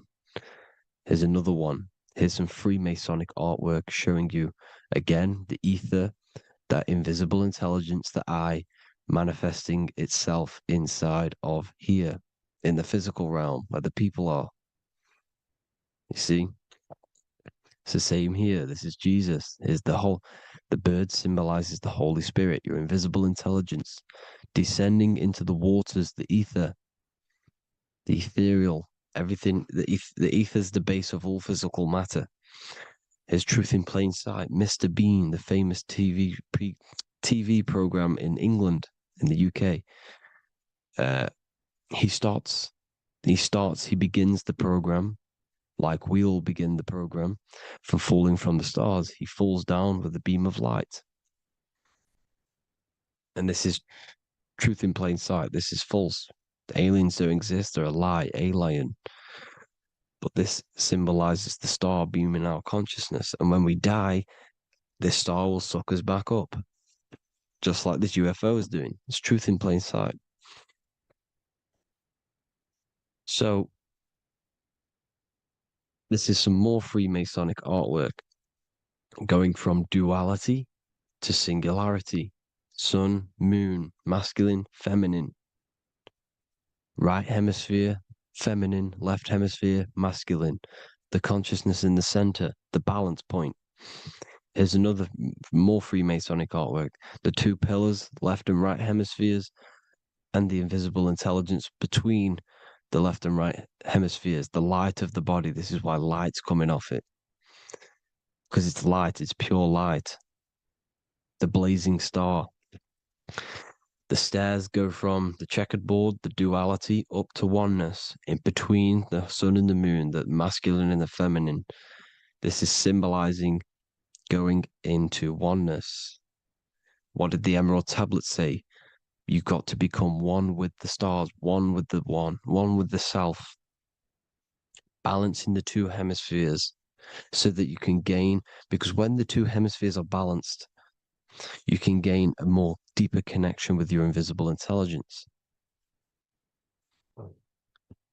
Same with the chakras. When the chakras, the 7 seals in the Bible, these are 7 seals because when you conquer the 7 chakras, when you balance the 7 chakras, you then gain a more deeper connection with your internal self, because your mind is not filled, it's not being ran, it's not being dominated by these 7 deadly sins, the 7 seals, the 7 chakras. These are 7 energy centers which are concealing our true form. Balance makes us have a stronger connection with our true cosmic intelligence. Heaven is even. This is why Jesus is pointing at the heart. The even point is the heart. You got to balance the chakras and live from the heart, because the heart is the earth. You're in good and evil. The body manifests the lower and the higher self. The higher self is in the higher parts of the body. Wisdom, intuition, expression. The lower self is in the lower parts of the body. Sex, food, and power. This is how they are trapping your soul, people. Like I said, the mind is the bridge between the soul and the body. So by tricking the mind, not giving it the right knowledge, and keeping the mind stuck in the lower 3 centers, thinking about power, food, and sex, this is low vibrating energy. It's going to keep your mind addicted to the physical realms. Okay? This is why you need to go even, balance, heaven. Okay? I will explain the soul trap in a second, how it fully works. But I'm telling you all the science behind it so you can understand. When you are doomed, you are domed. This is the dome, the firmament, the firmament, the mind. Ment is mind, firm is firm. A firmament is doomed under the firmament. You must have a loose mind, an open mind to expand your consciousness beyond the stars, beyond the ethereal barrier. You have to vibrate higher than this world. Your consciousness must be expanded more than the physical plane. You need to learn how to astral project. You need to learn how to leave the body, how to operate outside of the body, so that you, when you do leave the body, you will have recognition, you'll have knowledge, you'll have practice. But this is as above, so below. The woman's belly is the earth. It's as above, so below. It's a microcosm of the macrocosm. We are the children in the womb. We are the people in the earth being ready to be born into the heavenly realms. As above, so below. It's a microcosm, macrocosm. Everything is in everything on a bigger and a smaller and a larger scale. Now, when the baby figures out that there is a world beyond its mother, what happens? The baby starts to move around and tries to get out of the mother. Because once it starts to hear the external world, starts to hear people, it's going to wonder, what's outside of why am I in here? What's outside? So the baby will force its way out of the mother. It's the same with our minds, as above, so below. When our minds figure out that there are other realms beyond this world, we will seek a way out. This is the womb, the mother earth, mother nature. It's the mother. We're in the womb. We can be born out of this world, which is being born again in the Bible. When you are doomed, you are domed under the dome, under the firmament, the firm mind. The firm mind will keep you under the firmament. Due to the law of polarity, there has to be other realms. There has to be. Because the law of polarity works in this world, and it will work on every scale possible. It's universal laws. These are universal laws. The law of polarity means that there are other realms polarizing this realm. There is a hell, there is a heaven. There is a midpoint, which is Midgard, which is the one we are in now. Earth, heart. Earth is the heart. Heart is the center, good and bad. The balance between good and bad. Your reality is your level of realization. Your mind realizes other worlds, you will seek a way to them worlds. It's that simple. The soul trap is to keep you stuck in this physical body, which is the earth. This body is the earth. It's running the program, like I said at the beginning. It's running the simulation that your consciousness is experiencing. You are an electromagnetic being, and you're hidden in a cage, your rib cage, and you're stuck in cells, a prison cells. Look, you're in cells. We produce electromagnetic energy. Your soul produces this energy. And by trapping your consciousness inside of this physical realm, they harness this energy within the astral realms. They're using you to manifest demons, because your mind creates demons through emotions and mental thought energy, which is a whole nother video. I can make a video on that. You're manifesting everything for them because they're trying to create a hive mind. This is why they want everyone to believe in one belief system, one government, one belief system, one religion, because they're creating a hive mind. This hive mind will manifest and be summoned within the astral planes, because the mind manifests the astral plane. The astral plane is the realm of imagination. The mental plane is the realm of just thought alone. The etheric plane is the energy. The physical plane is the matter. So all of our minds together are manifesting these demons within these subconscious realms, the astral. Now, how are they keeping you stuck to this realm? Well, when you die and you're stuck in your lower three chakras, Okay? When your mind and soul detaches from the body, which is the earth, when you leave the earth, you're still going to have these mental addictions to the food, the sex, the materialism, the phone, the cigarettes, everything. This is why they get you addicted to everything possible. The TikTok, the YouTube, they get you addicted to as many things possible. Because when your mind is addicted to these things, and when this mind leaves the physical body, you're still going to have these addictions. Okay? You're still going to have these thoughts. And you will be manifested into the lower astral realms because you're thinking materialistic, you're thinking negative, because your level of realization was your reality. You were manifesting hell on the earth. When you leave the body, you're going to manifest hell in the astral planes, which means you'll be vibrating on the very low, which will put you in the lower astral realms. So guess what? You're going to come back. You're going to come back into materialism. You're going to reincarnate. Because you haven't prepared for life after death. You must detach from the external world. Okay? Moon is mind. The sun is the soul. The earth is the body. The moon is the mind. This is why we say lunatic.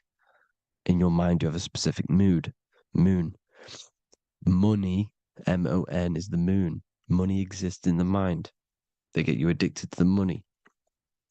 The Bible's telling you this. Do not conform to the pattern of this world, but be transformed by the renewing of your mind. It's telling you. Of this world, but be transformed by the renewing of your mind. Who knew that the Bible was this deep? Matthew 16:26, what good will it be for someone to gain the whole world yet forfeit their soul? James 4:4, don't you know that friendship with this world means enmity against God?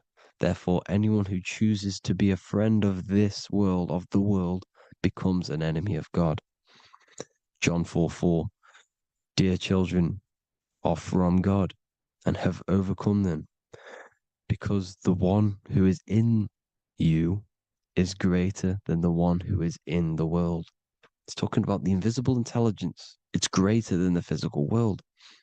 John 2:15, do not love this world, nor the things it offers you, because this world will create you to, if your mind has attachments to what this world offers, sex, money, and power, pretty much, you will reincarnate here. You will come back here, because when you leave the body, your mind will still have these addictions. Do not love the world, nor the things it has to offer you. All of this is in my newly published book. The paperback versions are now available. Finally, for all the people who have been waiting, the Book of Wisdom. All of this knowledge is inside of the Book of Wisdom. The paperbacks are available. There's worldwide shipping. You can get it anywhere, pretty much, any country. My new website, it's amazing. There's going to be some amazing products coming on the new website. But I thank you all for the support. Before I leave, I need to explain what is going on with the soul trap. Like I said at the beginning, the mind's the bridge between the soul and the body. The body's the realm. By tricking your mind with false knowledge, they are keeping your soul stuck to this realm. They get you addicted to all the physical things, and that is it. As soon as you're addicted and you die, you're going to come back. So by tricking your mind, which is the bridge between the realms, they keep your mind stuck within this body. They keep you in physicality. They deveil you, the devil, the deveil. Thank you all for the support, people. If you do want to join the Academy, all the links will be posted below this video for the book, The Academy. Thank you all for the support and have an amazing day.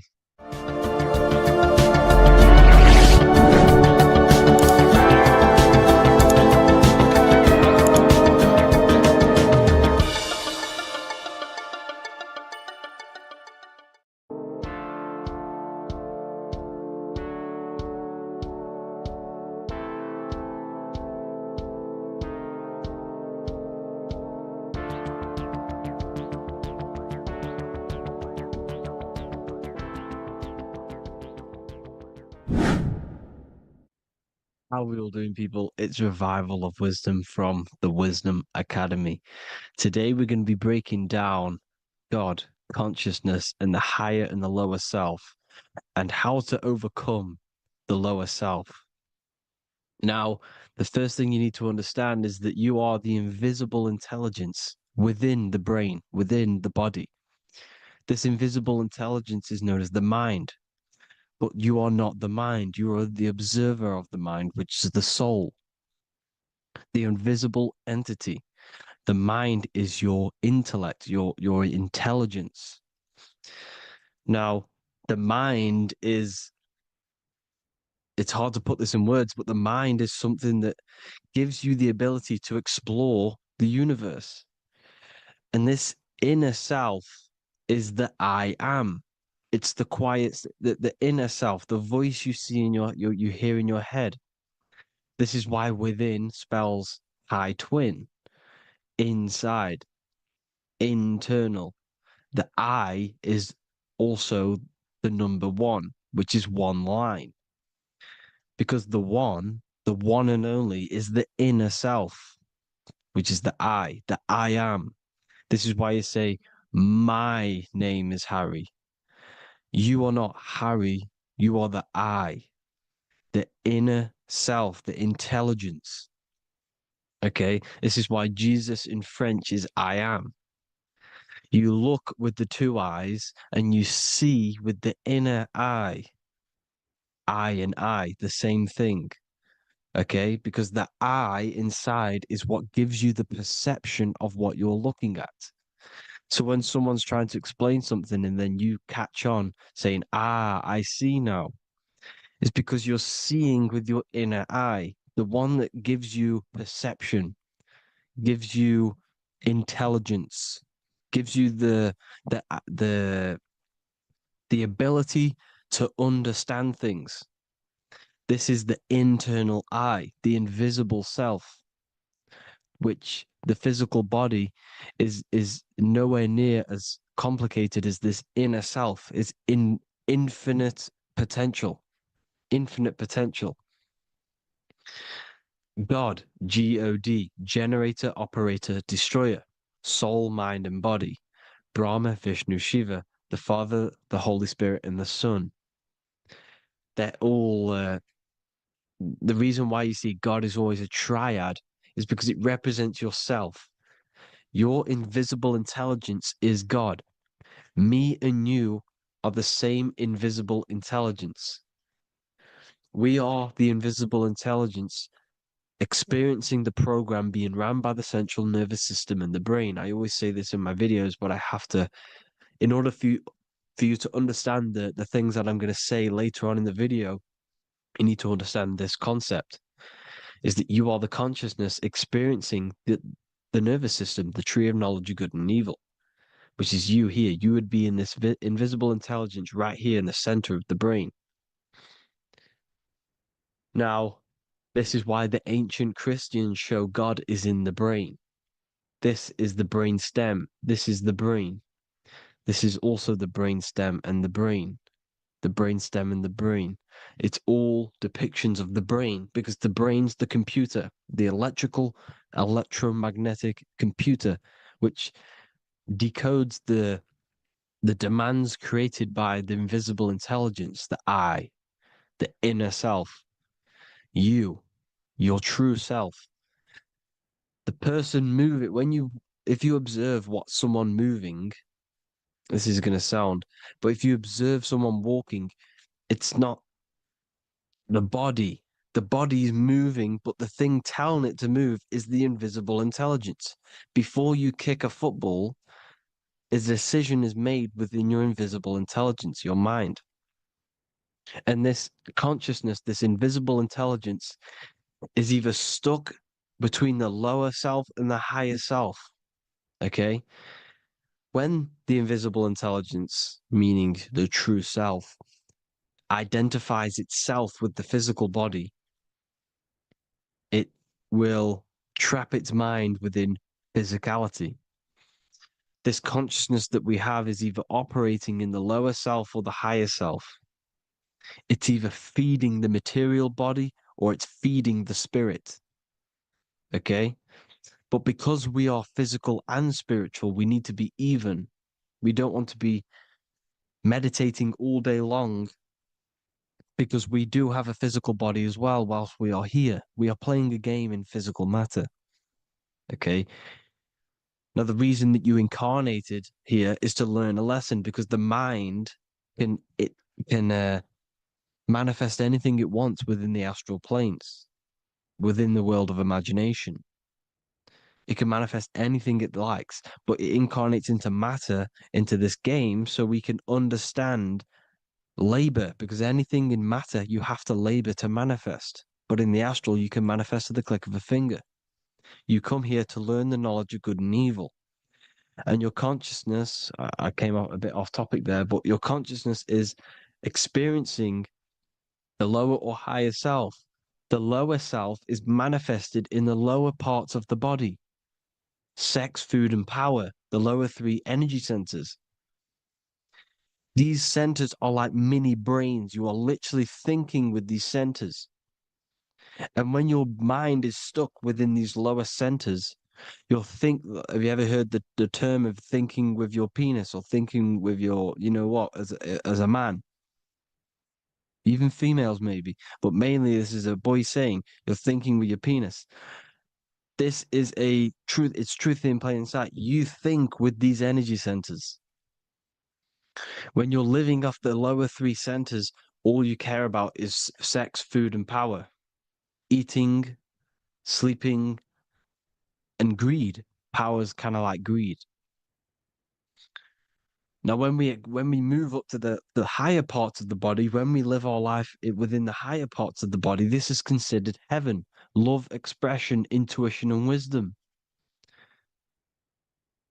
This is what we need to be aiming to do, moving out of the lower half of the body and living our life within the higher self, the higher parts of the body, thinking with the higher energy centers, thinking with love, expression, intuition, and wisdom, spreading love, expression, intuition, and wisdom to others. Heaven is even. This is why Jesus is pointing at the heart chakra, always pointing at the heart. Earth rearranged his heart, because in earth you're manifested as a physical being. You're in the heart, good and bad. You need to be balanced between the good and bad, because love can be a demon too. That's a whole nother video, but love can be a demon.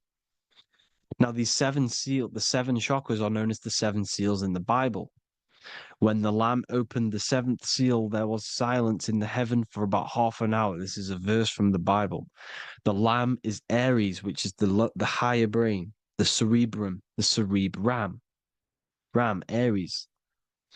Because when the Ram opens the seven seals, you enter the kingdom of heaven. Because these chakras seal your invisible intelligence. They seal your true self. You are behind these seven seals, your true invisible self, your true consciousness. Because behind these seven seals, you do not think about anything materialistic. Your intelligence is not material. It's not physical. It's not from the physical world. It does not desire the physical world. The body is the beast. The body's the animal, the lower self, which can corrupt our intelligence. It can corrupt the intelligence. Okay? Now, we need to balance these chakras so that we gain a deeper connection between this intelligence and the brain.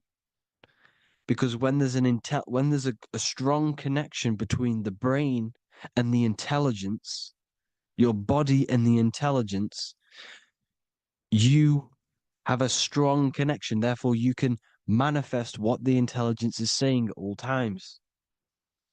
Meaning, when, for example, your higher self, this is intelligence, the higher intelligence is always speaking to you. It's always guiding you. It's always telling you the right thing to do. You can feel it when you're doing something wrong. You can feel that you're doing something wrong, because this higher self This intelligence knows what it needs to do here. And when there's no connection between the body and this our intelligence, our true self, when we strip away, when you close your eyes for long periods of time, you will figure out you are this invisible, infinite, creative being. There's no words that I can't describe what it is. But it's the voice inside of your head that you can feel when you close your eyes. You are this being inside of the heaven, because this is heaven, this intelligence. And when there's a strong connection between the body, you can manifest everything it's saying. When everything is balanced, when you're no longer thinking with the lower centers, when they're all balanced, you're not thinking in particular with every center, you balance them all, you can manifest everything it says. Your body will act out what the intelligence is always saying. This is God in the brain, the intelligence, trying to touch Adam, representing the lower self. This is why they're not touching. Notice how Adam is resting, but the intelligence is always reaching out, stretching, symbolizing metaphorically saying it's guiding. I'm always reaching out. The intelligence, your intelligence is always guiding you. It's always reaching out to you. But Adam is ignorant of it. The lower self is ignorant of it. And that's why he's so relaxed and God is so stretching out. Because at our highest self, that when you think of when you want to better your life, that highest true version of yourself is God. When you're manifesting this, your highest self, this is God. Your truest form, your most perfect form, that is God. Your highest version of yourself, that is God. Emotions are not what you've been taught. Emotions are not something that should be reactive, okay? You should not let the emotion be you, except that you should experience them instead of letting them become you. You need to understand there's a separation in our consciousness. You have the soul, which is the person who is observing your thoughts. When you think a thought, who's the one observing that thought? The soul, you, the I am, the I, the inner self, the one and only. And inside of every single body, inside of me, inside of you watching this video, there is this same intelligence that is inside of me, inside of you. And it's the exact same intelligence, experiencing a different body. And this is what we mean by the universe is mental. We all are all sharing the same ball of consciousness in a different body. The animals, the fish, the cells, all expressing this one consciousness. Me and you are the same. This is why the golden rule is treat others like others should be treated, because I am you and you are me in a different body. Now, going back, you need to identify that there's different levels of consciousness: soul, mind, emotion, and body. Okay? Your emotions are on a separate layer than the body, the mind, and the soul. So when you identify there's a difference between all of these, you do not let them become you. You do not let your mind rule you, because your mind can be corrupted. Your soul is the one that is pure good, pure love, but your mind can be corrupted. Okay? Your emotions can be corrupted. The body can be corrupted, but the soul can never be corrupted, only layered on top. You can only throw piles of programs within the subconscious, layering the soul down, but deep down inside of it, every single one of you, there is a loving being. Because the love comes from the heart. Love is the universal emotion, expression. Now, your thoughts can become bondage, your emotions can become bondage. Now, what do I mean by bondage? By conquering the lower self, we need to conquer our own mind, because the mind is what's manifesting the lower self. When you're thinking with the lower half of the body, when you're becoming your emotions, you need to experience the emotion, not become the emotion. Do not let the emotion become you. Do not let your thoughts become you, because your thoughts are tools that you can manifest. Your thoughts are the idea. Your emotion is the energy that you can use to manifest that thought. Your emotion is energy in motion, emotion. You use emotion to manifest, to feel as if you already have the thought. Therefore, you become that vibration. Therefore, your emotions are actually a creational force that is given to you to manifest things, because you're a human, a manifester. You're here to manifest things. You're a creator. You are a god.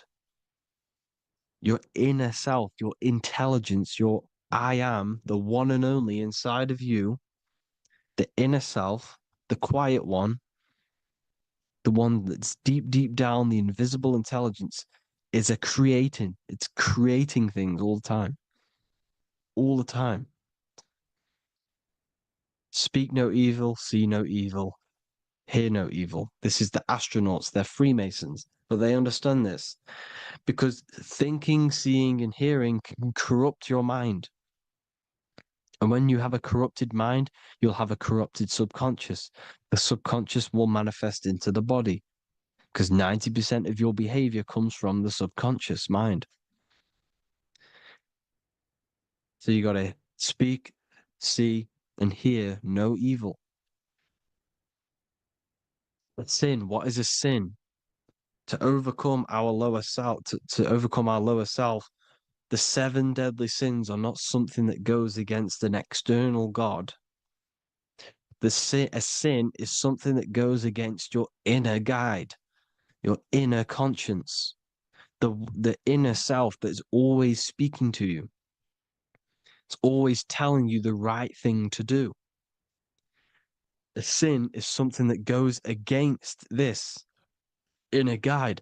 And this is why you can feel something where you can feel you're doing something wrong, because the inner guide is speaking constantly. And when you commit these 7 deadly sins, which are 7 internal states which keep your invisible intelligence bound to your physical body. Because evil, right? Evil love bondage. This is why they stay in this realm and they control this realm, because they love the bondage of the body. They like matter. They want to stay in matter for eternal life. They don't want to ascend back into the heavenly realms where you do not have a physical body. You can explore the universe within the astral planes. They stay bounded to the body, bounded to the 3D construct of the physical world. They have greed, lust, envy, gluttony, wrath, sloth, pride. They want all of this. And if you want that, that's okay. But deep, deep down, you don't want that, because your soul is always telling you the right thing to do. Your soul knows what to do to get out of here. It needs to detach from the external world.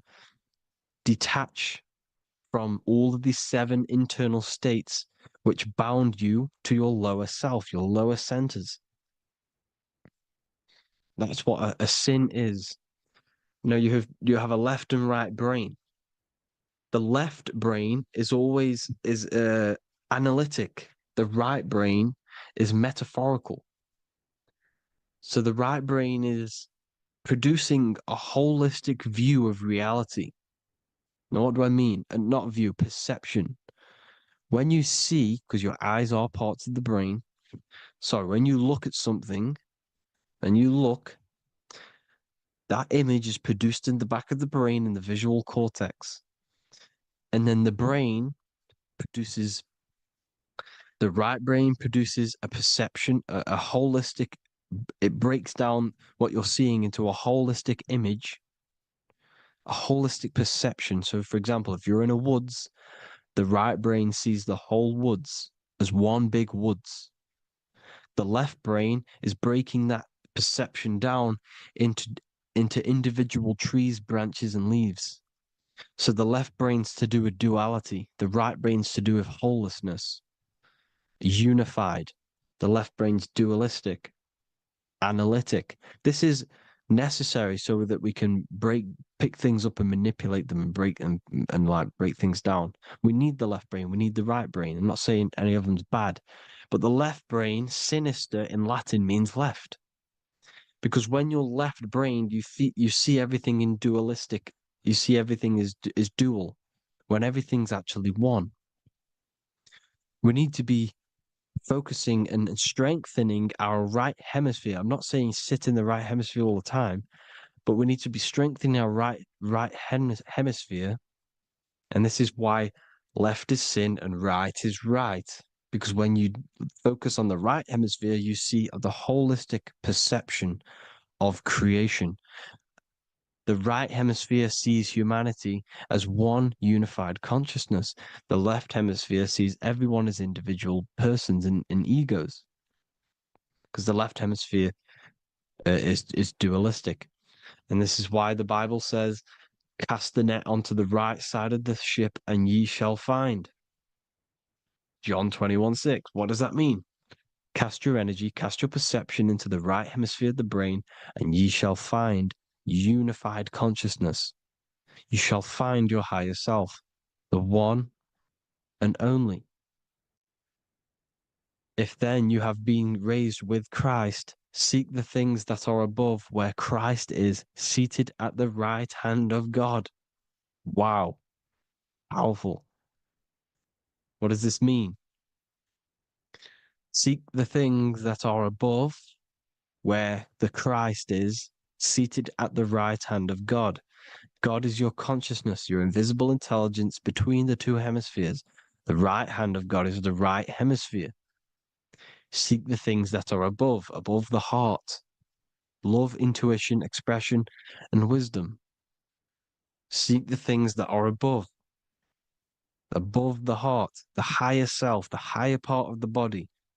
Because when you seek the things of love, expression, intuition, and wisdom, you create a strong aura. You attract the same frequency.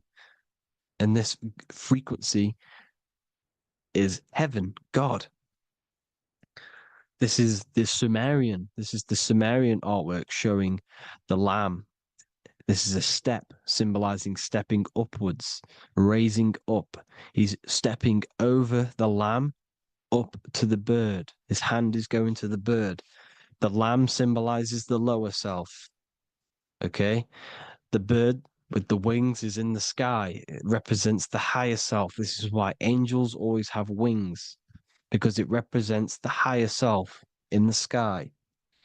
The lamb is a ground animal, symbolizing the lower self. He's stepping over the lamb to the bird, his higher self, his invisible intelligence. Horus and Set, Jesus and Satan. Look, Horus has an evil brother, Set, just like Jesus and Satan. Horus is a bird, higher self. Set is a ground animal, lower self, which is the devil and the angel on your shoulder. You see? The right and the left hemisphere, the two wings. So the devil and angels always speaking to you.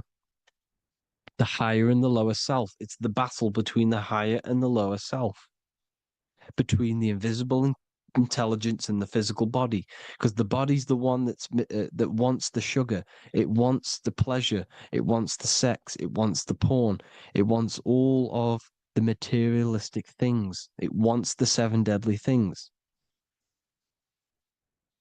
Okay, it wants this. There's a battle between the higher and the lower self, your intelligence and the body. This is why you need to become balanced. so that there's a deep connection between the body and the invisible intelligence that I am. You need to master your mind with discipline, and you gain a connection between the brain, the body and the intelligence. Resurrection, transmuting sexual energy. Okay, this is important. Res is resh, which is Hebrew. The early Hebrew resh symbol is the head. This is the head. Resh, erection. Erection is a sexual stimulation. Resurrection is rise erection. You got to raise your sexual energy up the base from the spine to the head. This is the Christ, the Christos. There's a psychophysical germ, psychophysical oil produced in the brain every month. Go and watch my other video on raising the chrism. Okay? And every month there's this fluid produced in the brain, which takes 2 trips, because one's produced by the pituitary, one's produced by the pineal, magnetic female, magnetic and electric charge. And it takes 2 trips down the spine to the solar plexus, the bread of life in the Bible, or Bethlehem in the Bible, because the River Jordan's your spine. Goes down to Bethlehem. It gets born in Bethlehem, just like Jesus. Because when this oil travels to the solar plexus, it creates the seed, the seed of life, and it feeds the body, all the central nervous system, all the cells. It regulates the blood, does all sorts of good things for the body, this oil. Now, when you save your sexual energy and you raise your resurrection, you awake the Christ, you raise it from the solar plexus or the sacrum bone up to the brain, you activate 100% of the brain, and this is the true resurrection of Christ. Instead of wasting the energy and giving away your sexual fluids, because behind the fluids is the energy. So when you release that fluid, the energy is out there. You've released the energy. Your sexual energy is the most potent emotional force a human could possibly feel. Same with any animal or anything. The sexual urge, the sexual emotion is the most powerful, potent emotion that you can feel. It takes over the whole body. When you feel sexually aroused, it takes over everything because it's so potent. And when you fight the serpent, when you fight the sexual energy, which is shown here in the Egyptians, the cat cutting off the head of the serpent, or Hercules fighting the serpent, or in the Greek mythology fighting the 7-headed dragon, the 7 chakras. The serpent is your sexual energy because it symbolizes your kundalini. When you fight it and you transmute this energy, instead of releasing it, instead of acting sexually on it, you can transmute the energy, transfer it from the solar plexus up to the brain. You can also do this with other tasks. Instead of releasing it, instead of raising it from the solar plexus to the brain, you can use it for other things. So, for example, you want to think critically. You can use it for critical thinking. You can use it for going to do exercise. You can transmute sexual energy into anything. But you can do this. You can raise the sexual energy, and you can use this energy to push the cerebrospinal fluid from the solar plexus up through the spine, up the 33 vertebrae to the brain, and it'll activate 100% of the brain. And this is the resurrection of Christ. Jesus was never dead. Jesus was never rose from the dead. It symbolizes the Christ, Jesus Christ. Christ is Christos, which means oil in Greek. The resurrection of the Christ, the Christos, the oil. When it activates 100% of the brain when it's raised, and it can regulate all the systems, it can regulate all the blood, it can regenerate the body.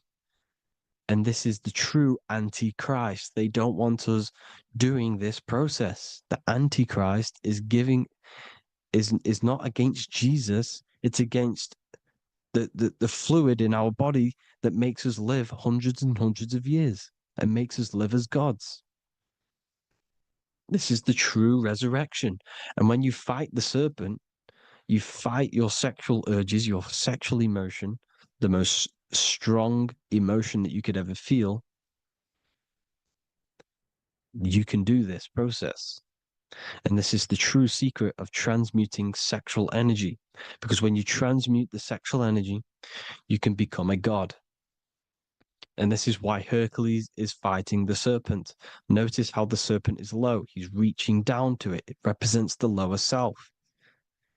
Because the lower self wants the lust. It desires sex. The body desires sex. There's a fight between the higher and the lower self. But when there's balance, there's even. Heaven is even. When there's evenness between these, this is the kingdom of heaven. This is when heaven is on earth. So at our highest levels of ourselves, the highest level of our intelligence, this is God. God is something that we manifest. We need to achieve Christ consciousness by battling the body. There is no battle outside of the physical body. It's an internal battle. Jesus and Satan have been externalized. Nothing exists outside of you, because I explained in the beginning how you are the consciousness experiencing the central nervous system. Therefore, there is nothing outside of you. It's all internal. Jesus and Satan have been externalized. Why? Because it's business. The church is a business. It's all a business. They've created these figures to be historical when they're not historical. The Bible's not historical. It's all externalized. It's called exoteric, when the truth is esoteric, internal teachings. So anyways, people, balance the chakras, balance the two hemispheres of the brain, balance the conscious and the subconscious. Balance is perfect, the yin and yang. You are spiritual and physical. You live in day and night. You need to be balanced. Oneness. Seek oneness. And this is the true kingdom of heaven. And when we all realize that we are all the same intelligence, the same consciousness expressed in different bodies, when we all realize this, we all realize we're all one. Doesn't matter what race you are. It doesn't matter what race you are, where you're from, your nationality, because none of you are actually from here. None of you are from the physical world. You're manipulating the physical world through the physical body. You are the I am. We all have a soul. Every single one of you has a soul. We all have souls.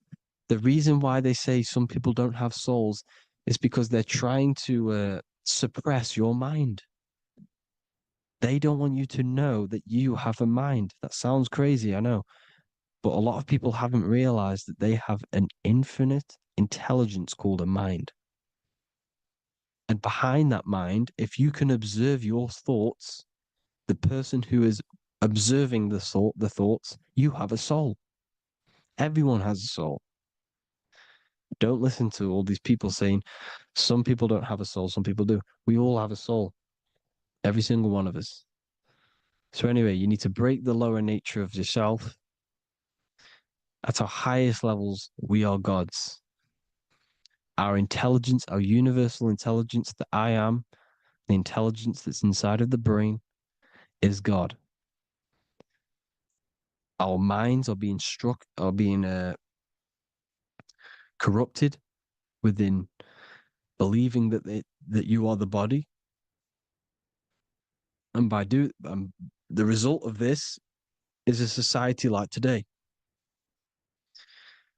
because everyone thinks they're the body, and everyone's living in the lower nature of self, where everyone only cares about themselves.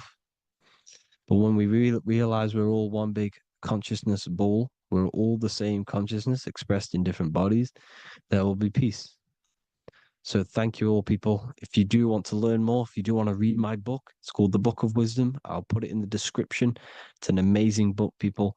It's going to give you the best understanding possible about creation yourself and the world. It's amazing. The Bible, everything. I have just launched a new cymatic library.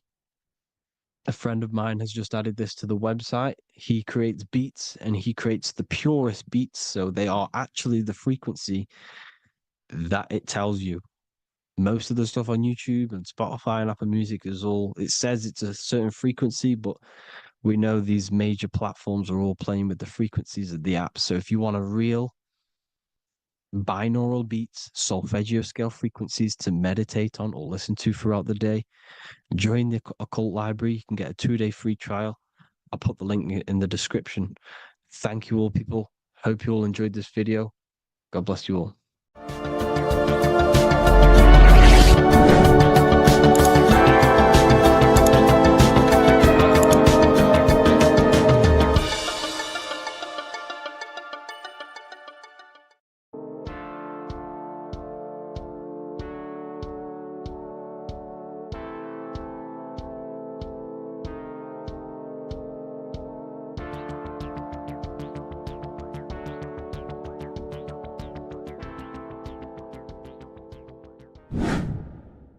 Hello and welcome to another video, people.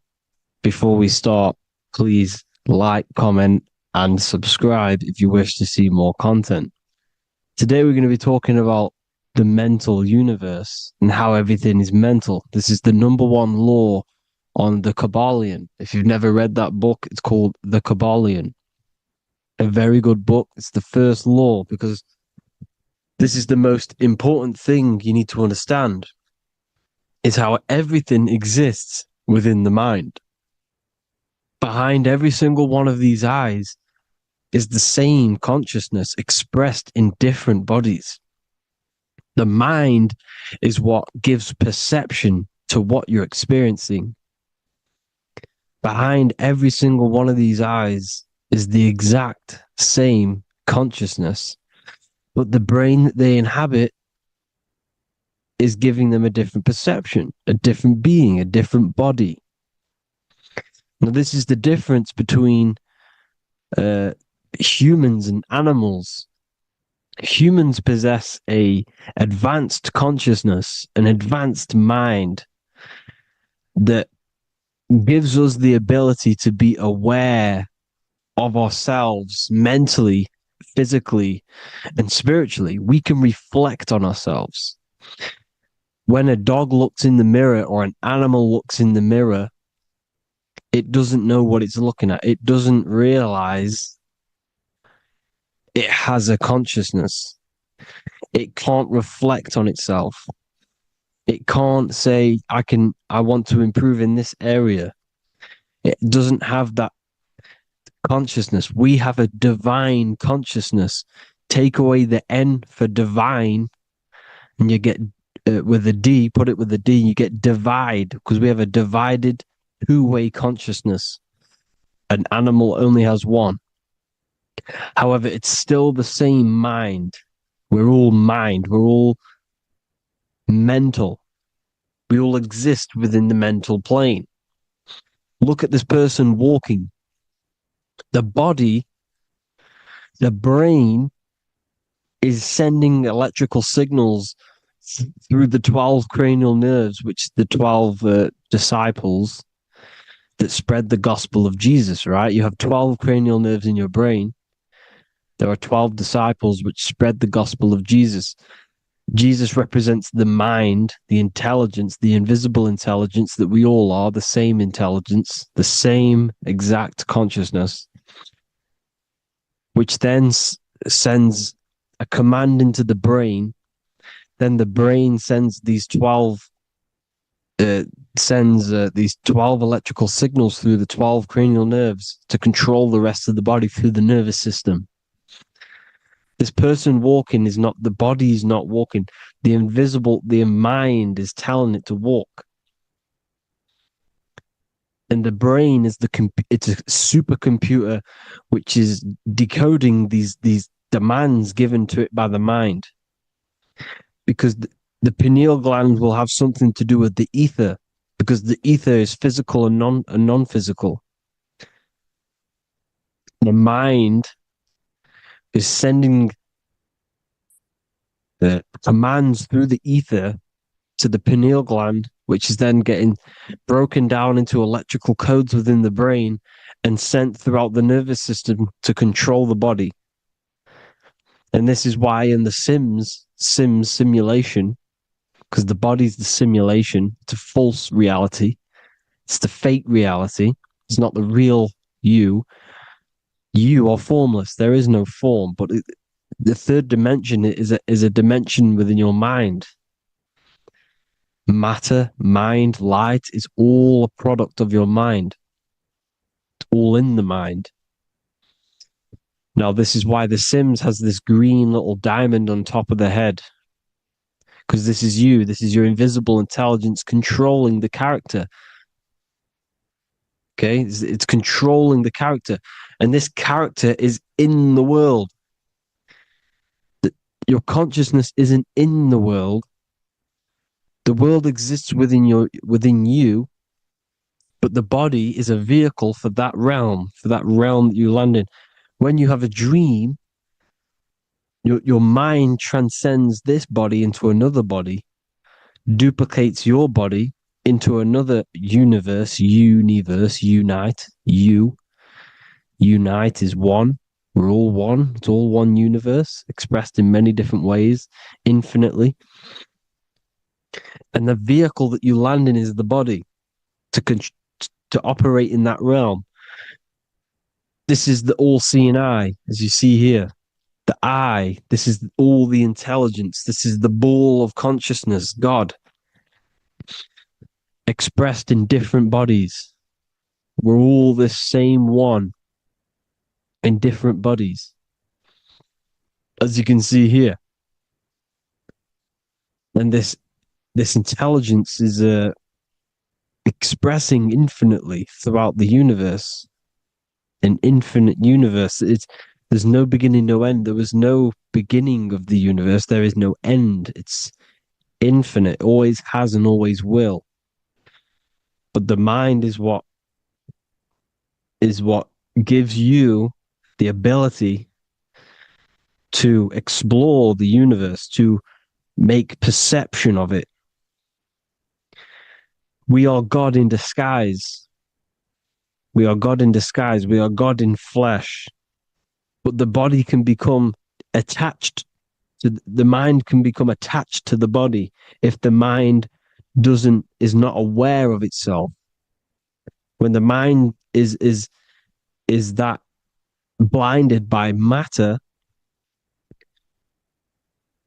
and we lack knowledge and understanding of what we truly are, a formless, infinite being, a traveler. This is why Freemasons are called Freemasons. Mason means traveler. Free. You're a free traveler because your consciousness is a traveler of the universe. When we lack understanding, our mind bounds to the body because we don't separate the body with our different layers of consciousness. When we separate them and identify that we are mind, body, emotion, you then can apply this knowledge to when you want to astral travel and explore the different realms of your mind, because the mind is the universe. People, this is what we need to understand. The mind is the universe. I am you and you are me. This is the Egyptians showing you this. The Ankh is the symbol of life. This is the one ball of consciousness, mind, giving it the Ankh life to all the different life forms. The cows, the birds, the snakes, and the big Ankh given to the humans, because the humans are the most intelligent. We have the most advanced consciousness. We have the most advanced consciousness. This is why the one is giving a big Ankh to the humans here. Here you see again, this is not the sun. This is also showing, Ankh giving out its life to all things infinitely. And this is the Most High. We are the Most High in disguise. When we strip off the body, we strip off the desires for the physical world, we strip off all of these fake identities that the mind gets attached to. That is God, the universe. You are the universe experiencing itself. I and I. The letter I and the number one is just one line. The letter I is the number one. Because your I am, when you refer to yourself as I, every single one of you who's watching this video refers to yourself as I, which is the one. We are all the one. We are all intelligence. We are all invisible. We are all the one. One is the only number. 1, 2, 3. Everything goes up in ones because there is only one. Doesn't matter how far you go down the line with numbers, all of their numbers are created by one because there is only one. It's me and you are the exact same consciousness expressed in different bodies. Mind, cause. There is only one cause. There is only one mind. There is only one being. But because we lack understanding of this, we think we are the bodies. And this causes division because the physical world is the most illusionary world. It's an illusion. It's all an illusion. Now you see with the two, you look with the two eyes, but you see with the inner eye, the mind. Okay, the mind is the mental plane is a shared plane, and it gives perception to what you're looking at. The mind. I'm affecting you when I speak because the mental plane is shared. We all share mind. We all express mind. When I'm speaking to you, I'm affecting you because we are mind. So the words that I'm saying, which are being manifested from my mind, are being manifested through my body into vibration, is affecting you. I'm affecting you with what I'm saying. And these words are having an effect on your mind because we're all mind. This is why you need to be careful what you're listening to, music and all sorts. Because music can also create thought loops within your mind. Because the chorus, we shouldn't be listening to choruses. Choruses are loops. And what they're saying in the chorus is being looped. And this can create thought loops within your mind. Go and listen to an old song that you used to listen to about 5 years ago, 10 years ago, 20 years ago. Go and listen to an old song and you guess what? You will get nostalgia. Why will you get nostalgia? Because that song will trigger the thoughts that you were thinking in that time of listening to that song. So songs with choruses create thought loops and they reprogram your subconscious mind. It's important why music is very powerful. Mind and mind, same word. See, language is the truth, people. This is why I use language in all of my presentations, especially the English language. It's riddled with occult truth. I is my me, I, you, and me, or I, one. We are not the name, we are I. Every single one of you is I, because we are all the one, all mind. Now, the only thing that is truly mine is my mind. When you say something is mine, it's an illusion. It's not yours. The only thing that is mine is mind, my mind. Okay? It's my mind. It's the only thing. It's the same word, mind and mind. Like I said before, everything's one. Hot and cold is different degrees of the same thing, of the one substance, of degrees. The 7 colors are different frequencies of the one white light. Everything is one. There is only one. We are all one. Everything is one. Hot, cold, day, night. It's the same degree of one, which is mind. The mind's perception is what's giving it, labeling it hot or cold. The mind's perception of colors is what is giving it red or purple, hot or cold. There is only mind. The mind gives things perception. There is only one, that is mind. The conscious and the subconscious mind. The male and the female, these are married. The subconscious mind is your hidden part of the mind. Okay, it's hidden. You can't really, you can access it through different meditations and Reiki teachings, and dreams or manifestations of your subconscious. This is how you know mind and matter are one, because your mind creates matter in dreams. Your subconscious manifests everything in a dream, in the astral realms. The conscious is what you're conscious of, what you're consciously thinking of. So me, I am conscious that I am speaking into this mic and creating this video. My subconscious mind is the hidden part of the mind, which is speaking to my heart, telling it to beat.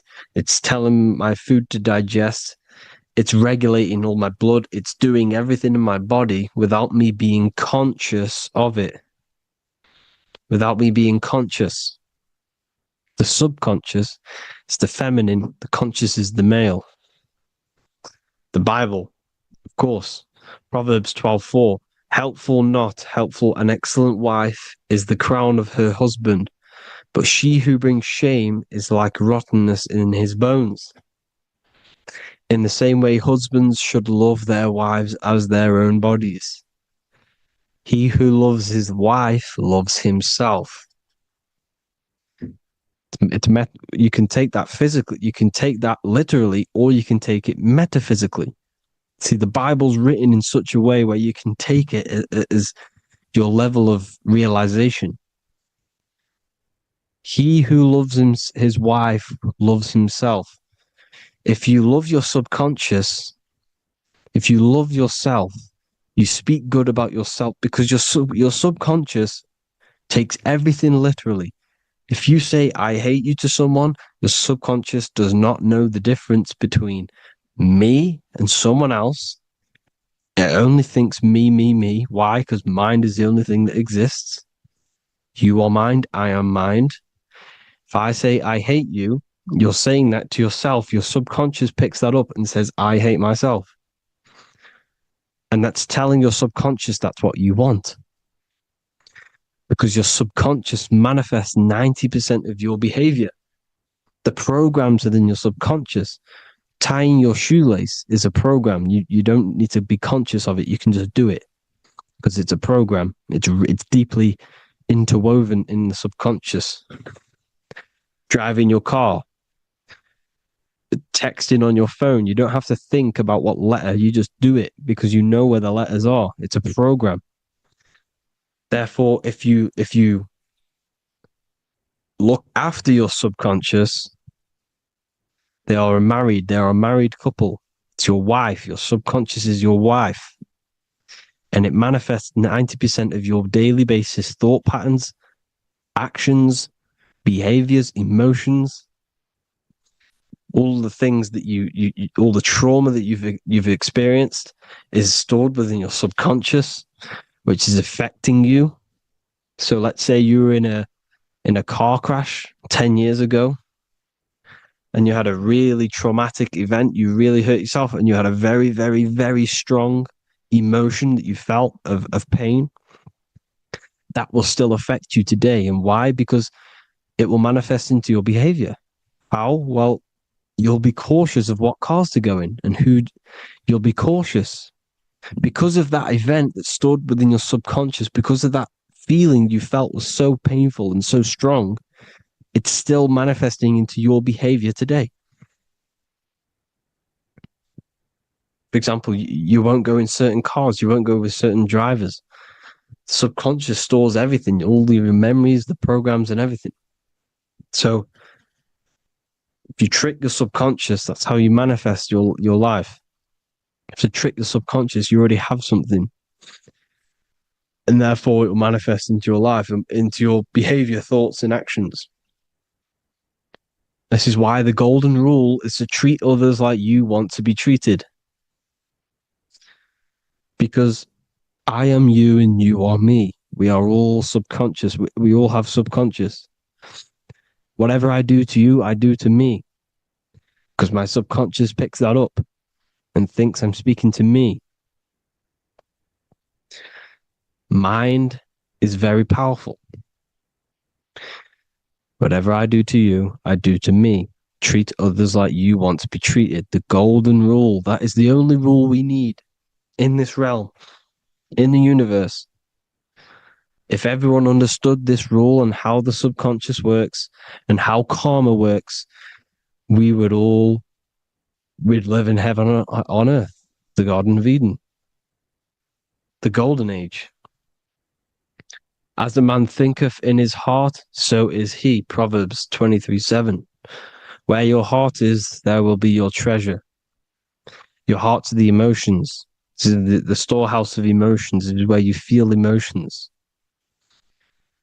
You have to let your emotions move through you, not become you. You can't let your emotions become you. Or except be like the sky and let them pass through you. Be like the clouds and the stars passing over. Let them pass through you. Do not let them become you. And this is how emotions can take over your mind. We are driven by, when a man is driven by emotions, he has no self to control. You must control the mind, because the mind can be corrupted. Because your thoughts are electrical in the brain. Your thoughts come from the mental plane. So how the mind works is that you place your attentions on something in the mind, and infinite information just flows in. Think about it. When you think of a certain topic, as soon as you think of that topic, information comes flying into your mind. Different ideas, ping, ping, ping. It's all connected.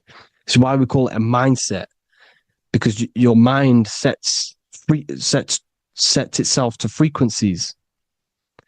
And when we think of something, we tap into that frequency, and just the universe, the mind, the mental plane just flows in information based on that frequency and that thought.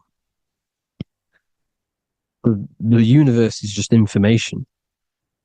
All of the information out there, nothing is new. It's all there. You just have to tap into it. You can tap into these different thoughts, and it's all there. Everything already exists within the mental plane. You don't think anything. You receive thoughts. We all share the mental plane. We affect each other. I'm affecting you. Speaking, listening to me is affecting your mental plane, your mind. The physical plane is the lowest plane. It's the world of effect. Everything you see in the physical plane is the effect of mind. Like I said, the person walking is the effect of their mind telling the body to walk. The physical plane is the lowest dimension of your mind. Mother Earth, we are in a mother. We're in the womb still. The Earth is feminine. It looks after you. It provides you with food for free. It grows on trees, with water. It's Mother Earth. It's the womb. the dome above your head is your mother's belly. Okay, is your mother's belly. You're in the womb still. You're forever in the womb because your mind's constantly expanding. Because when the baby's mind figures out that there is a reality outside of its mother, it starts to hear the people on outside of its mother. What does it do? It figures a way out of the mother, and it becomes born again in the water, in a hospital, into the other world. It's the same with our minds. When our minds figure out there is other worlds beyond this physical, we explore them. The astral plane, for example. You figure a way out of the body. Because when you're the firmament, look at the word firmament, meant at the end. Firm is firm, something strong, something like a rock is firm. If your mind is firm like a rock, you will be stuck under the firmament. So, for example, people who are very programmed and can't think outside the box, they have a firm mind and they'll be stuck under the firmament because your mind is the only thing that's keeping you under the firmament. It's the only thing. When you're doomed, doom is dome. This is the dome, which is your head. Your head is the dome. Above your head, above the earth is the dome, the ethereal barrier. But that's just an external manifestation of your head. You don't leave the earth, you leave your body to leave the earth. Because your body is the earth. It's a dimension within your mind. So when you're doomed, you're domed. Your reality is your level of realization. You realize something, or when you have an idea, the mind, in the EYE or I, same thing, mind, it's all mind. Reality is your level of realization. You realize there's other worlds. That's your reality. Your perception's your reality. Mind in Latin is mens. Jesus was known as the fisher of men, which is the fisher of minds. He was fishing minds worthy of knowing the higher truth, the deeper occult knowledge.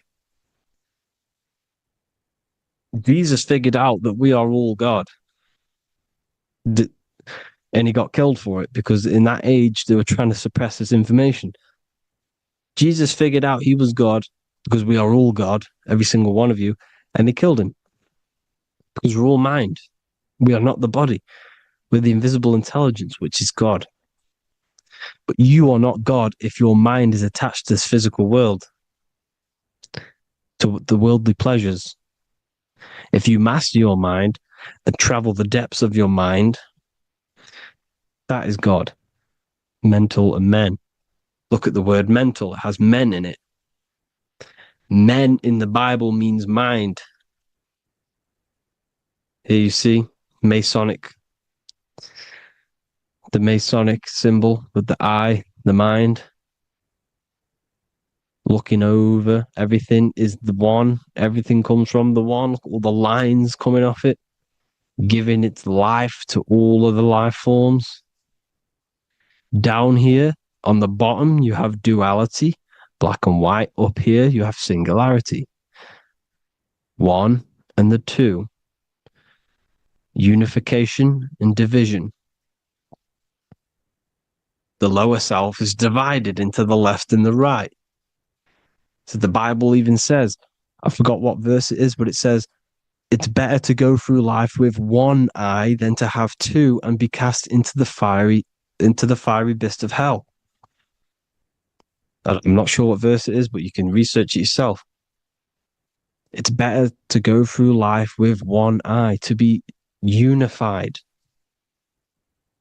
unified consciousness, dimension. No brainer. No brainer. The language tells you the truth, people. Dimension. The dimensions are in your mind. Entertainment. Entertain the mind. Disappointment. It's all in the mind. Environment. The environment that you are in is a product of your mind. Within, rearranged spells high twin. Within is your mind, and your external world is mirrored from the decisions you make in your mind. Advertisement, commitment, it's all meant, it's all mind, everything is mind. Everything. So, this is important. The collective thoughts and collective beliefs. The collective, because we all share the mental plane. And because of this is why we are in a weakened state of consciousness at the moment. Because the collective thoughts and the collective minds overall are asleep. And they don't believe in anything. You see, everything is true within the mind. You think of something, it is there instantly.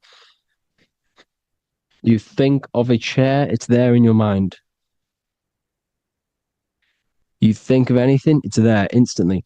So everything's true within the mind. Anything can happen in the mind. Anything can happen on the physical plane if the collective consciousness, the collective minds, believe it to be true.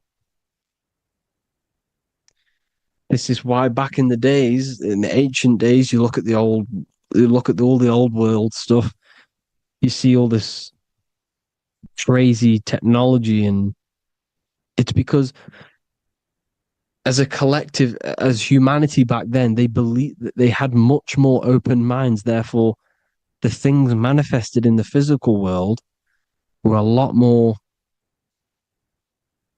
out of the box, so to say, compared to today. For example, magic is not as powerful today because the masses don't believe in it. It's still powerful, don't get me wrong, but if the masses believed, or if everyone knew magic could be real, because it is, anything's real in the mind, it would be a lot more powerful. You see? So and what they're trying to do is create a hive mind worldwide. They're trying to make one religion, an external God. What happens when you worship something external? You give energy to it, because where attention goes, energy flows. Where your mind gives attention to, energy goes there. And when we all believe in external gods and give our worship and our power to these external things, we all give energy to it, which will manifest as a demon in the astral planes. It's a hive mind. They're trying to make a hive mind to summon our energy. Trying to summon our energy. And through mind, through collective thoughts, the hive mind. They want one religion, one government, one currency, one belief system. And that will create a hive mind, which will limit our consciousness, which will limit what we can do in the physical world. Because if everyone doesn't believe in certain things, it cannot happen, because it's all in mind. Mind is so powerful. I am you and you are me. I hope you all enjoyed this video, people. If you haven't already, join the Wisdom Academy. The Wisdom Academy, we have many occult lectures just like this one. Also, we have just launched Mindwave Hub. If you want genuine frequencies, genuine binaural beats, because the ones on YouTube, the ones on Spotify, Apple Music, they're all tuned to A440 hertz, which shuts down the right hemisphere of the brain. If you want to gain access to your true consciousness, your mind, you need to balance the two hemispheres and balance the chakras. You can do that externally by listening to binaural beats. If you want true frequencies, true binaural beats to hemisync the chakras, hemisync the brain, to gain access to the different dimensions of your mind, well, you can gain access anyway, but it's going to help you if you're trying to learn this.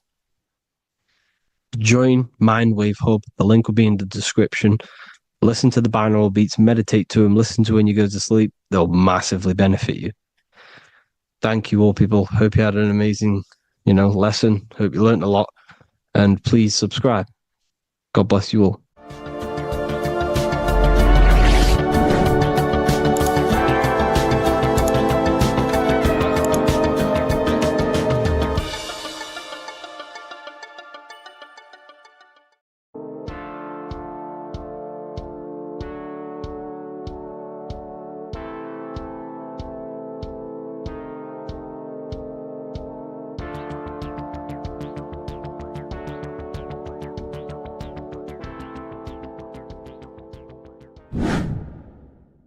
Welcome back, people, to another occult lecture by Revival of Wisdom.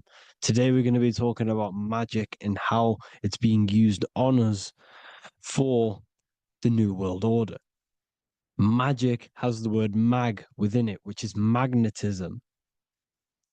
Magnetism is the force. Magic is influencing forces, natural or supernatural forces, and using it for a certain agenda to gain something out of it. Now, magic is not what everyone's being thought. It's not some sort of fantasy thing. It's actually very common, and we all do it, whether you believe it or not. Magic is all to do with the mind. As I said, always say in my lectures, your mind is what creates matter. Your mind is what creates your external world. So it's all about manipulating and planting seeds within the mind, because your mind is a garden, and thoughts and words are seeds which are being planted in that garden. Your life, your physical life, the people you have in your life, your friends, your car you own, the job you have, is all a reflection of the thoughts that you've been thinking in the past. You are where you are in life because of the thoughts that you've been thinking. Therefore, your life is a direct reflection and manifestation of your mind, the Garden of Eden. Okay? The mind is what they are targeting. What you see, say, and hear has a direct effect on your mind. Me talking to you is influencing you. The words I'm saying is planting seeds within your mind. Now it's up to you to consciously act on these thoughts or these words, or to maintain these words. As above, so below. As within, so without. What's inside of me is outside of me. What comes into the storehouse comes out of the storehouse. You have the left, you have the right, you have the up and you have the down. As above, so below. Whatever is in your mind will be expressed in some sort of way, consciously or subconsciously, spiritually or physically. The mind is what manifests everything. And this is what we need to understand. We need to understand is that the mind is not physical. All things spiritual manifest physical. All things seen come from the unseen. The words you're thinking, that everything you have is coming from the unseen. The actions that you do come from the unseen mind. Another expression for as above, so below is you are the universe itself. You are a universe, a mini universe. But just because you are mini does not mean you are the whole thing. If I take a little piece of infinite, let's say there's an infinite light source. Let's say I take a little chunk of that infinite light source. that little chunk I took is still infinite because it's been taken from infinite. You are the universe. Your awareness, your mind is the universe. It's information. You are the universe experiencing itself. This is why we say we are all God. As above, so below. What is in me is outside of me. The sun, the physical manifestation of the sun is your soul. The 12 constellations are manifested in the physical body. The 5 elements are manifested in the physical body. They're manifested in the 5 fingers you have. As above, so below. This is manifested, well, this is a symbolized in Freemasonry and secret societies as the 2 pillars. The mirroring reflection, the reflection of reality, the mirror, as above, so below. What happens in the mind, what happens in the astral, happens in the physical. This is Aleister Crowley. This is all symbolism. This is the 2 pillars with the all-seeing eye and the triangle at the top. Aleister Crowley was a master magician, very powerful dark magician, black magician. There's 2 types of magic. You have white and black, just like the checkered board, the Masonic checkerboard. You have white and black. You have good and evil. White magic is influencing natural forces to gain something that will help the collective consciousness, help the collective, help the earth, help other people.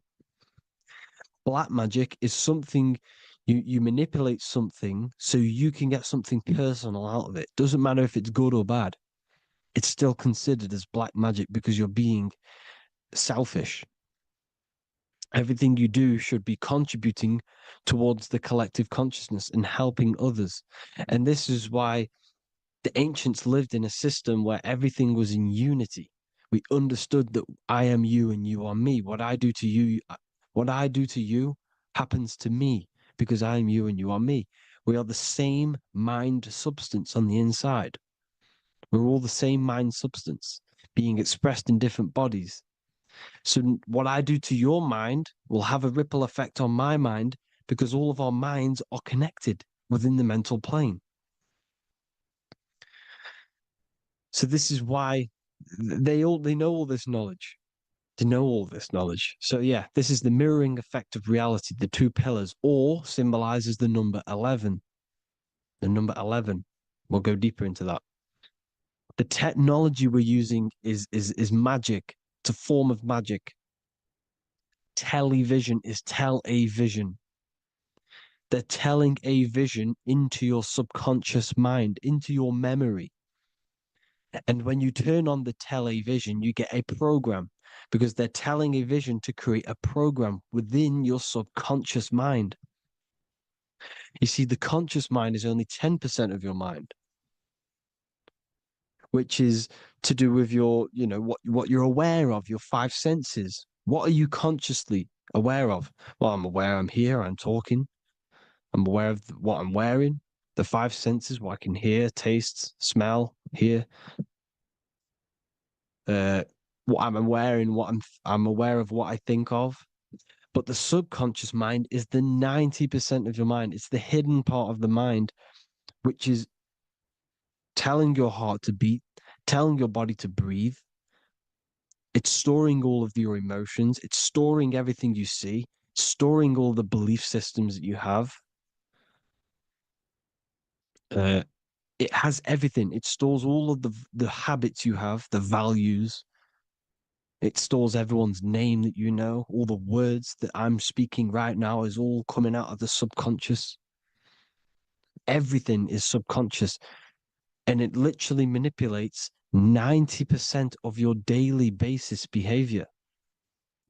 Most people don't know this.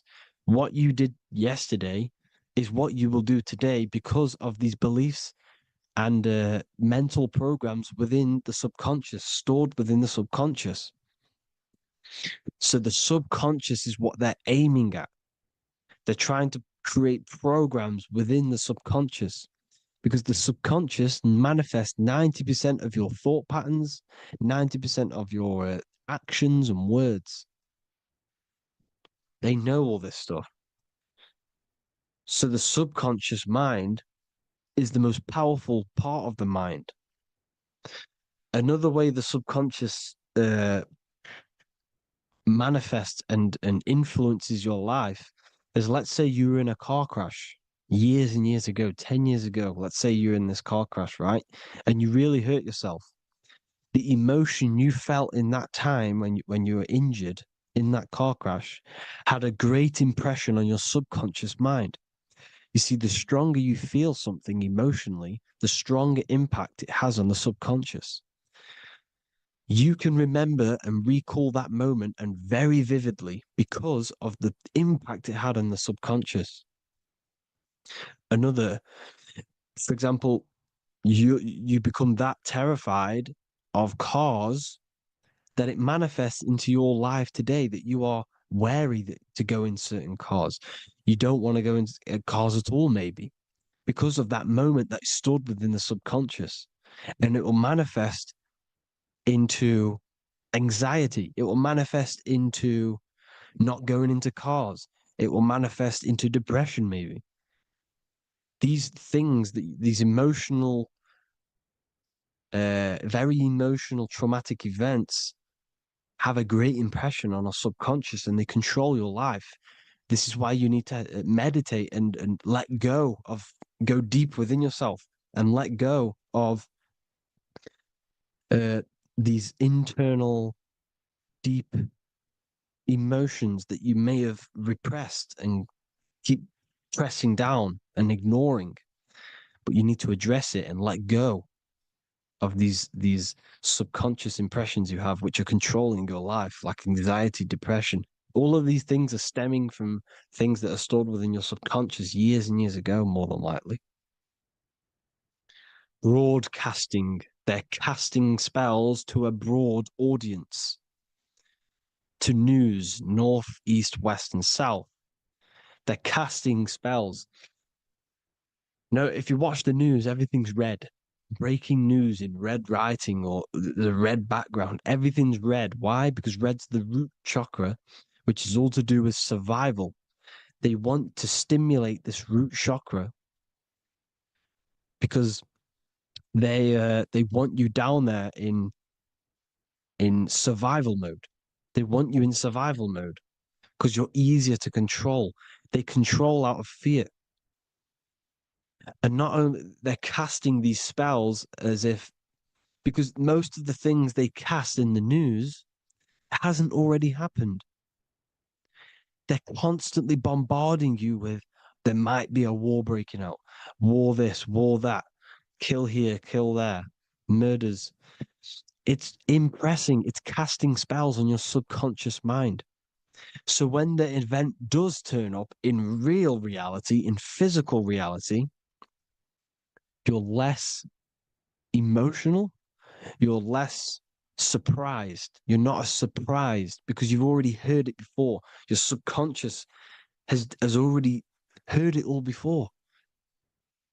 If you never heard of a war and then a war broke out, you'd be going crazy. So they subtly program your subconscious mind through the words, because the words they say is impressing your mind. It has an effect on your mind, which will have an effect on your behavior, your words, your conversations you have with people. They're casting spells to north, east, west, and south on the tell a vision. They're telling a vision by broadcasting, by saying spells. This is why we call it spelling. Even the word, listen, the words we say cast spells. Bless. Oh, bless you. That's be less. The subconscious mind only picks up literal things. You see, when I say bless you, your conscious mind picks that up as, oh, thank you, you're blessing me. But your subconscious picks up as be less. You see, because the subconscious it has no filter. It's just, it is what it is. Everything is factual in the subconscious. Therefore, if I call you an idiot, your subconscious, my subconscious will think I'm talking to myself and calling myself an idiot, and it will take that as true. That is truth. Everything is truth within the subconscious, and the subconscious manifests your behavior. The devices this is the biggest one. Black scrying mirrors, device, the devil's vice, the device. Okay. Black scrying mirrors, black screen is scrying. Black scrying mirrors were used to communicate with spirits within the astral plane in the medieval times. They're probably still, well, they're still being used now by black obsidian mirrors. And look at your phone, it's a black mirror. And there's some sort of, I'm not saying this is facts, but personally, I believe these are portals for spirits and ethereal entities to come into your life, to come into your surroundings. So this is the next big thing: the TVs, your iPhone, your iPod, all black mirrors. And mirrors are very, very powerful. Even just a normal mirror. Mirrors have an effect. Whatever you say into a mirror, what you say is energy. And when you say something into a mirror, you're saying it into yourself. It's an infinite cycle of words, of energy, because it's being reflected infinite times. When you say something into a mirror, it has a massive effect. You're saying it directly into your eyes, into your mind. So what you say in a mirror should be said with precaution. Never say anything negative into a mirror, because mirrors are very, very powerful ways for you to reprogram your subconscious mind for the good. You can say very positive things into mirrors and it will reprogram your subconscious mind. Okay? Manifesting is all magic. It's all magic. Everything is magic. But consciously doing it is what they're doing. They hid this knowledge. Your phone is magic. It manipulates your mind. The iPhone. Okay. See, magic isn't all of this with wands and see, Harry Potter. Okay, that was created to give you this perception of a mystical and amazing form of magic with magic wands and all sorts of stuff like that. Yes, that stuff was true when the collective conscious minds were on a higher level and our belief systems believed in these things, because the universal mind, all of our minds contribute to reality. If the masses don't believe in magic, if the masses don't believe in a certain thing, it's going to have an effect on physical reality. So when the collective minds are higher and have more open minds, things like Harry Potter can come true. See, it's all in the mind. The iPhone, the eye is the symbol for the mind, the invisible intelligence. The triangle is the ethereal plane. Okay, so the eye in the triangle is the eye that sees into the beyond the ethereal planes. The square is the physical plane. So the iPhone, your phone, is a black box, just like the Saturn black cube. It's a black mirror. It's taking photos of you every 2 seconds, and it's your mind. Your mind is in that phone. Everything you like, everything you text, everything you type in Google, everything you say to someone, every conversation is all recorded on the phone. Therefore, it is a direct reflection of your mind. Your mind is imprinted into your phone because your mind, everything you think in your mind, you're manifesting into typing, saying, taking pictures into the phone, and it's collecting it and storing it. And what they're doing, and this is for all forms of magic, it's manipulating the mind. It's all manipulating the mind. Reels, Instagram, TikTok, this is all dopamine. It's all controlling the mind. Every like you get, every follow you get, every share that you get is dopamine within your brain. They're literally targeting your brain and mind. It's all manipulating, because what they're pushing through the phones, through the media, through the news, through the televisions is visions and programs. You are the one manifesting the New World Order. They're not manifesting the New World Order. They're giving you the information so you can manifest the New World Order. Everything they say is contributing to your mind. For example, digital money and all the information they put out for you to see is contributing to your enslavement. Your mind is manifesting the New World Order. They know this. They don't manifest it. There's billions of us. We could easily run over them physically. But on a mental level, these people have the knowledge and they hide it from us, and they let us manifest reality because we are the collective. They give us the information which manifests their agenda. It's all magic through the phones, the media, the television. So your phone is a manifestation of your mind. It's a record of your mind. Hollywood, holly tree, holy tree. They used to make wands out of holy trees, because it was the most holiest wood, the best for casting and transmitting energy. So they used holly trees to cast spells. That's what Hollywood is. And in Hollywood, they have the red tear, the blood drop next to the Hollywood sign, because it's all satanic. They're all black magicians. They use Hollywood to cast the spells through the music, through the films. You see, music is a form of magic. All of this is magic. Everything they do is a form of magic because they want an agenda behind it. But it's not black magic. They're letting us create our prison. This is what you have to see. Yes, they're evil, but they're not doing anything evil, or else they would face the karma. They let us manifest this agenda through giving in the information, by telling you what's going to happen in the movies.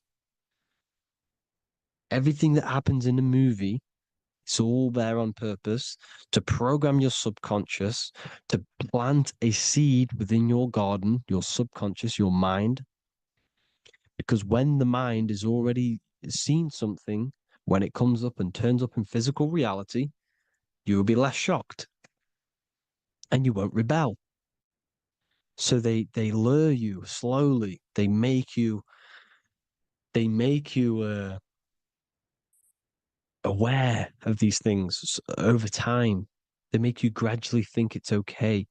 Like the technology, we never used to use these phones. How did we become so addicted and reliant on them? Well, because first they gave you a little flick phone. Well, no, sorry, they gave you a phone in your house. And then once you got used to that, they say, oh, here's the newest version of a little flick phone. You started texting your friends. Everyone was loving it in high school. They could now meet up without saying, let's meet on the weekend at this point at this time, like your parents probably did. Or maybe some of you watching this, you probably had to tell your friend to meet on the weekend at a certain time because you had no way of communicating. So everyone got these phones and got addicted to them. Then they slowly got addicted to the new iPod with the touch screen. Now they invented touch screen. Then everyone got addicted to touch screens. Then because all of this is producing dopamine in the brain, which creates you to become mentally addicted to things and physically addicted, chemically addicted. Because dopamine's a chemical. Your subconscious becomes a program within your subconscious, and your body becomes chemically addicted to these phones. And these phones are the enslavement of humanity, technology. Without this, we wouldn't be in this mess, without technology. Because they're creating a hive mind. We're creating a hive mind. So back on track anyways, they program you. Look at the films, 9/11, 9/11, all produced by Hollywood. Here's the 11, like I said at the beginning, the two pillars which reflect reality. What happens in the mind happens in the physical. What happens in the astral happens in the physical.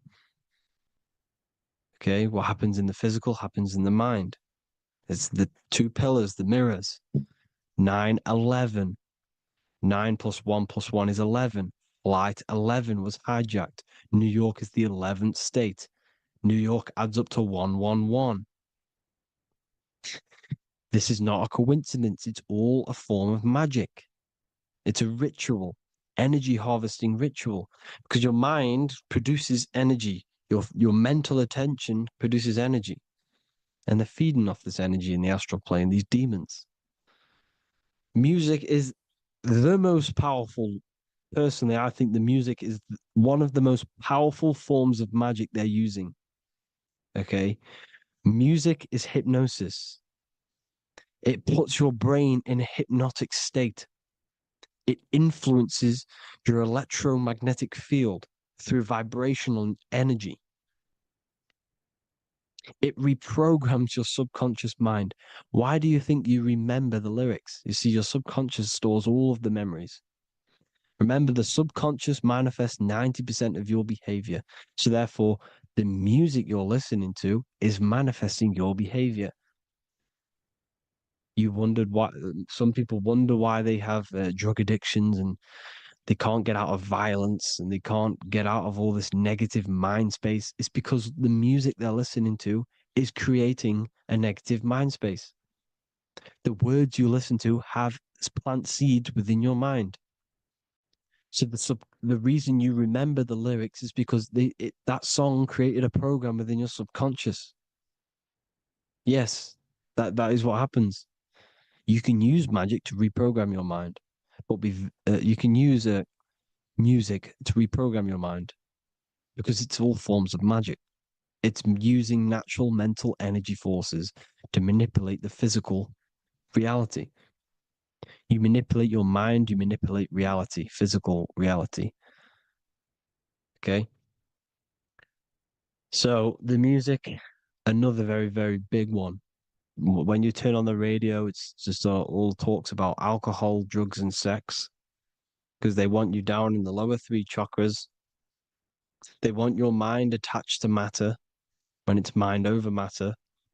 Your mind's not physical. You see, the word spirituality is the new trend. It's not about your spirit. It's not about your spirit. It's about your mind.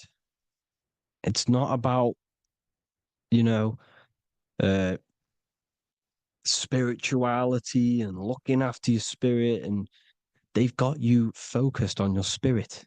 Why? Because they hide your mind from you. You see, a lot of people think their mind is their brain, but the mind is everything. There is no physical reality without mind. You can have a brain. Imagine if you had no mind but a brain. It wouldn't work. The mind is everything.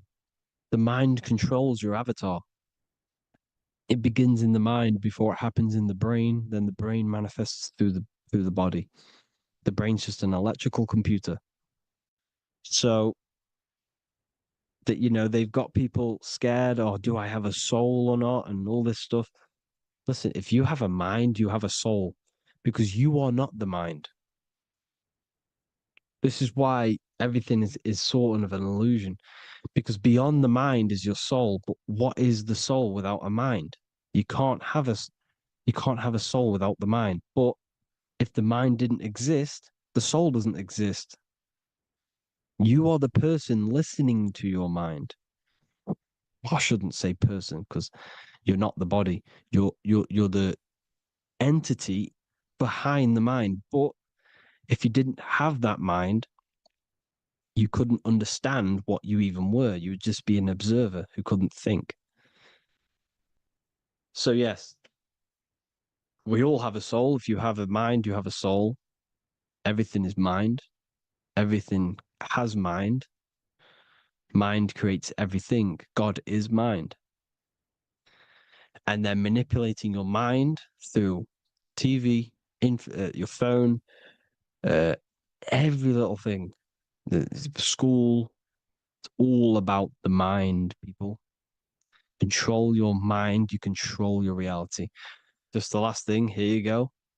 Aleister Crowley, the dark magician, Kanye West doing the exact same thing because they're implementing magic in the music. Here's the Beatles with Aleister Crowley in the background. Bet you never noticed that.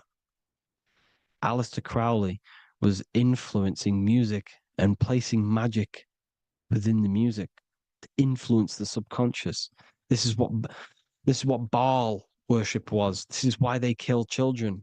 They sacrifice these children. Why? Well, because in order to ascend, in order to raise your consciousness internally, godly, by being good, God, or being in order to be good and raise your consciousness and to get something in the physical world, you have to sacrifice yourself. And what do I mean by that? In order to raise your consciousness and ascend, you have to sacrifice the lower nature of yourself.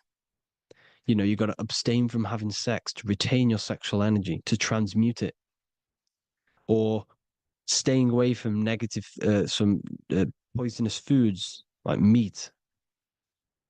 So, staying away from blood. We shouldn't be consuming other animals' blood. We should be keeping our blood pure. We are humans. We shouldn't consume chicken blood, chicken germs. We are the most divine creatures on this creation. We are the most intellectual creatures in this creation. Therefore, we should keep our temples pure. We are not animals. If you want to associate yourself with an animal, go out in the wild, go and find a wild boar and go and try rip its guts out with your bare teeth, because you can't do it. You're not a carnivore. Okay? So in order to ascend, you have to kill and sacrifice your lower part of yourself to ascend up to your spirit self, your mind self, the highest version. And the elites don't want to do this. So they sacrifice other things like babies to kill them, to exchange their life over to the astral plane, so these demigods in the astral plane can give them something in return in physical. They don't want to sacrifice their lower self, so they sacrifice other things for exchange, for physical pleasure. But the godly person sacrifices their lower self for their higher self to do good and ascend. So this is what all the Baal worship is, people, and this is why they're doing it. Hope you all had an amazing lecture. If you haven't already, go and get the Book of Wisdom for more information. You know, I don't go into dark stuff in this book because all I do is enlighten people in this book. You can get it in Spanish, English, German, Italian, and French. Worldwide shipping, you can get the PDF or paperback. Or there is also a new one called the Human Health Guide 2.0. It gives you a list of all the foods, grains, oils, and nuts, you know, everything that's alkaline and positive for the body and not man-made and hybrid. It tells you all the products to stay away from, how to fast, how to improve vision, how to improve everything, literally. So the Human Health Guide has been released. If you want that, I'll pull all the links in the bottom in the description. Hope you all enjoyed the lecture, people. God bless you all.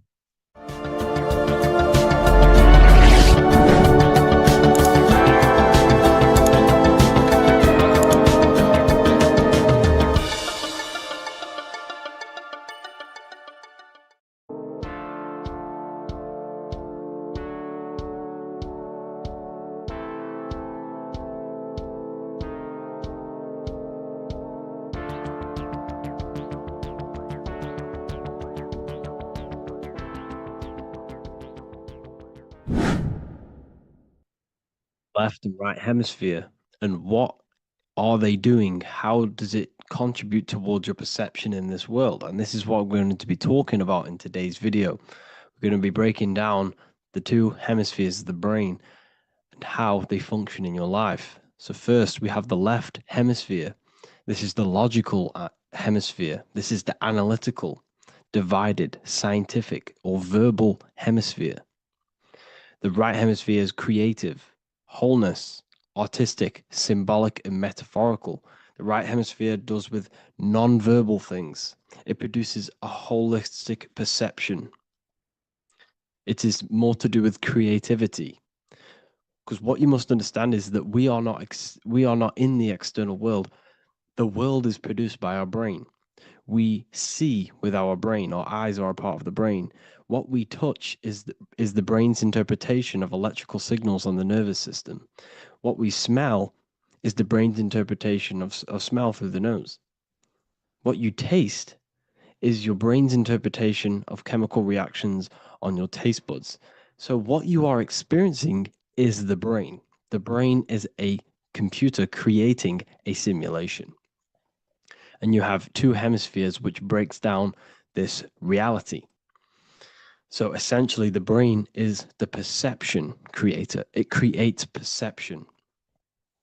So if the brain is creating this, who is the one experiencing the brain? Well, that is you, the consciousness, the mind, the all-seeing eye. You are the all-seeing eye experiencing the brain, the observer behind the brain, behind reality, behind the emotions.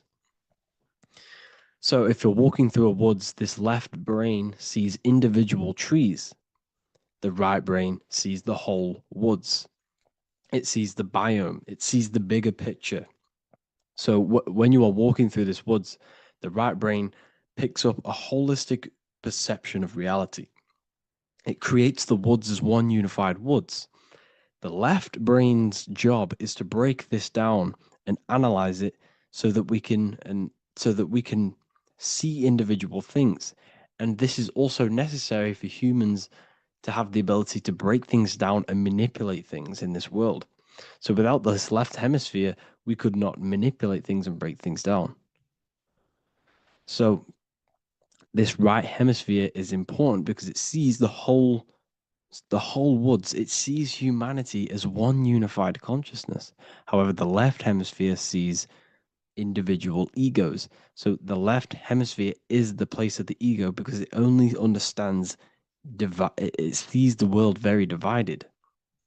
Okay, so for example, here's another example of the left and right hemisphere. If someone pulls out in front of you in traffic, your left brain is going to start going crazy and analyzing them, calling them names. The right hemisphere, however, sees the bigger picture. Maybe he didn't see you. Maybe it's just a mistake. Maybe he's in a rush. You see how the two brains are very different. They do the same thing, but they function in different ways. The right hemisphere is feminine, the left hemisphere is masculine. So, like I said, this person pulls out in front of you, you start to think with the left. If you start to perceive that in the left brain, you're going to start analyzing them, you're going to start going crazy and calling them names because you're analyzing it. You're not seeing the bigger picture behind it. You're not seeing it from his perspective. So there is a crossover. So the left hemisphere of the brain controls the right side of the body, the right ear, the right eye. Everything to do with the right side of the body is connected to the left hemisphere. And the right hemisphere controls everything on the left side of the body, including your eyes, your arms, your legs. So everything is crossed over, and even your visual field is crossed over. So this is your visual field, as you can see here, and even the left side of your visual field goes to the right brain. There's a crossover. No one really knows. There's not really a reason for this. However, this is how the human body is designed. As we all know, the human body is the most advanced piece of technology on the face of the earth. They cannot replicate the human body. And they tell you it has no creator. This is crazy. People are that brainwashed, they can't even understand that their body is the most advanced piece of technology. Your body is so advanced The computers that you use are mimicked of the body. Everything they create is mimicking nature, but they don't show you how intelligent nature is because they don't want you to understand you're in an intelligent design. So anyways, let's get back on track. There is a crossover in the brain, and this is why they teach you to write with your right hand. And I was speaking to someone who's in a nunnery, or whatever you want to call it. They were a nun, or they knew someone who was who was a nun, and they forced these people, these nuns, to write with their right hand. You had to write with your right hand. This is why, you know, I'd say at least 70% of the world, or 80%, is right-handed and right-legged, because they taught us this to activate the left hemisphere more, because of this crossover that happens in the body. So when we are using this right side more, we are using that left hemisphere more. Why? Why are they doing this? Well, they also called it writing. Writing is a spell, to cast a spell on you, to use that right side of the body so that you use this left hemisphere, because they want you to see the world as a divided perception. They don't want you using the right hemisphere, using that left side of the body to activate the right hemisphere to see the bigger picture and see how everything is all one and everything is created.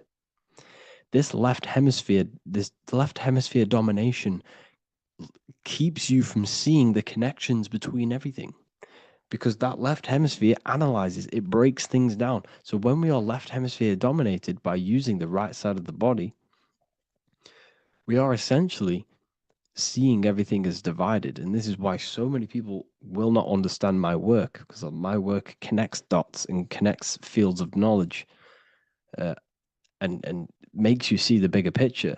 So people who are left hemisphere dominated will see my work and think this guy's crazy. But everything, it's all about activating that right hemisphere. So they called it writing, because every word you say is molding your mind in some sort of way. The things you see is molding your mind. Everything you take in through the five senses is molding your mind. And language is a massive spell, especially the English language. They called it writing, so that you use that right side. It's a spell, because your subconscious mind picks up everything you say. And 90% of your daily basis behavior and thought patterns is produced by these subconscious programs within the subconscious mind. Essentially, your conscious mind is only the 10% of you.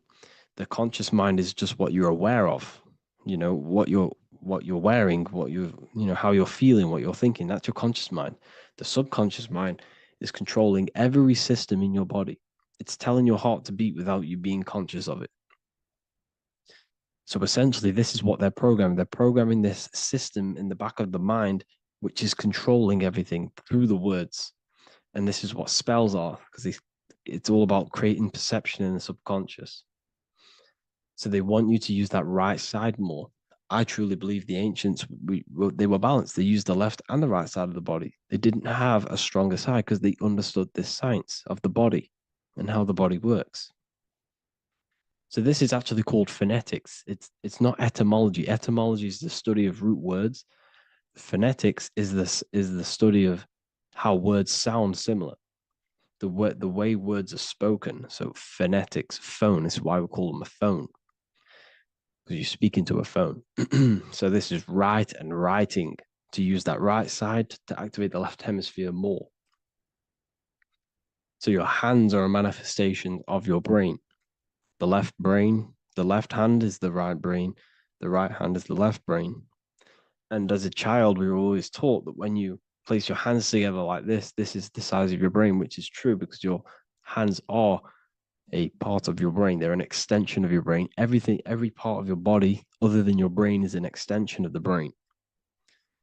Everything's working and feeding back information to the brain because you're experiencing the brain. So another trick that you can do, or another exercise, is looking in the mirror and closing one eye at a time. If you close your right eye, if you take your top off, for example, you'll analyze your body if you close your right eye, because you're using that left hemisphere. Sorry, other way around. If you look at yourself through your right eye, you'll use that left hemisphere, which will analyze yourself. You'll see individual body parts. If you close the right eye and use the left eye, you'll see your body as a whole. You won't really analyze it. This is how you can analyze yourself using these two hemispheres. So this whole system is created to keep you thinking logically and to restrict you from creating and restrict you from understanding symbolism, allegories, metaphors, and teamwork. They want you stuck in a logical way of thinking and a logical way of seeing the world. This is why when you go to school, you are told exactly what to do. You're told to think this way and no other way. You're told to do orders, do this. It's a very left-brained system, because if we all started to open up this right hemisphere, we'd all see, wow, everything is all one, everything's all connected. And this is what my work is doing. I'm showing you everything is one. The physical world is an illusion of duality, but everything comes from the one source, the one mind. The universe is a giant mind. I am mind, you express mind.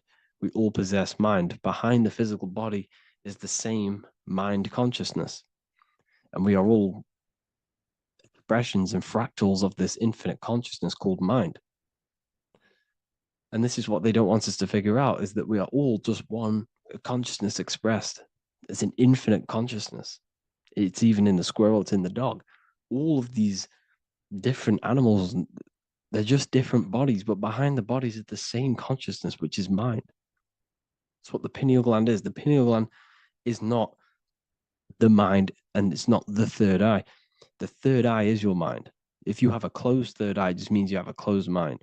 If you have an open third eye, it just means your mind has expanded from beyond physical things through astral projection and mystical experiences. This is how you gain an open third eye. It's just an open mind. A mind that has astral travel, that has explored the realities within the mind. So everything they do is to keep us in a divided state. Divide and conquer, right? That's their motto. All to keep you thinking how everything is divided. Everything they've done is division. Postcodes, countries, everything is divided. Like football teams and all this stuff. It's also a natural process when you grow up, because as you grow up, your brain is constantly analyzing the world. So this is sort of a natural process of how you become more left hemisphere dominated, because your brain is always analyzing. And unless something awakens you, you can awaken that right hemisphere where you can start to see the bigger picture. Even the music, all tuned to 440 hertz, shuts down the right hemisphere of the brain. 440 hertz, Spotify, Apple Music, the radio. Every time you turn on the radio, it's tuned to 440 hertz. This was specifically tuned. It never used to be tuned to this. It was in the 1950s. It was changed. The standard music tuning was changed to 440 hertz because it shuts down that right hemisphere of the brain. They don't want you thinking, seeing the world in this way and perceiving things as one. And I'm going to show you. It tells you this in the Bible. Cast the net onto the right-hand side of the boat and you will find the fish. What was Jesus saying? You see, people read the Bible and they don't understand it. If the Bible is not talking about you, then it has no meaning. The Bible, everything you read in the Bible is about you and how it can better your life. It occurs to you. So if Jesus says, cast the net onto the right-hand side of the boat, this is an allegory. The boat is your body. Cast the net. It's the awareness, the perception onto the right hemisphere of the brain, and you will find the fish. What's fish? What do fish do? They swim deep in the ocean. It represents the knowledge, deep knowledge. Cast the net onto the right-hand side of the boat and you will find fish. You will find the wisdom. You'll gain understanding when you cast that your awareness into that right hemisphere. You will see that I am you and you are me. We are all one consciousness. You will see everything. You'll see that the trees are the same patterns as the nerves in your body. You'll see everything is connected. Everything is a fractal of the one infinite consciousness. And how many fish did they catch? 153. That adds up to 9. This is now numerology. The Bible's filled with numerology. adds up to 9. What's 9? Human consciousness. It represents consciousness. You're in the womb for 9 months. Feminine. It's all about consciousness. And in Revelation 14, and I looked, and behold, the Lamb standing on Mount Zion, that's the spines, the mountain, with him 144,000. 144 adds up to 9. It represents consciousness on top of the spine. You see? And he had his name the name of his father written on the forehead. What's the father? The higher mind, the higher consciousness within you. Where is that? In the forehead, the pineal gland. The pineal gland is the radio receiver for the higher consciousness. Because every body part of the body has consciousness. Your heart has consciousness. Your gut has consciousness. You are thinking with these different consciousnesses. You think with the gut. You think with your penis. You are thinking with all these consciousness. And it's about raising your consciousness to the higher consciousness, which is the father, the mind, in the head. Don't think with the lower parts of the body, because that is your animal nature. Think with the higher parts of the body. It's all representing consciousness.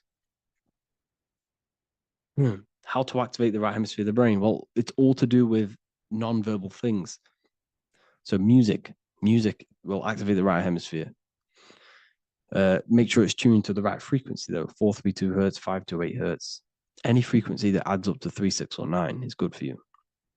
Meditation, turning off the thoughts, and you raise yourself to the higher brain. Symbolism. Symbolism is all right hemisphere.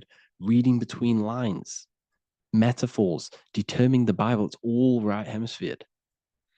Seeing the bigger picture. It's reading between the lines.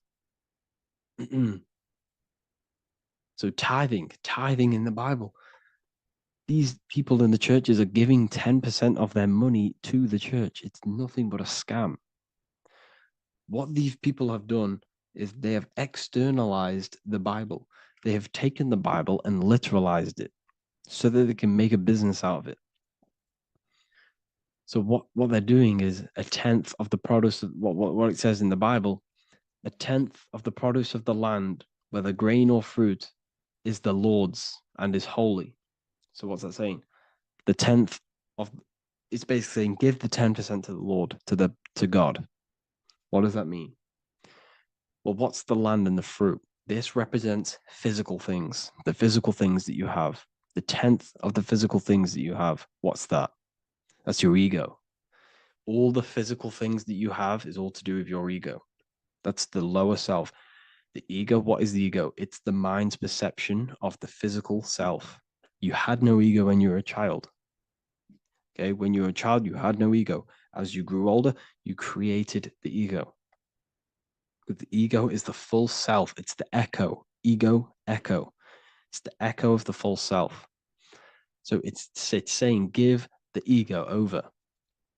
Take away the animal self. In that left hemisphere, that's all to do with the left hemisphere. That left hemisphere sees the ego. It sees individuality. It's divided. So it's saying give that 10%. Give that 10% of you over to the right hemisphere. The 90%. The 90% of you is in that right hemisphere. The higher self. Now, I'm not saying the left hemisphere is bad. Okay, I'm not saying that at all. But it sees it sees things divided. It's like I said, the left, the hands are manifestations of the brain. So when these Christians are praying, they're putting their hands together. What are they doing? They're syncing the brain hemispheres. What you're doing, because everything's an extension of your brain. So if you put your hands together, you're putting the two hemispheres together. And what's happening when you place the hands together? All the electricity in the body is now running in a circuit. So once you connect these two hands, the electrical energy is now running in a circuit.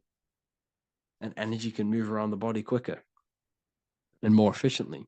So when you pray, when these people are praying, they don't realize that they're engaging in ancient forms of meditation, of balancing the two hemispheres. So now we're talking about balancing the hemispheres, not the right hemisphere. This is what Israel is. Look at the symbol for Israel, the up triangle and the downward triangle. What's that? The up triangle represents male. The downward triangle represents female. Okay? This is talking about the brains. Israel is Ra. Isis, which is female, the Egyptian god. Ra, El. El means God. El, electricity. That's the force of the physical world. It's the force that runs this world, electricity. It's the force of God. El, consciousness. It means God. Is, Ra, El. Isis, Ra, and El. It's the two hemispheres of the brain, the holy land of Israel. It's the holy land, it's the brain. Once these two hemispheres are synced, this is how you unlock your consciousness. This is the easiest way of astral projecting. Hemisphering, I forgot the word for it. Hemisphere synchronization, something like that. It's about syncing the hemispheres. This is how you unlock your consciousness. Once the brain is running as one electrical system, this is how you balance the two masculine and male opposing energies. Once these opposing energies are no longer in war with each other, the brain, they come together to work as one. You unlock your consciousness. You are born again. What happens when a male and female have sex? It creates a new child. It becomes one. You are born again. Once the two hemispheres of the brain, you are born again. You can then have an out-of-body experiences. So this is why the symbol of the Holy Land, Israel, is the up and down triangle back combined together, because it represents unification of the male and female, unification of the hemispheres. You're born again. You unlock consciousness. And you can get this for free. It's called the Gateway Tapes on my website. Basically, it's a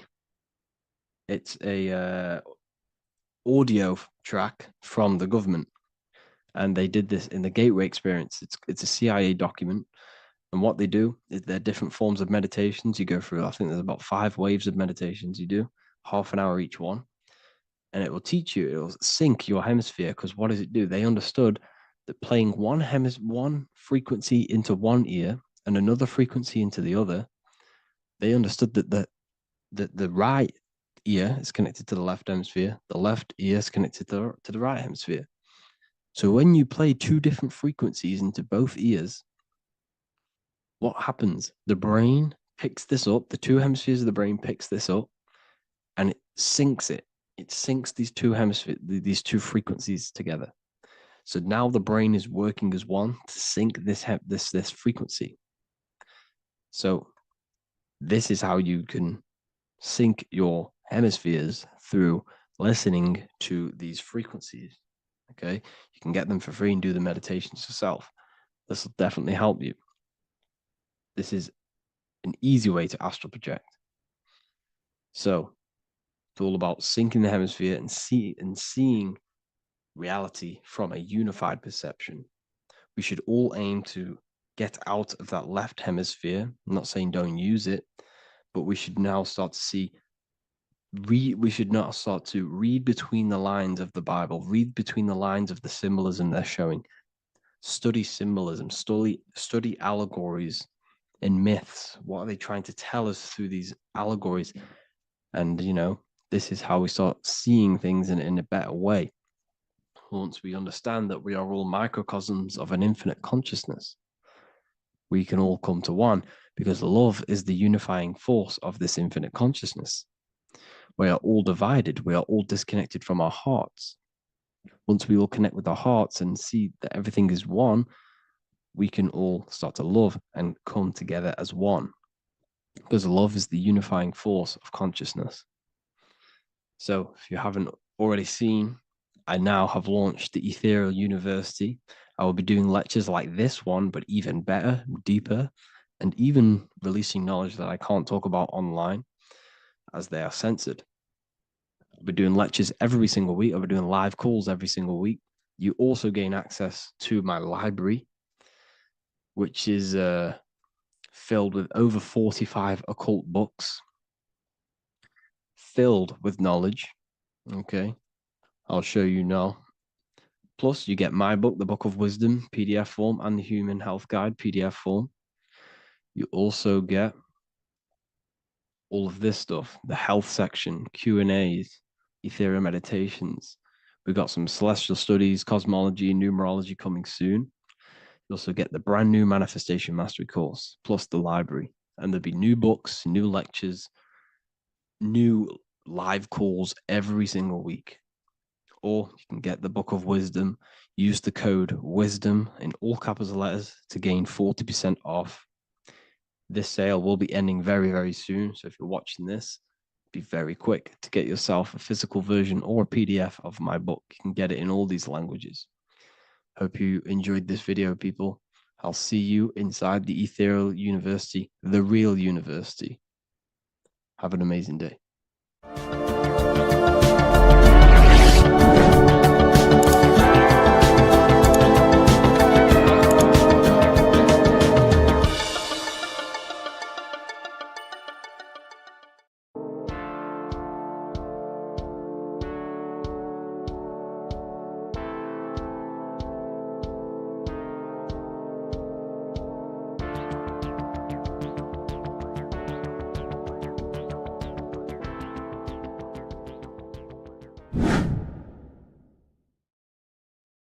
How are we all doing today, people? It's Revival of Wisdom, and today we're going to get real deep.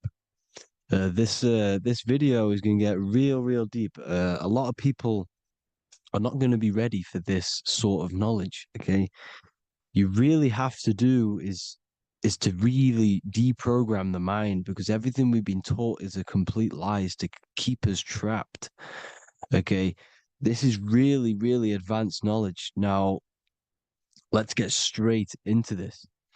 All of the ancients depicted other worlds, and they called this place Midgard.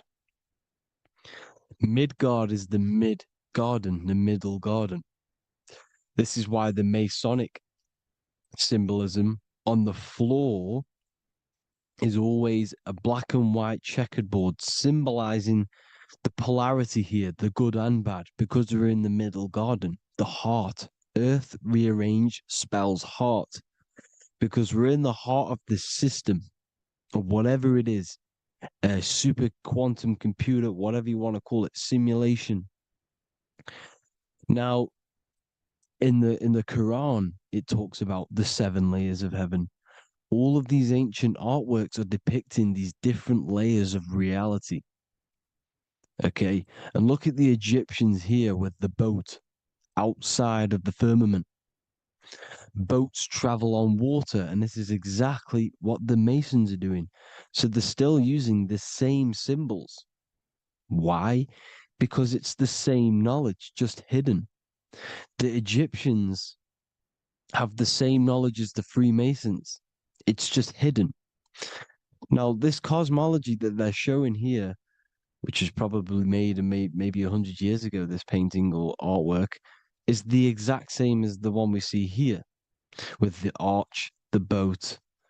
You know, it's similar, because the boat is symbolizing traveling these other worlds, because the ether is also symbolized as water, because if you look up at the stars through a telescope, it looks like it's water. It's shining through water, because this ether, whatever this substance is outside of this world, was symbolized as water. Okay, and look at all these ancient depictions showing these different layers of reality. Now, we are being trapped within this 3D dimensional world, which is the cube, the Saturn cube, because there are 6 sides to everything in this world: front, back, left, right, up and down. 6, which is the cube, because we're in the Saturn, Saturn's world. Okay, now, always been depicted as a tree of life, the tree of the universe has always been depicted as this tree. Because let's get a bit deeper. Now, the cosmology of this reality is the sun, the moon, and Polaris, always in the Masonic art. The sun, the moon, and Polaris, the all-seeing eye. If you go inside of the temples, of the Masonic temples, they always have this star in the middle, shining light beams. Okay? Look here. The light beams coming from the big star in the middle, which is Polaris. This I is God. It's God's light shining down from his abundance. Now, when you astral travel, you will see this big ball of light above you, and this big ball of light is God. But you cannot travel towards it until you are pure.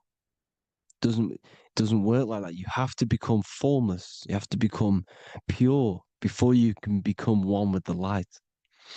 In all these Masonic artworks, it's all depicting the star in the center. This star is Polaris, because Polaris is the way out of this place. And this is why you see the stairway to heaven all the way up to the light beam, the light source. What does it say in the Bible? God is light, because everything is made out of one substance, and that substance is light. And it symbolizes the eye because God is an eye. All things that are alive have an eye. And we all say, I am. We all see these realities through eyes.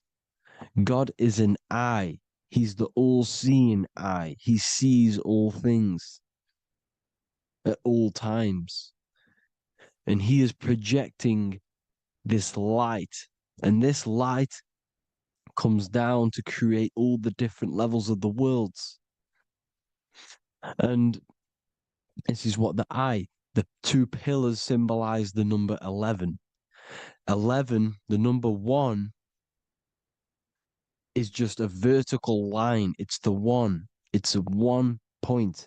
11 symbolizes the mirror nature of reality. Everything's mirrored, as above, so below. Now, the 11 also symbolizes openings, doorways. And as you can see here, an opening to the all-seeing eye. And you see here again, an opening to the stairway all the way up to the light. This light is the light of God in the astral worlds, beyond this world. Now, Polaris has also been symbolized as the UFO. They put the truth in plain sight. So, you know, in the films, how the UFOs suck people up. That's what Polaris is doing. If you ascend beyond this world, if you do not ascend beyond this world, you will be reincarnated in this world. The whole thing is to outgrow this consciousness to the plane above. And I'm not just making this up. I'm going to be bringing in scriptures after this. But you can see with the Christmas tree, we always put a high, big star at the center, at the top, which is the star of Polaris, which is exactly what the Masons are doing here. The star at the top. And it's on top of our Christmas trees. And all of these symbolize the other stars, because Polaris is the most high star. And all the other stars are wrapped around the firmament lower than Polaris. And that's exactly what the Christmas tree is. And it's a triangle. It's a triangle, just like light beams travel from one point in the triangle, just like the all-seeing eye. It's a triangle. The light is coming from one point and sending its rays downward. You see, it's kind of like you see here with the water. And the lower you go, the darker it gets, the more evil it becomes. And this is what the ancients would call hell. Now, this all-seeing eye is Polaris. And below Polaris is Mount Meru, the North Pole, the magnetic North Pole. The Tower of Babel, which is in the Bible.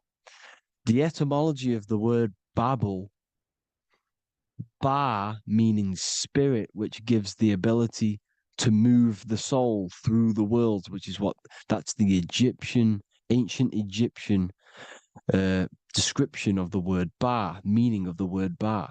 You have the Ka, the Ba, the Ak, but the Ba is the one that gives the ability for the soul to move through the worlds. Your soul can't speak into a world without incarnating into it.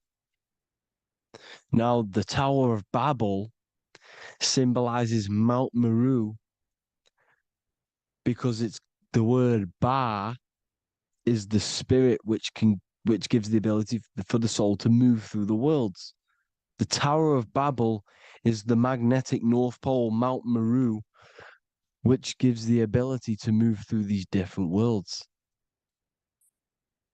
And you can see the ancient Tibetans always showing this depiction of these different worlds coming from the center. Because we have to ascend our consciousness. It's not about how good you are to reach heaven. It's about how you expand your consciousness, you expand your mind. So they teach now that you have to be good in order to reach to heaven. It's about expanding the mind, expanding your consciousness to these different planes, these different realms. So that's what it's about. And Jesus was known as the fisher of man. Now, Jesus is a massive part of this. He was known as the fisher of man because he was fishing. He could have been fishing. He could have been one of these deities that had come down from these different higher realities and pull people up. So they would so they called Jesus the fisher of man. And he says unto them, follow me and I will make you fishers of men. So these deities that we see in the past, like Buddha, Krishna, Hermes, Thoth, Jesus, could all be these entities who were coming down to pick up the minds that were worthy enough to see the higher planes of reality. And this is why they called him the fisher of man. Now, when Jesus walks on water, there is a parable with Paul. And he says, but Jesus immediately said unto them, take courage, it is I, don't be afraid. He's talking about astral travel here. He's talking about leaving the body. Because when you leave the body in astral travel to see these alternative realities, you can't be afraid because fear is a bondage, which is what the Emerald Tablets talks about. Lord, if it's you, Peter replied, tell me to come to you on the water. The water. Come, he said. And Peter got down from the boat, walked on the water, and came towards Jesus. But when he saw the wind, he was afraid and began to sink. When you become afraid in astral travel, you sink back into your body. Lord, save me. So this is talking about Jesus pulling people up into different realities. And you can see the fish is the symbol of Jesus, is another symbol of Jesus, a fish. Because fish symbolize deep occult knowledge, because fish travel the depths of the ocean. And they symbolize us because we are fish underneath the ethers. And Jesus was pulling people up. You see, so the Bible is a people today believe the Bible is a book telling you how to reach to heaven, how to become godly and reach heaven. But you've got to become the Jesus Christ to see these alternative realities. Now look at the Emerald Tablets is a massive part, and it speaks so much about these different realities. Look what it says here. This is in Emerald Tablet 3. Then in my heart grew a great longing to conquer the pathway that led to the stars, which is exactly what the Masons depict in all of their art. Look, the ladder to the stars. And then he goes on to say, years after years, I sought after wisdom, seeking new knowledge, following the way, until at last my soul, in great travail, broke from its bondage and bounded away, broke from the bondage of the body. Free was I from the bondage of earth men. Free from the body, I flashed through the night, the stars. The stars are a massive part in the astral world. Each star is a different reality. And the true astrology is the star that you came from. You came through a star to reach this, to reach here. There is a reason why you are here. There's a reason why you have the personality traits, because your soul came from a specific star. This is why we call them stargates, because they are gates in and out of this reality. And Polaris is the way out to the higher worlds. Now look, far into space, my soul traveled freely into the infinite circles of light. Beyond knowledge were some planets and great gigantic beyond dreams of men. Then he goes to say, lift up your flame from out of the darkness, fly from the night and ye shall be free. Lift up your flame. Your flame is your soul, because it has to be lifted up out of the darkness. This is the darkness, this world, this body is the darkness. Because it's a bondage. You need to break free. You need to learn how to astral travel, people. You have to learn this. If you want to get out of this world, you have to learn how to astral travel and see the other realities. Traveled I through space-time, knowing my soul at last was set free, knowing that now I must pursue wisdom until at last I pass to a plane hidden from knowledge, known not to wisdom, extension beyond all that we know.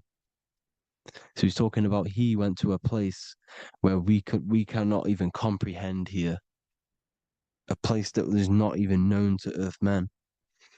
He's telling you he's ascended out of this world to the planes that are beyond. And it says here in the Emerald Tablets, man is in process of changing to forms that are not of this world. Grows he in time to the formless, a plane on the cycle above. Know ye must be one, ye must become formless before ye are one with the light. The light, the same light that I was talking about, the Masonic light, with the triangle, God, the one source. Ye must become formless before ye are with the light. Formless, you have to leave the body. You have to leave the body. You have to gain the ability to leave this body and travel to these other worlds. Now, it says here, not as man am I, for free have I become of dimensions and planes. In each I take on a new body. In each I change my form. Know I now that the formless is all there is of form.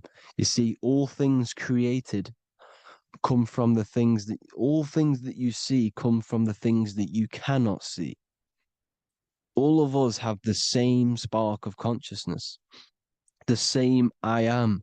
Every dog, every animal, every human has this same I, this same thing which sees through the eye. It's formless. It takes this formless entity is the same entity of us. We are all the same entity in different bodies. And this entity it was represented as the flame, the cosmic flame, which is inside of all of us. And this is why the Masons depicted your spine as a candle or the Holy Grail. You would either see this or a candle with a flame on the top, because the Holy Grail is your consciousness, which is on top of your spine, which is the candle.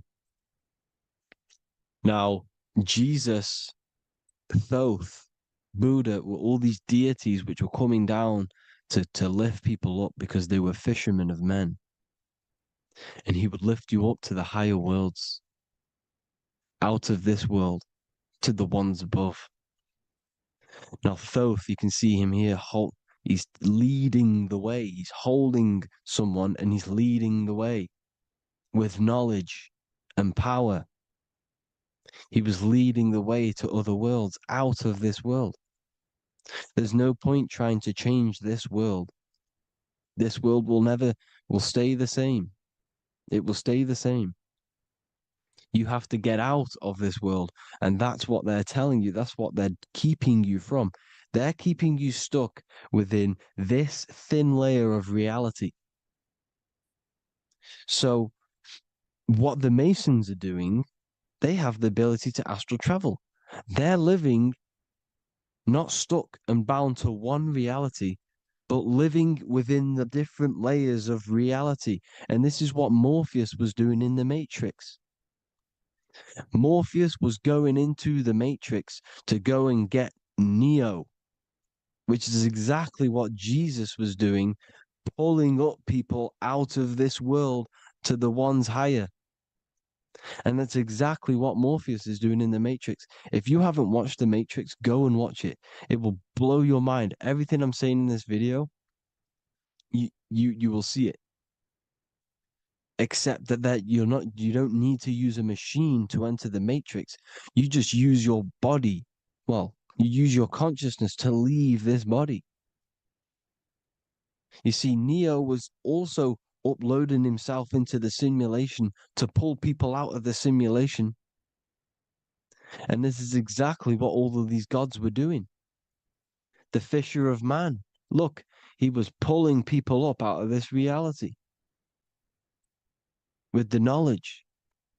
Now, Jesus was always depicted with the mushrooms. Look at all this mushroom art. Mushrooms were literally the origin of Christianity. You can see it everywhere. There's mushrooms in all of the ancient art. Every single one of these paintings you see here, there's mushrooms on them. Mushrooms have the ability to see alternative states of consciousness. Now, if you go and do them and you go to sleep, if you pop mushrooms, you go to sleep and you will wake up in another reality. You will wake up in another reality. Don't try it if you don't want to do it. But if you've got the heart to do it, do it. Eat them and go to sleep.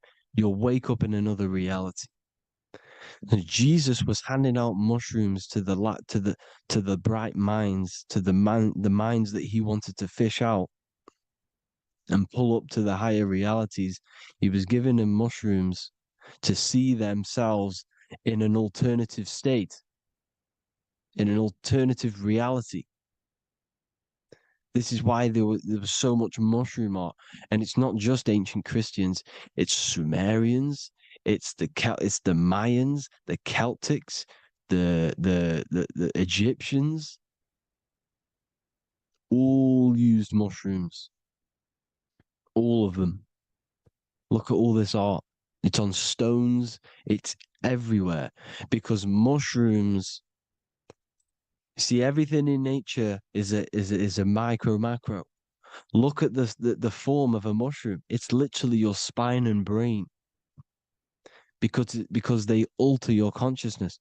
Your body is just a radio receiver. Everything that you're experiencing is a program being ran by the central nervous system, and your consciousness is experiencing this program, these electrical impulses of the nervous system, because it's all feeding back to one point, which is the pineal gland. And this is the candle with the light on it. Type in Masonic candle and you'll see it. It's your spine with your spark of consciousness on top of the spine. And it's a mushroom because this sends you to alternative states of consciousness, alternative realities. Now, they were all doing this, the Egyptians, the Mayans. Now, there's more symbolism which goes into this. Look at the Christmas trees we use. The Christmas tree with the presents underneath them. Magic mushrooms grow under trees. And these are the presents under the trees that we symbolize today with Christmas. Santa's red and yellow for the red and yellow mushrooms. The same mushrooms Mario has to collect. And when he gets enough mushrooms, he levels up. And then what does he do when you go past the world? When you win that world in Mario, you go to another reality. You go inside of another world. It's truth in plain sight, and it's using mushrooms. It's using mushrooms.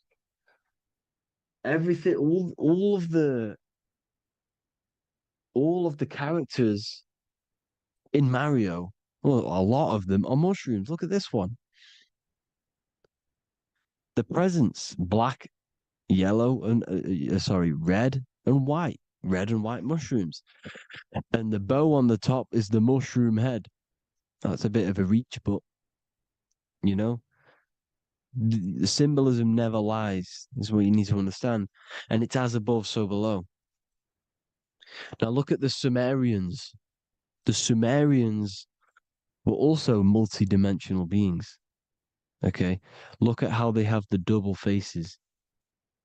They had 1 foot in this reality and 1 foot in another reality. And look at this one, a double-headed god inside of like a portal.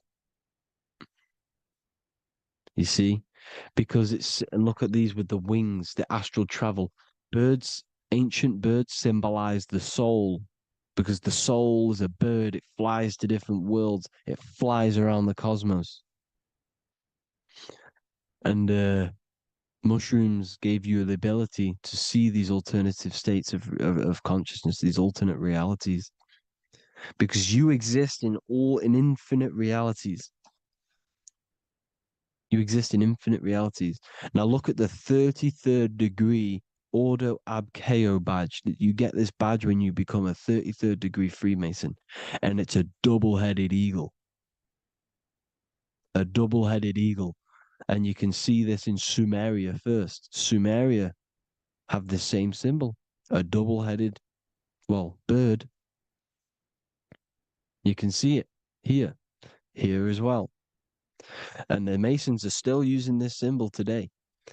And when you become a 33rd degree, 33 vertebrae on the back of your spine, above the vertebrae is your consciousness, and it's a double-headed eagle. One reality in one. You become a multi-dimensional being in the 33rd degree. And I've heard many interviews of Masons say it becomes Luciferian. You see, they speak in code. These Masons can't tell you about what they learn about, but they will speak in code. They said it becomes Luciferian. The word Luciferian is lucid. The root word of Luciferian is lucid, and lucid is lucid dreaming, alternative realities, dream worlds. You become a god. Luciferian means you're becoming your own god, pretty much. Because you are becoming a multi-dimensional being living in between the different layers of reality at the 33rd degree of Freemasonry. And look at the double-headed eagle, because the birds symbolize the soul.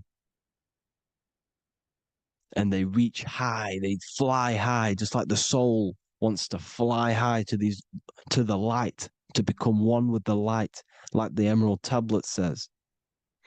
Now look at Janus. Janus was another god, and he's known as the god of doorways. Janus always depicted with a double head. Janus is why we say janitor or January. And January is entering a new year. Janus is known as the god of doorways with keys, always got a key, because keys open doors. That's why the janitor holds all the keys. And Janus always has double heads, because he had 1 foot in this reality, 1 foot in another. He was a multi-dimensional being, a Luciferian, living between the different layers of reality, instead of being stuck in one like we are. Well, a lot of people. And that's the whole point.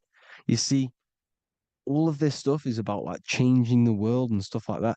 This world will probably never ever change. It's probably been like this forever. Well, forever, for a long time. But it's about moving out of this reality to the higher states. And the Masons always depict the ladder to the luminaries, the stars, with a key, the same key of Janus. The Vatican is a key, and it's in charge of all the religions.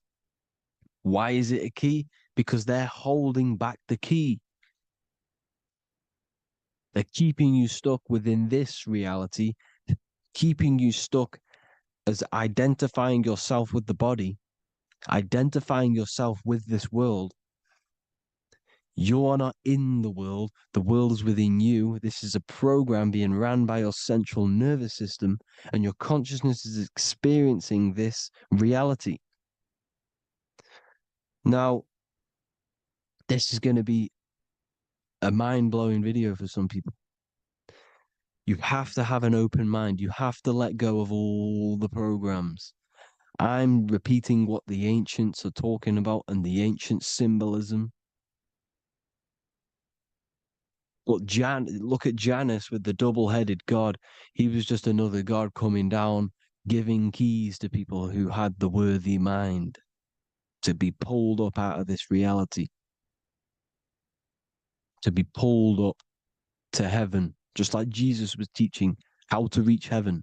But really, it's an encoded scripture. But anyways, hope you all gained some insight on this video. Have an amazing day. Please like, share, comment. All the links are in the bio for the PDF, for the Manifestation Mastery course, and all the other amazing stuff. And if you want to support the channel, I'd greatly appreciate if you became a Patreon member. Hope you all have an amazing day, people. God bless.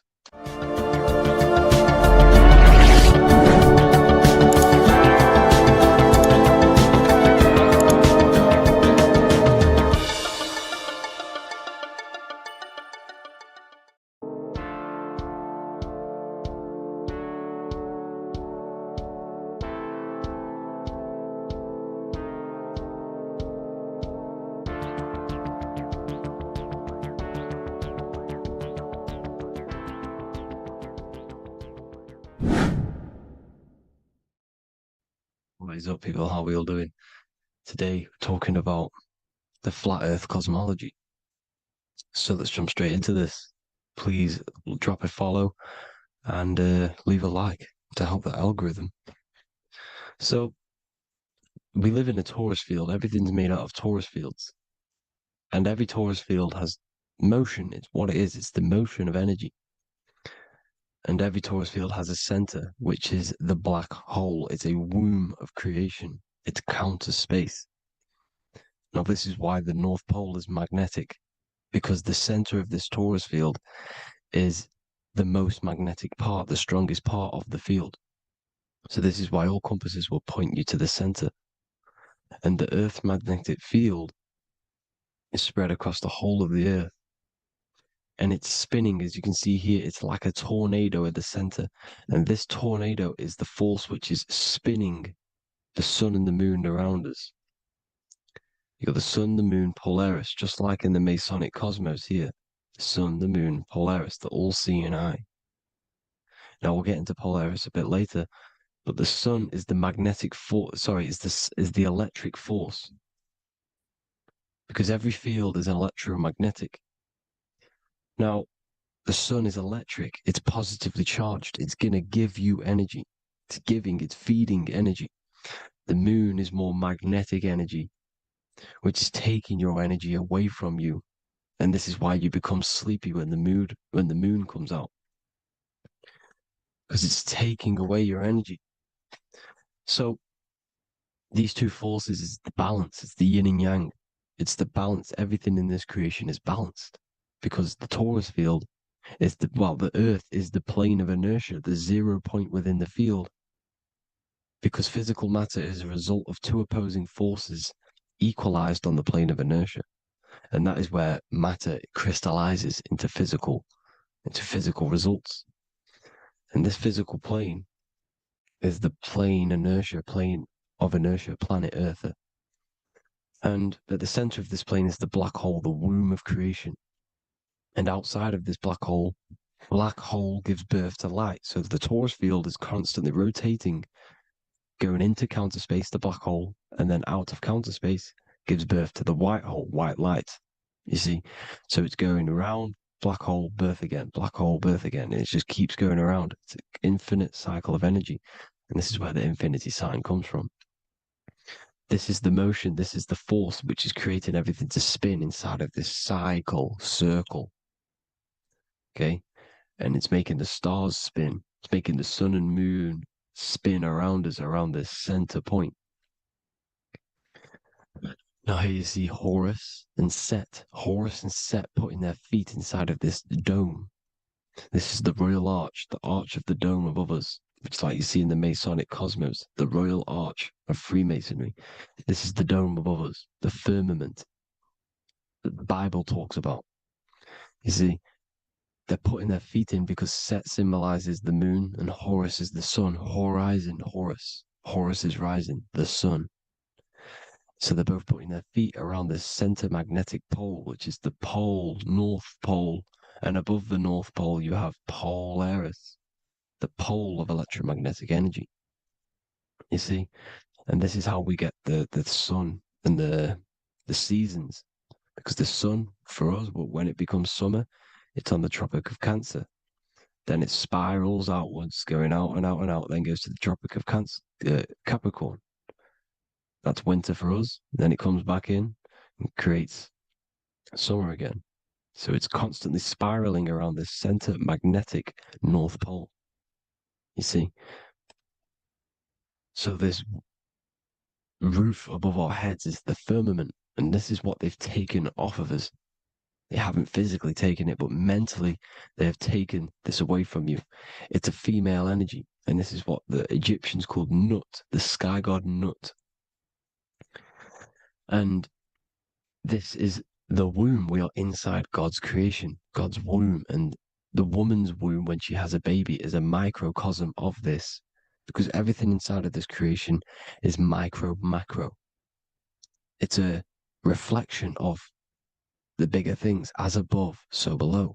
So the dome above our heads is the dome we are in when we are a baby. And you can see the sacred geometry of it is the exact same. It's the dome. And when we are inside of the womb, the woman, the sacred maker, which is the M, the Masonic M, this is the Gmail symbol. The Masonic M is maker, mason, matter, male. She delivers the male, you see. She delivers the male because it's the maker, the female, the magnetic. The woman is magnetic in nature. The male is electric in nature. So when we are in this womb, the female, we are being fed by the center umbilical cord, by the center of the mother's stomach. We're connected to the center of the woman's stomach, just like we are when we are in the earth. The center is where the aurora borealis is being emitted from, the electromagnetic aurora borealis, the northern lights. This is our spiritual umbilical cord, connecting us to counter space, connecting us to the realms beyond this world. Because at the center of every Taurus field is counter space.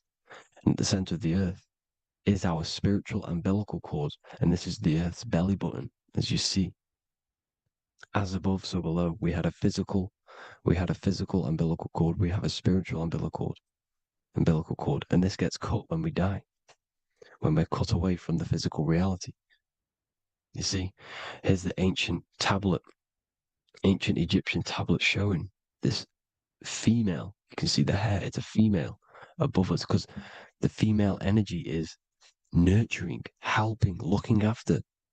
And that's exactly what the dome is. It's protecting us. It's the Ark of the Covenant, the Ark covering us. You see? And this is what they've taken away from us. By you believing in space, it completely destroys the idea of this being a sacred creation.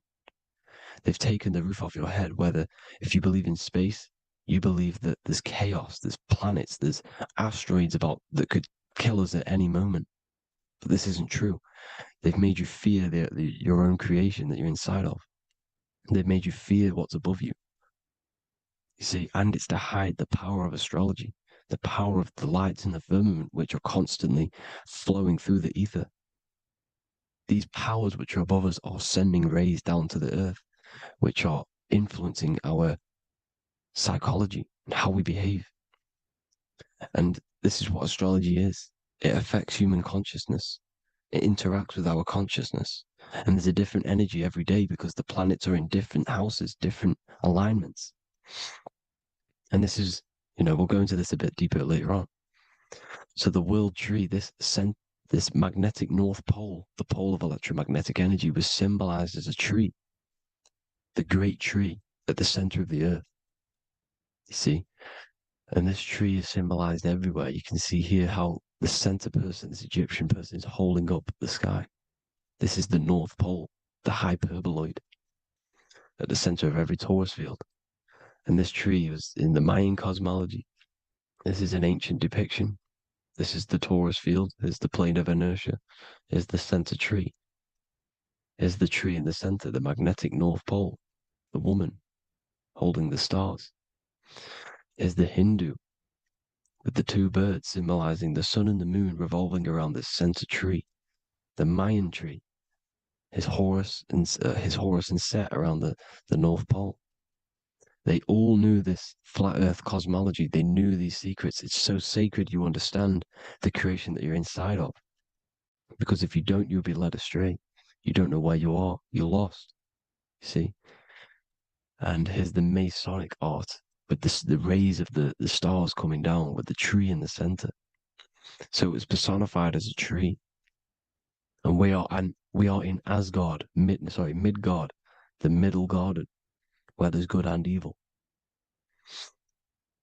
So the 7 layers of heaven, which is talked about in the Quran. Each planet has a different layer of the firmament, and this is the 7 layers of heaven, and these are our 7 layers of the energy centers in our body.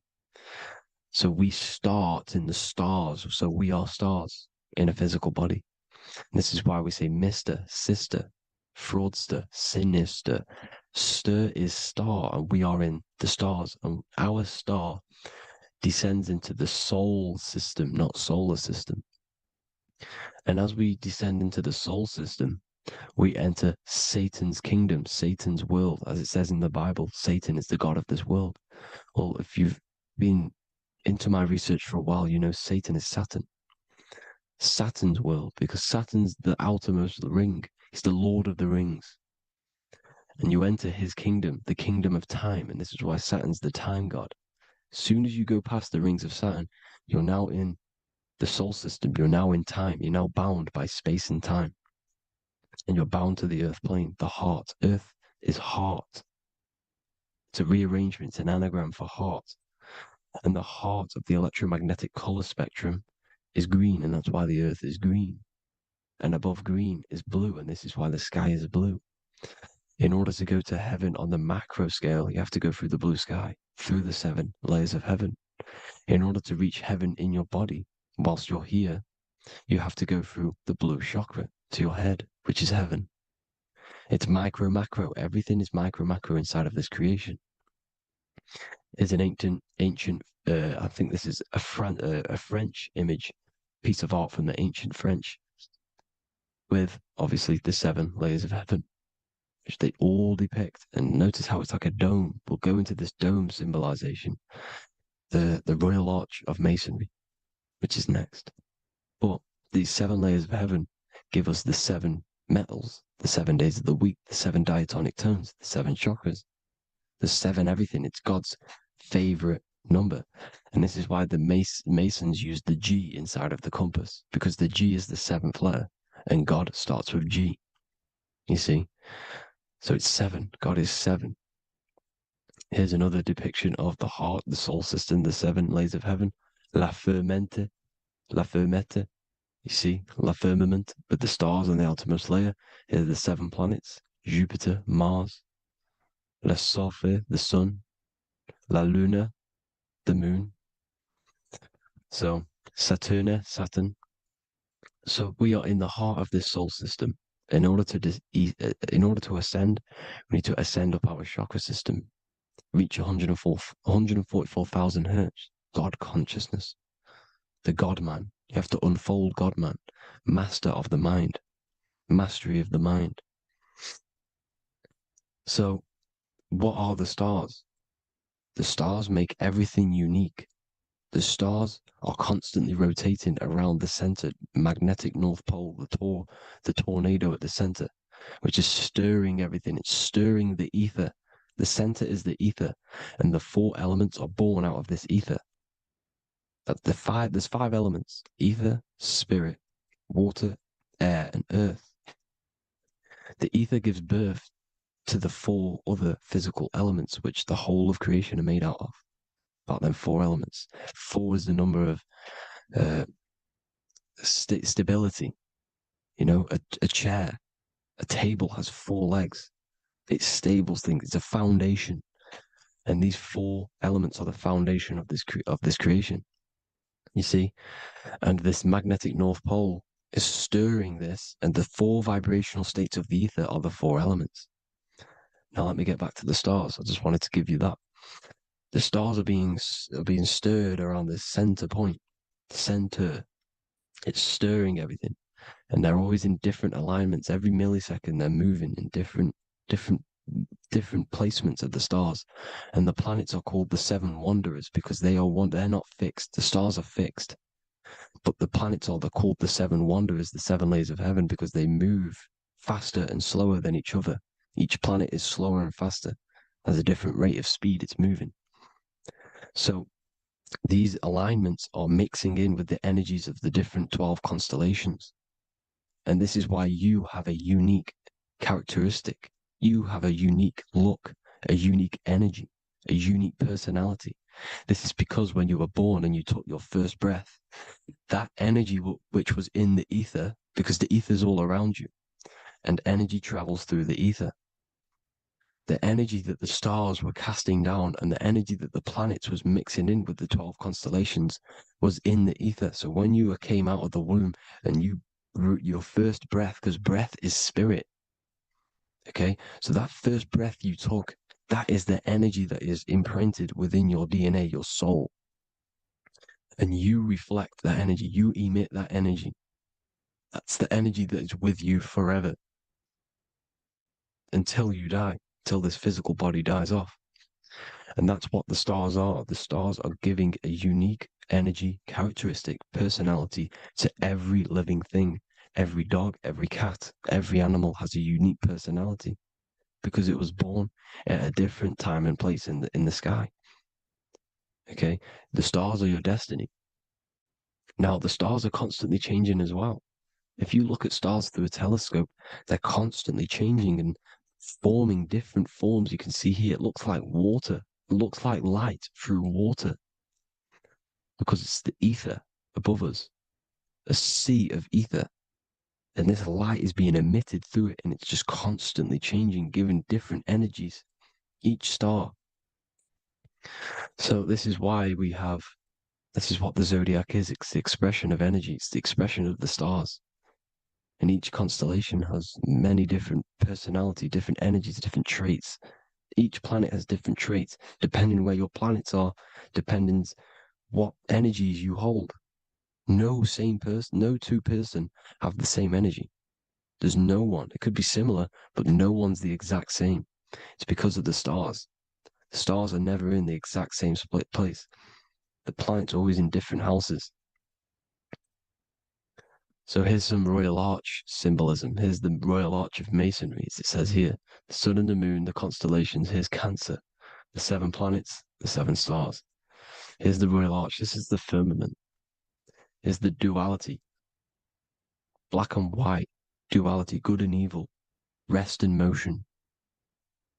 Dielectricity, magnetism. See? So this is what the Royal Arch is. It's symbolizing the cosmic dome above us. The womb we're in. We're inside God's womb.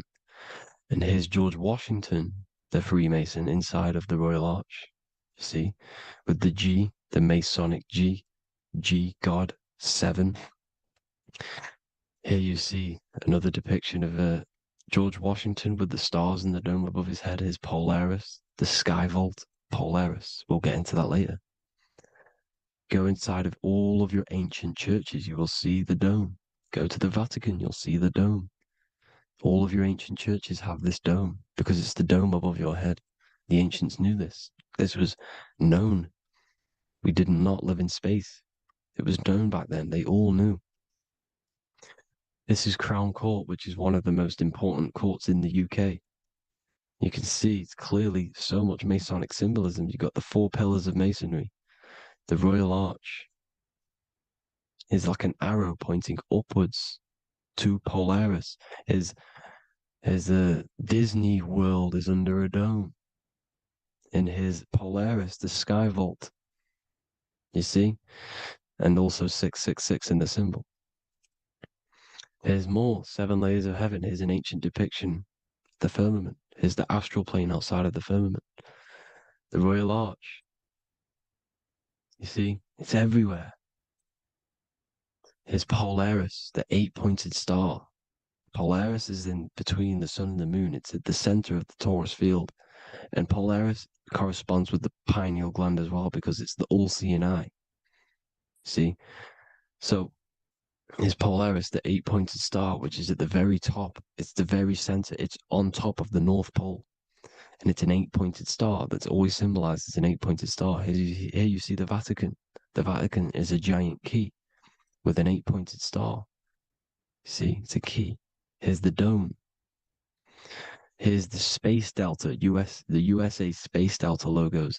Here you see the Egyptian god looking from the center of the North Pole, looking upward to an 8-pointed star, Polaris. An arrow pointing up to Polaris.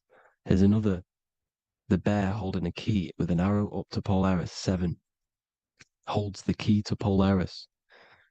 Here's an eagle holding a key above the North Pole to Polaris. Polaris, and here's another one. There's another bird, like a dragon, holding a key to Polaris. Because Polaris is definitely something to do with leaving this creation.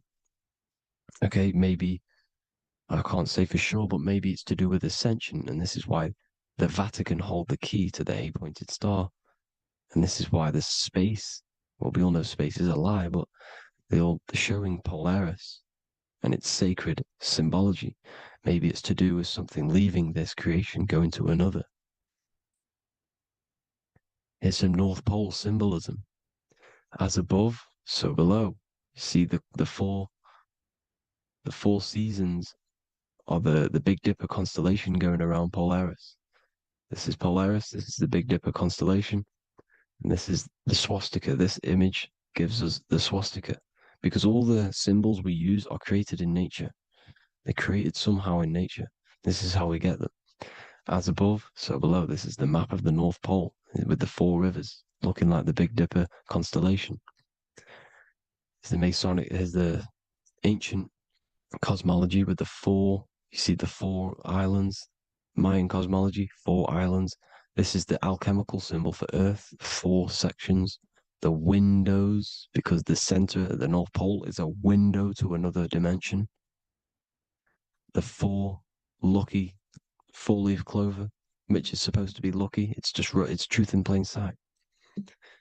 And here's Hitler looking at 2 flat Earth maps. So this swastika has been used for thousands of years, thousands and thousands of years.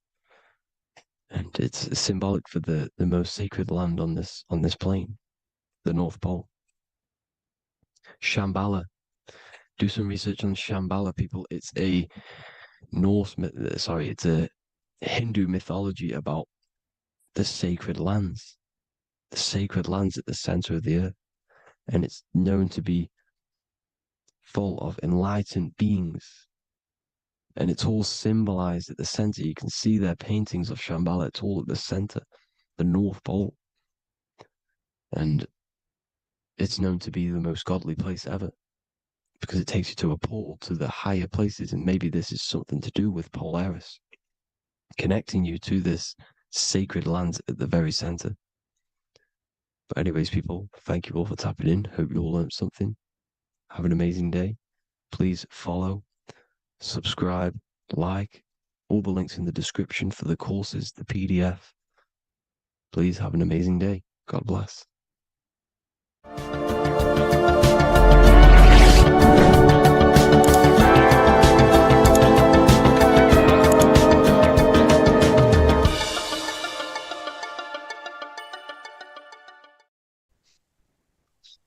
Matthew 21:1, Jesus went into the temple of God.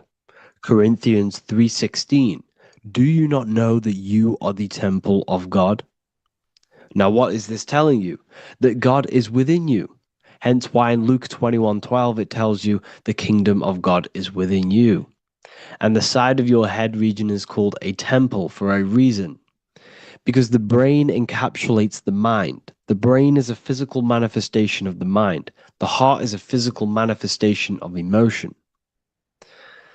So we have these different layers of our consciousness. We have an intellectual, communicative aspect of our consciousness, which we would call the mind. We have an emotional aspect of our consciousness, which is the heart. And to communicate with the divine, it's all to do with the mind. Hence why the ancients always symbolize the mind being God. This is why Michelangelo always placed God inside of the brain on top of Sistine Chapel in the middle of the Vatican. He understood that God is in the brain. God is within you, not outside of you. The church tells you that God is in the sky because they are creating a externalization of the truth to create a business and a distraction so that you don't find the divinity within you, so that you don't find your power. Now you have Adam, the physical man, the physical body, the ego, the lower self, and he is resting. He's not trying to reach to God, but God is reaching because the higher consciousness within you is always trying to communicate with you. It's always trying to wake you up to your divinity. But the lower mind, the lower self, Adam, the physical self, is always in ignorance of truth, always in ignorance, and stays in a materialistic way of thinking, which is the lower animal self. And this is what we call a sleep or an NPC. This is the lower mind of man. But all you have to do is to move your finger to touch God. You have to look within yourself, within the brain, meditate, and you can find God. This is why in the Bible we see many references to the human body and anatomy to truly connect with God. Kings 6:8, the door to the middle chamber was in the right side of the house, which is the right hemisphere of the brain. The middle chamber is the pineal gland, where the seat of your consciousness is, where the seat of your higher consciousness is, the mind. And they went up the winding stairs, which is your spinal column, into the middle chamber, and out of the middle chamber into the third. So they went up the winding stairs. This represents raising your consciousness up the winding stairs. Your spinal column acts as a stairway of consciousness. Depending on what sort of consciousness you are operating in, depends on what part of the spinal column you are using. Because the spinal column ascends and descends consciousness. What do I mean? If you are in a reproductive way of thinking and you're always thinking about sex, you're jerking off all the time and you're always eating, all of your brain's power and your mind's power is being descended into the lower aspects of the spinal column, which represents hell, the physical state of man, Adam, the ignorant state. We're basically living off low-level pleasures like an animal. And the stairway to heaven is your spinal column. They went up the winding stairs into the middle chamber, which is your mind, your pineal gland, and out of the middle into the third stage of consciousness, physical, etheric, astral. When you meditate and you start to raise your consciousness during meditation, you enter the astral plane when you turn off thought. But this is the middle chamber inside of the brain. Here we see another painting, inside of Sistine's chapel of God inside of the brain. This is the brainstem. This is the brain. This is the frontal lobe. This is the back lobe. This is the back lobe. This is the cerebellum. Here's the reptilian brainstem. Here's the claustrum. This is what we are seeing here. Anatomy. Here is another one in Sistine's chapel in the middle of the Vatican. This is depicting the brainstem. God's neck looks exactly like the brainstem. Here we see a real brain compared to God's neck, because the neck is just below the brainstem. And this is what they are symbolizing, because they knew that God is within you. God is a part of the human body. God is inside of the body, because the body is a vessel for consciousness, for universal consciousness. Inside of you, inside of me, is the same spark of consciousness. And this same consciousness is spread out into every living essence, because everything comes from the one source, the one God, the one consciousness. Matthew 6:22-23. The light of the body is the eye. If therefore thine eye be single, thy whole body shall be full of light. Practicing the single eye. What is this? This is meditation. This is entering within yourself. So the Bible's telling you to practice the single eye. But if thine eye be evil, thy whole body shall be full of darkness. What does this mean? If your consciousness is in an evil way of thinking, if your mind is filled with an evil, negative mind space, then your body shall be filled with darkness, with evil, with negativity. Because negative thoughts destruct the body. Positive thoughts heal and regenerate the body. So he tells you to be, the light of the body is the eye, your consciousness, the inner eye of consciousness, the eye that lets you see. And what do I mean? You look with your two physical eyes, but you see with the inner eye. What you see is perception. You look with the two eyes, and what you see is perception. You are seeing, you are understanding, and that's what consciousness, the mind, gives you. Consciousness, or the mind, is the force that allows you to be a human being, that allows you to understand things and interact with things and make decisions. It's an infinite intelligence. See, the mind is not the brain. This is a big confusion with people. Hence why the eye on top of the pyramid is separate from the bottom half of the pyramid, because the consciousness is separate from the body, the eye, the all-seeing eye. It represents the observer, the eye that sees into this body, into this world, into this. You are the perceiver. You are the invisible spirit within the body. Theologians 4:17. After that, we are still alive, and our left will be caught up together with them in the clouds to meet the Lord in the air. You don't meet the Lord in the physical air. Okay? This symbolism of the ancient Christian artwork is showing you this is symbolic. These things never happened. There's no man in the sky. Moses didn't go on a mountain to meet with God. The air represents the mind. This is why you say you're an airhead when someone's very stupid. Earth is your body. Water is your emotions. Fire is your spirit. Air is your mind, the invisible mind. So Anton Mengs, an ancient Christian art worker, is showing you anatomy of God in the clouds.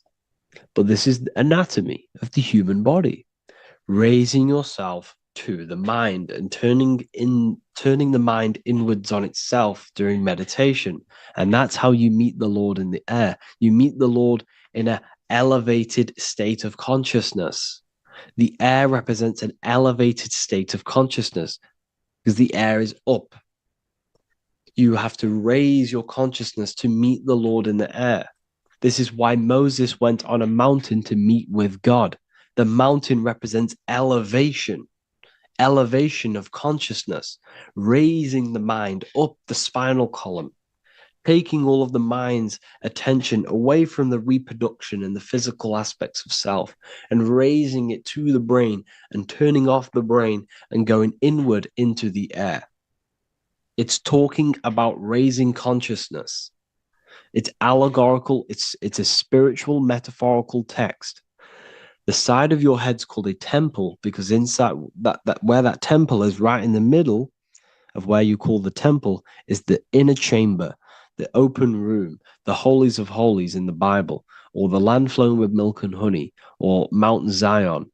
There's so many different names for the brain, or the upper room where Jesus meets his 12 disciples, the 12 cranial nerves in your brain. This is the temple of God. Your body is a temple of consciousness. It encapsulates the consciousness. It encapsulates the mind and soul. John 10:30, Jesus states, I and the Father are one. Psalms 46:10, be still and know that I am God.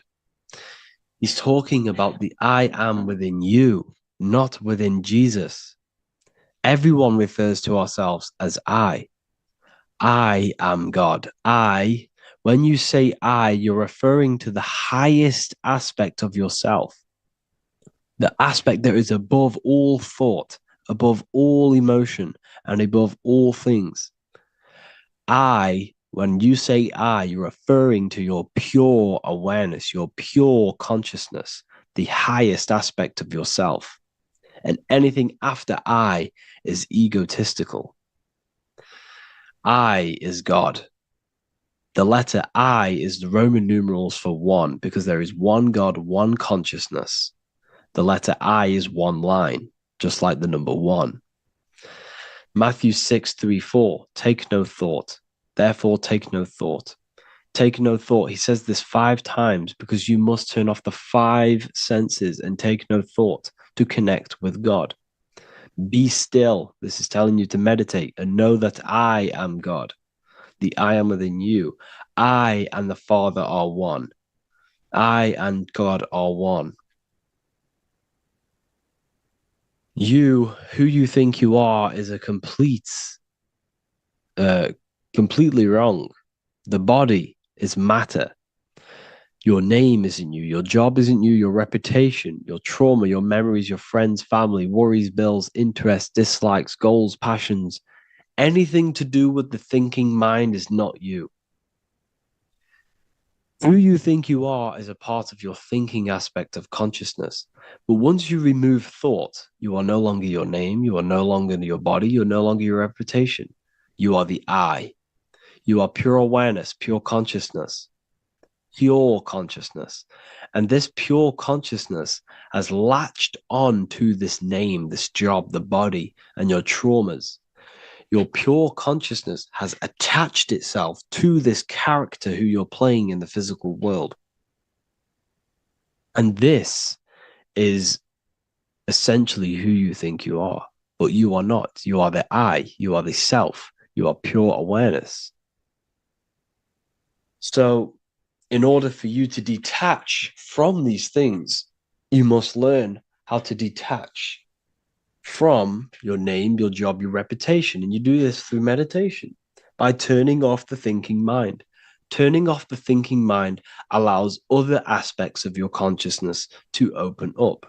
What do I mean? Your whole life you've been thinking, and all of these thoughts has attached you to this physical body. You haven't allowed your consciousness to open up. And you can only do this by taking no thought. That's why Jesus tells you, take no thought. When you turn off the thinking mind, other aspects of your consciousness starts to open up. Other aspects of your being can open up. And this is how you astral project. This is how you do all these mystical things and things to do with consciousness. It's taking no thought. Imagination, emotions, thought, and memory are all to do with consciousness. These things are not physical. You can't touch thought. You can't touch emotions. You can't touch these things because they are not a physical thing. So you must turn off these things for other aspects of your consciousness to open up. Okay? So essentially, the Bible is a metaphorical, astrological, numerological, metaphysical, spiritual, encoded text that talks about human anatomy, spirituality, and the true nature of the human experience. Everything they would teach you in school is to make you think that you are this body. Everything they teach you in church is the externalization of the true teachings of Jesus. Jesus was telling you to meditate. Jesus was telling you to practice the single eye. Jesus was telling you to look within yourself and find God. He wasn't telling you to pray to him. Mark 16:19, he was taken up to heaven and sat at the right hand of God, the right hemisphere of your brain. John 21:6, cast the net onto the right hand side of the boat and ye shall find fish. Fish is understanding. The boat is your body, your brain. Cast your awareness into the right side of your brain and you will find understanding, because the right side of your brain is all to do with the creative aspect and the intuition and the spiritual sides of your consciousness. This is why God is here. This is why Michelangelo depicted God in the right hemisphere of your brain, because this is all human anatomy. And I speak about all of this in the brand new Book of Wisdom, Volume 2, which is now available. The start of the revolution has begun. This book is truly going to change the way people see the world. It's got so many more topics than the last one. It's truly a revolution. It's written in so much detail. It's very practical. I cannot wait to share this one with you. I just want to say thank you for the opportunity for me to create this book, because without you, I couldn't have created this. And I just love sharing my work with you. And I thank every single one of you for the support, the watch, like the views and the likes, everything, especially the people who have joined the university and stuff like that. And for people who have joined the university, you do get a free Book of Wisdom paperback if you just go to the general chat and follow the description, follow what the instructions that I gave you in the chat, and you'll be able to order a free Book of Wisdom if you are inside of the university. Plus, you get all of my other books, 2 books, and over 45 occult books on occult and esoteric things. You get lectures, live calls, a community, a manifestation mastery course, and a whole library and reoccurring updates every month, every week. So yeah, I hope you all enjoyed this video. Thank you all. Please leave a comment to help the algorithm, and leave a comment on what videos I should make. And yeah, I'll get to uploading on the YouTube a lot more now. The second book is now released. I have a lot more time on my hands. No longer using my energy to create the book. I'm now going to redirect this mental energy into the YouTube. So there will be a lot more content coming. So I need some content ideas. So feel free to comment some ideas, some YouTube videos that I can create. Thank you all, people. Have an amazing day. In this video, we're going to be talking about the evolution of consciousness. You are born human. However, you possess consciousness, which is the awareness behind your being, the awareness behind your thoughts, the experiencer behind your 5 senses, the experiencer, the observer behind your thought, emotions, and senses. You are an eye, an invisible consciousness looking through a lens, which is your body. Your body produces this physical world that you experience. Your brain produces this world. Your brain and body is a technological computer. However, you are an infinite, ever-expanding consciousness behind this physical body. And there is an evolution of consciousness, a cosmic journey of expansion. And this is why we see so much pyramid symbolism in the occult and esoteric world, and especially within Freemasonry. Because the pyramid represents climbing, an evolution, a raising state of consciousness, a journey.